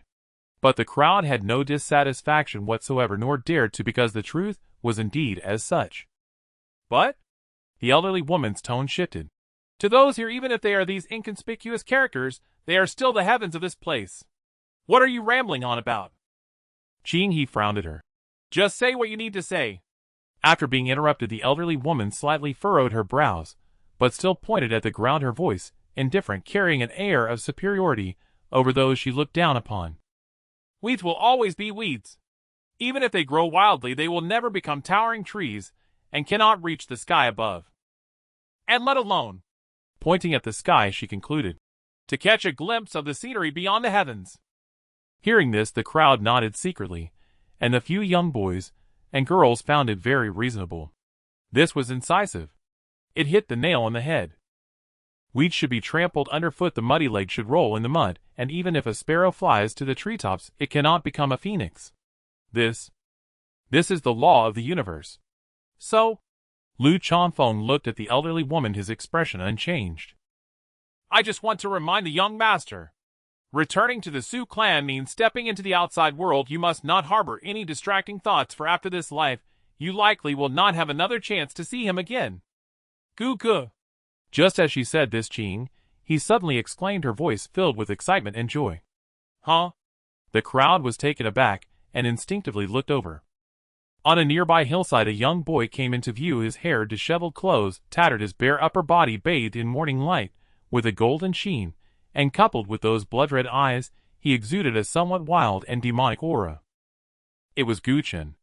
Lu Changfeng was slightly surprised. The others were frozen in place, but the elderly woman's expression darkened. Her cheeks burned as if slapped.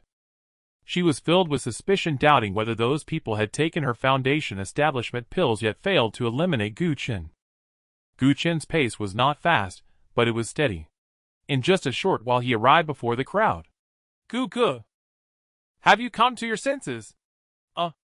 Qing, he joyfully rushed over, but Gu Chen had already anticipated her slapping his palm against her small face, which made Lu Changfeng's eyelids twitch.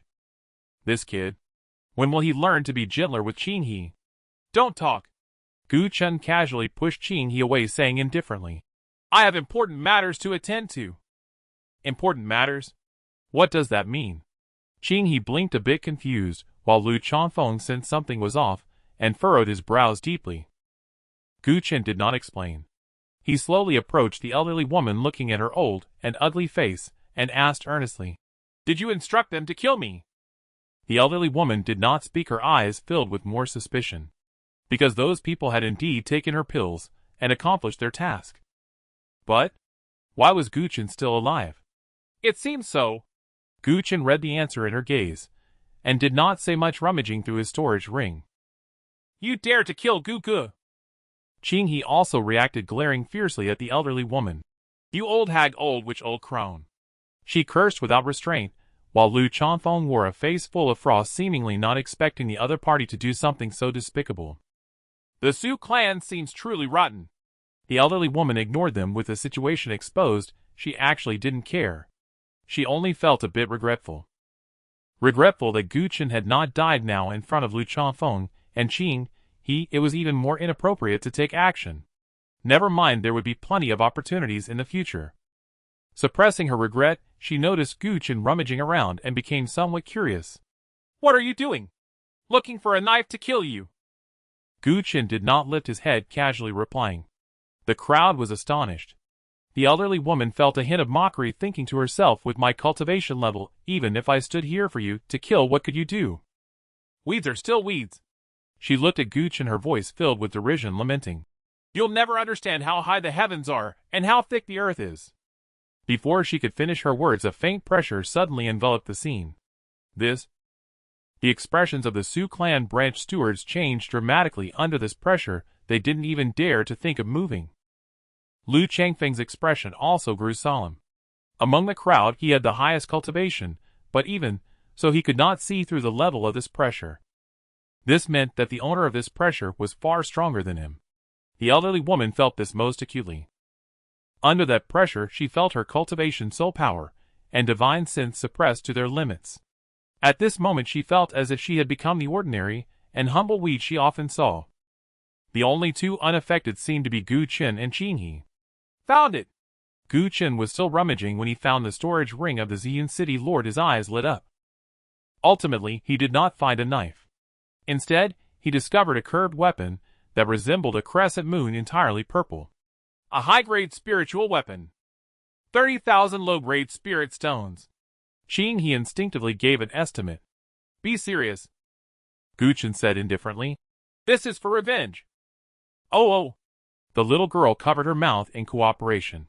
Gu Chen did not speak further, just fixed his gaze on the elderly woman's neck, slowly raising that oddly shaped spiritual weapon. The elderly woman trembled like a candle flickering in the wind. She was afraid. You want to kill me? Gu Chen frowned slightly, ignoring her, secretly thinking, I've already lifted the knife, why ask such a question? Doesn't it seem a bit foolish?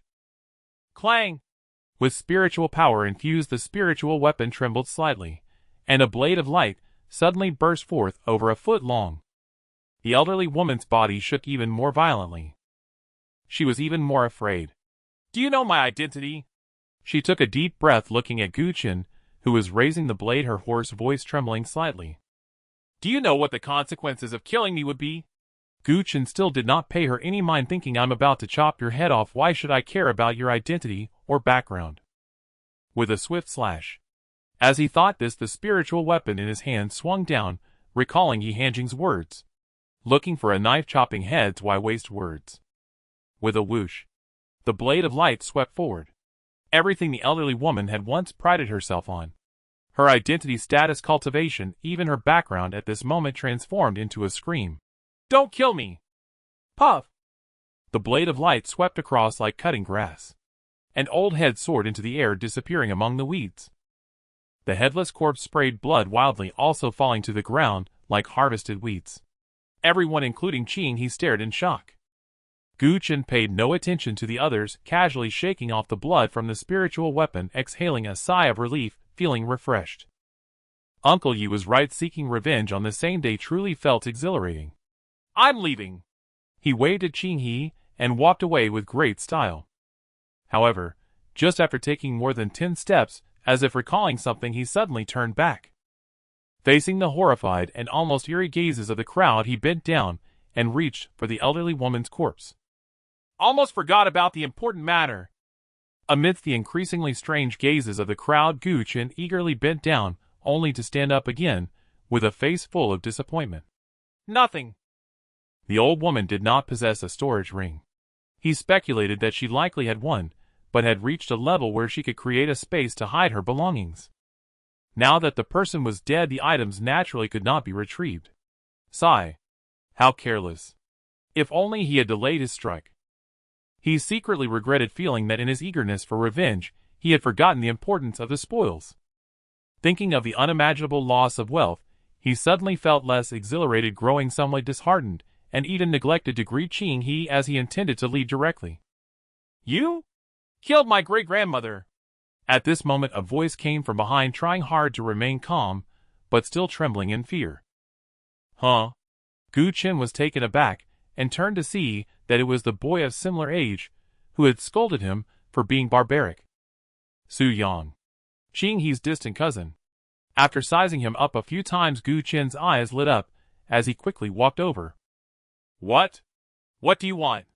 Su Yang wanted to act tough, but couldn't muster the courage after recalling how Gu Chen had just beheaded his great-grandmother. His body trembled and his calves quaked. Not just him. The other boys and girls also no longer thought of Gu Chen as mere weeds, instead seeing him as a formidable demon king. Don't move! Gu Chen raised his hand, the spiritual blade pressed against Su Yang's neck. After a moment's thought, he asked seriously, I remember, didn't you insult me? Smelling the lingering blood on the spiritual blade, Su Yang's legs trembled even more. I'm very sorry. Do you understand? Gu Chen frowned discontentedly, saying, If someone insulted you for no reason and then apologized, would you forgive them? Su Yang instinctively thought that was definitely unacceptable. He would make them pay a heavy price. What? What do you want? Gu Chen looked at him a few more times, then thoughtfully said, Your clothes aren't bad. Su Yang. What do you mean? Brother Gu has a good eye. Qing He shamelessly chimed in, explaining, His clothes are made from divine silkworm silk, resistant to heat and cold water and fire, and offer decent protection. Most importantly, they fit him perfectly. She wasn't wrong. Su Yang and Gu Chen were of similar age and stature. Hey, do you understand? Qing He looked at Su Yang and admonished, Can't you see Brother Gu is still bare?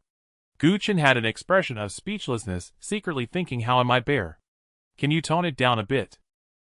Lu Changfeng's old face also felt a bit embarrassed, wondering where his obedient and well-behaved granddaughter had gone. Su Yang, however, secretly let out a sigh of relief. If it were him, and someone wanted his clothes, he might demand their life. But now, his hand honestly and tremulously reached for his belt. Wait! Gu Chen interrupted him, expressing disdain. Not this one. Do you have anything else? Yes. Su Yang swallowed hard and began to retrieve some spare clothes from his storage ring. Huh? Gu Chen's eyes brightened. Your storage ring is also quite good. Of course. The little girl chattered. He is from the main branch, and the storage ring crafted by the main branch has a space 10 times larger than ordinary ones. 10 times. Gu Chen's eyes sparkled even more, feeling incredibly excited, and the spiritual blade in his hand steadied a bit. Su Yang's heart jolted, hastily removing the storage ring and cautiously handing it to him. I give this to you. This feels too awkward. No. It's nothing. Just consider it my apology for my previous rudeness. The sincerity was overwhelming. Gu Chen could not refuse.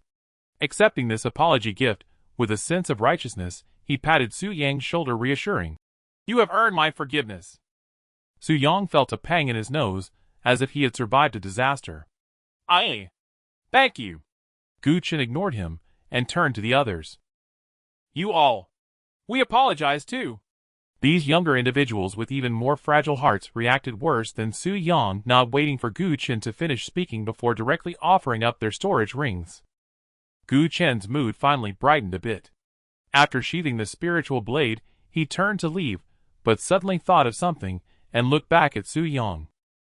If you were human skin, you should act like a person, got it? Su Yang's expression went blank as he instinctively nodded. Lu Chanfeng raised an eyebrow full of admiration. The other 10 or so branch leaders looked at Gu Chen with expressions of disbelief, their reactions quite remarkable. Only then did Gu Chen feel satisfied. Just as he was about to leave, he was suddenly called by Qinghe. Brother Gu. The little girl, not giving up, tempted. Look at you, it's not easy to earn some money. Why don't I support you? In your dreams.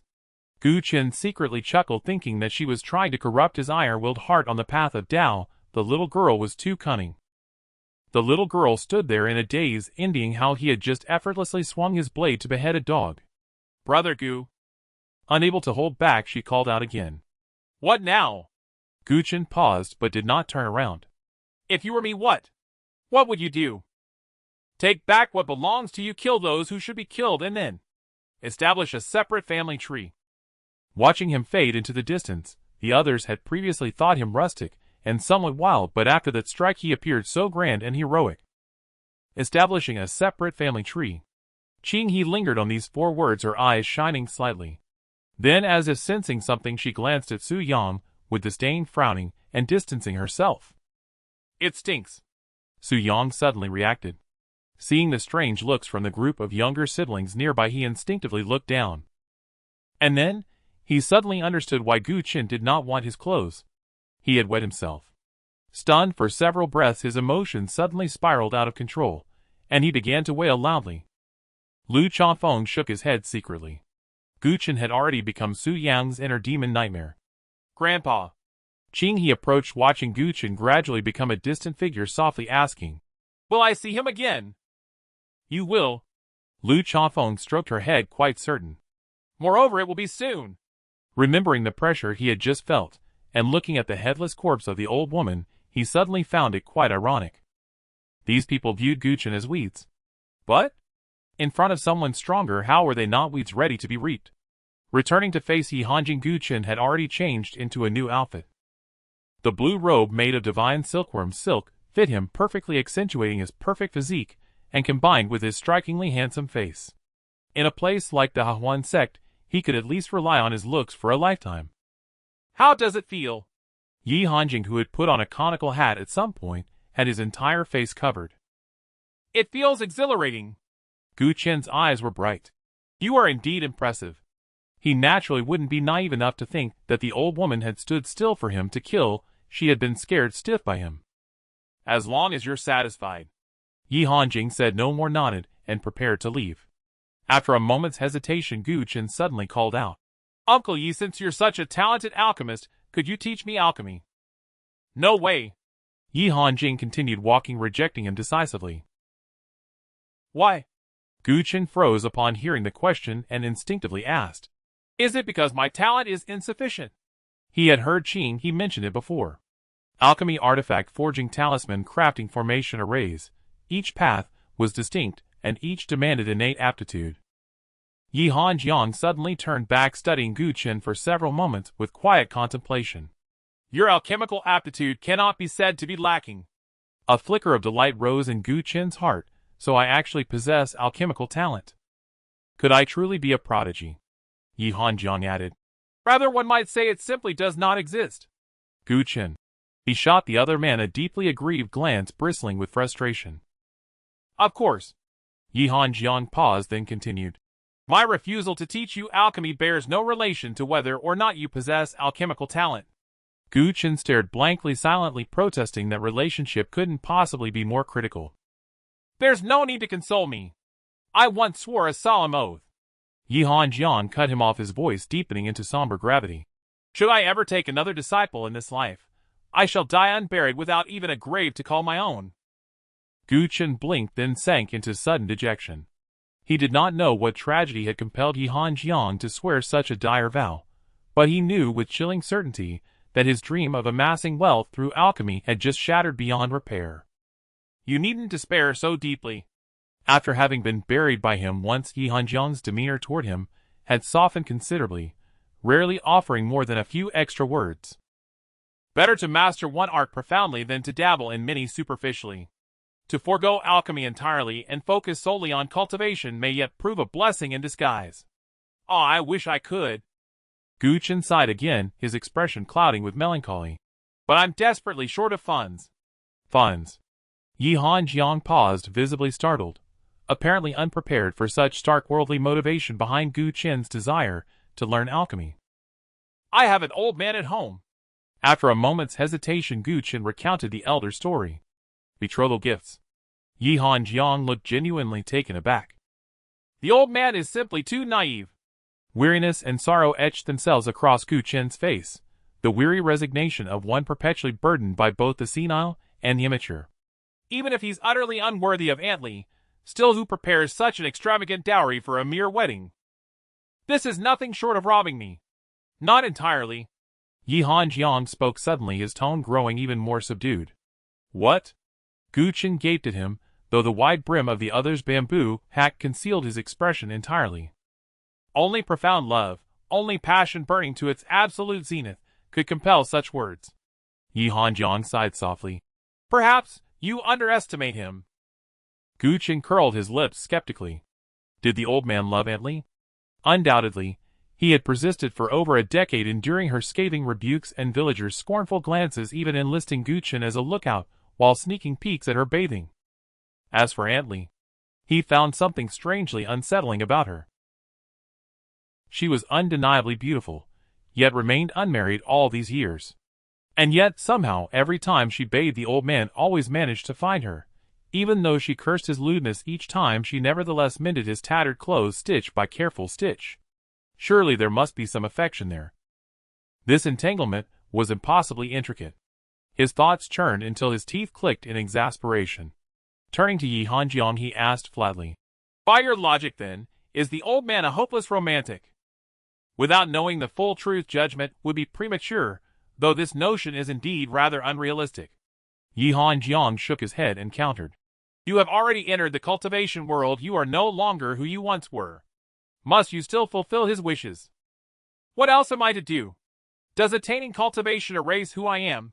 Gu Chen gave him a curious look. He gave me my life. I owe him a world to win a bride. Is that truly so unreasonable? Yi Hanjiang fell silent. After a long pause, he murmured wistfully, How tragic. Such a simple, self-evident truth remains elusive to so few in this world. You truly are exceptional. Exactly. Gu Chen beamed. Am I not remarkably filial? Yi Hanjiang nodded. You embody supreme filial piety. Gu Chen brightened further. So, you'll teach me alchemy after all? Impossible. Yi Hanjiang's refusal remained as resolute as before. Gu Chen sighed, resigned, but no longer crushed. After all, if he truly lacked alchemical aptitude, forcing himself to study, it would likely yield neither mastery nor profit. Regardless, thank you for avenging me, and for refining those pills. Waving farewell, he turned to leave. Goodbye, Elder Yi. I must return. The old man hasn't eaten in 3 days. Just then, his steps faltered. The crimson light in his eyes faded silently, and his body began to tremble faintly. The backlash of the blood spirit art had returned. Worse still, the backlash reawakened the wounds he'd sustained earlier in clashes with 4 rival factions, doubling his agony. HSS. With no need to impress Qing He's mysterious elder sister, he saw no reason to endure the pain stoically. He immediately drew out a vial of healing pills and raised it to his lips. Young man! Yi Hanjiang's voice rang out. Didn't I tell you not to consume pills so recklessly? Gu Chen froze. Then how should I take them? Before he could finish, a blur of motion flashed before him. Yi Hanjiang stood before him, grasping his wrist to examine his condition. Has no one told you? All medicine carries toxicity, even in small measure. Mid-sentence, his voice hardened abruptly, his expression turning sharply grave. What is it? Gu Chen tensed. Am I gravely injured? Yi Hanjiang remained silent, until after a long pause he spoke, his tone thick with foreboding. Young man, how exactly did you break into cultivation? Gu Chen's heart lurched. Oh no, has Elder Yi uncovered my secret? Is it? He ventured cautiously. Because I possess extraordinary talent. Yi Hanjiang said nothing. Yet Gu Chen felt it, the weight of his gaze piercing through the thick black veil beneath the bamboo hat, as if it could strip bare every hidden thought within his soul. In a certain sense, you are extraordinarily talented. After a long silence, Yi Hanjiang spoke again, not probing further into his secret, but murmuring instead with quiet awe. Because you possess no spiritual root. Under ordinary circumstances, you should be utterly incapable of cultivation. No spiritual root. Gu Chen stood frozen in place. He remembered Qin He's earlier explanations of cultivation fundamentals, how not all mortals were born with the capacity to walk this path. The first step in cultivation was perceiving the celestial spiritual resonance, and that required at minimum a spiritual root. Spiritual roots varied widely in form and nature. Their quality differed greatly, determining one's affinity with spiritual energy, and consequently shaping the pace of one's cultivation. Qin He had even joked that breaking 5 realms in 2 days meant Gu Chen must possess an unprecedented peerless spiritual root. Thus he'd assumed the old man had misjudged him, mistaking a genius for an ordinary youth. Yet now, it seemed the old man hadn't lied. Nor would Yi Hanjiang misjudge. Therefore, the answer became glaringly clear. It was the bone fragment. The mysterious woman from his dreams had given it to him, the very catalyst that had rewritten his fate. Wait! Thoughts whirled in his mind, when Yi Hanjiang, as if detecting something new, voiced a note of sharp astonishment. You do possess a spiritual root, but it is not innate. It was forged after birth. He paused mid-sentence, his inner world churning like a storm-tossed sea. He realized. Gu Chen's postnatally forged spiritual root was nothing short of world-shattering. For each of the countless rivulets flowing through Gu Chen's meridians was itself a spiritual root. In other words, this unique spiritual root was dozens of times thicker, and far more potent, than any natural root possessed by ordinary cultivators. Hearing this, Gu Chen grew even more certain of his own hypothesis. Ah! At that moment Yi Hanjiang released his wrist, and let out a deep sorrowful sigh heavy with regret. What's wrong? Gu Chen tensed again. Yi Hanjiang spoke softly. Though forged after birth, your spiritual root is unparalleled in history, propelling your progress at lightning speed. Even peerless geniuses before reaching the yellow pass cannot match your pace. Relief flooded Gu Chen. His cultivation speed was astonishing. What did it matter whether his root was innate or forged? As long as he could cultivate, that was all that counted. So, am I still considered a genius? Certainly. Yi Hanjiang nodded, then shook his head. But only a genius below the yellow pass. What does that mean? The realm of origin return will be your ultimate limit. His gaze upon Gu Chen was complex. You possess a spiritual root, but no spiritual platform. You cannot bear the foundation of Tao. Thus crossing the yellow pass is forever denied to you. Gu Chen's mind went blank.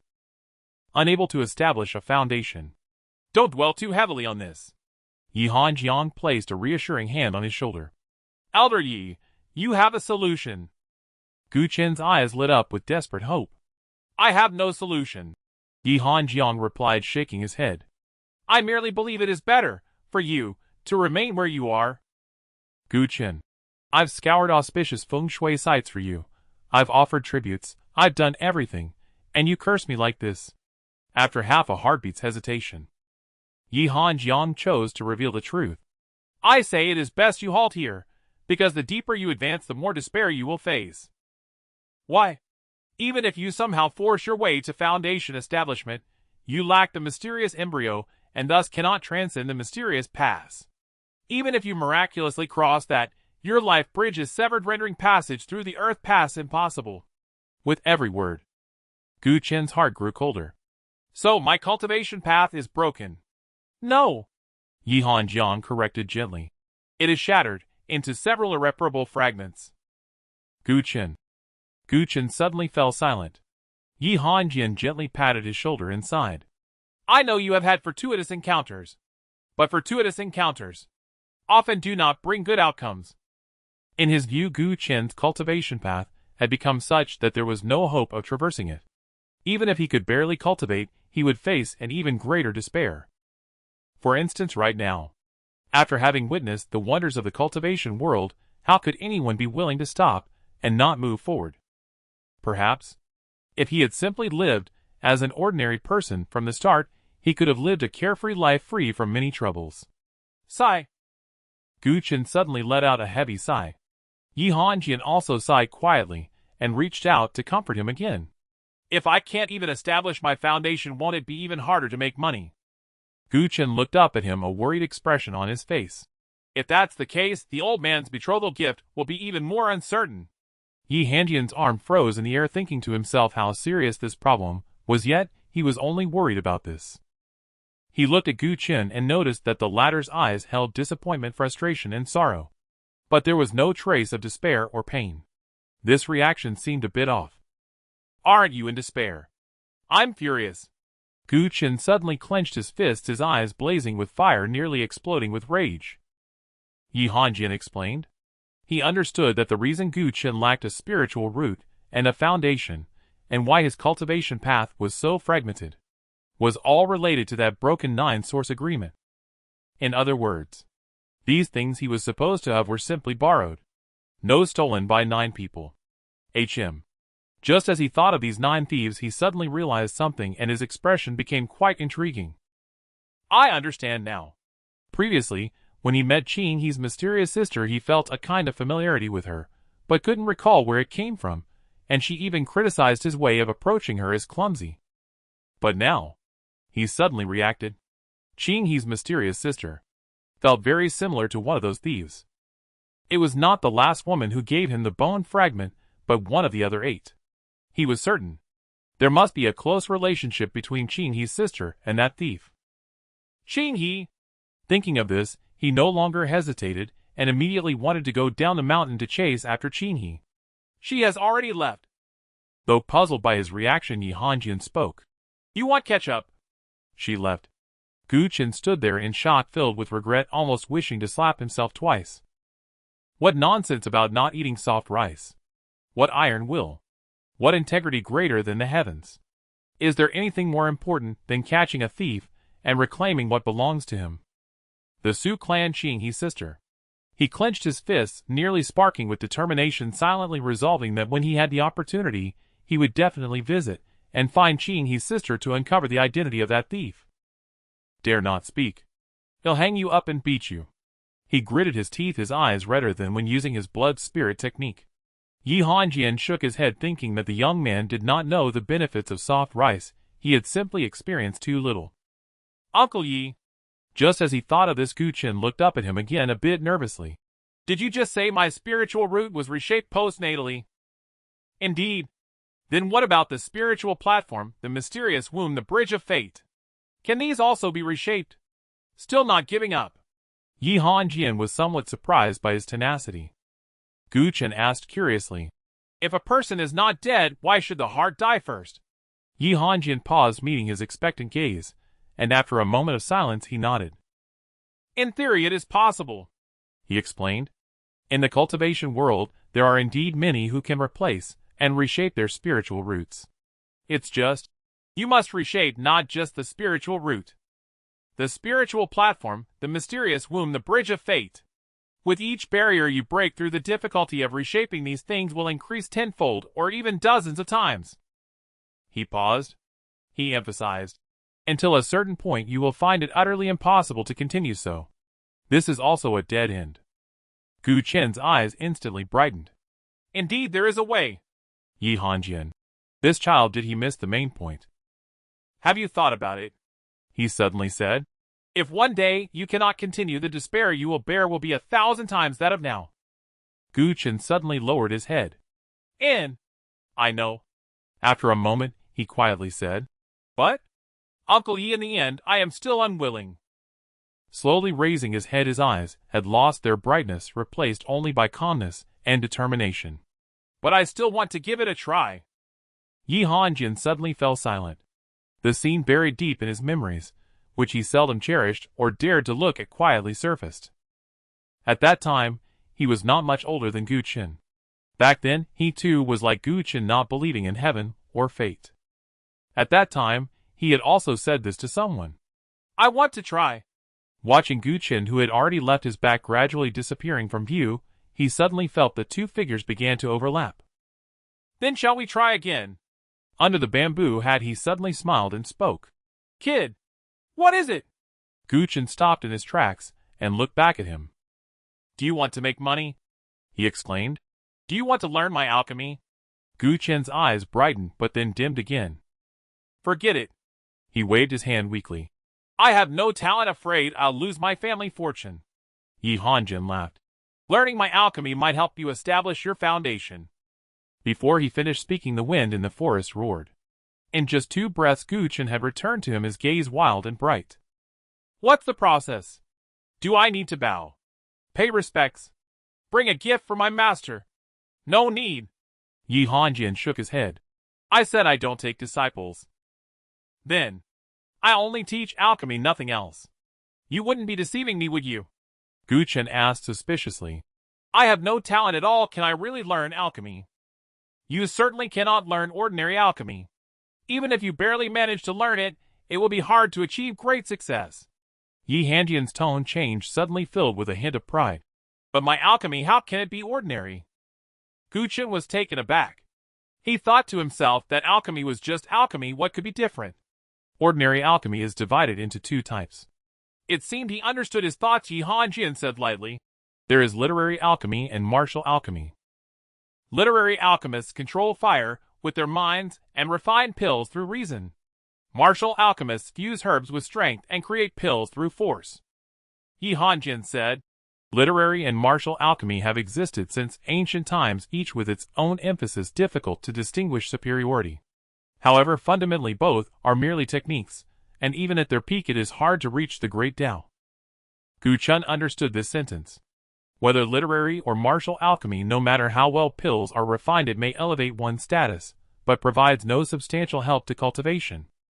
No wonder. He pondered. Qing, he said that while alchemists are respected, their strength is generally weak, and few possess high realms or strong abilities. Upon reaching here, he felt something was off again. Yi Hanjin was also an alchemist, and a top-tier one at that, but why did he seem highly skilled and formidable? Uncle Yi, is your alchemy literary or martial? Neither. Yi Hanjin replied calmly.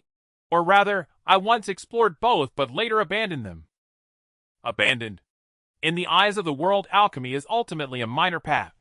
Even if one reaches the pinnacle, they end up making clothes for others unable to directly access the great Tao. As he spoke, a wave of grand ambition suddenly filled his voice. But I refuse to accept this. I will use alchemy to reach the heavenly path. Therefore, my alchemy is called the heavenly refinement method. Gu Qin's expression shifted instantly, his eyes brightening with sudden alertness.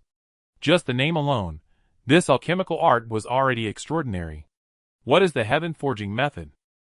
The heaven forgers, Yi Hanjiang said coolly. They take heaven and earth as their crucible, creation itself as their artisan, yin and yang as charcoal, and all things under heaven as molten copper, refining medicine until it returns to its primordial truth. This is the heaven forging method. Gu Qin was stunned once more. Though he knew nothing of alchemy, even this mere description shattered all conventional understanding of the art. It doesn't even feel like alchemy anymore. This path leads straight to the celestial Tao. It transcends ordinary alchemical arts entirely. Yi Hanjiang folded his hands behind his back, his tone laced with quiet supremacy. When mastered to its utmost, one may forge heaven, forge earth, forge oneself, forge medicine. Nothing escapes refinement, no law fails to become Tao. Gu Qin understood. The heaven-forging method was no longer merely an alchemical art. It was a sovereign path leading directly to the supreme Tao. Pills. Merely incidental byproducts along that path. Uncle Yi, he asked curiously, who taught you this method? Taught. A faint enigmatic smile flickered across Yi Hanjiang's face. I devised it myself. Devised? Gu Qin was profoundly shaken.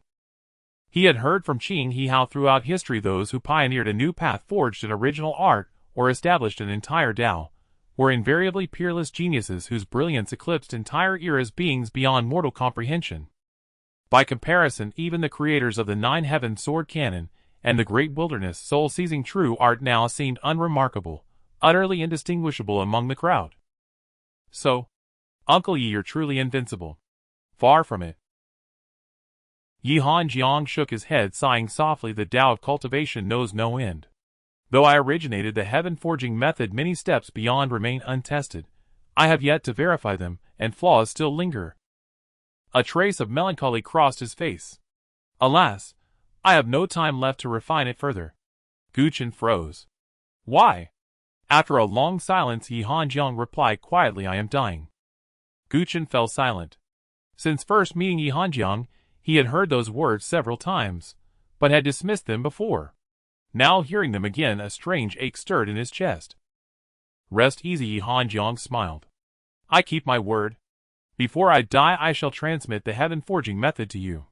Though incomplete, it more than suffices to resolve your present predicament.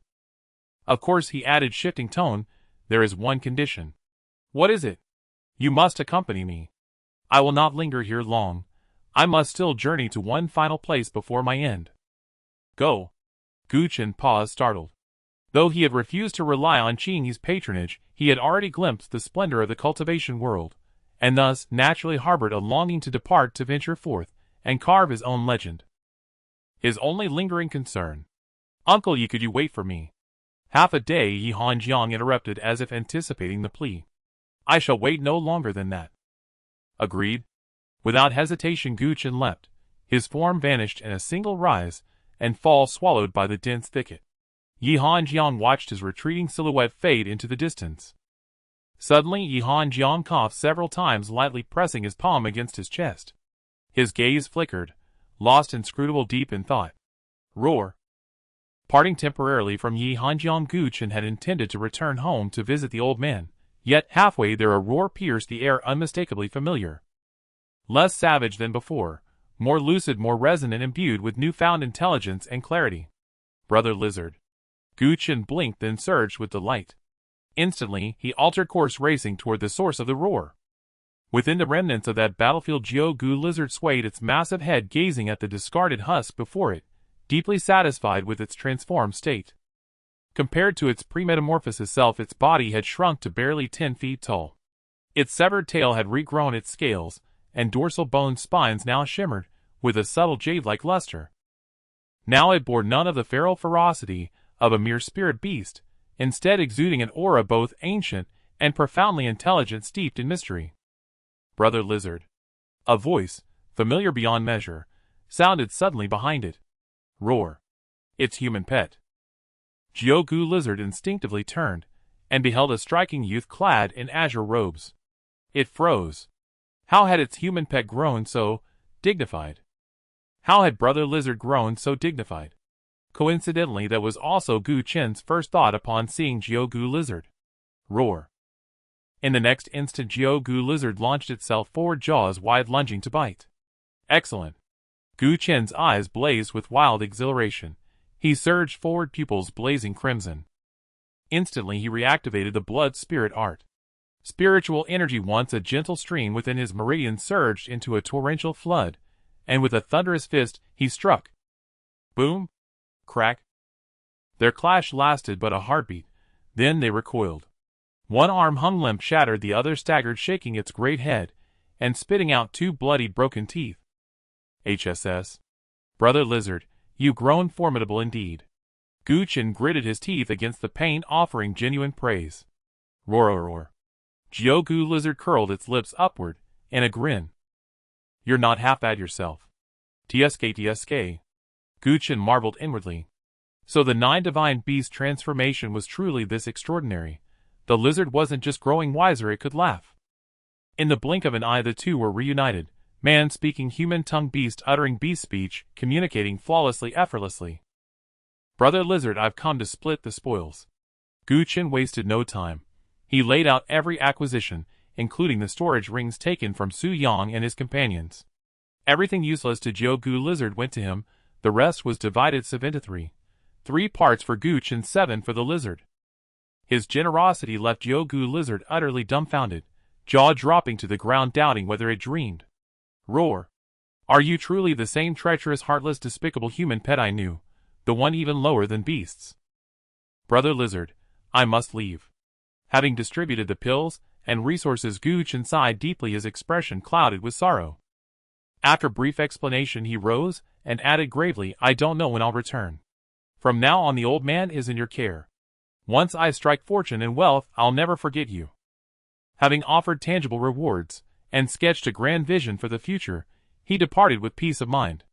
Behind him Gu Lizard stood motionless amid a pile of pills, lost in contemplation.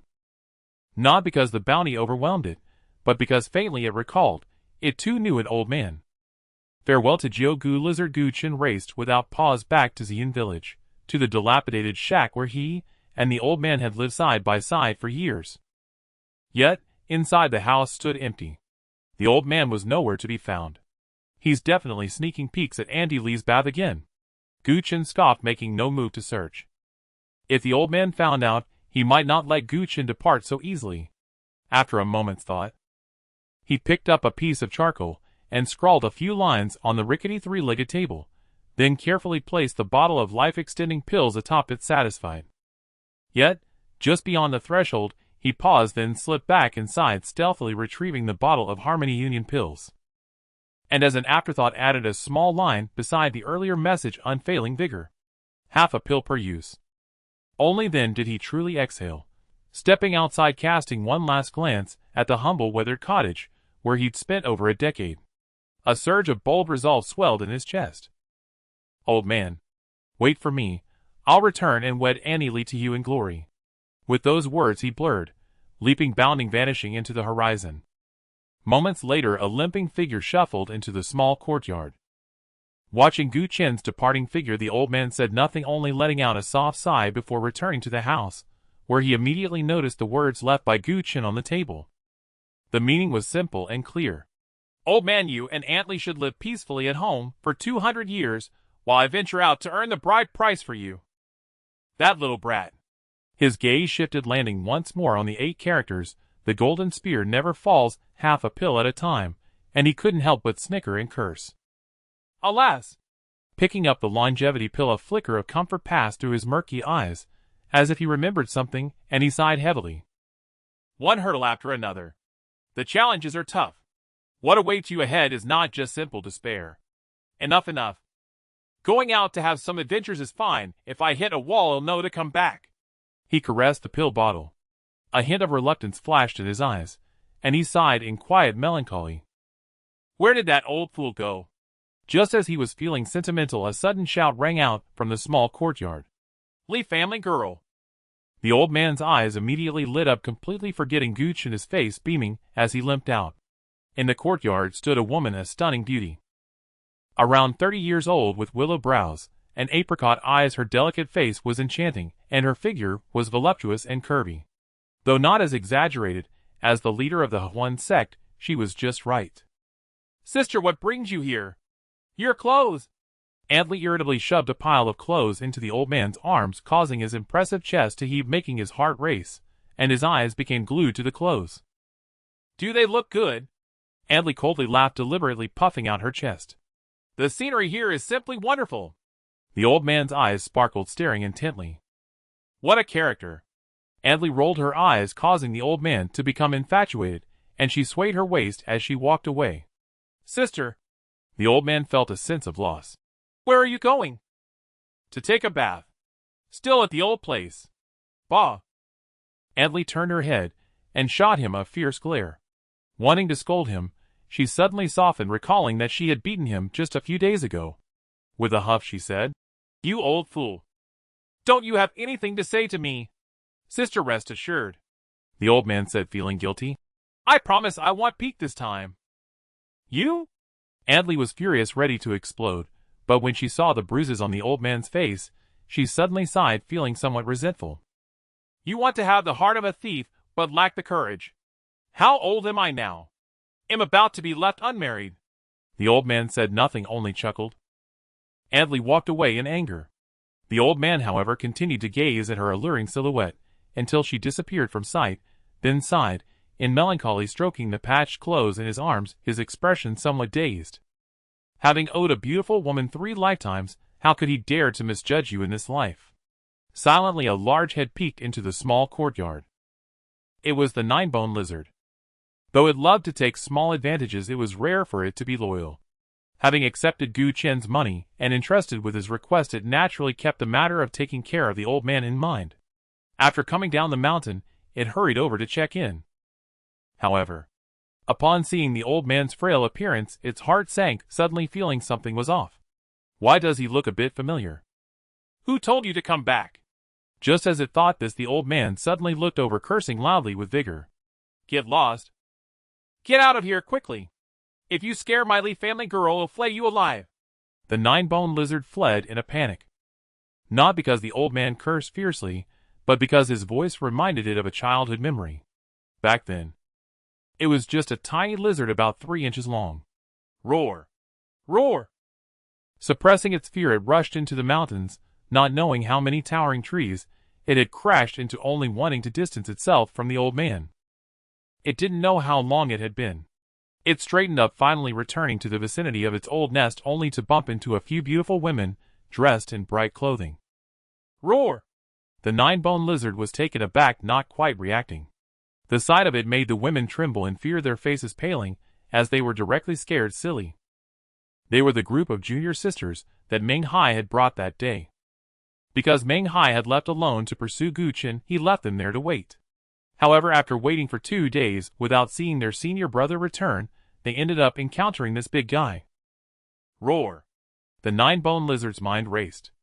After cooperating with Gu Qian for a few days, it had already gotten used to having a pet around. Now that Gu Qian was gone, it could just gather a few more. With a glint in its big eyes, it cracked its jaw, revealing a smile it thought was charming yet kind, and approached the group of girls.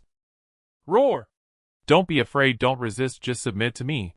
Below Ziyun Mountain in Ziyun City. On the main street, people came and went bustling with activity, with almost everyone's gaze focused on 2 individuals. Yi Hanjian and Gu Qian. The former was dressed strangely, wearing a hat with a black cloth covering it, while the latter was simply too outstanding in appearance. As they walked along, Gu Qian was unaware of how many passionate, daring, jealous, and even disdainful gazes were directed at him, and he heard quite a few sounds of people swallowing. This made his scalp tingle, because those who were swallowing were not only women. Fortunately, this awkwardness did not last long. The 2 soon exited the city, where the population gradually thinned, allowing him to breathe a sigh of relief. Too ostentatious. Too flamboyant. It doesn't match my Loki style. With lingering fear, he took out the mirage skin, slightly circulating his spiritual power, and directly affixed it to his face, changing his appearance. Ordinary and unremarkable, it could only barely be described as handsome, the kind that would require a third glance to notice in a crowd. Indeed. There is a reason for its cost. Even though the mirage skin was on his face, Gu Qian felt no trace of its existence, as if that face was an unusual part of himself, which amazed him. Ahem. It's just a little gadget. Clearing his throat twice, Yi Hanjian reminded him. But remember, don't rely on it too much. He explained. Low-tier cultivators naturally cannot see through the wonders of the mirage skin, but for high-tier cultivators, discerning identity usually starts from the aura. Even if one's appearance changes 1,000 times, it would still be useless. Gu Qian nodded. Yet he couldn't help but feel underestimated. Could it be that in Yi Daxia's eyes, Senior Lu wasn't considered a high-tier cultivator? Did you remember everything I told you earlier? Just as he was thinking about it, Yi Hanjian's voice rang out again. I remembered. Gu Qian's expression turned serious as he recalled the basic knowledge of pills that the other had previously shared. Setting aside exceptions, the pills in the world can generally be categorized into 4 types: immortal, divine, sacred, and spiritual. Among them, spiritual pills are the most common, further divided into 9 ranks, with the first rank being the lowest and the 9th rank the highest. According to quality, they can also be divided into 9 transformations, with the first transformation being the worst and the 9th transformation being the best. The most direct embodiment of this is the pill toxins within the pills. First transformation spiritual pills have a pill toxin content of over 50%. 9th transformation spiritual pills have pill toxins so low they can be ignored. Among the haul he had obtained earlier, the lowest quality was naturally a first-rank first transformation spiritual pill, with only a very small portion reaching the second transformation.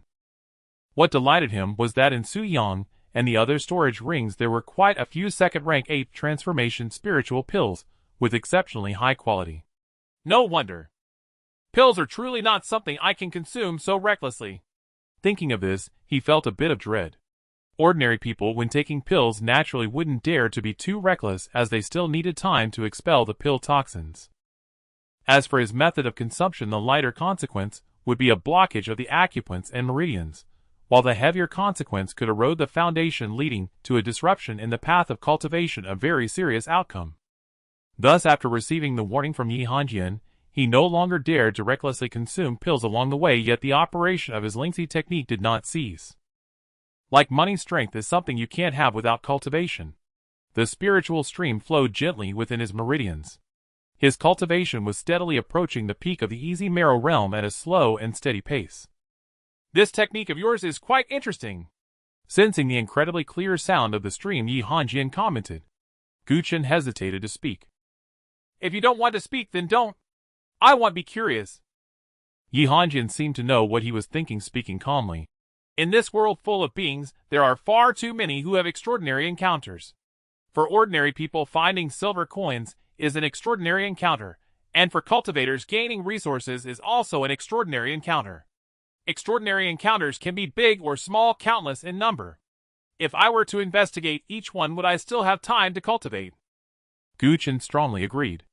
For example, he was not curious about how Qing, he having no cultivation, had the audacity to claim she would rule the world.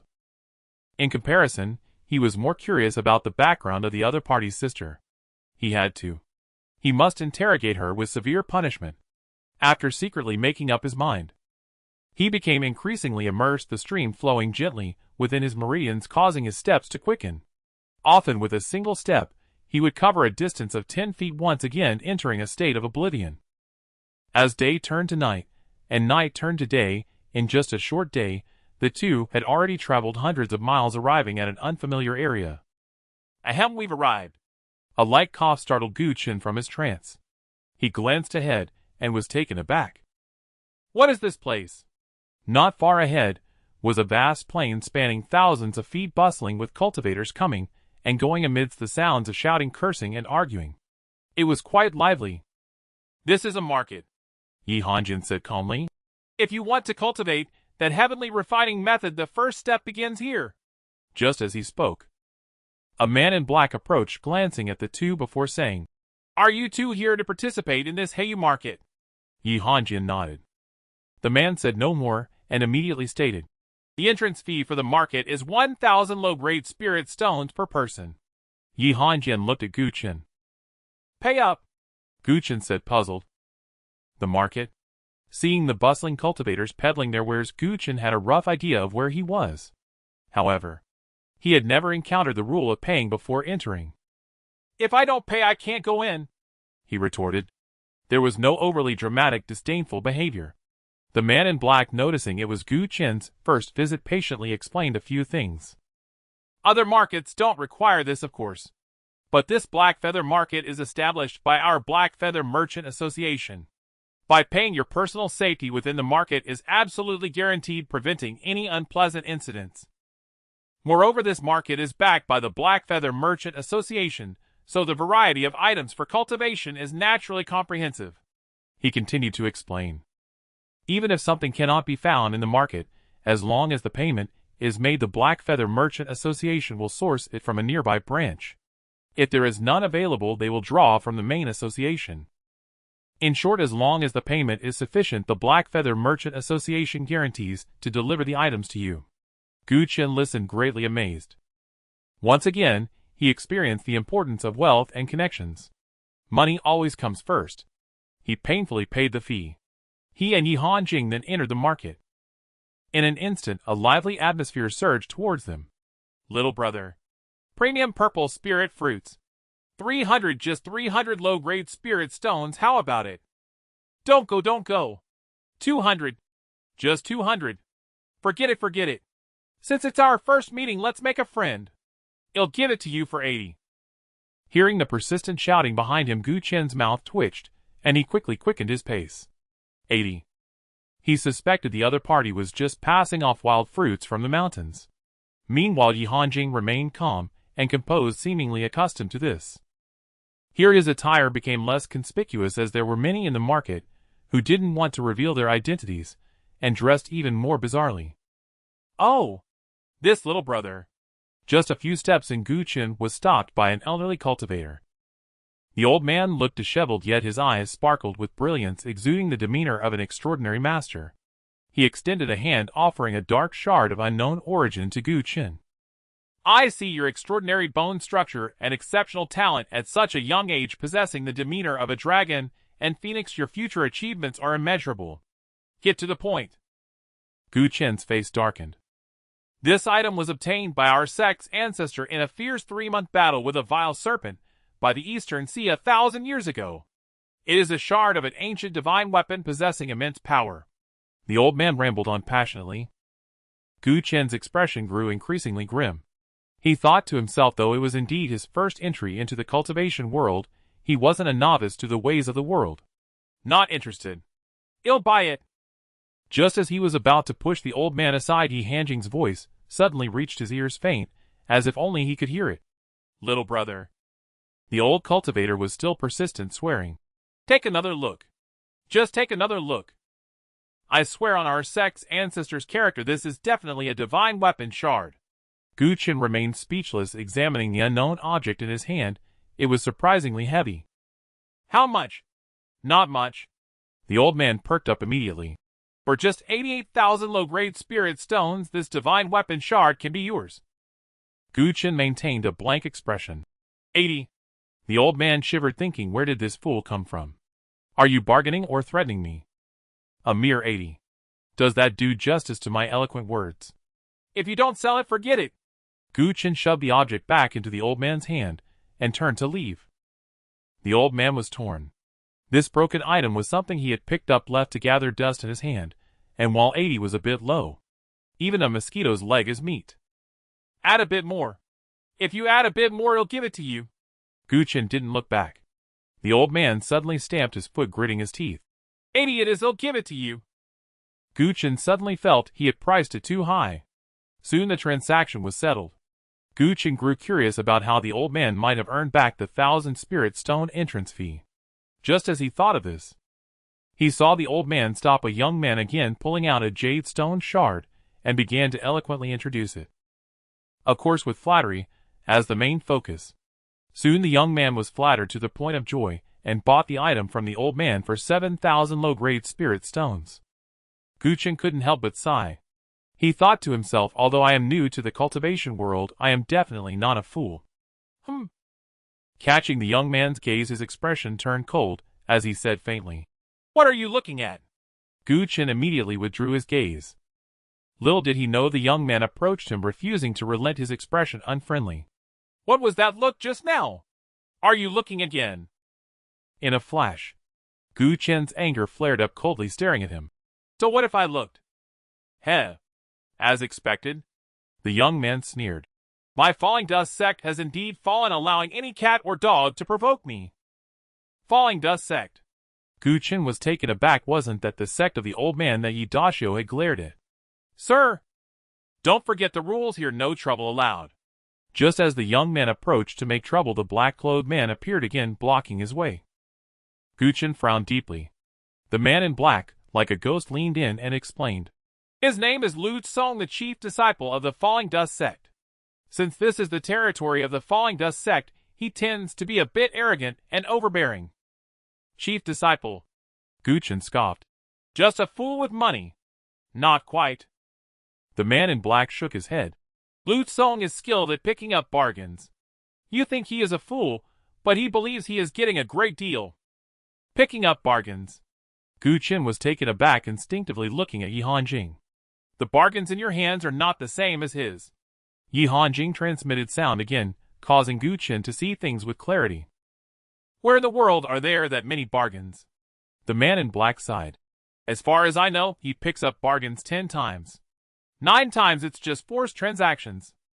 Gu Chen secretly despised, thinking that the Falling Dust sect indeed had nothing good.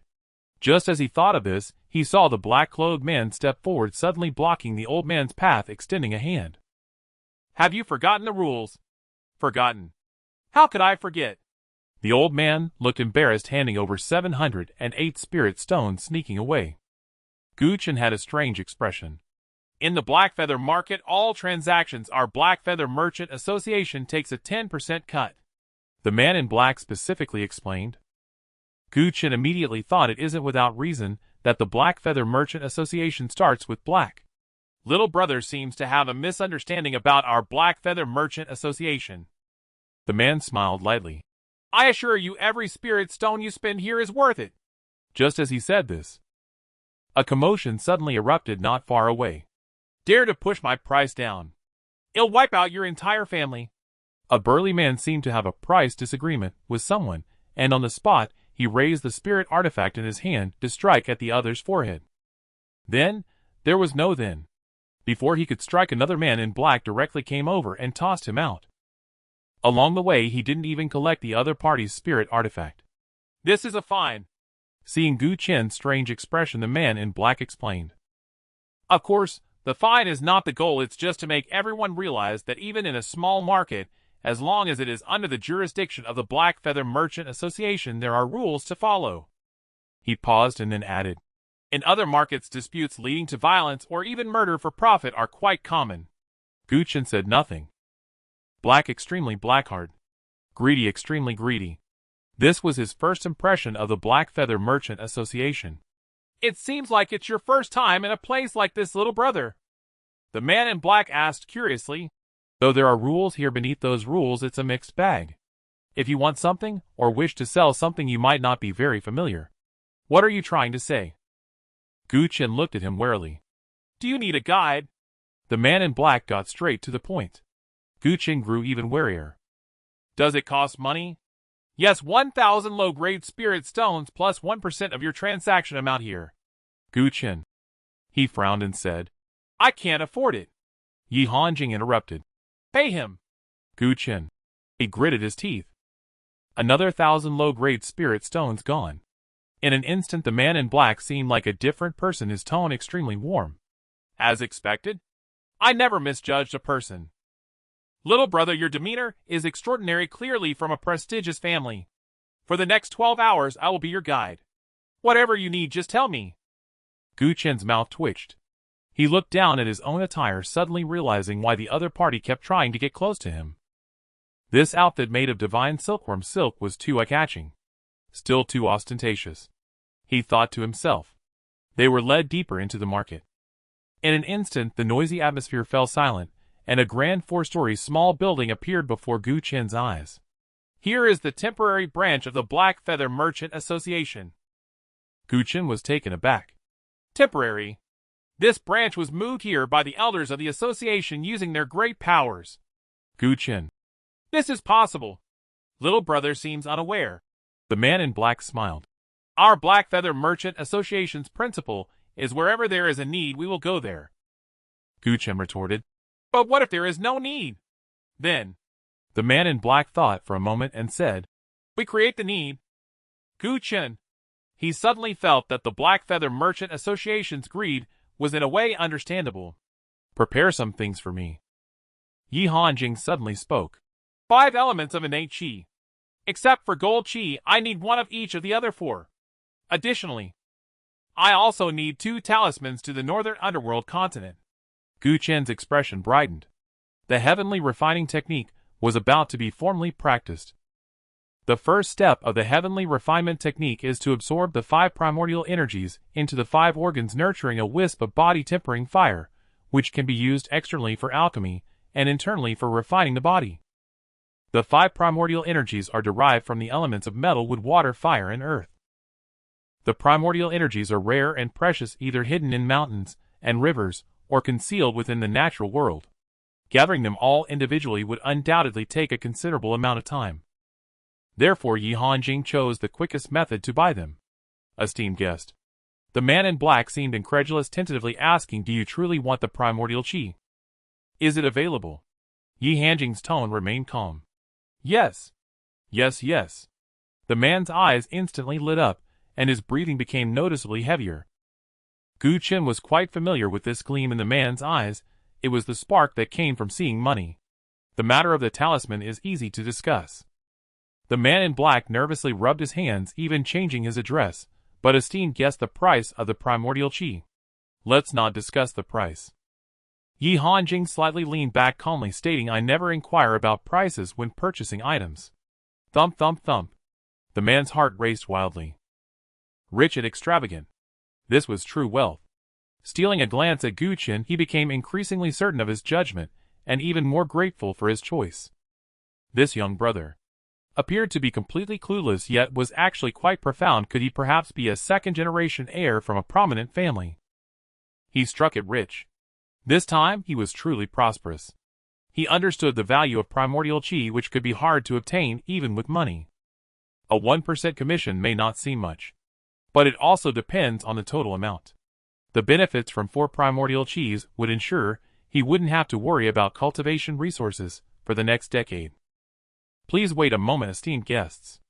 Upon thinking of this, his attitude became even more enthusiastic, causing Gu Chen to feel as if he were dealing with a completely different person. The primordial qi is extremely precious, and our branch may not have it. I will need to request a transfer from above. If you two have some free time, why not take a look inside? He pointed to the grand 4-storied building, smiling. What if you find something you like? Gu Chen looked on alert. Going in won't cost anything, will it? Well? The man in black's expression became awkward. According to the rules, if an esteemed guest wants to enter the first floor, each person needs to pay 3,000 low-grade spirit stones. The second floor requires 5,000, the third floor needs 10,000, and there are also limits on the number of people. The more Gu Chen listened, the darker his expression became. He felt that the Black Feather Chamber of Commerce's way of making money was much faster than killing and robbing. He had spent several days fighting for survival in Ziyan Mountain only to earn a few spirit stones. Instinctively, he glanced at Yi Hanjing, feeling a bit nervous, afraid to hear the words pay money from him. Fortunately, the man in black quite perceptibly immediately handed over a token, explaining that with this token not only could they bypass the fees for the first 2 floors, but they could also enjoy a 10% discount on purchases. Why didn't you take this out earlier? Gu Chen glared at him, snatching the token away. Sorry, I forgot. The man in black smiled broadly, repeatedly apologizing, and with a flicker disappeared from view. So strong. Gu Chen's heart sank. Only then did he realize that this man in black, who had bent over for a mere 1,000 low-grade spirit stones, possessed such formidable strength. Bing San. Upon examining the token closely, he couldn't tell what material it was made from, but it felt heavy, and had a name engraved at the bottom. He speculated that it must belong to the man in black, perhaps a code name. Let's go! Yi Hanjing suddenly spoke. Since we're here, it wouldn't hurt to broaden our horizons. Gu Chen followed along. Uncle Yi, isn't the first step of the heavenly refinement technique supposed to require 5 primordial qis? Why is one missing? The primordial metal qi is already present. Already? Gu Chen's heart stirred suddenly, recalling the earlier instructions from Yi Hanjing. This thing. He took out the fragment he bought from the old cultivator and examined it closely. This object itself is merely a fragment of a low-grade spirit weapon. Yi Hanjing coughed twice, explaining, however, it contains a trace of primordial metal qi. Cough, it is indeed worth the price. Gu Chen immediately felt this was the most worthwhile money he had spent today. By the way, as if recalling something, he asked suspiciously, isn't primordial qi very expensive? Naturally expensive. Then do you have money? Of course not. Gu Chen. He momentarily couldn't comprehend the other's logic. No money, yet you say not to discuss the price. What price is there to discuss without money? Yi Hanjing looked at him strangely. Besides, the items bought will be for your use. Why should I spend money? Gu Chen. This reasoning was too valid. He could not refute it at all. Thinking of the primordial qi that could bankrupt him, or even lead him to sell himself to pay off debts, an urgent feeling suddenly arose in his heart, causing him to quicken his pace. Yi Hanjing followed along at a leisurely pace, slightly lifting his hat to glance at the 4th floor of the small building. He never carried money when going out. He had never had the habit of paying for things, because his name was the most valuable thing in the world. As soon as they entered the 1st floor, 2 beautifully dressed maidens with money-grubbing smiles approached them. Gu Chen waved the token, causing the two to retreat in shock.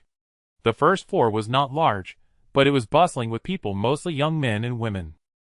Some were alone while others formed groups of 3 to 5, picking and choosing in various areas. Their attire and demeanor were fundamentally different from the scattered cultivators outside.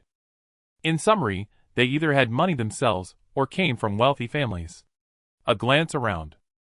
Gu Chen's eyes nearly dazzled, for although this floor was not large, it was neatly divided into dozens of areas involving elixirs, materials, magical treasures, techniques, divine abilities. He even spotted the words guard in a corner. He couldn't help but marvel at the vast business of the Black Feather Chamber of Commerce, which covered nearly every aspect. Usually he would be interested in browsing around. But now, he only wanted to acquire enough money. "Are you looking to sell something, esteemed guest?" Seeing him looking around, a beautiful maid's eyes lit up, and she approached with keen enthusiasm. Gu Chen sighed again. The Black Feather Chamber of Commerce might be insatiable for money, but their service was indeed attentive. "Where?" The maid did not answer, but waved her fair hand politely, saying 10 low-grade spirit stones. Gu Chen. "Does it cost money to guide me?" Esteemed guest misunderstood. "This is not a guiding fee." The maid gently explained, "If a guest wishes to sell something, then naturally need to find an appraiser. Although there are several appraisers at this branch, their experience and personalities differ, and the prices they offer will vary. If the appraiser undervalues the guest's items, the loss will not just be this little bit of spirit stones. I happen to know a certain appraiser." Gu Chen felt there was some truth to this. He promptly paid the fee, and was led by the maid to the second floor. Upon reaching the second floor, another person approached him very politely, asking for money. Gu Chen flashed the token, immediately suppressing the person. Compared to the first floor, the second floor was somewhat smaller. There were no dazzling products or services, just 6 tables behind which sat 6 individuals, some old, some young, some male, some female, all wearing the most professional smiles. "Elder Yu." The maid directly led Gu Chen to an old man, and gave a slight bow. Upon seeing Gu Chen, Elder Yu's eyes brightened, and his smile grew even more genuine, casually slipping the maid 10 low-grade spirit stones. Gu Chen looked at the maid, his mouth twitching, silently wondering if she was double-dipping. "Rest assured, esteemed guest."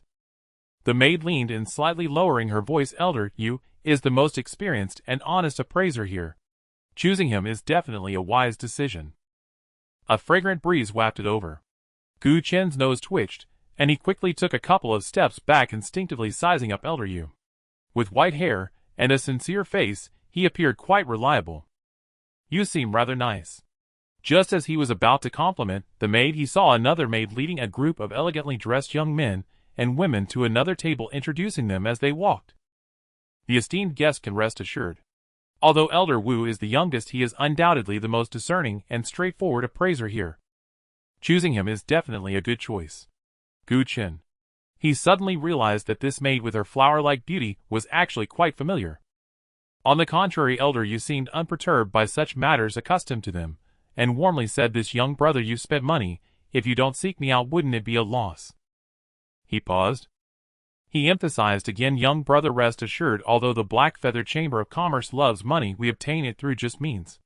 We will not deliberately lower the prices of items sold by guests, nor will we artificially inflate prices. Everything is based on fairness and honesty." Gu Chen appeared speechless. Whether the Black Feather Chamber of Commerce was fair or not he hadn't observed yet, but they certainly collected money. Openly. "May I ask what you—" "I have some items to sell." Gu Chen spoke bluntly. Elder Yu's heart rejoiced. Like the man in black, he would also earn a commission from Gu Chen's sale. Not to mention based solely on Gu Chen's attire. With his keen eye honed over 30 years of appraising at this branch, it was undoubtedly woven from divine silkworm silk, far from what an ordinary cultivator could afford. This time, he was probably going to receive a super big order worth millions, or even billions of spirit stones. He thought excitedly, as he saw Gu Chen's hand reaching for his storage ring, his breath quickening. If this young brother were to produce something astonishing with my level of skill, could I appraise it? I can't let the Black Feather Chamber of Commerce lose face. He felt both apprehensive and nervous, almost returning to the first day he became an appraiser. Then, in the midst of his eager and anxious gaze, Gu Chen tossed out over 100 storage bags and a dozen storage rings. These I want to sell. Elder Yu fell silent, staring at the table full of junk, lost in thought, his expression slightly dazed. After a long moment, he finally reacted, staring blankly. Just this? Isn't this a lot? Gu Qin looked at him in surprise, silently thinking that the table was nearly piled high, and he still thought it was too little. But? Elder Yu appeared troubled, thinking that even more would just be a pile of junk. TSK. Where did this pile of junk come from? At that moment, an ill-timed voice suddenly rang out, voicing what Elder Yu dared not say. Gu Qin frowned, looking over to find that the speaker was one of the young men and women who had just arrived. He looked a bit familiar. It was the one who had been swindled out of 7,000 low-grade spirit stones by the old cultivator named Lu Tsong, the chief true disciple of the Falling Dust sect, who seemed not too bright, and had nearly clashed with him. Do you have an opinion? He hadn't noticed the other person coming in earlier, but at this moment he recognized him, and instantly felt disgusted, thinking that all these items were earned through his hard work and battles. How could they be considered junk? I have no opinion. Lu Tsong chuckled, saying, I just find the Black Feather Chamber of Commerce somewhat famous. When did it become so cheap? What kind of people can enter this second floor? What kind of junk are they willing to accept? Storage bags? Aren't those just for outer disciples? They were even stained with blood, clearly indicating a dubious origin. They must have been obtained through killing and robbing. His outfit looks decent, but it probably isn't even his. In that moment, a group of young men and women behind him exchanged words filled with scorn and disdain. In the Young Dream continent, although the Falling Dust sect had already fallen to the level of a third-rate sect, their ancestors had once been prosperous, and coupled with their influence in their small territory, they acted with arrogance. Gu Qin suddenly sighed, thinking that their guesses were quite accurate. Can I hit them? He looked at Elder Yu and asked very earnestly. Elder Yu was momentarily taken aback, thinking this young brother had a heavy killing intent. Could these items truly have been obtained through murder? Speculation aside, he responded honestly, naturally, that is not allowed. We conduct business based on harmony, and prosperity. Fighting is prohibited within the chamber. Gu Qin regretfully said, That's truly unfortunate. Without waiting for him to finish, Lu Tsong interrupted, lamenting, the Black Feather Chamber of Commerce is exactly like this. Gu Qin felt even more disgusted. As the chief true disciple of the Falling Dust sect, Lu Tsong was very confident in his strength, believing that if the situation were different, he would have crushed Gu Qin with one hand long ago, so why wait until now? Of course, compared to his strength, he was equally confident in his financial and discerning abilities. Let's appraise it. After thinking for a moment, he specifically threw the piece of jade fragment he had bought at a high price from the old cultivator onto Elder Wu's table, saying lightly, How much is this worth? Upon seeing the stone piece, the eyes of those behind him instantly lit up. Senior brother, where did this come from? It can't be that you picked up another bargain, right? Is there even a need to ask? Senior brother's luck has always been good, having repeatedly turned small investments into large returns. You must have found something good again this time. Previously, the mockery of Gu Qin was genuine scorn, while now their envy of Lu Tsong was also very real. Lu Tsong, the king of bargains in the Falling Dust sect, was almost a well-known figure. Not bad. Lu Tsong spoke humbly, yet it was hard to conceal his excitement. This time the bargain was indeed a true treasure, as he sensed a trace of true artifact aura from this stone piece. Appraisal fee: 1,000 low-grade spirit stones.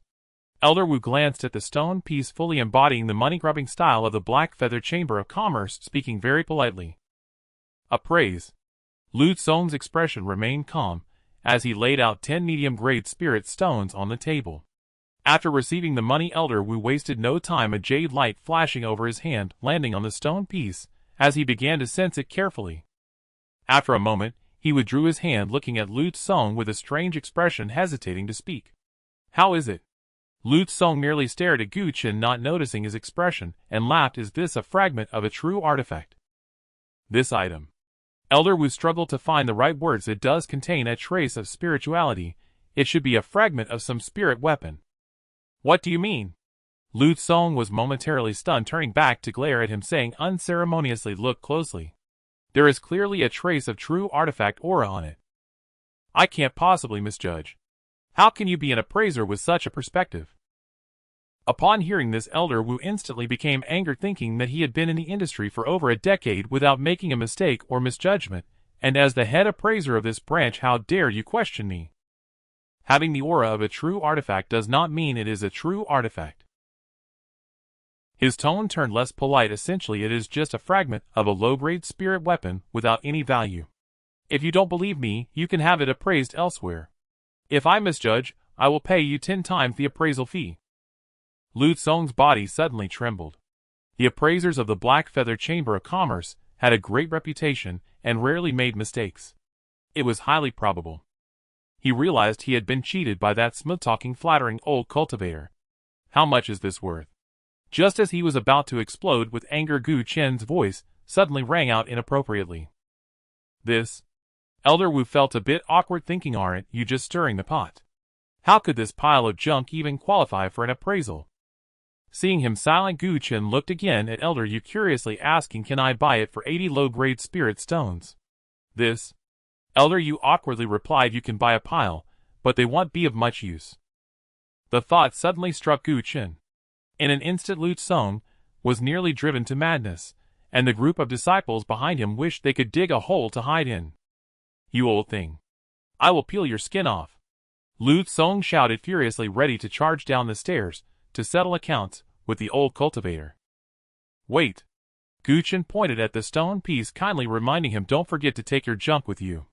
Lu Tsong instantly clenched his fists, staring at him fiercely. In the end, he still dared not violate the rules of the Black Feather Chamber of Commerce, leading his group down the stairs.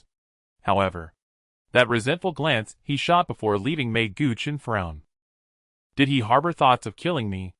Should I find an opportunity to take him out first? As he pondered this in his heart, Elder Yes' voice also came through. Esteemed guest, your total is calculated and it amounts to 338,751 low-grade spirit stones. Elder Yu announced the valuation, precise down to the last stone. Gu Chen instantly forgot all about Lu Tsong.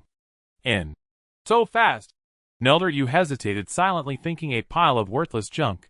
I gauged its worth at a single glance. Though the disparity was staggering, Nei patiently explained, upholding his professional integrity. In Gu Chen's belongings were numerous, yet nearly none held true value. 7 or 8 inferior spirit artifacts. Na mountain of subpar materials.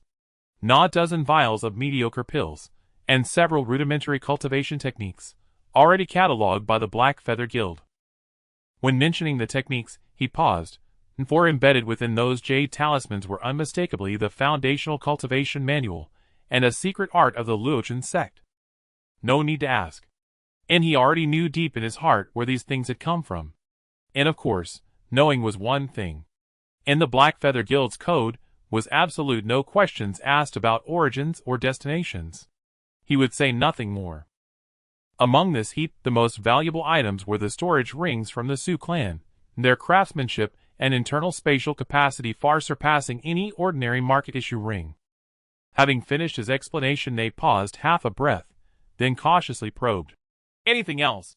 Na veteran appraiser with razor-sharp insight, he now realized, bitterly, that he had gravely misjudged. Gu Chen was no scion of some great clan. In these items, likely plundered, seized by force, including even the very robes he wore. Yet a part of him still clung to hope. After all, a transaction worth over 300,000 spirit stones was respectable, but compared to the multimillion or even billion stone deals he envisioned, and the gap wasn't merely vast, it was non-existent, not even a fraction. I'm selling nothing else. And Gu Chen refused outright. In having traveled alongside Yi Hanjiang, he'd gained a firm grasp of alchemy before presenting anything. He'd already reserved ample pills for his current cultivation needs. As for the rest, Nei kept only the Ziyue blade, which felt perfectly balanced in his hand, and the spirit-devouring insect. In sighing inwardly, Elder Yu said no more. Gu Chen, however, raised a question. Are you certain your count is accurate? Elder Yu bristled. To doubt me is to insult a 30-year master appraiser. Honored guest. N.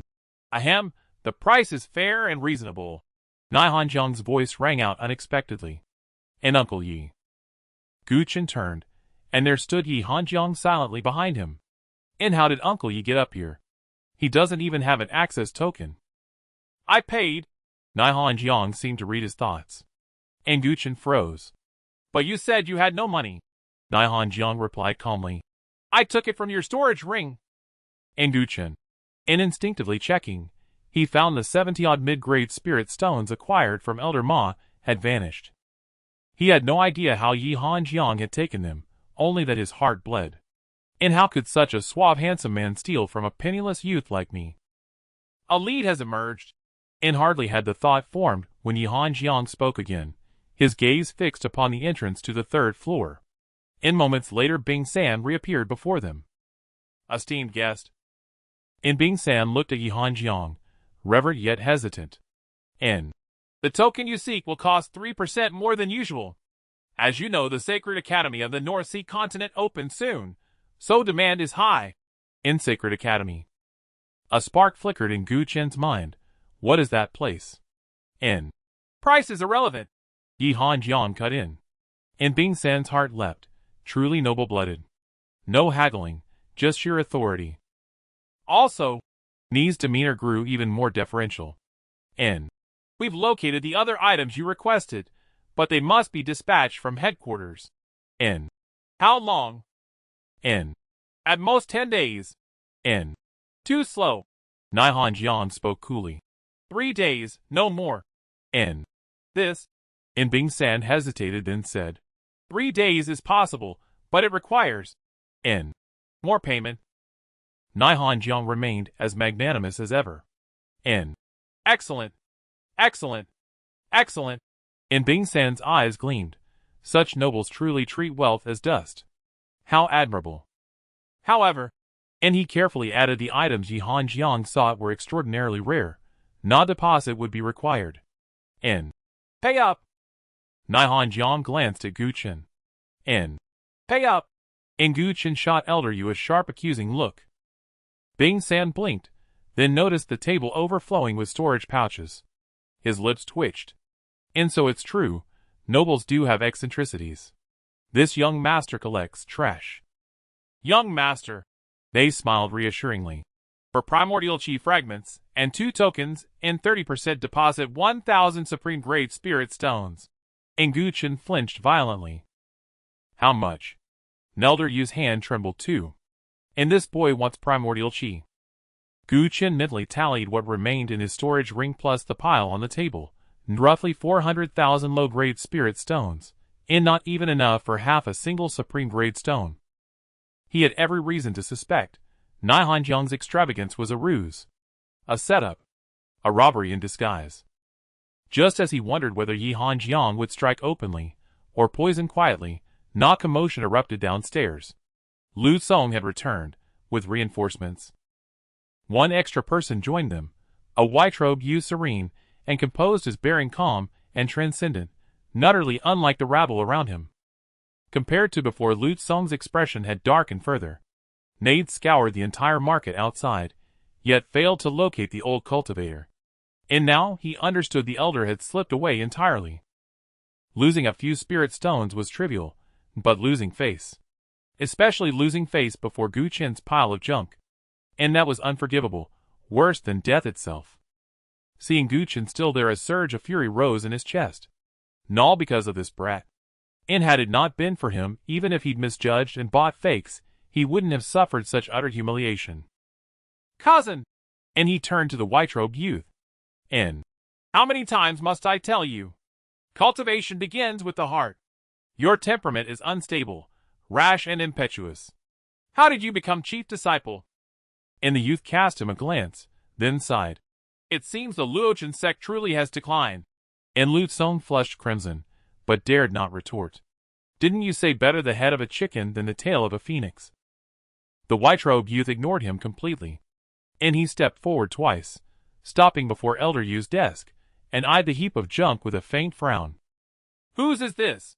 And this honored guest's. And before Gu Chen could speak, Bing San hurriedly interjected in. If you wish appraisal or trade, you may choose any appraiser. And he gestured toward the 5 other appraisers, his pulse quickening slightly. Not out of fear of trouble, but lest Gu Chen this golden goose grow displeased and withdraw his patronage. And In the white-robed youth glanced at him, calm, detached. "In. My choice is mine alone. Since when does the Black Feather Guild enforce compulsory selection?" In Bing Sen fell silent. And the commotion drew many from the first floor upward, of course all having paid their entry fee. 5,000 low-grade spirit stones, for a front-row seat to grand spectacle. And for them, it was worth every coin. N. Young Master Jiang. N. TCH. It's really him. N. Wasn't he sealed in seclusion 2 years ago, preparing for the Sacred Academy examination? Why is he here? N. Why bother asking? You'll never enter the Sacred Academy anyway. TSK, who is that? Daring to stand against young Master Jiang. Nay's doomed. And whispers swirled, gossip revealing the youth's identity. Jiang Yi, inner of the Jiang clan, ranked among the top 20 celestial talents of the Yumeng continent. Whose is this? And ignoring the crowd, Jiang Yi demanded again, louder this time. N. Mine. And Gu Chen met his gaze expressionless. Any issue? Remove it. N. On what grounds? N. Because? And Jiang Yi spoke softly, disdainfully. It would sully my treasures. The words fell silent. Jiang Yi paid no heed to Gu Chen, turning instead toward Elder Yu with a calm, indifferent gaze. How much are these scraps worth? Elder Yu sighed inwardly, fully grasping the other's meaning. After 30 years, as an appraiser, he had witnessed such scenes countless times. I'm sorry. Black Feather Guild policy is non-disclosable. If you overhear it, that's your fortune. But I cannot volunteer it. That was the unyielding code of the Black Feather Guild, and the bedrock of professional integrity he had cultivated over 3 decades. 300,000. Gu Chen himself named the price, his tone laced with quiet incredulity. Do you object again? Humph. Before Jiang Yi could speak, Lu Tsong burst into laughter. 300,000 low-grade spirit stones. For wandering cultivators, those without lineage or backing, this sum was indeed colossal. Yet for him, the chief disciple of the sect, it was utterly trivial. Where did this heap of junk even come from? In this day and age, does anyone truly sink so low as to sell storage bags? And so many at once? Who on earth possesses this many cast-offs? Must be stolen. Though judging by his attire, he hardly looks like a thief. Only then did the crowd finally notice the pile of discarded items upon the table, and erupted into murmurs. Shut your mouth. Lu Tsong's sneered eyes locked fiercely on Gu Chen. He must have murdered and pillaged to acquire them. 300,000, you dare utter that figure so brazenly? Indeed. Gu Chen nodded in solemn agreement, gesturing toward the stone fragment resting on Elder Wu's desk. 300,000 isn't excessive, not when it buys only a roomful of such trash. You? Lu Tsong's face flushed crimson, just as he prepared to lash out. Jiang Yi shot him a single chilling glance, halting him in motion. How intriguing.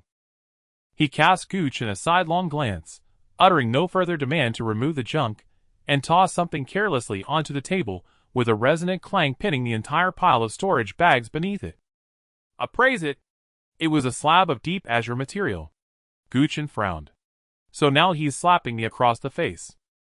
Elder Yu gazed helplessly at the slab. He'd never wished to be drawn into this affair, but bound by guild protocol, he had no choice but to sigh and say, appraisal fee. Before he could finish, a fist-sized spirit stone, crystalline radiant, landed before him with a soft thud. A high-grade spirit stone, enough to cover 10 ordinary appraisals. Elder Yu said nothing more. Glancing briefly at Gu Chen, he extended his hand, spiritual light shimmering across his fingertips, as it touched the stone. Azure sky stone. Such purity, such weight, exceedingly rare. How much? Jiang Yi cut him off. At least 1 million low-grade spirit stones, and even then it's priceless on the open market. Elder Yu replied truthfully. Should you wish to sell it to our guild, we'll at a 10% premium. A collective gasp rippled through the hall. No wonder he's young Master Jiang. No wonder the Jiang family commands such reverence. With a single gesture, he unveils a treasure beyond compare. With a sharp thud, Jiang Yi slammed another object onto the table before Elder Yu, again crushing the pile of storage bags beneath it. Appraise it. This time it was a pawn-sized jade mirror, its surface shimmering with ethereal light, unmistakably a peerless artifact. Elder Yu resigned placed his hand upon it once more. Less than half a breath later he declared, "A mid-tier true artifact, specifically a defensive one, exceedingly rare." "How much?" Lu Song, growing impatient, snapped. "We don't need a lecture on its function." Elder Yu glanced at him, disgust simmering beneath his calm exterior, thinking bitterly to appoint such a fool as chief disciple. No wonder Luochen sect has declined. It's practically teetering on extinction. "Value 1,400,000. Suppressing his rising ire, he quoted the price. With a sharp snap, Jiang Yi tossed yet another item onto the table. "Appraise it.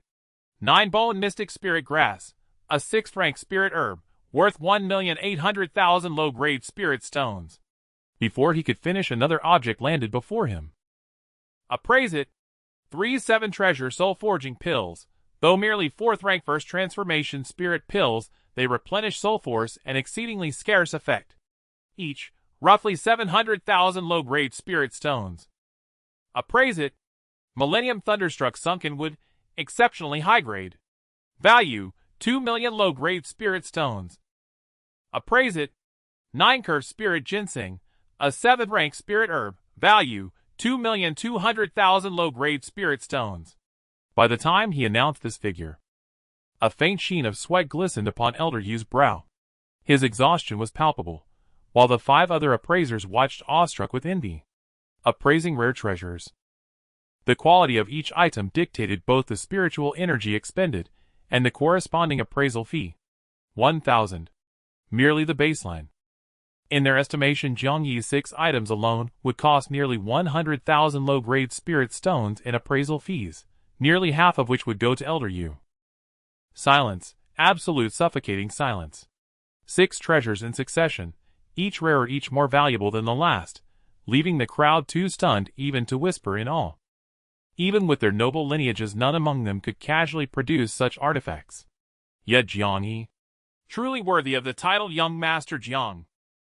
Rooted in profound cultivation, backed by staggering reserves, only such a person merits contention for the Sacred Academy's coveted quota. Enough. Comparisons only breed despair. Envy is futile.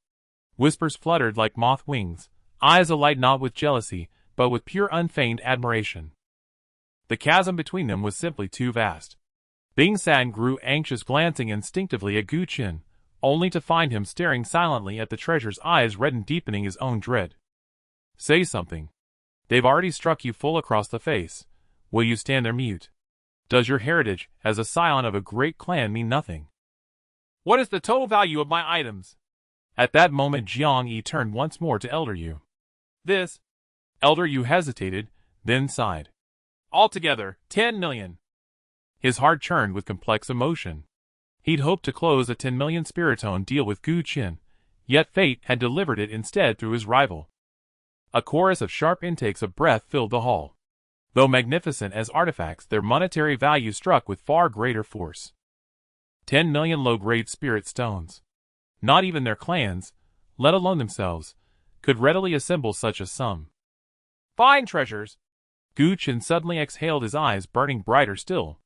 "If only they were mine." He left the words unspoken. "You recognize them as fine treasures." Lu Song's expression sharpened, he smirked coldly at Gu Qin. "Then gather up your trash now. You've sullied my cousin's treasures, items worth 10 million spirit stones. If even a speck of dust soils them, can you possibly compensate?" Gu Qin flicked him a glance.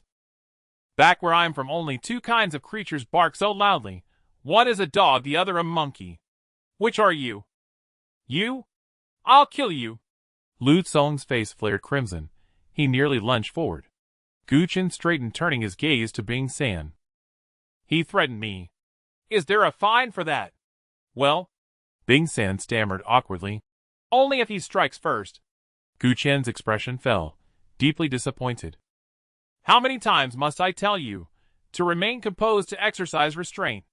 With such conduct, how dare you dream of greatness?" Jiang Yi's expression chilled slightly, as he reprimanded Lu Song, then fixed Gu Qin with a tranquil gaze. "Wealth means little in many contexts, but in many others wealth is power. Do you understand? Therefore, I care not your origins nor whether these items were stolen or seized. His voice paused, then his finger pointed sharply at Lu Tsong. Kneel before him, and today's incident will be forgotten. Oh, absolutely. Mocked by Jiang Guchen almost laughed aloud. First you bark 3 times like a dog. I'll consider your proposal afterward. A wave of stunned disbelief crashed over the hall. Make young Master Jiang bark like a dog. You duh. Lu Tsong roared, but Jiang caught his arm calm and firm. Refuse to kneel. Then its simple produce treasures equal in value to mine, and this matter ends here. Bing San's spirit soared. Young man, hurry. Unleash the legacy and fortune of your great clan lineage. Slap him hard across the face. But Guchen balked. Why should I? He studied Jiang curiously. Don't you know the nature of your own cousin? He provoked first. Then again. And you, the third provocation, came from you. In the end I bear all this humiliation, yet still must accommodate you. Jiang paused, then for the first time since entering smiled. He wishes to reason. Excellent.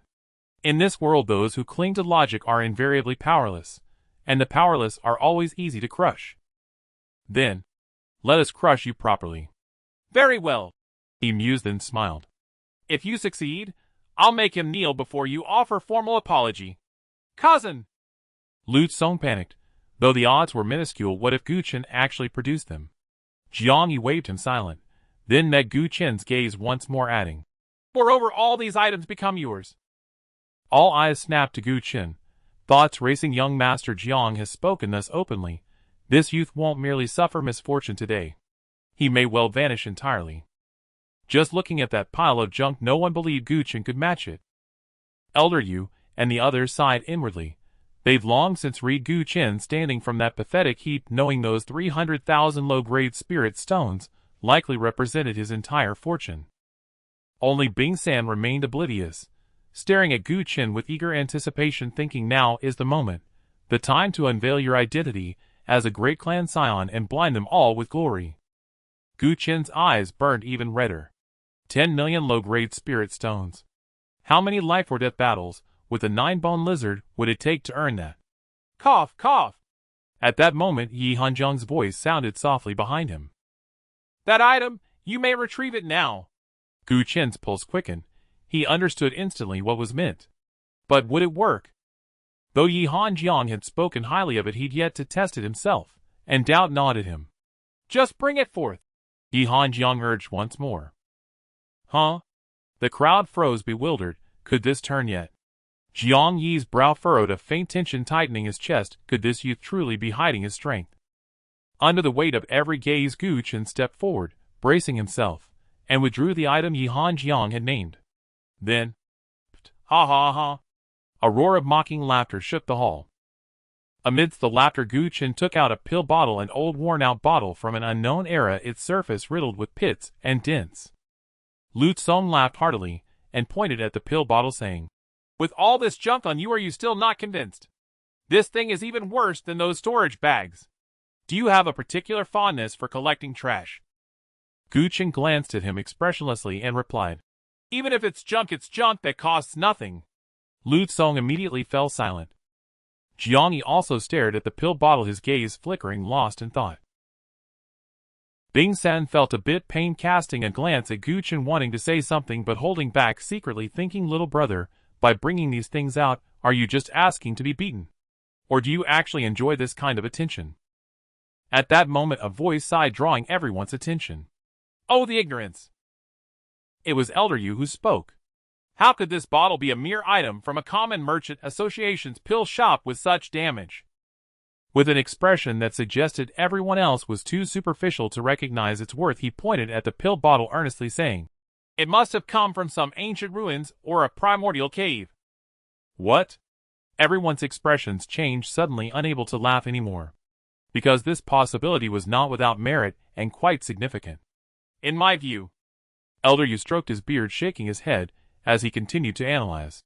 Inside this pill bottle there may very well be a pill passed down from ancient times. Hiss. Everyone inhaled sharply. Such ancient caves or ruins indeed might preserve pills, and due to the loss of the pill formulas, these pills often have irreplaceable value. Even a waste pill would be immensely valuable once it appeared it would surely be snatched up. Could it be? Everyone subconsciously looked at Gu Qin. Cousin! Lu Tsong suddenly felt a bit nervous.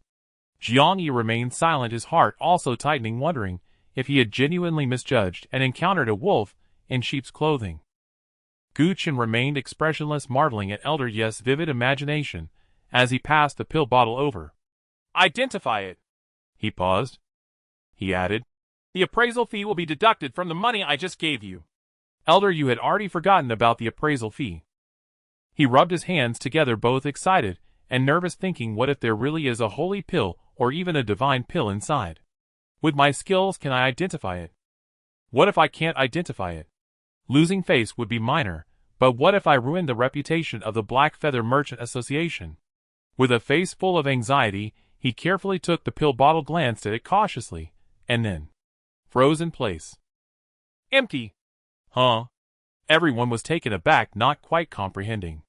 Elder Yu instinctively looked at Gu Qin and asked, Little brother, where's the pill inside? What pill? Gu Qin replied, speechless. What I want to identify is the bottle. A dead silence ensued. Pa-ha-ha.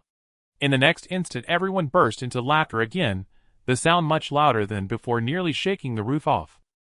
Identify it, Gu Qin urged when he saw Elder Yu still unmoved. Don't just stand there. This. Elder Yu forced a smile, thinking, what is there to identify? Don't even mention ancient ruins. Even if it came from a primordial site or legendary ruins. In the end, it's just a broken bottle. Did I misjudge? You think holding a broken bottle can compare to young Master Jiang's million spirit stones? Oh, it seems there's some writing on the bottle's bottom. If the bottle had an inscription, it might be valuable. Let's not practice cultivation anymore. Let's all change careers to become engravers instead. Is he trying to swindle us? TSK. To dare deceive the Black Feather Merchant Association, he must have some guts. The crowd whispered among themselves, noticing Gu Qin's face darken, as he couldn't help but glance at Yi Hanjian. Are these people really so ignorant? Or is Uncle Yi trying to trick me? Little brother. At that moment, Elder Yu also set the pill bottle down, once again displaying good professional ethics. To speak candidly, this pill bottle is made of common material, nothing remarkable about it. The appraisal fee of 1,000 low-grade spirit stones is truly unnecessary. He paused, as if afraid of hurting Gu Qin's feelings. He added, How about this? I'll personally offer 100 low-grade spirit stones to buy it as a collectible. Ha ha ha. I bid 1,000. No, 10,000. Lu Tsong laughed so hard he could hardly catch his breath, stammering, I'll buy this junk at a high price. You? You better bow down quickly. Jiang Yi also secretly sighed in relief. Thankfully, it was just a spectacle, all for show. What do you say? He glanced at Gu Qin. If you can't produce it, let's go by the agreement. Cough, cough. Just as he was about to finish, he was suddenly interrupted by a coughing sound. Jiang Yi frowned deeply, looking at Yi Hanjian, who had been standing beside Gu Qin and rarely spoke. Change people. Yi Hanjian ignored him, glancing at Bing San, and said calmly, Get someone who knows the goods. Huh? Bing San was at a loss for words, thinking that it's just a broken bottle. Does changing people make it worth more? Gu Qin was also a bit doubtful. Is that okay? They are of a low level, just getting someone of a higher level would do. Yi Hanjian had a calm expression. In an instant, everyone could no longer laugh, their faces filled with embarrassment and anger as they looked at him. Who are you insulting? Who is of a low level? How could anyone standing here not have some background? Do you want to consider your words before you say them? Elder Ye's face darkened. It doesn't matter what level. Just saying change people is the greatest insult to me, a veteran appraiser with 30 years of experience. Esteemed guest. Bing San looked at Yi Hanjian, a face full of difficulty. Go on, Yi Hanjian said calmly. Though you are of low level, you still work diligently. This benefit will be for you. Bing San. Usually if someone spoke like that, he would smash the broken bottle right there. But now, facing a super big client who speaks with the authority of 4 innate energies, he had not the slightest temper. You? Wait a moment. With the trepidation of whether he'd be scolded by the president or expelled from the Merchant Association, he cautiously proceeded to the third floor. Compared to the second floor, the third floor was smaller and much quieter, with only 4 quiet rooms, and the barriers on the doors were all open, indicating that there were indeed people inside. Bing San carefully walked up. Thinking of the level that Yi Hanjian mentioned, he gritted his teeth and secretly thought, now that I'm here, I might as well either bow down and admit my mistake or take a chance on wealth. Just do this once. In just a few steps, he had reached the largest quiet room's entrance. Inside, 2 cups of spirit tea emitted wisps of smoke, with 2 people sitting opposite each other engaged in conversation. One was an old man in black with grizzled hair and a dignified presence, who was the president of this moving branch, Yang Xiong. The other was a middle-aged man in purple, strikingly similar to Jiang Yi, yet he was the head of the Jiang family, Jiang Kuo. Then it's settled. I must trouble President Yang with this.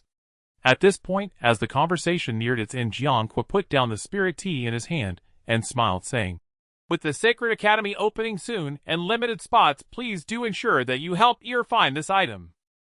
Understood. Yang Xiong replied politely. That item is already in the works. Within half a month, it will definitely be delivered, but... He paused. Jiang Kuo already understood his meaning, cursing inwardly about his greed, as he handed over a storage ring. I understand the rules. This is the deposit. Rest assured, Taoist Jiang. After receiving the deposit, a hint of a smile appeared on Yang Xiong's face as he assured, the Black Feather Merchant Association's credibility is guaranteed if I say delivery in half a month. Even a quarter of an hour late, not a single coin will be charged. As he spoke, he was about to stand up to see off his guest. Then, halfway through his sentence, he suddenly seemed to sense something. His brows furrowed deeply as he waved his sleeve, removing the barriers of the quiet room. Outside stood Bing San, a face that seemed resigned to death. What are you doing here? Yang Xiong's frown deepened. Do you not understand the rules? When in discussing matters with a client, unless instructed otherwise, you mustn't. President, this matter must be decided by you. Bing San, with no choice left, briefly explained the situation and presented the broken porcelain bottle. Oh! Upon hearing this, Jiang Kuo glanced downstairs, secretly sneering, then immediately apologized, saying, My child is not wise, and has caused some trouble. I hope President Yang will not take offense. No problem, Yang Xiong said expressionlessly.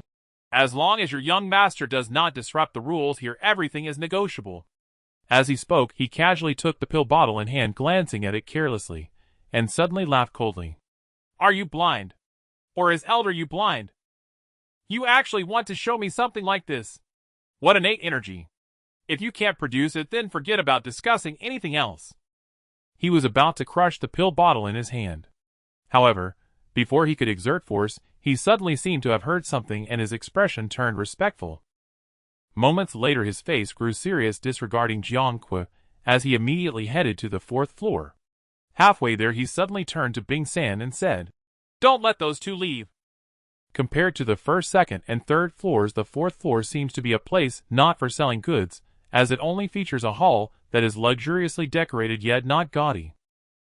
At the end of the hall, a youth around 17 or 18 years old stood with his hands behind his back, gazing out over everything in the market below.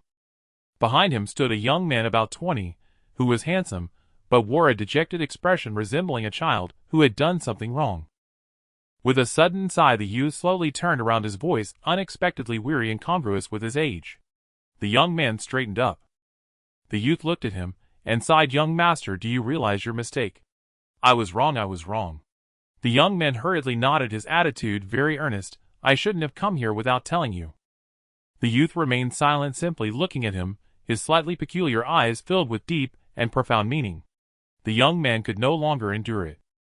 Xiao Buanjia, there are so many matters in the Merchant Association. You are busy every day. There's really no need for you to chase after me here.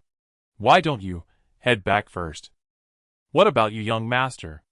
Now that I've come out, I will definitely not go back.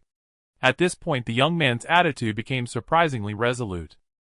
Xiao Buanjia stopped speaking, instead glancing toward the hall entrance, and said calmly, Come in. Yang Xiong entered, cautious and apprehensive. In front of Bing San and Jiang Kuo, he was the president of the Black Feather Moving Merchant Association, wielding great power and possessing unfathomable cultivation. However, before Xiao Guanjia, he was merely one of many underlings. Where is the item?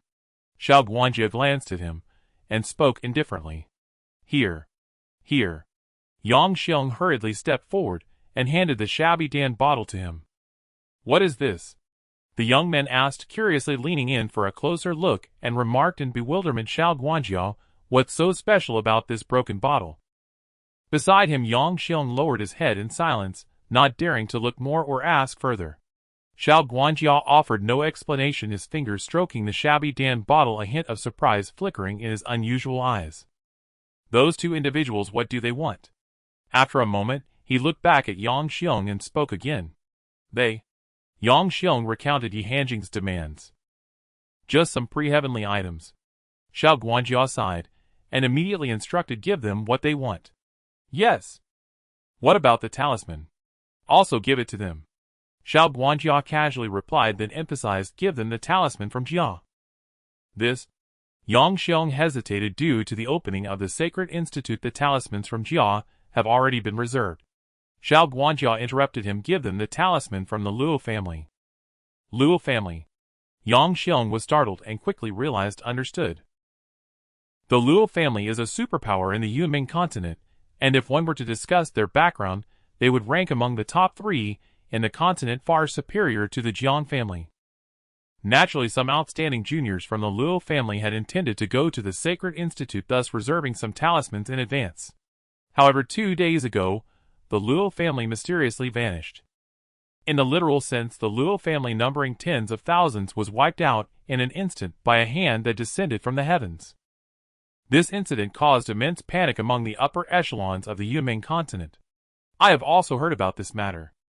Who could that be to be so ruthless? The young man clicked his tongue and said they became greedy and harbored thoughts they should not have. It would be fine if they were cautious, but they let the news slip, leading to this calamity, which is not surprising. At this point, Xiao Guanjia looked at him, advising young master should take this as a warning. The young man was speechless, thinking to himself, am I not a useless person in your eyes? How could I possibly have such ability to cause trouble? Let's go with that then. Xiao Guanjia did not elaborate, but cast another glance at Yang Xiong. Yes. Yang Xiong quickly agreed, but just before leaving he finally couldn't help but say, this Dan bottle. In your hands this Dan bottle is worth nothing, but if it were in the hands of others. Xiao Guanjia looked at the character Yi at the bottom of the bottle, his tone shifting, as he gave a 4-word appraisal. Its value is immeasurable. Yang Xiong was completely baffled. Yet Yang Xiong was deeply shocked. Why? The young man asked curiously, aren't we any different from you? Xiao Guanjia shot a glance at the two and bluntly stated, you do not possess the necessary level. The youth. Yang Xiong. On the 2nd floor, everyone was watching the entrance to the 3rd floor, waiting for Bing San to return, eager to see how Yi Hanjing and Gu Chen would conclude. As for wanting to go up and take a look, they naturally wanted to and didn't mind spending 1,000 low-grade spirit stones, but to access the 3rd floor an appointment was necessary, and today's quota was already full. Just as they were thinking this, a figure slowly descended the stairs, appearing on the 2nd floor. Was that the head of the Jiang family? Everyone was taken aback, and many recognized Jiang Kui, immediately showing respectful expressions and instinctively stepping aside. They were all from prominent families and sects, but there were differences in strength. Families like theirs, such as the Luocheng sect, were merely third-rate forces, while the Jiang family was a behemoth. Father.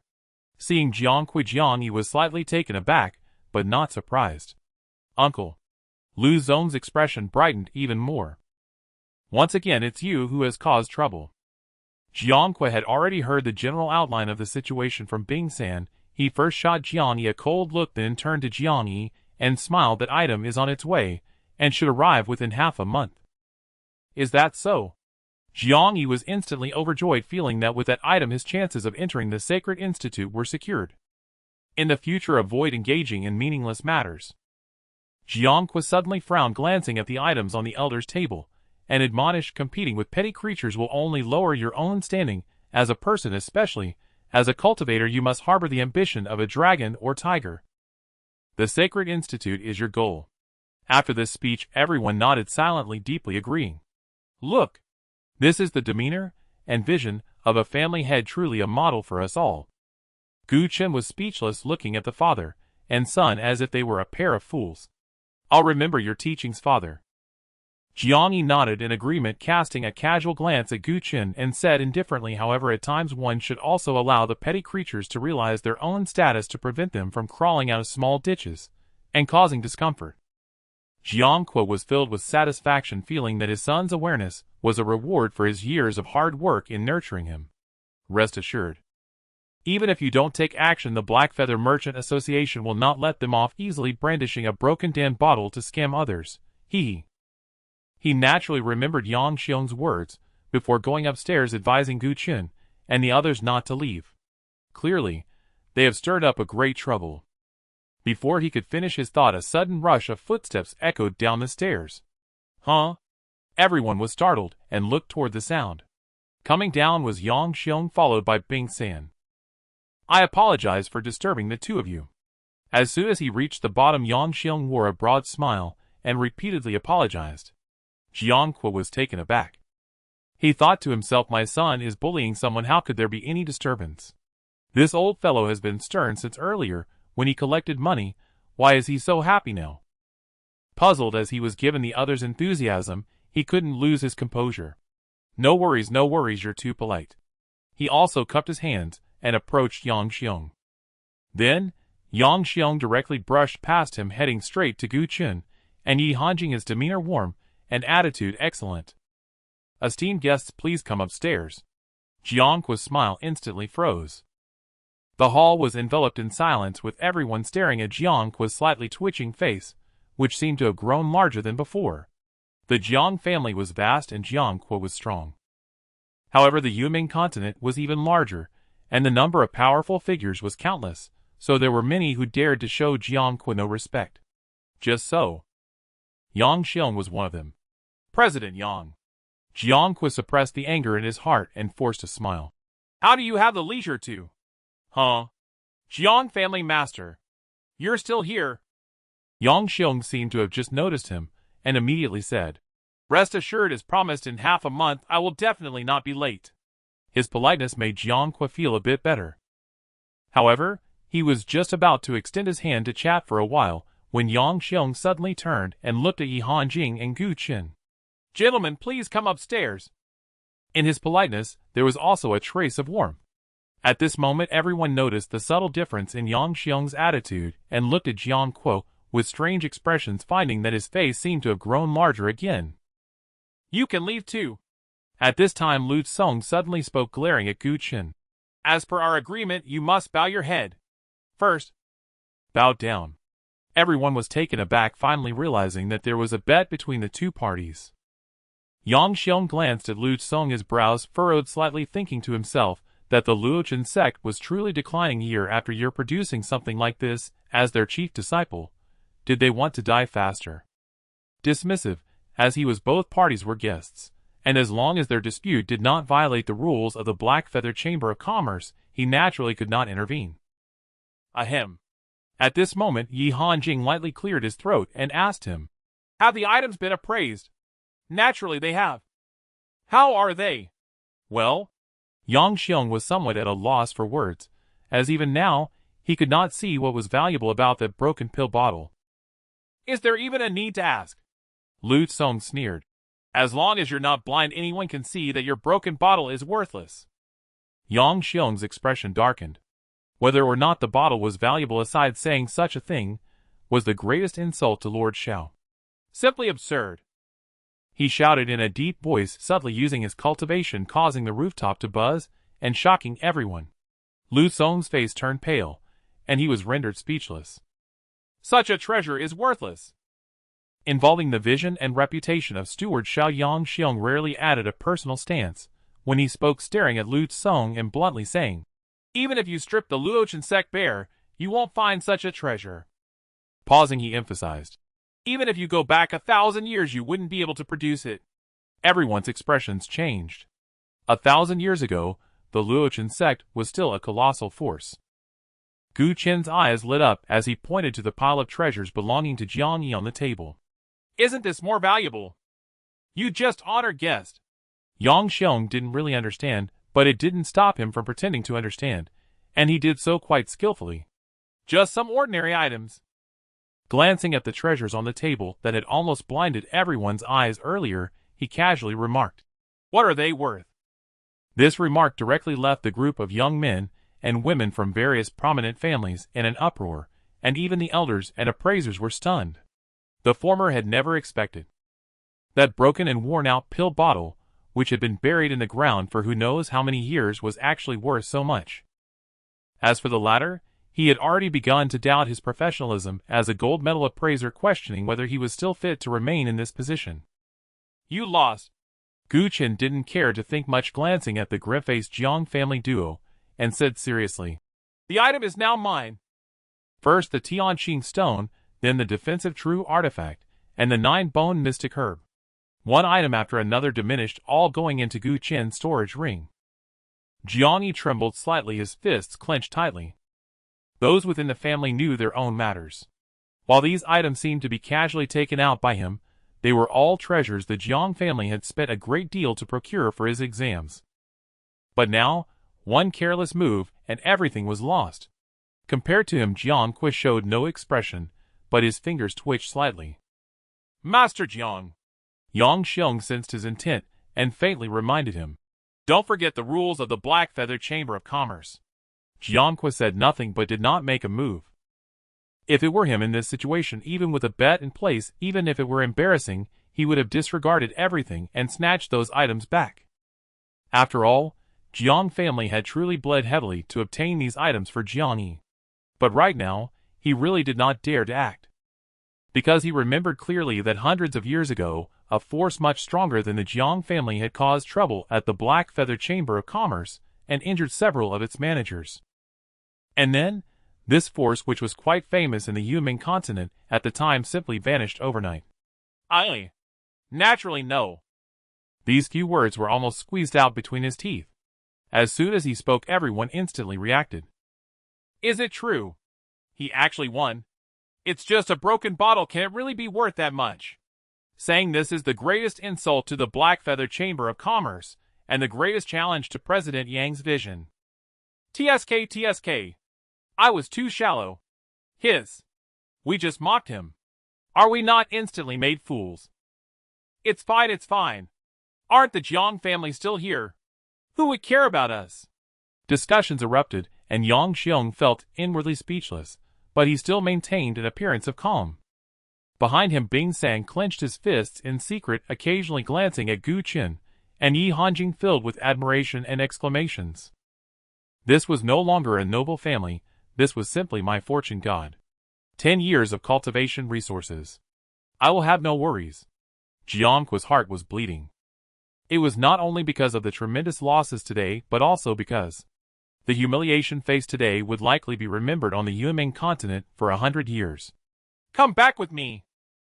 Seeing the last treasure fall into Gu Qin's storage ring, he no longer had the patience to stay. Casting an expressionless glance at Lu Tsong, his calm demeanor concealed a murderous intent that made Lu Tsong shiver.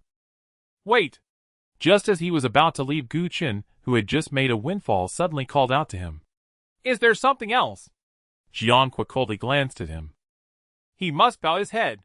Gu Qin pointed at Lu Tsong, but looked at Jiang Yi, saying, Your memory can't be so bad as to forget this matter.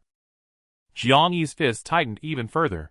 He never expected that such a low probability event, something that only existed in storied plots, would happen to him. Moreover, it was he who took the initiative to approach. You? He looked at Lu Tsong. No. Cousin. I cannot bow. Lu Tsong suddenly became flustered, losing the earlier aura of the chief disciple of the Luochen sect, and the king of bargains in the Yunming continent. The Luochen sect is indeed a third-rate force. But it absolutely cannot allow a chief disciple to bow to others. It's fake. It's all fake. He was in a state of panic, pointing at Gu Qin and speaking nonsensically. It must be that he colluded with the Black Feather Chamber of Commerce to deliberately deceive us. A broken bottle. How could it compare to your treasures, cousin? Uncle, you must investigate. You must investigate. You insolent fool. Jiang Kui's eyes burned with fury, and he had the impulse to kill him on the spot. President Yang. No need to say more. Just as he was about to explain, Yang Xiong waved his hand to interrupt him, glancing at Lu Tsong, and said faintly, "To question the credibility of my Black Feather Chamber of Commerce is to oppose us."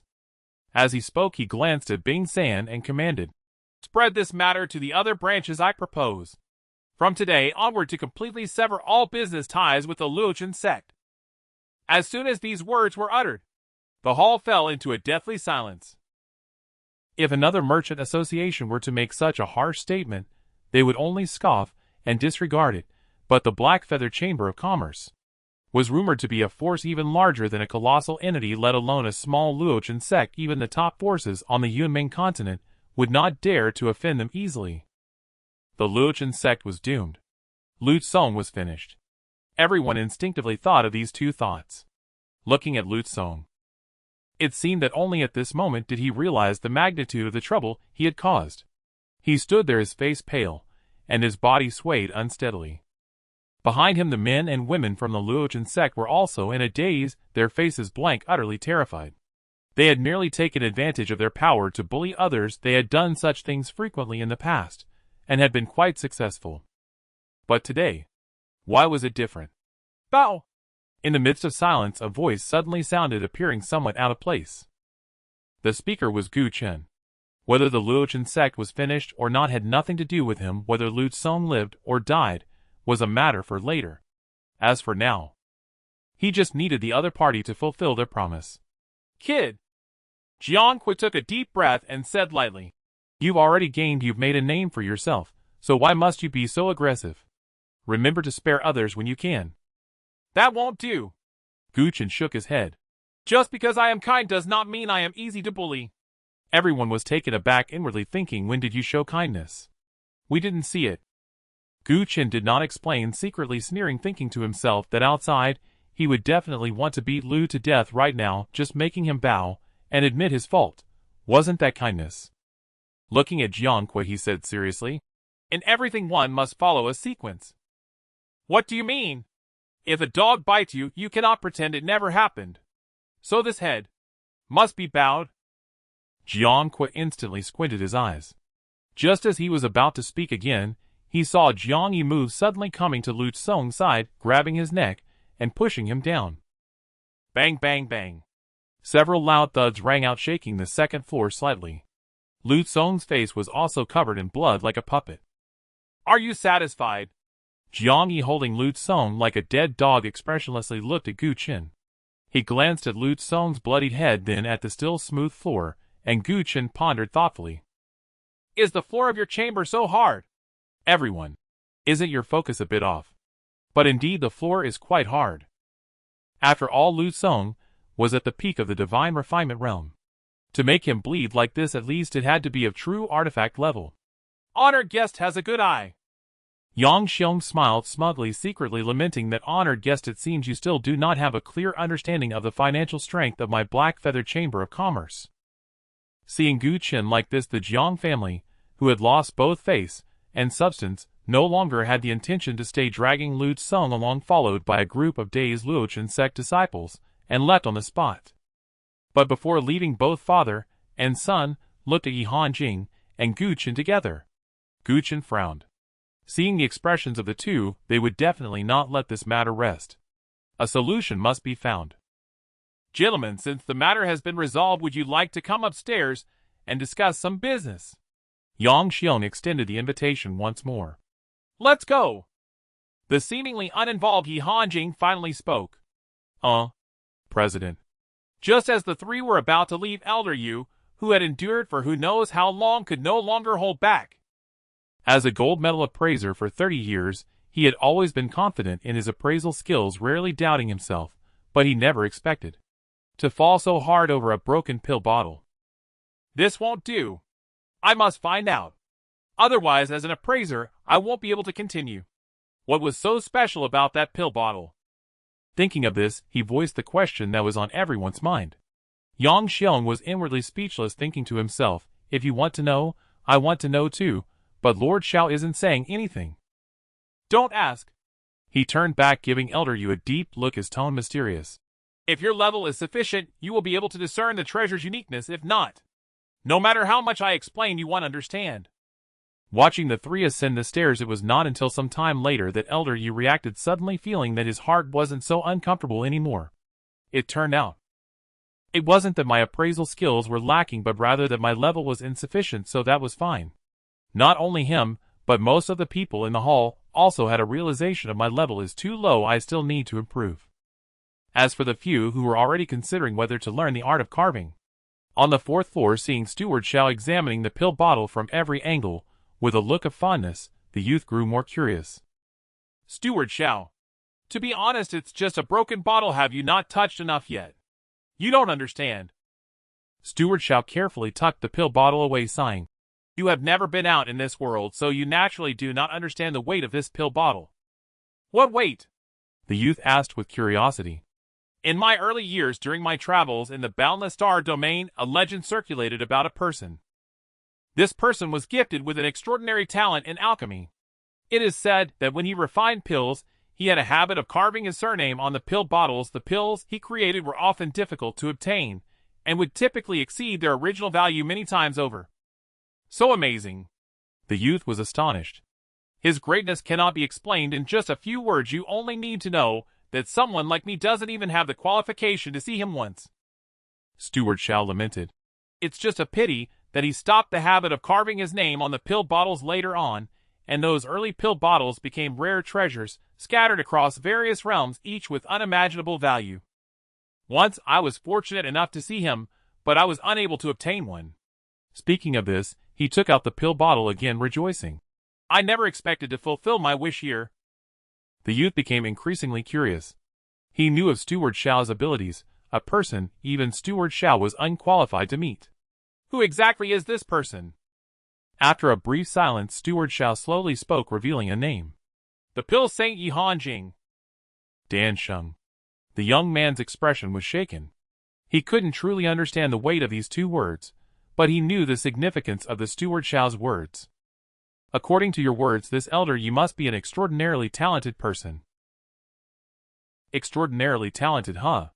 Steward Xiao sighed inwardly, thinking of the remarkable deeds of Yi Hanjian, feeling that merely describing him with those 4 words was still insufficient. If only I could become his disciple.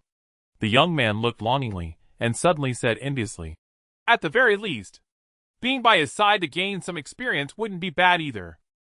Young master, having dreams is a good thing, but if it is just an unrealistic fantasy, then it is merely aiming high without knowing the actual circumstances. Steward Xiao's face turned serious. He scolded without any politeness. What kind of person is Dan Sheng? How many people find it difficult to even meet him, let alone become his disciple? Moreover, Dan Sheng has rarely appeared in recent years, and his whereabouts are uncertain. Finding him is not as easy as you think. However, he changed his tone and encouraged. Dan Sheng's experiences are legendary. If the young master can strive hard and achieve even a fraction of his accomplishments, it would be enough to comfort your deceased parents. The young man felt a headache. He had heard such words far too many times. Since childhood, his ears had long since grown calluses. The most critical point. He had never even met his parents. Steward Xiao. Seeing that the other party was about to launch into another long lecture, he quickly changed the subject. Why is Dan Sheng's name so famous when his pill bottle is here? Indeed. Upon mentioning Dan Sheng, Steward Xiao's attention was immediately diverted. This. He hesitated a bit and said, According to rumors, Dan Sheng spent some time in the nearby realms before he became famous. Saying this, he took out the pill bottle. Perhaps this item was left behind at that time. It wouldn't be surprising if someone picked it up. Sigh, that kid is really lucky to have seen something from Dan Sheng. The young man felt a bit envious. Although he couldn't see what was happening on the 2nd floor, he had his channels to learn about the events. Luck. Steward Xiao frowned and said, His fortune may be good, but this kid can remain calm and composed in the face of difficulties, enduring and retaliating. Just this quality alone is not something ordinary people can achieve. He paused and then solemnly advised, Young master, take him as a role model. The young man replied, I know. Learning, is it okay if I emulate him? He said helplessly. To be honest, Steward Xiao, you've been around for quite a while, and there are many things happening in the Merchant Guild. Why not head back first? You'll hang out here for a while. Young master. Steward Xiao seemed to understand his thoughts and calmly said, Just tell me honestly, do you want to take the entrance exam for the Holy Academy? Is that not allowed? The young man turned red in the face. If they can take the exam, why can't I? If the young master has this ambition, that is naturally good. With your talent, it shouldn't be too difficult to enter the Holy Academy. Steward Xiao shook his head, seeming a bit disappointed. But the young master's temperament is restless and his foundation is unstable. I'm afraid there is little hope. The young man displayed a face of frustration. You hurry back, leave now. He pointed outside. Otherwise he'll jump down from here. Steward Xiao ignored him. Silently sipping his spiritual tea, he glanced at him again. Why doesn't the young master jump? Aye. The young man, caught off guard by his words, became tongue-tied, his face changing color, finally sighing in resignation.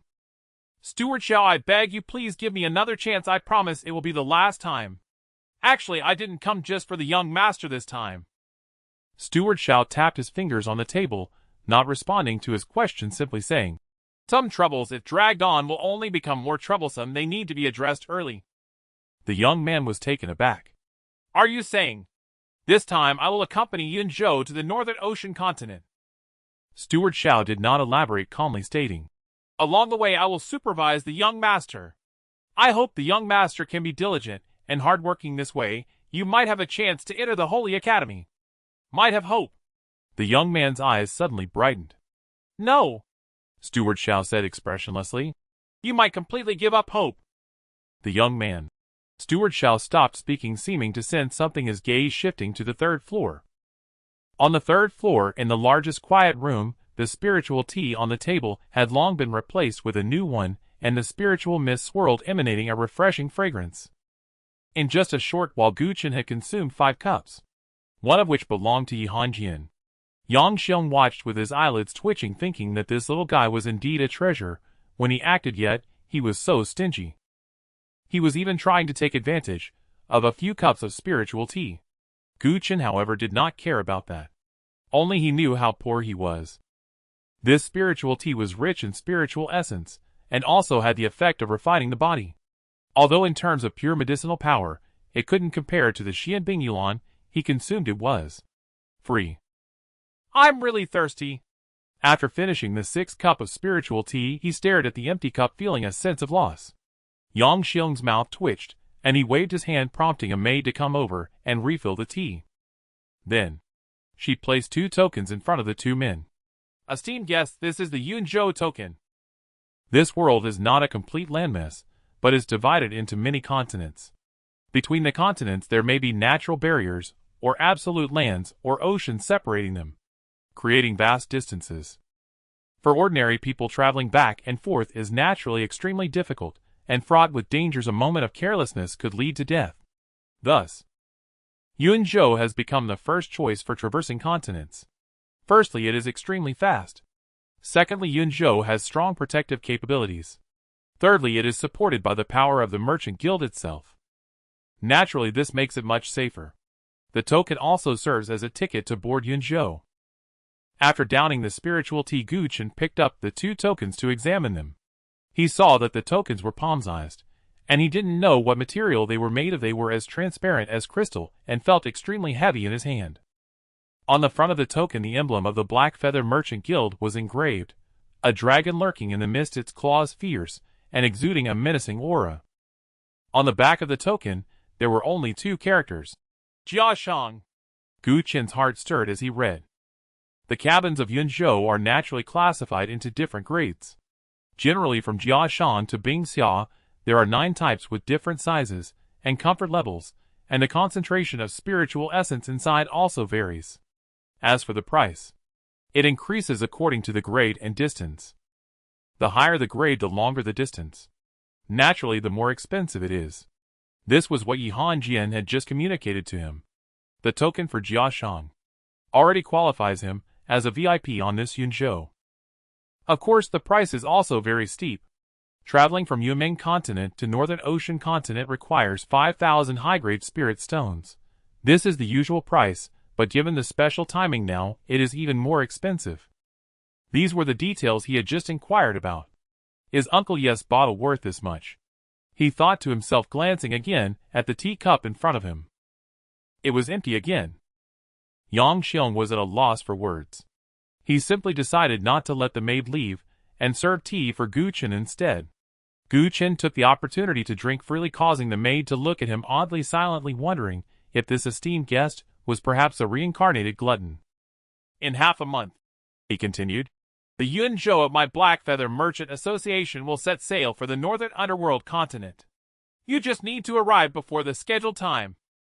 Ignoring Gu Chen's actions of milking the situation, Yang Xiong pondered for a moment before saying, As for the prior weather, ahem, it's urgent. Of course, Yang Xiong said solemnly. As per our agreement, within 3 days. No. 1 day. Yi Hanjing interrupted him. This. Yang Xiong immediately found himself in a dilemma. To adjust the goods from the headquarters naturally requires time, manpower, and even resources. 3 days and 1 day. While they may seem similar, it could increase the cost by more than double. Esteemed guest, 3 days might be. I won't sell it anymore. What? Yang Xiong was taken aback. Yi Hanjing calmly said, If I cannot see the prior weather within a day, then the pill bottle will not be sold. Yang Xiong looked pained. He instinctively glanced at Gu Chen, thinking to himself that not mentioning the fact that this little fellow had consumed so much spirit tea meant he would be at a total loss if it wasn't sold. This. Fine. Considering how much Xiao Guanjia valued that pill bottle, he gritted his teeth and immediately agreed. 1 day, just 1 day.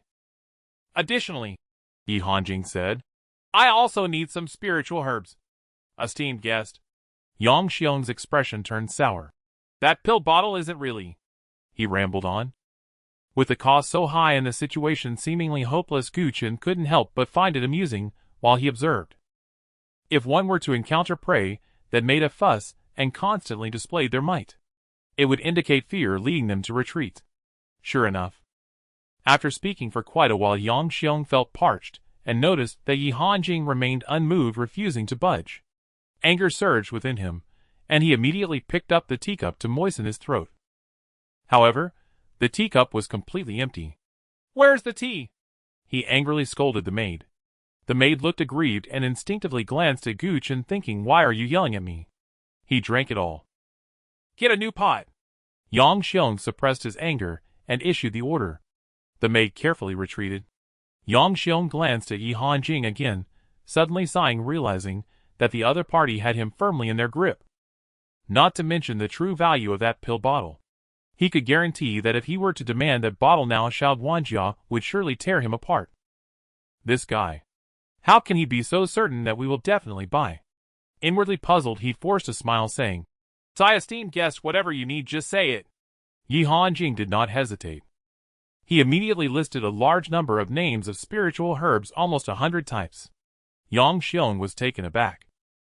It wasn't that there were too many items, it was just that the names of these spiritual herbs and materials mentioned by Yi Hanjing were all the most common, lowest level, and also the cheapest.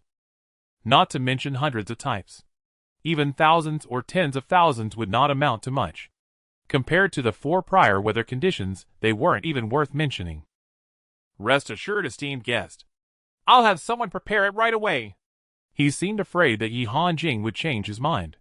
He hurriedly instructed someone, and then cautiously asked, "Esteemed guest, you have no other requests, right?" "I have none." Yi Hanjing shook his head. Yang Xiong let out a sigh of relief, thinking to himself that at least it wasn't too excessive. Just as he thought of this, Yi Hanjing suddenly pointed at Gu Chen. "Ask him next." Yang Xiong was taken aback. "What? Not done yet?" Gu Chen, who was chugging the new tea, suddenly perked up. "Any request is fine. It cannot be too excessive," Yi Hanjing reminded him. "He's about to lose his temper." Yang Xiong was silent. Gu Chen, who initially wanted to make a bold request, suddenly felt disappointed. After thinking for a moment, he said seriously, "That Jiang fellow, I can tell he really wants to kill me." Yang Xiong remained silent, thinking to himself that you've already taken half of the other person's assets. If it were me, I would want to kill you as well. Is there any way? Before he kills me, can I take them all out? Yang Xiong was taken aback. Little brother, we are a merchant association. We emphasize on harmony and making profits we are not an assassin organization. Gu Chen felt disappointed again. Then what can you do? We can eat at the banquet. Eat your banquet. He almost said the truth. However, thinking of Xiao Guangjia's attitude, he felt helpless in his heart, and gritted his teeth to state his bottom line. In the half-month before boarding the ship, my Black Feather Merchant Association guarantees your absolute safety. Absolute was emphasized heavily. After a pause, he further stressed. This is the greatest sincerity I can offer. If you have any other needs. He lifted the teacup. He made a gesture of sending off guests. I have one last request. Gu Chen thought for a moment and lifted the empty teapot, saying awkwardly, I'm still thirsty. What? Yang Xiong was bewildered. At the same time, outside in the market, it was still bustling and lively. Of course, the liveliness had nothing to do with the Jiang family father and son, who walked ahead with grim faces, followed by Lu Tsong, who was bloodied and dazed, along with a group of disciples from the Dust Fall sect resembling walking corpses. Father! Upon exiting the market, the surroundings fell silent. Jiang Yi suddenly stopped, saying calmly, I am not convinced. Jiang Kui glanced at him, but said nothing. If it were any other son causing such a huge mess, losing so much, and wasting so many resources, he would have slapped him to death by now. But Jiang Yi, as the family's acknowledged #1 genius, naturally held more weight in his heart than the former. What does it matter if you're not convinced? He sighed and said, The rules of the Black Feather Merchant Association cannot be shaken. At least not by our Jiang family. But they won't stay in the Merchant Association forever. Jiang Yi said expressionlessly. They will eventually come out. Huh? Jiang Kui furrowed his brows, suddenly understanding his meaning. These two have unknown backgrounds, so we need to probe into their origins. After finishing, Jiang Yi looked at the dazed Lu Tsong, pondered for a moment, and issued a few instructions. Lu Tsong's heart trembled. Cousin, about this matter. Even if you return to the Dust Fall sect now, it's still death. Even with my father's face, they will not let you go. Jiang Yi said coolly. So you only have one path to take. After a pause, he emphasized. Don't forget who put you in this state. Lu Tsong was stunned. His eyes suddenly turned blood red. Who caused this? Of course, it was all Gu Chen's fault. He made him lose face, humiliated him in public, and left him in a desperate situation. He deserved to die 1,000 deaths. I'll do it. He gritted his teeth and answered with red eyes. Meanwhile, Jiang Kui felt a sense of relief seeing his son convince Lu Tsong with just a few words. He felt that his son was indeed outshining him. Even the pain of losing so many resources lessened. As Lu Tsong walked away, Jiang Yi took a deep breath and said, Father, relying on this useless person is definitely not reliable. How many people can our family mobilize now? How many people can we mobilize from our branch association right now? At this moment, in the quiet room on the 3rd floor, Yang Xiong had just seen off Gu Chen and the others, and asked the summoned Bing San in a deep voice. Recently, the branch association has been busy with many affairs, and didn't prepare in advance, so there aren't many people we can mobilize. Bing San reported, truthfully explaining the situation of the branch association. With so few people, Yang Xiong frowned. I'm afraid it won't be thorough enough. Though it was a complimentary service, he did not intend to be perfunctory. After all, the reputation of the Black Feather Merchant Association was established through numerous trustworthy transactions. Let's do this. Thinking of this, he looked at Bing San. You go personally. Me. Bing San was startled, his eyes brightening as he said, President, when I came I only mentioned doing odd jobs. If you want me to take action, then it wouldn't be at the price of Bing San. You will be compensated well. Yang Xiong's face showed annoyance as he waved him out. Turning his gaze back to the table, he stared at the 7 empty teapots, falling into deep thought. He had been the president of this mobile branch for decades, yet it was his first time witnessing someone milking the situation so ruthlessly. This kid tisk, isn't he afraid of bursting? Gu Chen felt like he was about to burst. It wasn't about the tea itself, but rather the spiritual energy within the tea was too rich. He didn't notice while drinking. But once he stepped out of the Black Feather Market, that spiritual energy completely spread out, racing through his limbs, and bones, even his pores were exuding spiritual energy, almost turning him into a walking human-shaped spiritual herb. Uncle Yi. As he opened his mouth, a stream of pure spiritual energy erupted out. However, after half was expelled, Yi Hanjing pressed a hand over his mouth. Don't waste it, swallow it back. Gu Chen was bewildered.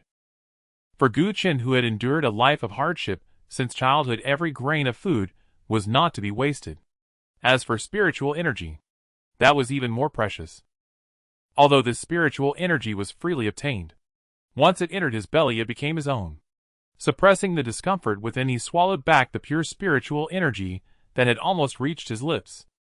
However, while he could swallow the spiritual energy in his mouth, he could not retract the energy that was seeping from his pores. He sought to minimize the loss. He immersed his mind and decisively activated the Lingxi technique, continuously absorbing the spiritual energy that roamed within his body. The sound of the rushing Lingxi once again echoed. A fierce wind suddenly rose around him, momentarily halting the outward leakage of spiritual energy, which then surged wildly into his meridians. Within his dantian, the spiritual power surged, like a tidal wave, continuously replenishing him, causing his marrow and blood to vibrate uncontrollably. In just a moment, he had broken through to the peak of the easy marrow realm. To this, Yi Hanjing was not surprised. In the early stages of cultivation, the quality of one's spiritual root largely determined one's affinity with spiritual energy, and thus influenced the speed of cultivation. As for Gu Chen's spiritual root, it could no longer be called a spiritual root. In his view, if not for the limitations of resources, Gu Chen's speed of breaking through beneath the Huang Pass would be even more terrifying. Of course, terrifying was only a concern for the people here. Throughout his life, he had traveled widely, and had seen far too many prodigies and geniuses, even witnessing some who broke through 9 realms in a single day, crossing the Huang Pass. And Gu Chen, Just as he thought this, he seemed to sense something, his gaze sharpening as he looked over. After entering the peak of easy marrow realm, Gu Chen did not follow the momentum to break into the communicating channels realm. Instead, the vibrations of his marrow and blood intensified even more. PFF. Just as the vibration reached its peak, his body suddenly trembled, and he spat out a large mouthful of black blood. After spitting blood, he felt an increasing lightness in his body, as if all his hidden injuries had vanished, leaving him with an indescribable sense of clarity and comfort. Caw, caw, caw. With a gentle clench of his fist, the airflow erupted with a loud bang, and his strength had increased by more than 30%. Finally, I didn't waste anything. Sensing the spiritual power that had been nearly half consumed, with the remainder sinking into his limbs and bones, no longer leaking out, Gu Chen sighed in relief. Benefits gained through skill must also be digested through skill. Otherwise, wouldn't those benefits be for naught? Uncle Yi. He looked up, intending to greet, but saw 2 piercing gazes from beneath the black cloth of a hat, causing his heart to skip a beat. What's wrong with you? Yi Hanjing did not explain, slightly raising the hat and glancing into the distance, saying faintly, Someone is coming. Someone. Gu Chen felt a stir in his heart and looked in the direction, only to see 4 figures approaching not far away. 3 men and 1 woman, each exuding a fierce aura. The lean, tall man at the forefront even had a faint smell of blood about him, his triangular eyes filled with a murderous gleam. As for their cultivation, according to the methods Gu Chen learned from Yi Hanjing to discern their aura, he had roughly assessed their levels. 2 were at the peak of the communicating channels realm. 1 was at the mid-stage of the refining spirit realm, and 1 at the late stage. Who are you? He asked casually, watching the 4 draw closer. TSK Tisk. The lean, tall man laughed. You've come to the foot of our Qingfeng Mountain, yet you don't recognize the name of our 5 tigers of Qingfeng Mountain. This little brother is quite ignorant. Qingfeng Mountain. 5 tigers. Gu Chen was taken aback, glancing at them, and said speechlessly, But there are only 4 of you. Where do the 5 tigers come from? The 4 were also taken aback, wondering if this kid was genuinely foolish or just pretending to be dumb. Didn't he see that they were here with ill intentions? Why fuss over 4 and 5? Was it meaningful? Thinking of this, the lean, tall man's smile faded, and he cut to the chase, saying, I heard that little brother made a fortune at the Heiyu market. Gu Chen furrowed his brows. Gu knew of this matter, and since they had just left the Heiyu branch, how could someone find him so quickly and so accurately? Then there was only one possibility. Who sent you? Images of the Jiang family father and son and Lu Tsong flashed through his mind. That's not important. The important thing is we've been holed up in the mountains for cultivation, lacking resources, and treasures, living a hard life. Little brother, since you're rich, could you spare us a little? That won't do. Why not? I too am a poor man. When he said this, Gu Chen's expression was particularly sincere. The four were taken aback again, thinking, how could someone dressed like that claim to be poor? Is he trying to fool us? I understand now. The lean, tall man shook his head and sighed. It seems that little brother is unwilling to part with his wealth. Then we'll have to make you part with it. The significance was naturally entirely different. Gu Chen sighed. So you're going to rob me? Just to let little brother know.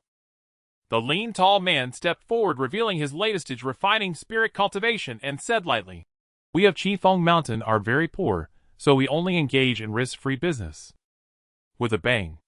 Before he could finish his sentence, Gu Chen exerted force under his feet, leaving a deep imprint on the ground, suddenly rushing toward him. This kid has no scruples. The lean, tall man felt a jolt of alarm, but remained unfazed. His triangular eyes gleamed with ferocity as he stepped forward, raising his arm to meet Gu Chen.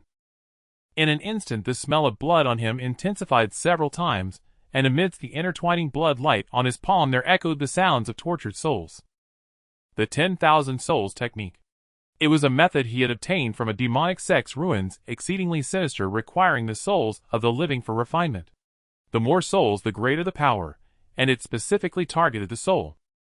This technique was also a crucial reason he could firmly sit at the second seat of Qifeng Mountain. Bang! In a flash, their fists collided. Sensing the surging intent within Gu Chen's punch, the lean, tall man felt a sinking sensation in his arm, when numb, nearly losing sensation. What a strong physique! What immense strength! Thankfully, his realm was too low. He absolutely couldn't withstand my heart-piercing pain of the 100 souls. Amidst his astonishment, he was relieved. Since he had gained this 10,000 souls technique, he had refined 100 living souls. Let alone someone at the refining spirit realm. Even someone at the transformation realm would struggle to endure a direct hit from his 10,000 souls technique, and might even be killed by him. This ends here. He chuckled lowly, preparing to enjoy the expression of the other party, as they writhed in pain from the heart-piercing pain of the 100 souls. However, just as he looked up, he saw Gu Chen's calm eyes, and a flash of purple brilliance. With a soft pu, the Ziyue blade gently grazed the neck of the tall, thin man, stirring a splash of blood before returning to Gu Chen's left hand. Why? The tall, thin man looked at him, confusion etched across his face, uttering the last words of his life, commonly known as a dying word. Gu Chen flicked the blood off the Ziyue blade, ignoring him, and thinking, do you really expect me to tell you about my soul control technique? With a thud, his body split in two. The corpse fell to the ground. The battle began too swiftly, and ended just as abruptly. Only at this moment did the other three react, staring at the headless corpse before them, seemingly unable to comprehend that error ranked second in strength at Qifeng Mountain had fallen so hastily. They finally understood why from the beginning Yi Hanjing did not take action, did not speak, but merely stood there watching the excitement. Because it was unnecessary.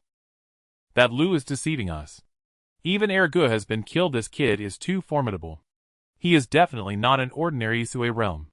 Damn it. No wonder he didn't dare to come himself. The three gritted their teeth, looking as if they had been duped. Huh? Gu Chen's heart stirred as he looked at one of them, curious. Did you just say Lu? Is it Lu Tsong? Well, saying it save our lives. It will allow you to leave a bit more peacefully. Let's go together. That person froze for a moment, seemingly realizing that Gu Chen would not let them off easily, and immediately called out, rushing forward first. He appeared to be taking the path of physical cultivation. As he flew towards Gu Chen, his muscles bulged, his clothes tightened, and his aura grew violent. Before he arrived, a fierce wind howled towards him. Gu Chen's eyes brightened. Compared to the previous tall, thin man who focused on soul attacks, this person's offensive style intrigued him even more. Die. In the moment his thoughts shifted, a thunderous shout erupted, and a fist weighing 5,000 or 6,000 jin arrived before him. Good shot. The brilliance in Gu Chen's eyes instantly ignited. Without flinching or dodging, he met the punch Eden. Crack, crack. In the instant he threw his punch, a soft sound emanated from within him, like a bolt of lightning coursing through the void above his meridians, leaving a flickering light, akin to a glimmering star in the night sky. Naturally, it was not true starlight. Rather, it was the numerous acupoints hidden within him that had been opened for the first time. His cultivation had already reached the perfection of the Isue realm, and now, stimulated by his opponent's momentum, it was only natural that he broke through again. He entered the Tongqiao realm. Boom, boom, boom, boom. In the moment of breaking through, the surge of spiritual power in his dantian increased several-fold. Streams of exceptionally pure spiritual power flowed back, continuously pouring into each of his acupoints. The dim starlight was continuously illuminated. 10 acupoints. 20 acupoints. In the blink of an eye, 50 or 60 acupoints were filled with spiritual power, shining brightly like stars in the sky. Breaking through again also made Gu Qin's punch twice as powerful as before. Bang!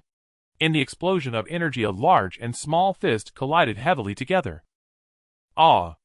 A scream followed as that person was directly sent flying by Gu Qin's punch, his bones shattered. Come again. Gu Qin's arm felt a slight numbness, but his fighting spirit remained undiminished. The momentum from his breakthrough was still there, and he changed direction, aiming for the woman who attacked from the side. In his meridians, the flow of spiritual energy had reached an extreme rush, adding a touch of ferocity to this punch. With a loud bang, the punch directly tore through the woman's defenses, stunning her, and she did not even have time to scream before perishing on the spot. At the same time, the last person also reached behind Gu Qin, his eyes bloodshot. Ginseng Gusijia. The opportunity you created for me will not go to waste. Roaring in his heart, he had gathered all his strength into a decisive strike. But before that strike could land, Gu Qin abruptly turned around, coldly staring at him. A flash of purple light quietly swept by. He suddenly realized that his arms had flown off. You? Just as he uttered a word, the purple light flashed again, and his head followed suit, consciousness falling into eternal silence. Putting away the Ziyue blade, Gu Qin approached the man he had just punched, suddenly sighing. Did no one tell you all? Robbing is a high-risk endeavor, especially when targeting a poor person like me. It will make me fight for my life. The man, severely injured and on the brink of death, heard these words, his eyes slightly turning as he looked at the 3 corpses not far away, suddenly finding it somewhat amusing. You did fight hard, that's true. But it seems we are the ones who lost our lives. Lu Song is at Qinfeng Mountain. Also, he sent us here. Seemingly knowing what Gu Qin wanted to ask, he blurted it out, causing Gu Qin's brows to furrow. The 5 tigers of Qinfeng Mountain. On the surface, they seemed to be a group of scattered cultivators occupying this place, but in reality, they were a group of pawns secretly nurtured by Lu Song. Usually the 2 sides appeared to have no connection. However, once Lu Song had his eyes on something he didn't want to pay for, he would provide information to the 5 tigers, and they would secretly handle everything for him. This was also the true origin of Lu Song's nickname, the Opportunist King. Once the task is complete, the benefits are usually divided 70-30. The dirty work is all done by you. Gu Qin frowned. You only take 70%. 70%.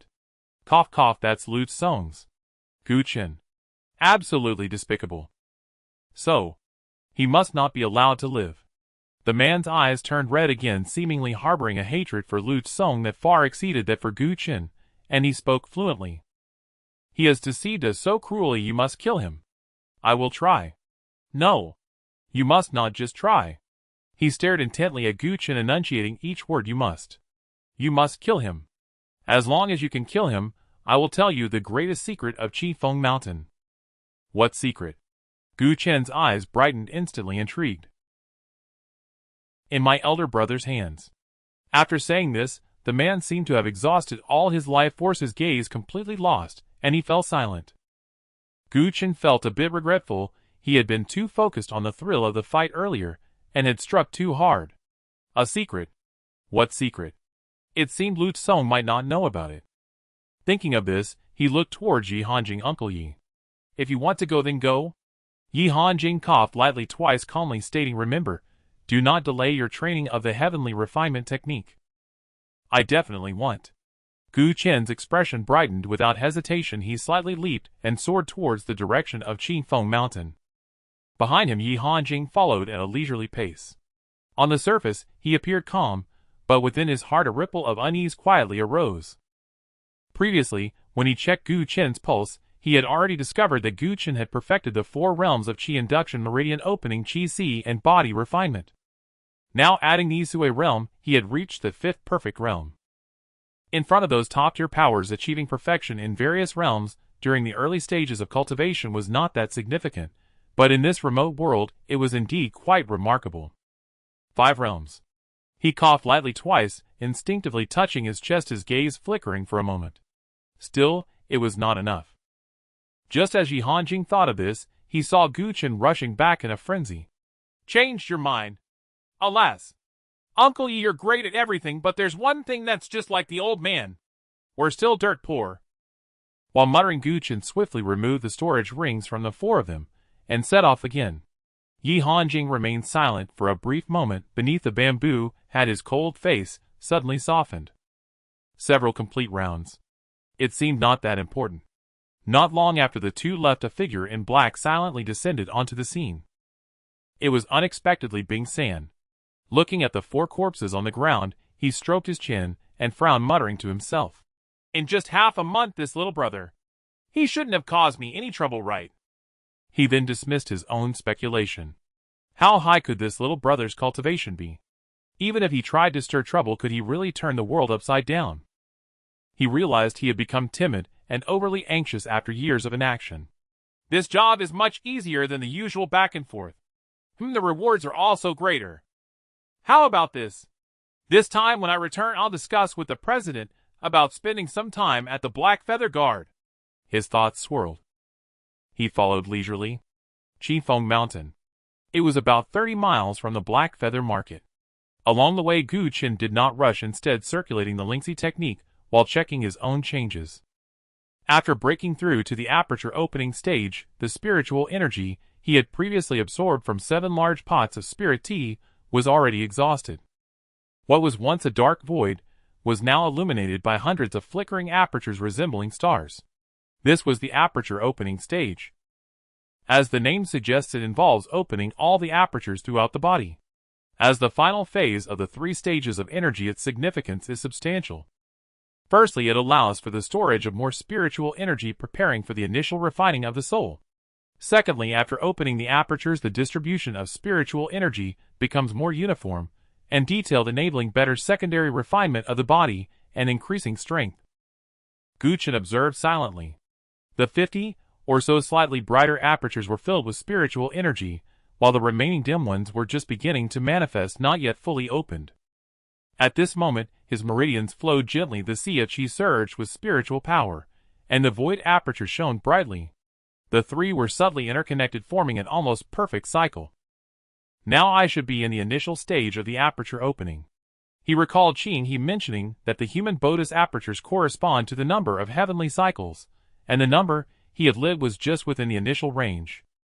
After hesitating for a moment, he fought down the impulse to crazily consume pills as before.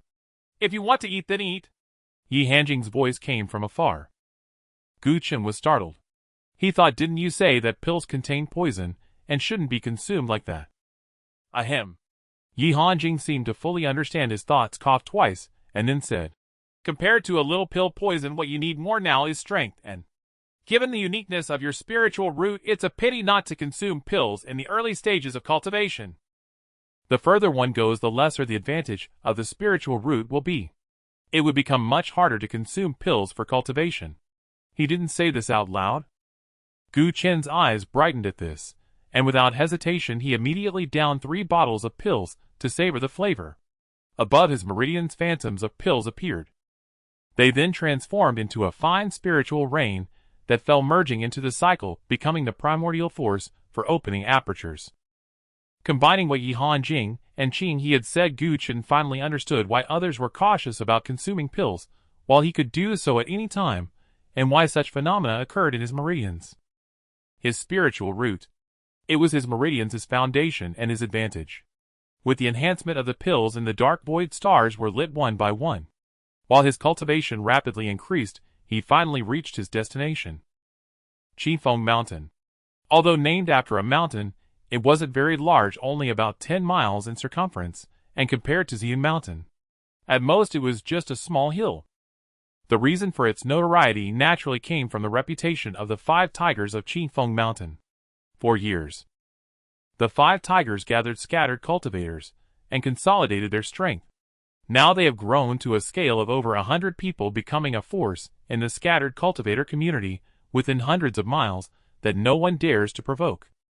At this moment, at the top of Qifeng Mountain, in a hall that appeared rough on the outside, but was lavishly decorated inside, the leader of the 5 tigers of Qifeng Mountain, Sunda, who was sitting in the center of the hall squinting at a young man in blue robes, who looked like a scholar. You want to join Qifeng Mountain? To be precise, the blue-robed scholar smiled gently. I want to make the 5 tigers of Qifeng Mountain into 6. Oh, Sunda, who narrowed his eyes even more. On what basis? The person in front spoke in a refined manner, and carried an air of scholarly elegance completely unlike a scattered cultivator, more like a disciple trained by some prominent family or sect.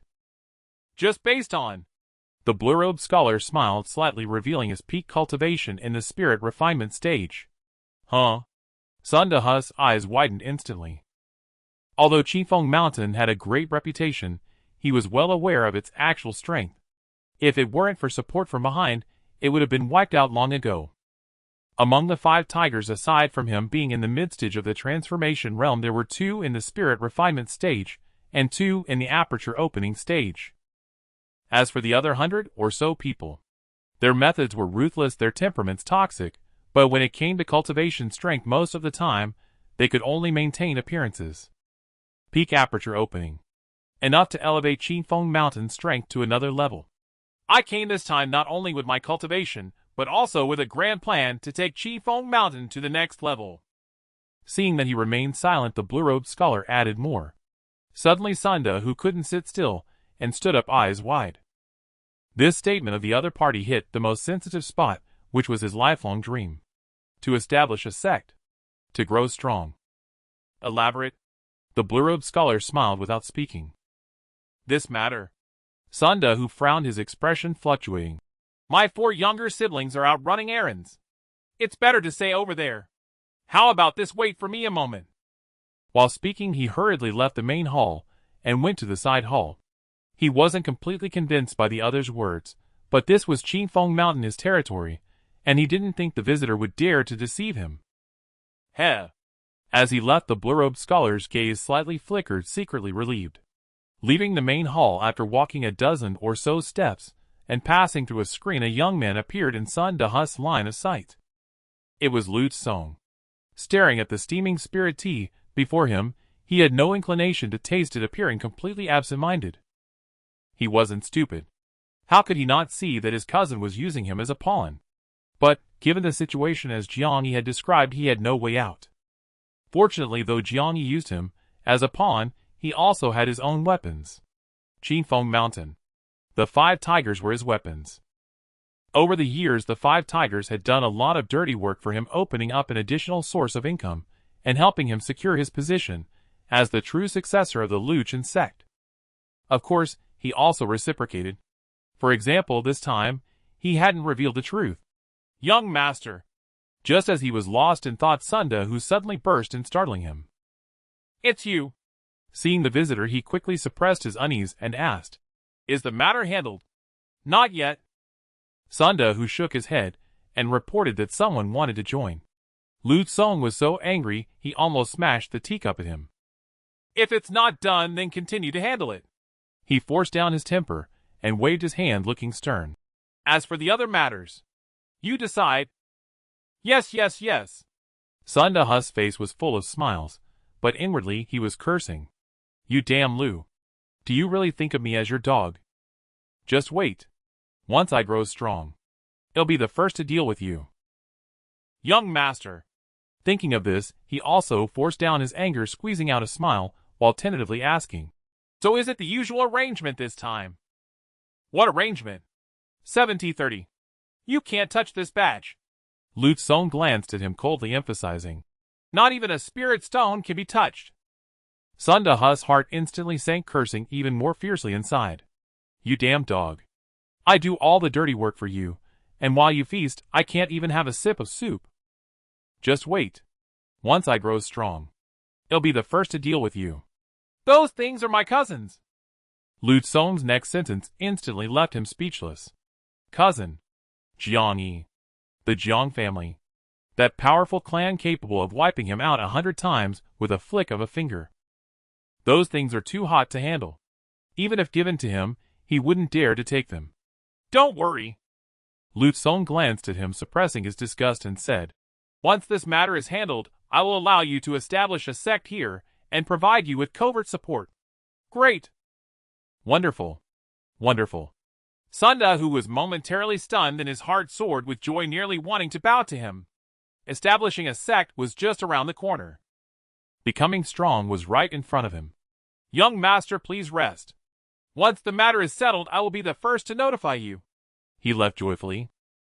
Lu Song watched his retreating figure, a face full of darkness.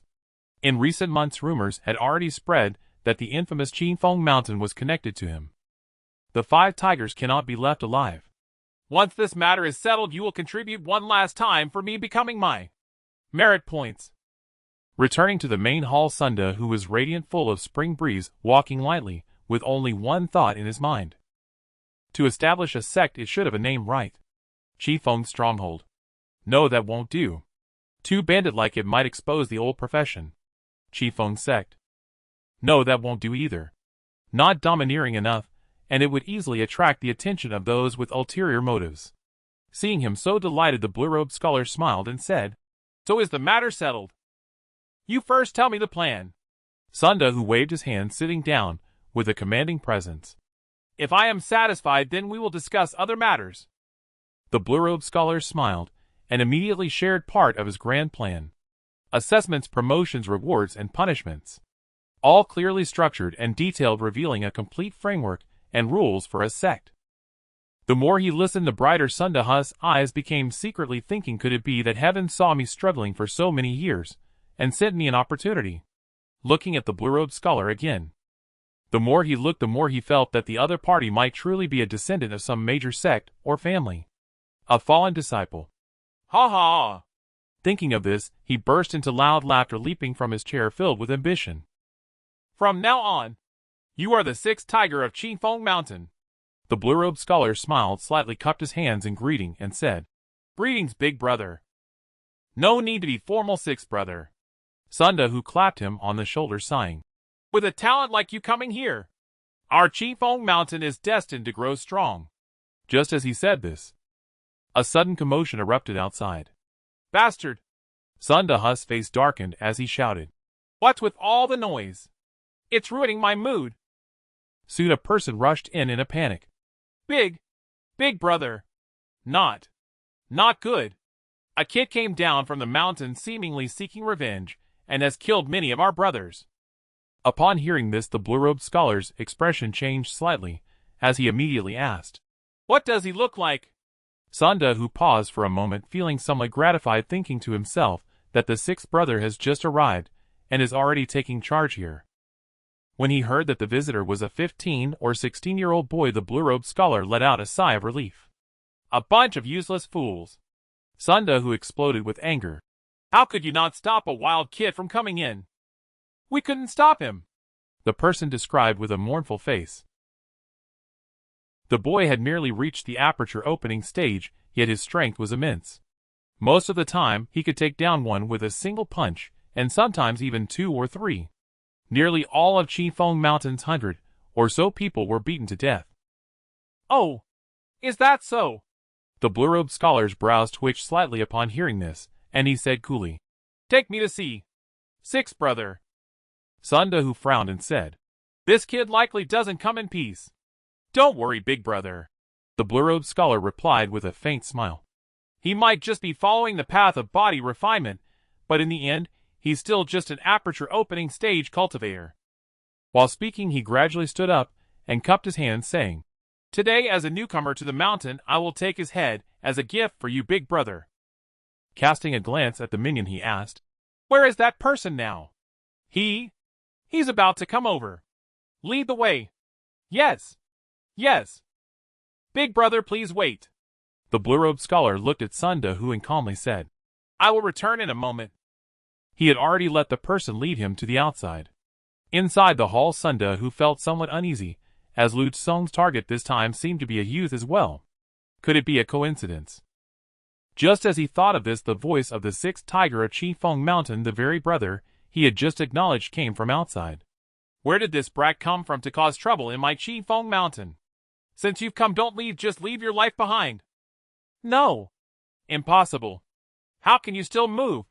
Don't kill me. Big brother, save me.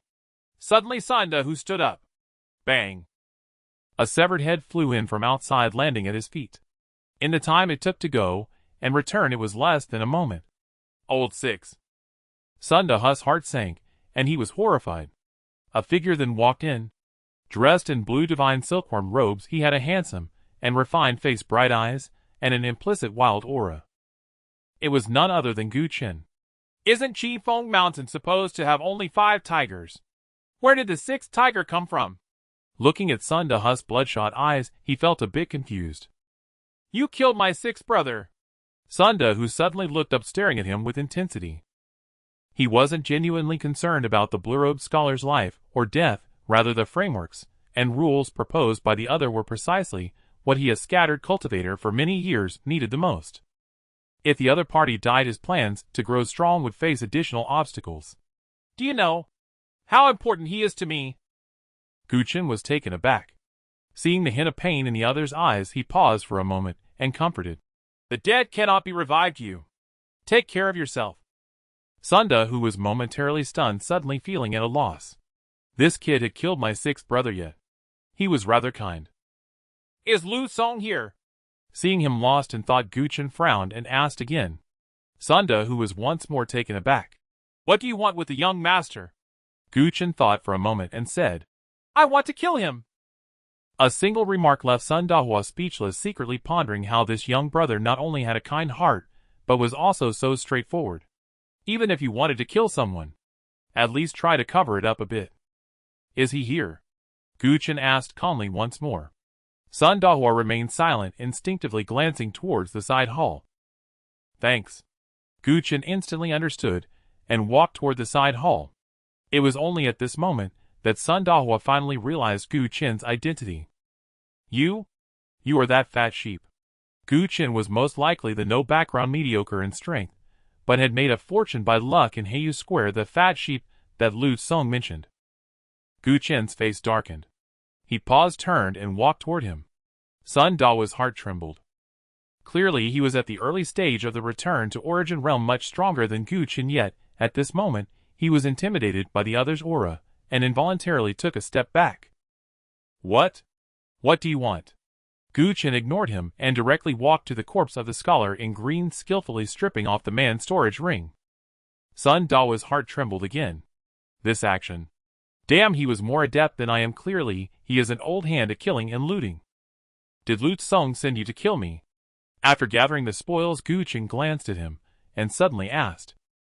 This? Sun Da's heart trembled again. He didn't answer, but instead probed my younger siblings. They were killed by me.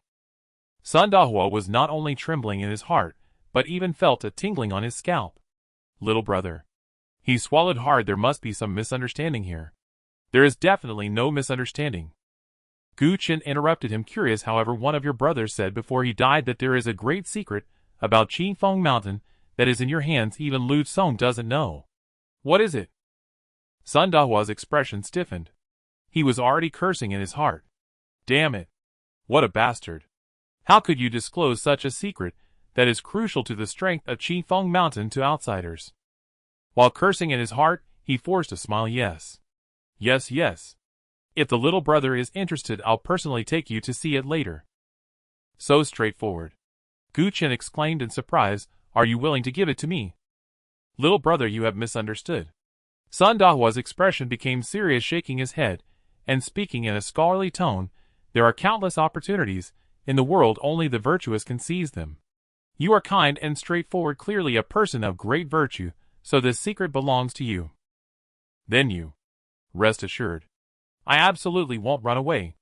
Sun Dahua sat down on the chair and urged you go handle your business. First, I'll wait here for you, little brother. Gu Chen was astonished by his cooperation, with a strange expression. You are surprisingly honest. Sun Dahua was taken aback. How does the little brother know my nickname? Gu Chen's mouth twitched. Seemingly convinced by the other's words, he lost interest in probing into what the other's nickname actually was, and walked back toward the side hall. If you dare to run, I will kill you. Not running, not running. Sun Dahua repeatedly assured only a grandson would run. Seeing Gu Chen step by step enter the side hall, disappearing from view, he broke out in a fine sweat on his forehead, abruptly jumped up from his chair, and dashed outside. This is not escaping. This is called strategic retreat. While fleeing, he comforted himself, and cursed Lu Song's ancestors all the way. His name is Sun Dahua, the leader of the 6 tigers of Qingfeng Mountain, yet his temperament was not at all tiger-like. Strength sometimes cannot represent everything. He understood this principle well. Not to mention being able to kill the 2nd, 3rd, 4th, and 5th tigers in a short time, and almost instantaneously eliminate the 6th tiger, all while remaining unscathed. He believed that even with his early stage of return to Origin Realm, he would not be able to accomplish it so easily. Gu Chen was no fat sheep at all. He was clearly a great scourge. Damn Lu Song. Wait for me. Once I make a comeback and establish my own sect, grow strong and powerful, I will definitely return to exterminate your entire family. No, I will even scatter the ashes of your ancestors. While cursing, he quickly disappeared from the main hall.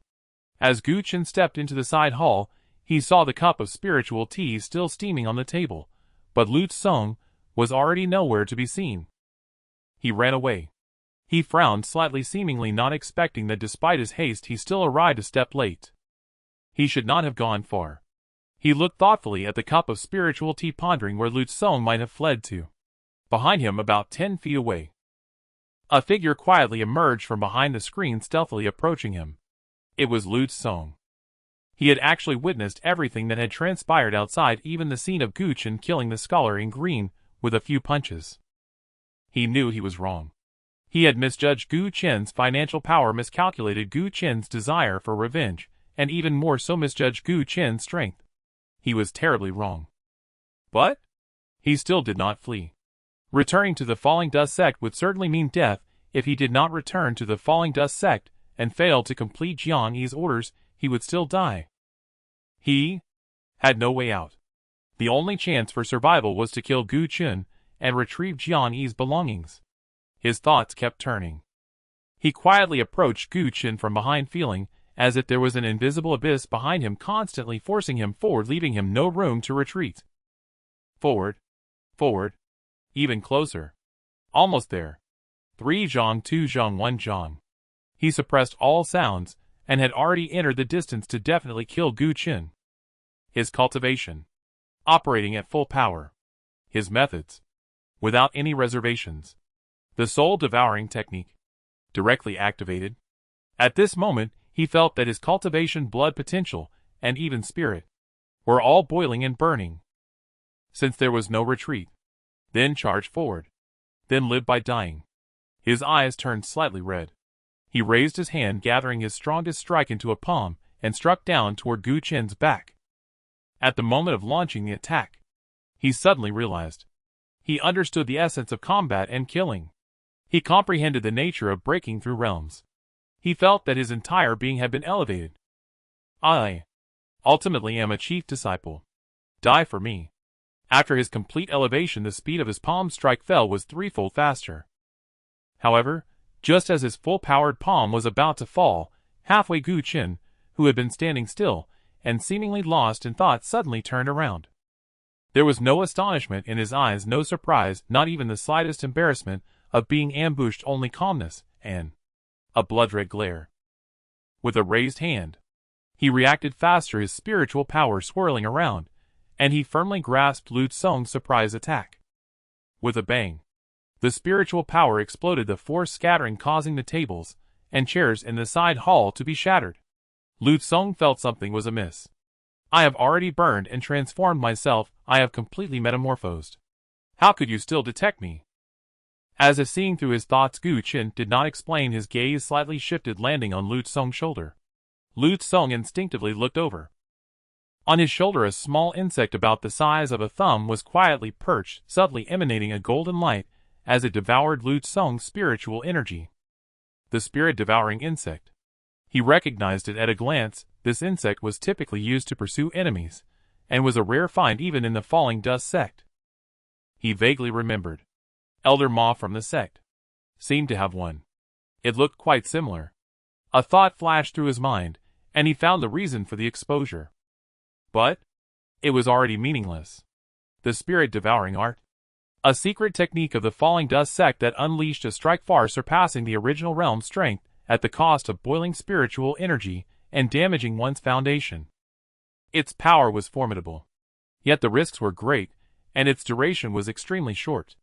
For example, at this moment, the ambush failed, and the effect of the spirit-devouring art had worn off, backlash crashing down like a tidal wave akin to draining the marrow from bones. His cultivation level plummeted, instantly dropping from the peak of the spirit refining realm back to the initial stage of the spirit refining realm. Facing Gu Qian's eyes, which were even redder than his, he suddenly realized that the other party must have also employed some similar secret technique, which was why he could easily withstand his ambush.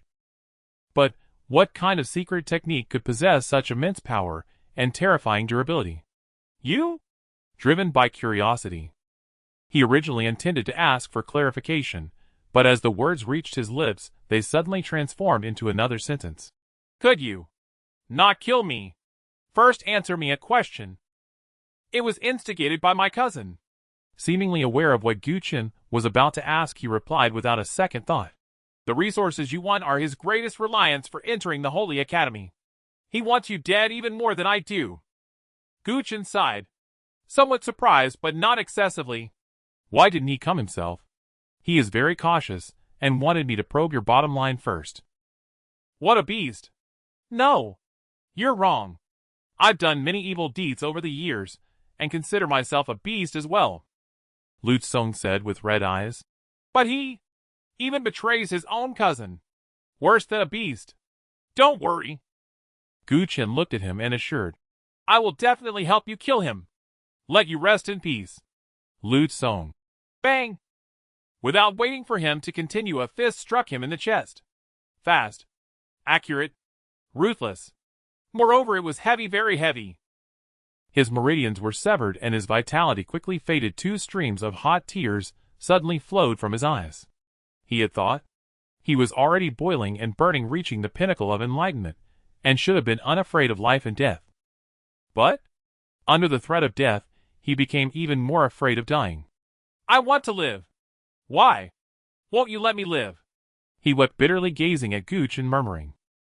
Because you want me dead. Gu Qin sighed, gently removed the storage ring from his hand, and strode away from the side hall, not looking back at him again. With a thud behind him, the corpse collapsed to the ground. He arrived at the main hall. Sun Dahu indeed ran off, as Gu Qin had anticipated, leaving no trace. But he did not care. Following a small trick taught by Qin, he slightly trembled his spiritual energy, and the spirit-devouring insect immediately flew over.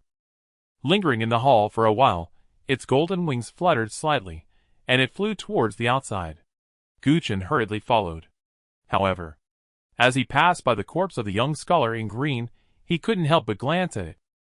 Looking at the other's attire, recalling the words he spoke before dying, he felt that the other's style was completely incongruous with the bandit-like Qingfeng Mountain. Could it be that he was a descendant of some aristocratic family or sect that couldn't survive, forced to take refuge in Qingfeng Mountain? A thought crossed his mind. He had already followed the spirit-devouring insect out of the main hall, meandering for a while, before arriving at the entrance of a cave located halfway up the mountain, extremely hidden. If one was not careful, it would be nearly impossible to discover. Sun Dahu was inside. The cave was dark and narrow, rugged and difficult to traverse. Yet Sun Dahu moved as if it were flat ground, as if he had been here many times before. As he ventured deeper, he fully exhibited his style. Cursing. Damn it! Each one of you either wants to trick me or covet my secrets. Just wait for me. When I establish my sect and grow strong, you will all suffer bad luck. Males will become slaves. Females will become furnace cauldrons. I will definitely cut off your roots. Amidst his curses, he had already reached the deepest part of the cave. Before him a wide and bright stone hall appeared. At the top of the stone hall a pearl the size of a fist was embedded, and the light in the hall came from here. In the center of the stone hall, there was a stone table with a half-image small flag on it. The flag was entirely pitch-black, engraved with thousands of strange runes, subtly exuding a dark aura. Under the stone table was a bizarre and bloody pattern, at the center of which lay powder formed from spirit stones that had exhausted their spiritual energy. Alas! Upon seeing the half-damaged flag, Sun Dahu immediately became gloomy, hinting at complaints. This small flag was something he inadvertently discovered while exploring a certain ruin in his early years. Initially he thought it was just a fragment of an ordinary spiritual weapon and didn't pay much attention. But, until one time, he saw this incomplete small flag instantaneously drain the potency of a supreme spiritual herb, he realized he had found treasure. This flag. Surely it was not just a fragment of a spiritual weapon, its rank might be beyond his imagination. A true weapon. A Tao artifact. No. He even suspected that this broken flag was the legendary sacred artifact. In other words, a fragment of a sacred weapon. Since then, for the obsession of establishing a sect and growing strong in his heart, he began to carefully nurture this damaged small flag. Over the years, all the gains from Newfound Mountain, aside from barely leaving enough resources for his cultivation, he fed everything to this flag. Whatever spirit stones or pills, whatever materials or treasures. No matter what he fed it, this damaged small flag almost accepted everything and could swallow it all clean. The only regret, this small flag appeared damaged, yet its appetite was enormous, like a bottomless pit swallowing countless resources, but never displaying any power. This is the last time. I am truly left with nothing. Grumbling inwardly, Sun Dahu reluctantly placed the last of his resources from the storage ring in the center of that pattern, watching with anticipation for any changes from this small flag that could help him grow strong. However, before he could gaze at it for long, a thumb's-eyes golden light suddenly appeared nearby. Within the light was a peculiar small insect with 6 wings. The spirit-devouring insect! Sun Dahu exclaimed, abruptly turning to look behind him.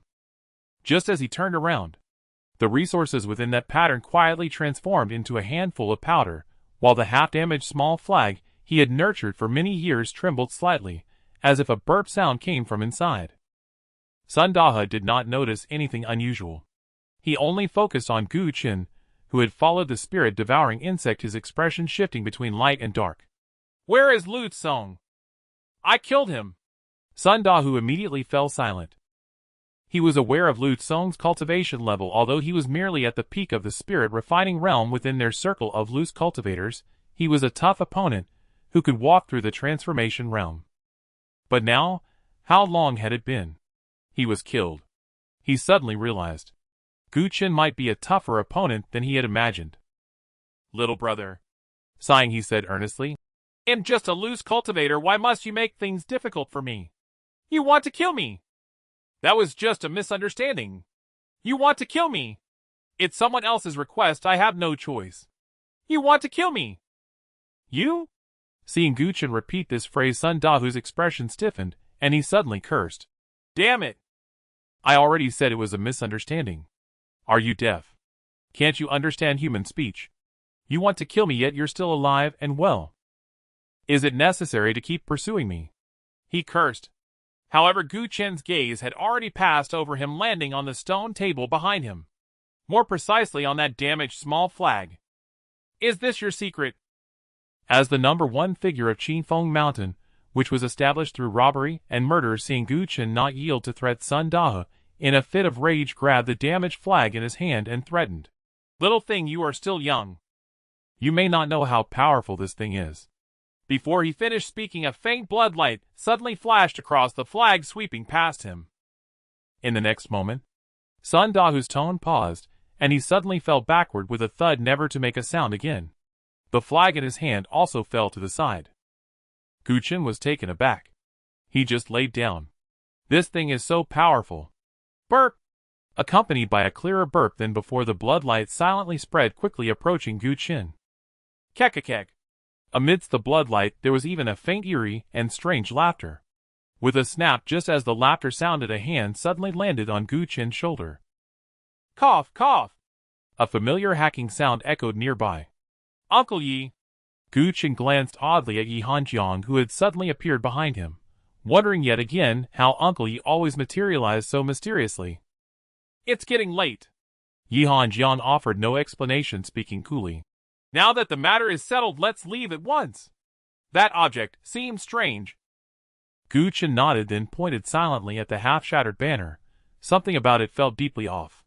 He had heard the grotesque belch and eerie laughter with perfect clarity. Hand it over, I'll take a look. Yi Hanjiang coughed twice, his tone unchanged. After a fleeting hesitation, Gu Qin complied, retrieving the banner, and in doing so inheriting Sun Dahu's entire legacy. He saw it clearly. Sun Dahu's life force had utterly vanished. Beyond any doubt, he was irrevocably dead. The situation grew increasingly uncanny. A sudden chill prickled his scalp. Yi Hanjiang, however, merely glanced at the tattered banner and said calmly, "Nothing of consequence." Strangely enough, the moment he appeared, the belching, the ghastly laughter, and even that sinister blood shadow vanished as if erased from existence. Then what of him? Gu Qin glanced again at Sun Dahu's corpse, unsettled by how unnaturally and suspiciously he had died. Leave him be. He took this artifact. His death was inevitable. What is this thing exactly? Gu Qin's expression hardened as he stared unblinkingly at the fractured banner, each passing second deepening its aura of malevolent strangeness. This artifact. Yi Hanjiang gazed at the banner, pausing thoughtfully before murmuring, possesses unexpected intrigue. As he spoke, his palm shifted, subtly imperceptibly, and Gu Qin felt space itself ripple for an instant. Even the cave's temperature surged noticeably. And then, he heard a piercing scream emanate from within the banner. Just then he froze. In Yi Hanjiang's hand, the banner, once obsidian black and scarred with eldritch runes, had transformed entirely. Its surface now gleamed with pure luminous whiteness. All traces of its former dread aura had vanished, along with the sinister inscriptions themselves. In their place appeared a new motif: mountains and rivers, sun and stars, delicately interwoven by faint gossamer threads, though still fragmented, incomplete. This is its true form, merely corrupted and reforged into a cultivator's artifact by others. Yi Hanjiang offered a brief explanation. He tossed a piece of silk cloth toward Gu Qin. Should you one day restore this fully, an unforeseen opportunity may await you. Gu Qin caught it swiftly, only to discover nestled upon the silk a single pill. Crimson as fresh blood, its appearance was terrifying, yet it exuded a subtle, inexplicable fragrance. Merely inhaling its scent sharpened his thoughts, clearing his mind like dawn dispelling fog. Uncle Yi, what is this? Soul-mending pill. Yi Hanjiang replied casually. You'll need it once you break through to the spirit refinement realm. Soul-mending pill. Gu Qin blinked in surprise. Though he'd lately studied alchemy, he'd never encountered such a name in any classical text. I coined it just now. Yi Hanjiang added offhandedly. Gu Qin. A newly minted name meant this pill belonged to no known classification. It was unmistakably Yi Hanjiang's own creation. Uncle Yi, you. To follow prescriptions blindly, bound by precedent, and afraid to innovate, that is the mark of mediocrity, no matter how profound one's alchemical mastery. Gu Qin bowed inwardly in profound reverence. How many refinements does this pill possess? A pill's grade hinged directly upon residual toxicity. One refinement being the lowest, 9 the pinnacle. Flawless. Yi Hanjiang answered with 2 quiet words. Flawless. Gu Qin's expression flickered, shocked. Pills were traditionally ranked from 1st to 9th refinement, but above 9 lay the legendary flawless grade, utterly free of toxic residue, not a trace of impurity. Yet those capable of forging such perfection were either fluky amateurs, or grand alchemists whose art had reached the apex of cultivation. Thus flawless grade pills were nearly extinct in the mortal world. Could it be that Uncle Yi, with but a casual gesture, had produced one? Cough, cough, cough. Yi Hanjiang suddenly convulsed in a violent fit, wearying visibly. Once you master the heaven-forging art, you too shall wield such power. Now return home. Gu Qin fell into quiet contemplation.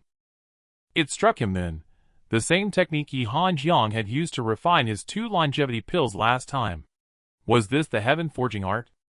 Lost in thought, he noticed Yi Hanjiang's pallor, and concern flared instantly.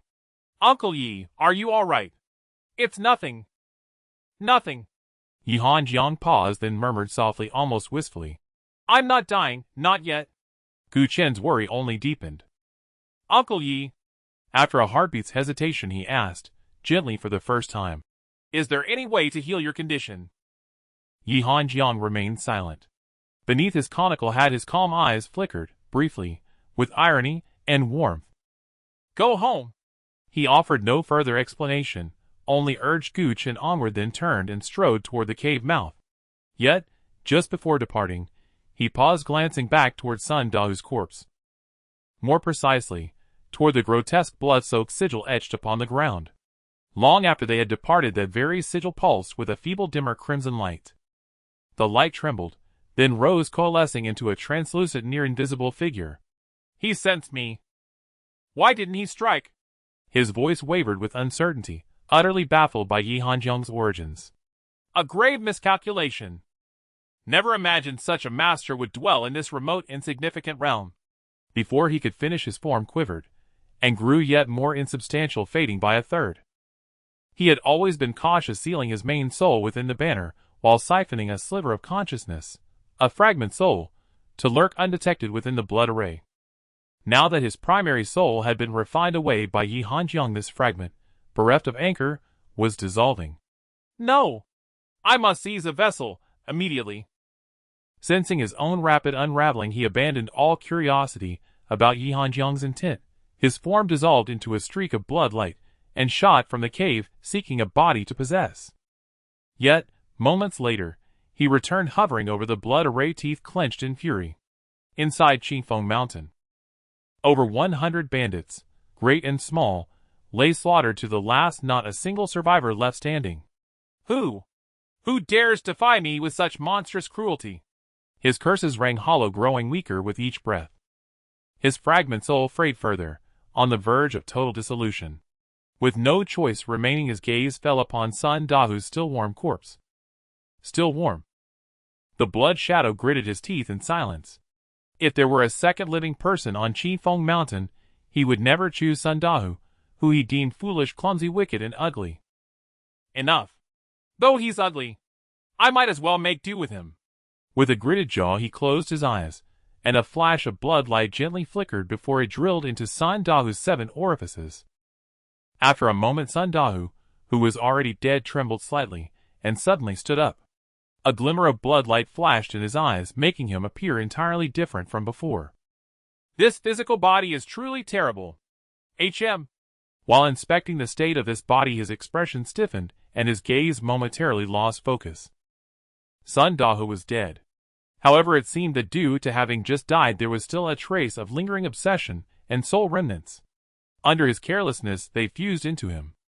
It wasn't until a long time later that his gaze gradually regained clarity, but suddenly an inexplicable obsession arose in his mind, refusing to dissipate. To establish a sect. To grow strong and powerful. This obsession was so strong that it subtly interfered with his original goals. This stupid thing. With a stern face, he cursed and forcefully suppressed this obsession, leaping out of the cave. Arriving at the main hall atop the mountain, he glanced at the corpse of the scholar in green, suddenly breaking into a cold smile. How persistent the vengeful spirit is. You even chase me here. Once I establish a sect and grow powerful, it'll settle the score with you. He spoke halfway through. Suddenly his expression darkened to the extreme. Those 8 words had never crossed his mind yet. For some unknown reason, they slipped out instinctively. Enough, enough.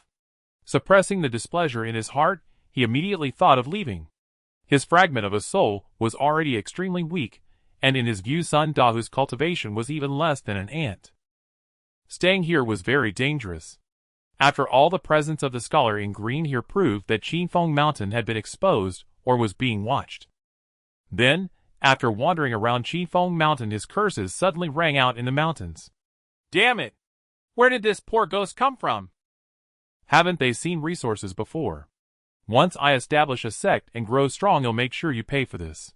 Originally, he intended to gather some resources before leaving. However, he searched all over Qingfeng Mountain, But not only did he find no resources, he didn't even come across a storage bag and had long been looted clean. Grumbling, he descended the mountain. After a long while the sky grew dim, and the night gradually enveloped Qifeng Mountain, adding a touch of eeriness to the small hill littered with corpses. In silence, two figures landed atop Qifeng Mountain. A man and a woman. Their faces were somewhat unclear under the night. Ignoring the chaos around them, the two directly made their way to the main hall, and found the corpse of the scholar in green. He has been dead for quite some time. This traitor. The man furrowed his brows after a glance. The woman sneered. What a pity for him, spared from the torment of the wanling devouring heart. His storage ring is missing. The man's brow furrowed deeper. That item must have fallen into someone else's hands. No matter. The woman seemed unperturbed, casually saying, That item's mysteries are beyond even. It's not something an ordinary person can comprehend. Let's search in this small area. Finding that person won't take much effort. As she spoke, she flipped her palm, and suddenly a blue ancient jade talisman appeared.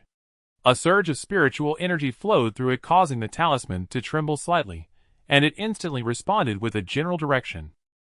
Indeed. That item isn't far from here. Putting away the jade talisman, the two exchanged a glance, and with a flash of their figures they vanished from sight. At the same time, hundreds of miles away from Qifeng Mountain, within a massive city 10 times larger and more prosperous than Xian City. Yunlua City, located at the northwestern edge of the Yunming continent, has hundreds of large and small factions within a radius of thousands of miles.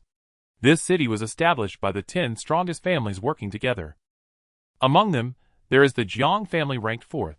This was the information Gu Chen had gleaned from Yang Xiong before. The reason for coming here was simply because it was the closest to the departure point of the cloud boat, only 100 miles away. After witnessing the city's prosperity, Gu Chen and Yi Hanjian arrived at their temporary lodging, a tavern under the Black Feather Association. There are 10 grades of guest rooms. The lowest grade see 1,000 low-grade spirit stones per day. The grade rooms 10,000 low-grade spirit stones per day. Additionally, there is also the highest tier, the Tian grade room, at 100,000 low-grade spirit stones per day. Of course, with the Cloud Boat Talisman, the two esteemed guests can enjoy a 20% discount here. Inside the tavern, the shrewd-looking innkeeper enthusiastically introduced, causing Gu Chen to click his tongue. He thought to himself that this was indeed the style of the Black Feather Merchant Association, always openly making money without any underhanded tricks.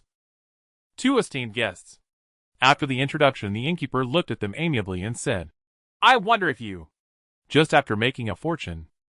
Gu Chen, having rarely been extravagant, thought for a moment, and directly said, B grade.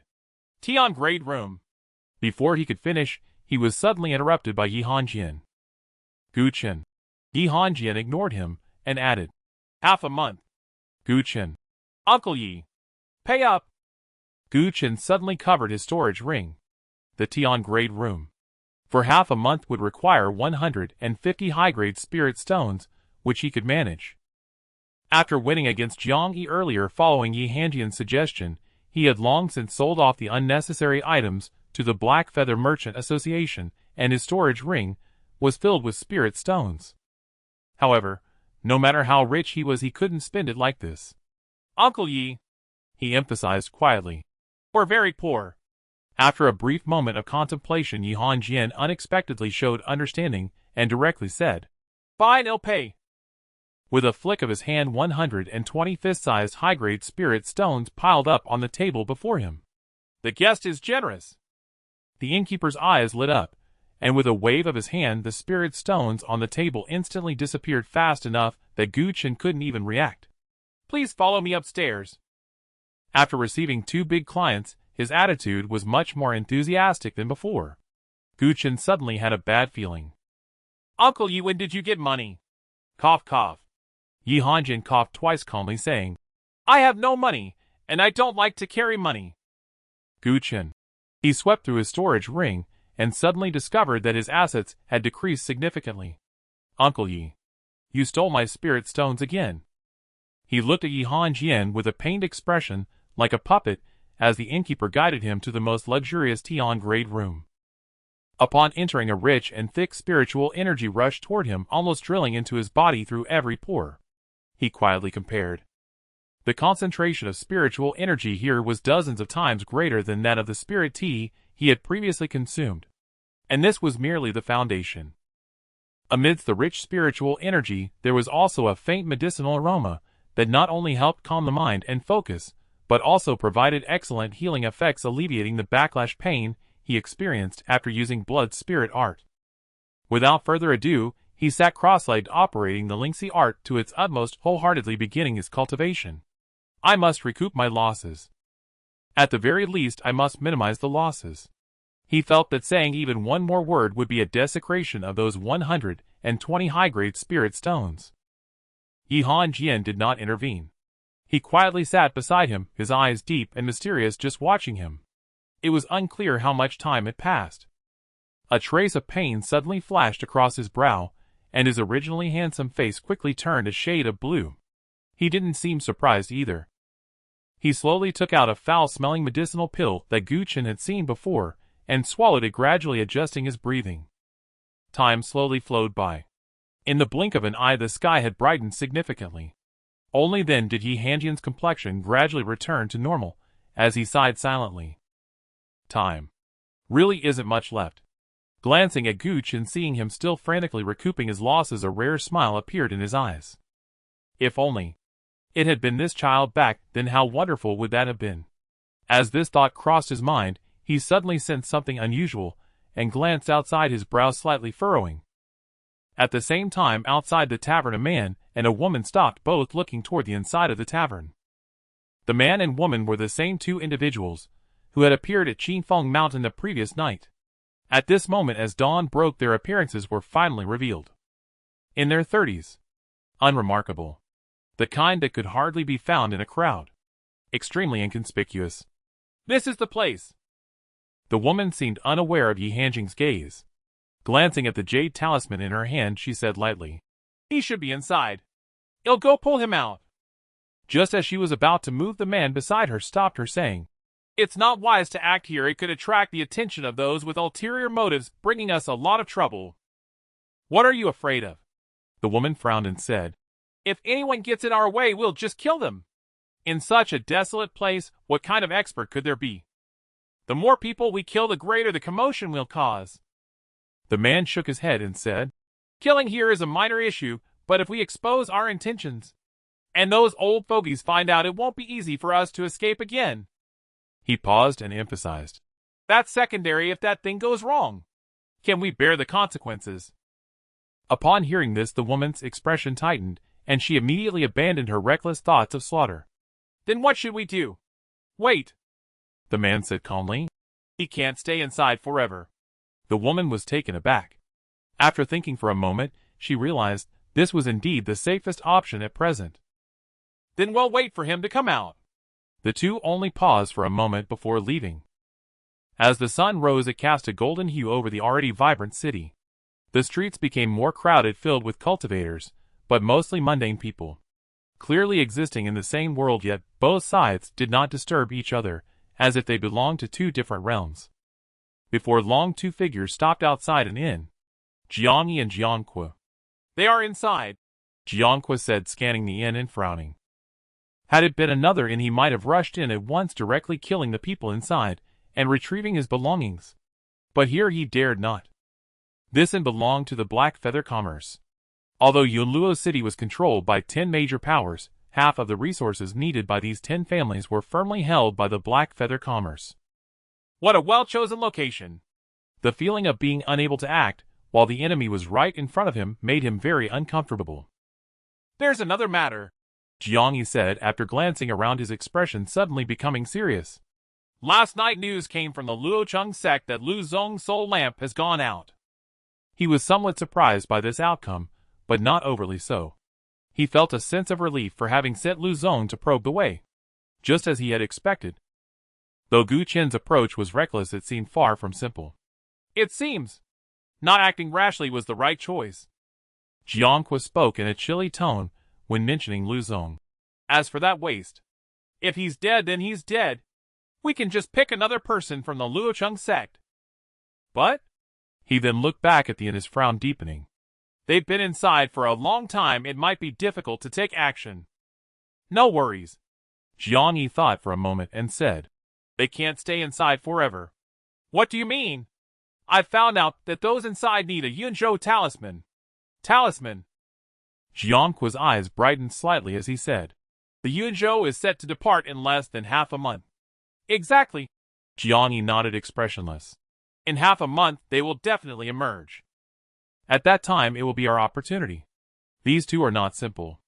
This period of time is just enough for us to prepare and gather sufficient manpower. As he said this, he looked at the inn once more, sighing. By then, I will step over that little brat's corpse aboard the Yunzhou and head to the North Sea continent to enroll in the Sacred Institute. Jiang Quo looked at him with a pleased expression. Daring and meticulous, preparing ahead of time, remaining calm in the face of great matters. My son has the potential of a dragon and phoenix. He has exceeded expectations. The Jiang father and son left. A strange person appeared on the long street, looking disheveled and cursing loudly, instantly attracting the attention of many. It was none other than Sun Dahu. Everyone is against me. Just wait. Just wait until I establish my own sect, grow strong. That glutton, that one who burned my main soul, those lingering spirits chasing me. Not one will be spared. Seeing him curse, many people immediately cast sympathetic glances. What are you looking at? Sun Dahu erupted in anger. Once I establish my own sect and grow strong, I won't spare any of you. After a night of resistance and struggle, he ultimately chose to compromise. At this moment, he felt no rejection towards the phrase establishing a sect and growing strong, and it almost came out of his mouth effortlessly. For a time, the crowd felt even more sympathy for him. He no longer wanted to curse, his face darkened, his gaze continuously darting around, and the sense of urgency in his heart grew stronger. The moment he saw the corpse of the scholar in blue, he knew that those pursuing him would soon arrive. Qingfeng Mountain was no longer safe. He couldn't stay in Yumeng continent either. He needed to leave quickly. He needed to get as far away as possible. Just as he was thinking this, he suddenly stopped in front of a shop. The shop was small, but it was also a property of the Black Feather Commerce. Without a second thought, Sun Dahu stepped inside and immediately encountered a smiling shopkeeper. The Black Feather Commerce had very strict rules. He didn't judge people by their appearance and warmly asked, Do you need anything, customer? A talisman. Sun Dahu completely ignored what he was saying and directly stated, I want a Yunzhou talisman. I need to leave Yunmeng continent immediately. Yunzhou talisman. The shopkeeper's eyes lit up, thinking this was a rare big business. He quickly explained that a Yunzhou was set to depart nearby in less than half a month. I want that one, Sun Dahu said without thinking. Hurry and bring me the talisman. The shopkeeper did not respond, but instead smiled and outlined the price of the talisman, ranging from 10,000 to 100,000 high-grade spirit stones. How much? Sun Dahu's eyes widened in disbelief. For a broken talisman, you dare to ask for 10,000 high-grade spirit stones? Why don't you go rob someone? Customer. The shopkeeper maintained his smile. Our prices are high for a reason. You? Sun Dahu, seemingly influenced by his former self, continued to curse loudly. Black shop. This is simply a damn black shop. Had it been in the past, in his prime, 10,000 high-grade spirit stones, he wouldn't even look at it, as it would insult his title of Blood Shadow Evil Sovereign. But now, he couldn't even take out a single one. On the way here, he had thought about acquiring some spirit stones, but the cultivation level of Sun Dahu's current body was simply too low. So low that he couldn't defeat anyone except for the lowest level loose cultivators. Yet ironically, he didn't even value the little things on these people's bodies. Thus, after walking all night, he was still empty-handed, utterly broke. The shopkeeper's smile finally vanished as he heard Sun Dahu's harsh insults. You may choose not to buy, but you absolutely cannot tarnish the reputation of my Black Feather Merchant Association. Nonsense about reputation. Sun Dahu cursed even more vigorously. Do you believe it? When I establish my own sect and grow stronger, the first to be destroyed will be your unscrupulous merchant association. Huh? The shopkeeper suddenly sneered. After all this fuss, you were just looking for trouble on purpose. With a loud bang he unleashed his foundation establishment cultivation, forcing Sun Dahu to retreat, repeatedly, his face turning pale. What the? Isn't the Black Feather Merchant Association incredibly powerful? Even a small shopkeeper here has reached foundation establishment. And not just any foundation establishment. If it were back in the day during his peak, he could have blown away the shopkeeper. That would have been the greatest insult to his status as the Blood Shadow Evil Sovereign. But now, ahem. Clearing his throat, his attitude softened immediately as he tentatively asked, "Is there a cheaper option?" "Cheaper?" The shopkeeper sneered. "How cheap do you want it? Preferably free of charge." Sun Dahu expressed his true thoughts. The shopkeeper: "You are indeed sent by my rivals to disrupt my Black Feather Merchant Association." Wait a moment. He was about to erupt. But suddenly recalling something, he pondered for a moment, then said, "Not paying isn't impossible, it just depends on your willingness." "Is there really?" Sun Dahu's eyes sparkled like Gu Qin's. "Of course there is." The shopkeeper slowly took out a jade talisman and said, "Sign this soul contract, and you can ride the cloud boat for free every day." Sun Dahu took a glance, and was instantly furious, nearly attacking on the spot if he wasn't afraid of losing. The contents of the soul contract were quite simple. On the cloud boat, serving tea and water, being a servant for 100 years. During this time, the Black Feather Merchant Association would pay a salary, and the contractor must behave well without violating the terms of the soul contract, otherwise they would die from heavenly lightning striking their head. This is essentially a body-selling contract. How is it called a body-selling contract? The shopkeeper was immediately displeased. Our Black Feather Merchant Association will indeed pay you a salary. Do you know how many loose cultivators are crying and begging to sign this? It's just that your strength seems decent. Sign or not, if not, I'll take you as a troublemaker." At this point his face had turned slightly dark. "Sign it? Hell no." Sun Dahu cursed again, but this time he couldn't speak the words out loud. Such a worthless thing.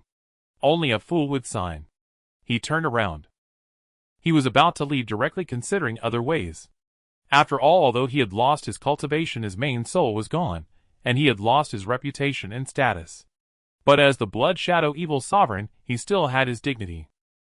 However, just as he turned around, he suddenly caught sight of two familiar figures lingering on the long street, and his heart sank. "They are chasing me. They really are chasing me. And they are coming so fast." Suddenly turning back, he saw the shopkeeper coldly staring at him, and in a moment of strong humiliation, he reached out and said, "Give it to me." "What? The body-selling contract?" "No, I mean the soul contract." "What?" The shopkeeper sneered. "Have you thought it through?" "I will sign." These two words were almost squeezed out from between Sun Dahu's teeth. "The terms have changed," the shopkeeper said with a smirk. "The duration is doubled, the salary is have deal or not." "Aye. We'll do it," Sun Dahu said with red eyes. "I only have one request right now, I want to board the ship." "All right." The shopkeeper's eyes lit up, slapped his palms together, and immediately stuffed a sweet date into his hand. "You are quite perceptive. In this case, I will speak to the manager and let you serve those guests in the upper cabins. Serve them well, and you'll get plenty of benefits." Sun Dahu came in cursing, and left in a daze. Naturally no one paid him any attention. Except for Yi Hanjing. Whether it was that pair of men and women, the Jiang family father and son, or the resurrected Sun Dahu, he watched every move and every word of these people with a calm demeanor. Ahem. After clearing his throat a couple of times, he looked at Gu Qin. With the thought of recovering his investment, Gu Qin continued to cultivate, and his breakthrough speed still amazed the world. With that special spiritual root, and Yi Hanjing's instruction, naturally he could consume as many pills as he could, and with the rich spiritual energy in this highable room, within just one night, he had already reached the peak of the Qi opening realm. Within his meridians the spiritual energy flowed rapidly. In his dantian, the tide of spiritual power surged ever more vigorously. And above the meridians, the acupoints filled with spiritual energy shone brightly like the stars in the night sky, dazzling and bright. The three elements reflected each other, forming a cycle. Perhaps sensing something, or perhaps disturbed by Yi Hanjing's cough, At the moment of breaking into the chi opening realm, Gu Chen also opened his eyes. After sensing for a moment, not to mention that his physical body had been invisibly tempered again, the amount of spiritual power he carried within was at least 50% more than when he was in the bone-nourishing realm. Of course, for him, who had cultivated the Lingxi art, it was merely a difference in duration and more duration. Practically no difference at all. My breakthrough speed is surprisingly fast. Indeed, at your current speed you can certainly be called a prodigy, Yi Hanjing fairly evaluated. Gu Chen was initially very happy. But just thinking about those 120 high-grade spirit stones, he instantly couldn't be happy anymore. I have to recover my investment. I must recover my investment. With his mind sinking, he was about to continue cultivating to recover his investment, but was suddenly stopped by Yi Hanjing. No rush, Yi Hanjing said calmly. It's just the foundational realm below Huangguan, and no matter how fast you are, it doesn't mean much. Gu Chen was speechless, thinking that whether it meant a lot or not, I must first recover my investment. The more time I waste, that's just wasting a high-grade spirit stone. However, Yi Hanjing was never one to hide his actions or words. Even stealing his spirit stones was done openly. If he said it was meaningless, then it must indeed be true. Temporarily not cultivating, he simply started counting the gains from last night. But the more he counted, the darker his face became.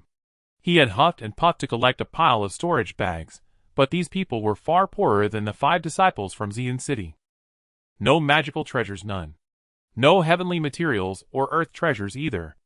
Apart from some scattered low-grade spirit stones and some extremely low-quality pills, there were a few techniques that were much worse than the Wind Thunder art, including Wu Hu, especially Sun Dahu.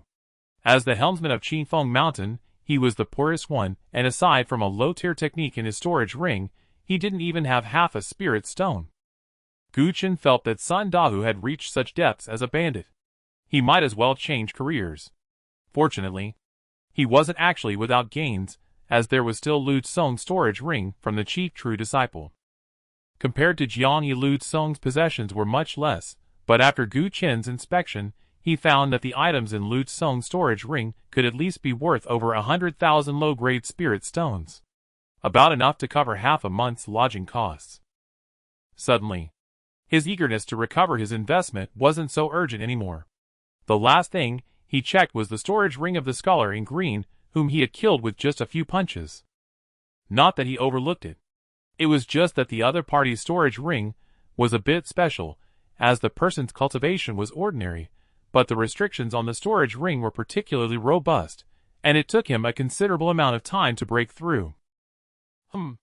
What is this? Upon seeing the contents of the storage ring, his gaze narrowed, and he was immediately rooted to the spot. What caught Gu Chen's attention was unexpectedly a piece of cloth. It was the size of a palm, entirely pitch black. Engraved upon it were eerie and sinister runes strikingly similar to the half-damaged small flag he had seen initially. Uncle Yi. He felt that something was amiss. Yi Hanjing cleared his throat, seemingly unperturbed. He slightly raised his finger, and an unbearable wave of scorching heat suddenly swept toward him, lasting only a moment before vanishing. Looking again at that piece of cloth, it had already transformed, like the broken small flag now shining as white as jade. Not only that, the eerie runes had also disappeared, replaced by flowing rivers and mountains intricately connected by fine lines. At the same time, in a hidden corner at the end of a long street, the woman, who had been continuously observing the inn's movements, suddenly changed her expression. What's wrong? The man frowned as he looked at her. The woman remained silent, instinctively pulling out a blue jade talisman, only to find that the imprint within had completely vanished. This? The man's pupils slightly constricted. He didn't truly understand the marvelous nature of the lost item, but the tracking mark on it was left by a significant figure, and now it had suddenly disappeared. There could only be two scenarios. Either the person had left completely, departing from this world, or they had been refined by someone. Without a second thought, they concluded the second possibility. I didn't expect this. The man furrowed his brow and said, In such a remote place, there are actually such strong individuals capable of refining the imprint left by that person. This imprint had existed for too many years. Refining it naturally did not require possessing the same strength as that person. However, It was enough to prove that the one who took the item was definitely not as simple as they thought. Could this world be a hidden land of dragons and tigers? The woman also wore an expression of surprise and fear. After all, had they followed her initial plan and rushed into the inn to seize items and kill? Whether they would get anything was debatable, but they would certainly be in great trouble. What should we do now? She, once full of confidence, felt a bit uncertain and looked at the man, saying, Should we continue waiting? Of course we must wait. The man pondered for a brief moment and frowned. But relying on just the two of us might not be too reliable. As he spoke, he took out another jade talisman, dark and eerie, with equally bizarre runes on it. We need to call for help. In the inn inside the top-tier room, Guchen also took out the broken small flag, wanting to piece the two cloths together. However, they did not match. Clearly, there were more than just two pieces of such cloth fragments. Most crucially, although Qifeng Mountain only had 5 tigers, by the time he arrived there was unexpectedly a 6th tiger, the scholar in blue. Obviously, the other party's visit to Qifeng Mountain was definitely not to become some mountain king. Most likely it was aimed at that broken small flag. Uncle Yi, he said, what exactly is this thing? Thinking of this, he frowned at the 2 pieces of cloth in his hand, one large and one small, his brow furrowing tightly. This cloth appeared ordinary. Yet with his current strength, he found it utterly impossible to tear it apart or damage it, even slightly, clearly indicating its extraordinary material. It resembles a fragment of a map. Yi Hanjing casually glanced at it and repeated his earlier words. If you can piece it together in the future, it would be a great opportunity. Guchen silently protested. Piecing it together? He didn't even know where the remaining parts were. What kind of incredible luck would it take to complete it? Taking this thing, there will surely be trouble, right? He furrowed his brow even tighter, feeling a bit uneasy. That's rare. Yi Hanjing looked at him in surprise. You actually have such awareness. Guchen was somewhat speechless, thinking that the owners of these 2 items, one was killed by me, and one died right before me. The involvement was so significant that it felt completely off. Naturally, there will be trouble. Yi Hanjing suddenly sighed, seemingly recalling something. After all, the more precious the item, the greater the risks taken after obtaining it.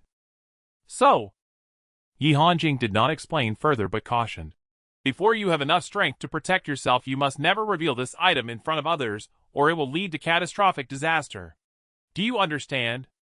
Guchen quickly put the cloth away. When he hunted in the mountains, he took as much prey as he could directly carry, never lingering to avoid attracting tigers and leopards. The reasoning behind these 2 matters was naturally the same. As for the troubles at hand, Yi Hanjing pondered for a moment and said, for now there is no need to pay attention to them. Guchen was taken aback upon hearing this. What does that mean? Yi Hanjing did not elaborate further but glanced outside again, hinting, It's almost time. At the same time as he finished speaking, a respectful voice came from outside. Honored guest, the items you requested have arrived. Guchen's expression brightened. He immediately recognized who the voice belonged to. Bing San. The other party had come to deliver the celestial energy. Quite punctual, isn't it? The agreed time between both parties was no more than a day, and from the moment they left the Black Feather Marketplace until now only about 10 hours had passed. Guchen suddenly felt that although the Black Feather Chamber of Commerce was stingy about money, they were trustworthy. They had never disappointed him even once. Outside the door, Bing San looked at the impressive top-tier room and couldn't help but feel an infinite sense of admiration. Truly a noble family. Truly a great clan. They use the best where the best and live in the best. If it were him, he definitely wouldn't be so extravagant. Lost in thought. Honored guest, this is the item you requested. Seeing Yi Hanjing, his attitude became even more respectful as he presented a special jade bottle with both hands. He was experienced and could naturally see that although both hailed from noble families, Guchen appeared like a fledgling encountering the cultivation world for the first time, while Yi Hanjing gave him an impression of unfathomable depth. No wonder they were a noble family. Young disciples venturing out for experience, all had elders accompanying them for protection. Truly enviable. Unlike himself. Back when he trained alone, he had rolled between life and death several times. He sighed inwardly. Yi Hanjing, however, paid no mind to his thoughts. He casually glanced at the jade bottle, and found the 4 doses of celestial energy to be incredibly pure and of top-notch quality, without any inferior goods mixed in, and nodded in satisfaction. The Black Feather Chamber of Commerce is indeed trustworthy. The honored guest is joking. Bing San was taken aback and quickly smiled. Our Black Feather Chamber of Commerce has always valued credibility and has never engaged in deception or misleading customers. If the honored guest has any other needs, you can contact the chamber through the inn or reach me. At this point, he felt a rush of excitement. Gu Chen's talisman didn't cost him a dime, and the celestial energy was free. But how did that concern Bing San's commission? What was due had to be paid. Yang Xiong wouldn't let a single spirit stone slip away. 10 years of resources.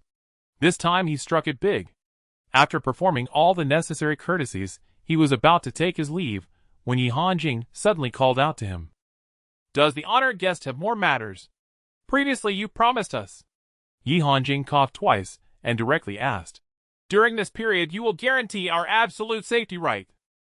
Bing San was taken aback. He thought to himself, asking such a question is the greatest insult to the strength of our Black Feather Chamber of Commerce.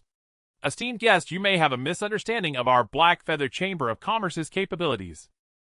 During the ascent of the cloud boat, you and that little brother lost a strand of hair, and you are using me. Using the Black Feather Chamber to inquire. The confidence in his voice nearly overflowed.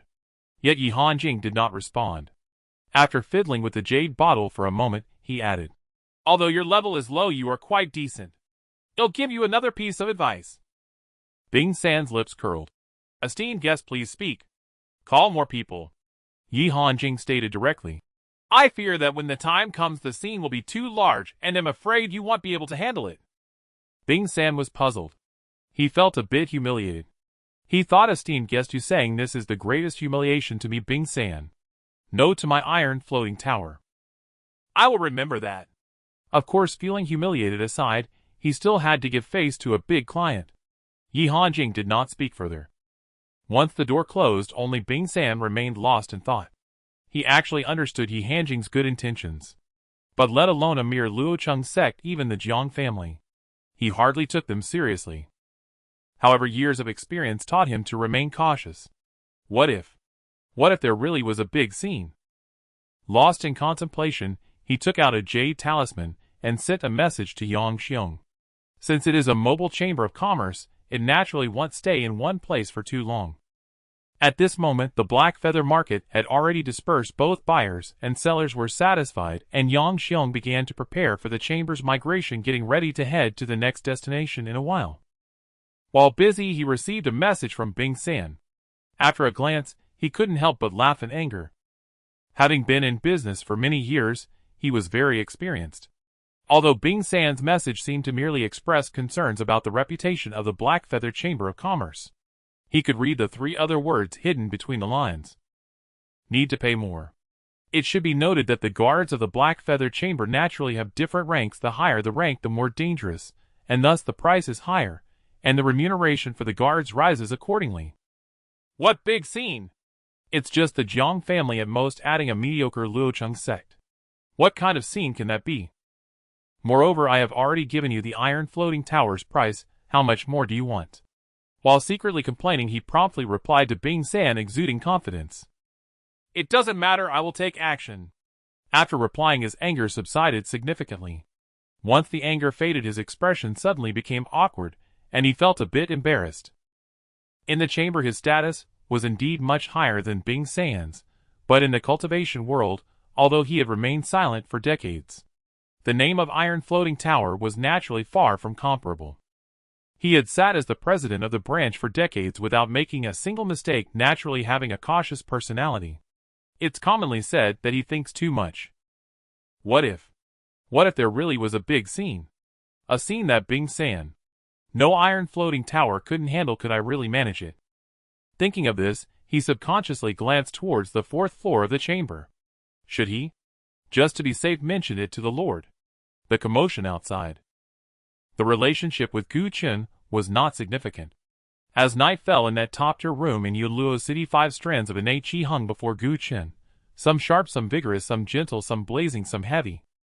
Among them, the strand of innate golden qi was naturally extracted by Yi Hanjing from the salvaged materials. How is it? Yi Hanjing coughed lightly and asked again. It's almost done. Gu Qin's expression was solemn as he nodded.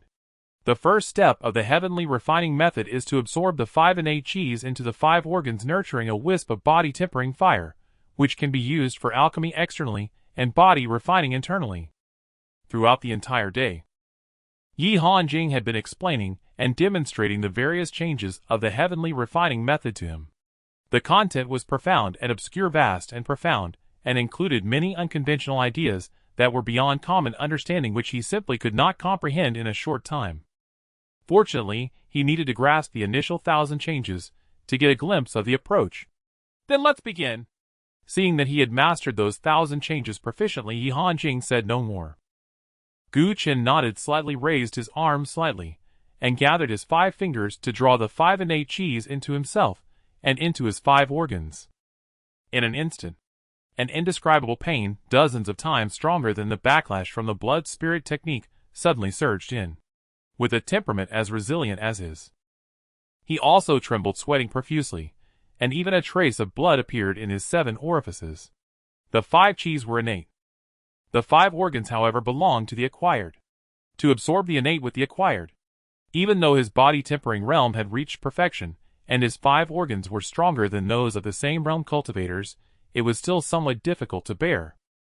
On the side, Yi Hanjing quietly watched the scene, having no intention of intervening. As the first person in this world to practice the heavenly refining method, he naturally understood the difficulty of the first step. It should be noted that when he devised this heavenly refining method, he had already crossed the earth barrier, and refining the mere 5 innate qis could naturally be accomplished in a moment. As for the second person to practice the heavenly refining method, they also crossed the mysterious barrier, first preparing for a long time before they began their practice. And Gu Qin. If possible, Yi Hanjing actually wanted to explain every change of the heavenly refining method to him, and help him solidify his foundation step by step, for the more solid the foundation, the smaller the risks in practicing this method. However, Cough, cough. He coughed lightly twice, sighed, and felt somewhat helpless. His time was truly limited. Time slowly passed.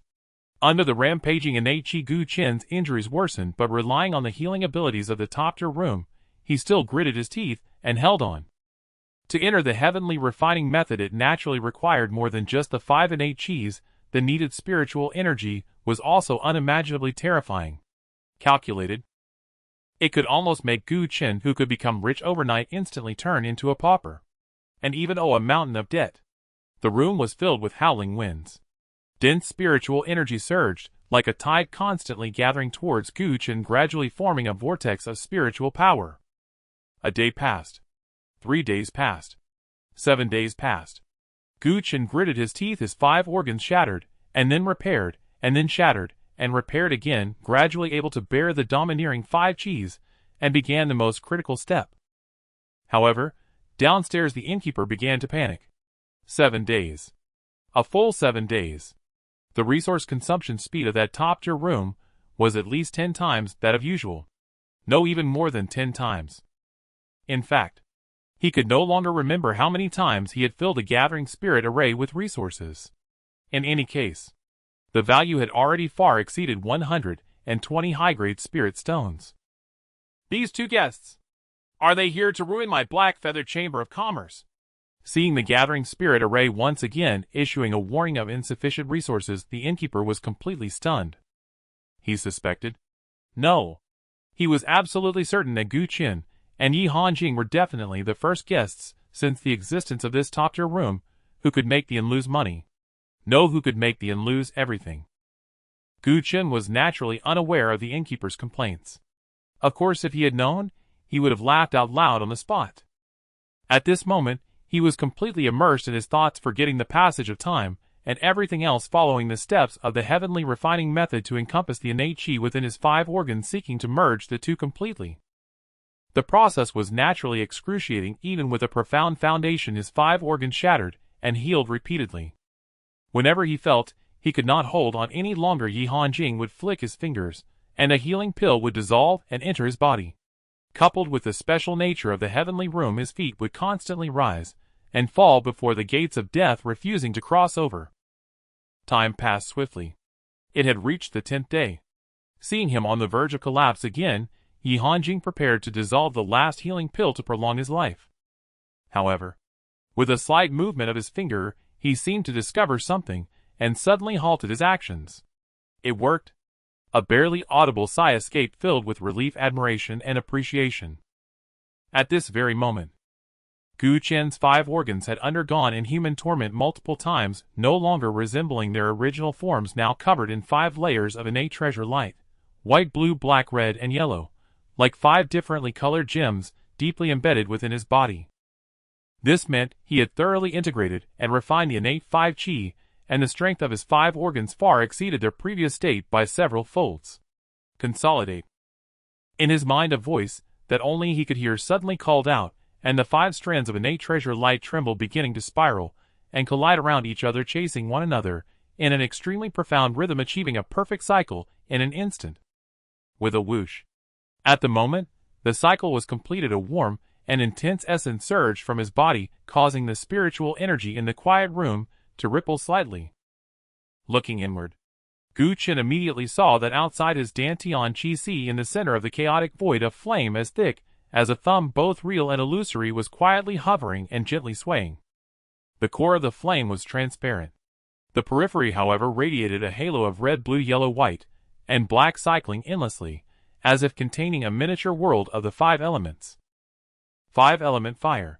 It was also the first step in establishing the heavenly refining method. Using the 5 organs as the furnace base, the 5 qi as fuel, and the will as the furnace worker, igniting the first strand of transformative fire in the void. Upon witnessing this scene, even a person like Yi Hanjing could not help but feel a slight relief in his heart. Once this fire was established, it would no longer be an ordinary flame.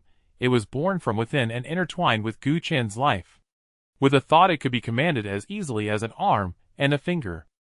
The moment the 5-element fire condensed, the acupoints in Gu Qian's meridians, bright as stars and already filled with spiritual power, trembled violently and began to expel and take in spiritual power again.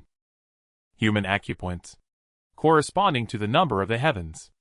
Under normal circumstances, completely opening them and filling them with spiritual power would mean reaching the pinnacle of the open acupoint realm with no further progress possible.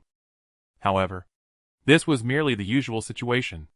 If there were secret methods, opportunities, or even external interference, these acupoints could be further explored to accommodate more spiritual power. This was the perfection of the open acupoint realm that ordinary cultivators could hardly aspire to. In fact, the Lingxi method was incredibly mystical. Under the washing of the meridian streams, it could slowly uncover the potential of these acupoints. Sooner or later, Gu Qian would inevitably reach the state of perfection.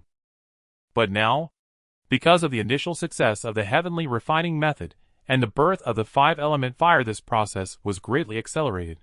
It was visible to the naked eye. As the potential within each acupoint was continuously explored, brilliant starlight alternated and shone, greedily devouring his spiritual power like a whale gorging itself. Then, a strong wind suddenly swept through the room, and the vortex of spiritual power around him had doubled in size. In the basement of the inn, outside, the roughly 10-foot gathering spirit arrayed innkeeper with red eyes was throwing a pile of spirit stones into it. I don't believe it. Mayan has stood in Yunluo City for 30 years with a solid foundation and unparalleled financial strength. It can't be drained dry by you all, can it? This time, it'll let you absorb as much as you want. Before he could finish his sentence, the gathering spirit array suddenly trembled, erupting with brilliant light, and the resources he had just added were consumed at an even faster and more terrifying rate. Hiss. The innkeeper suddenly inhaled sharply, stumbling, his face turning pale. He realized he had spoken too soon, and he was horribly wrong.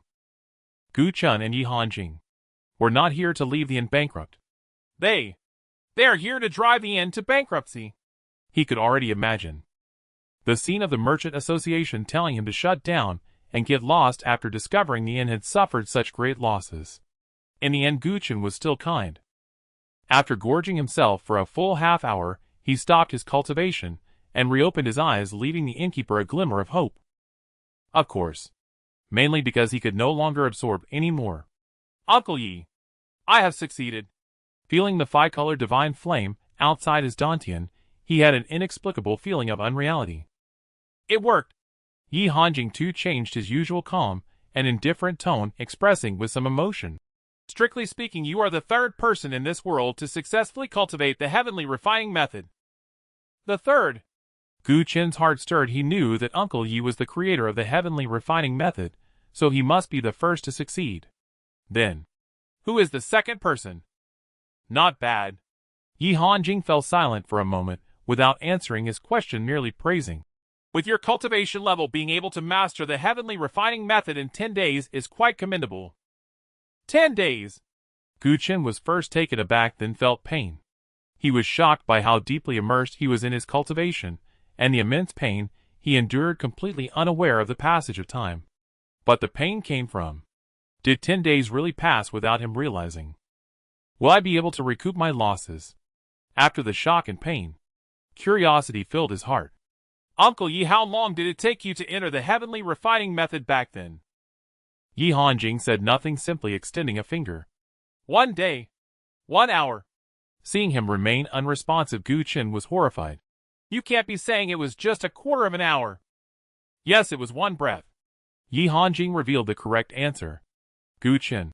In an instant, he was struck down to the point where he could no longer even think about recouping his losses. After all, he was still young at heart. His dejection only lasted a moment before disappearing entirely. After all, as the creator of the heavenly refining method, being fast was quite normal. Besides, wasn't there still another person who practiced the heavenly refining method? How long did the second person take? Yi Hanjing suddenly fell silent. After a long while, just as Gu Qin secretly wondered if he had said something wrong, Yi Hanjing finally spoke softly. Him. He took 2 breaths. Gu Qin.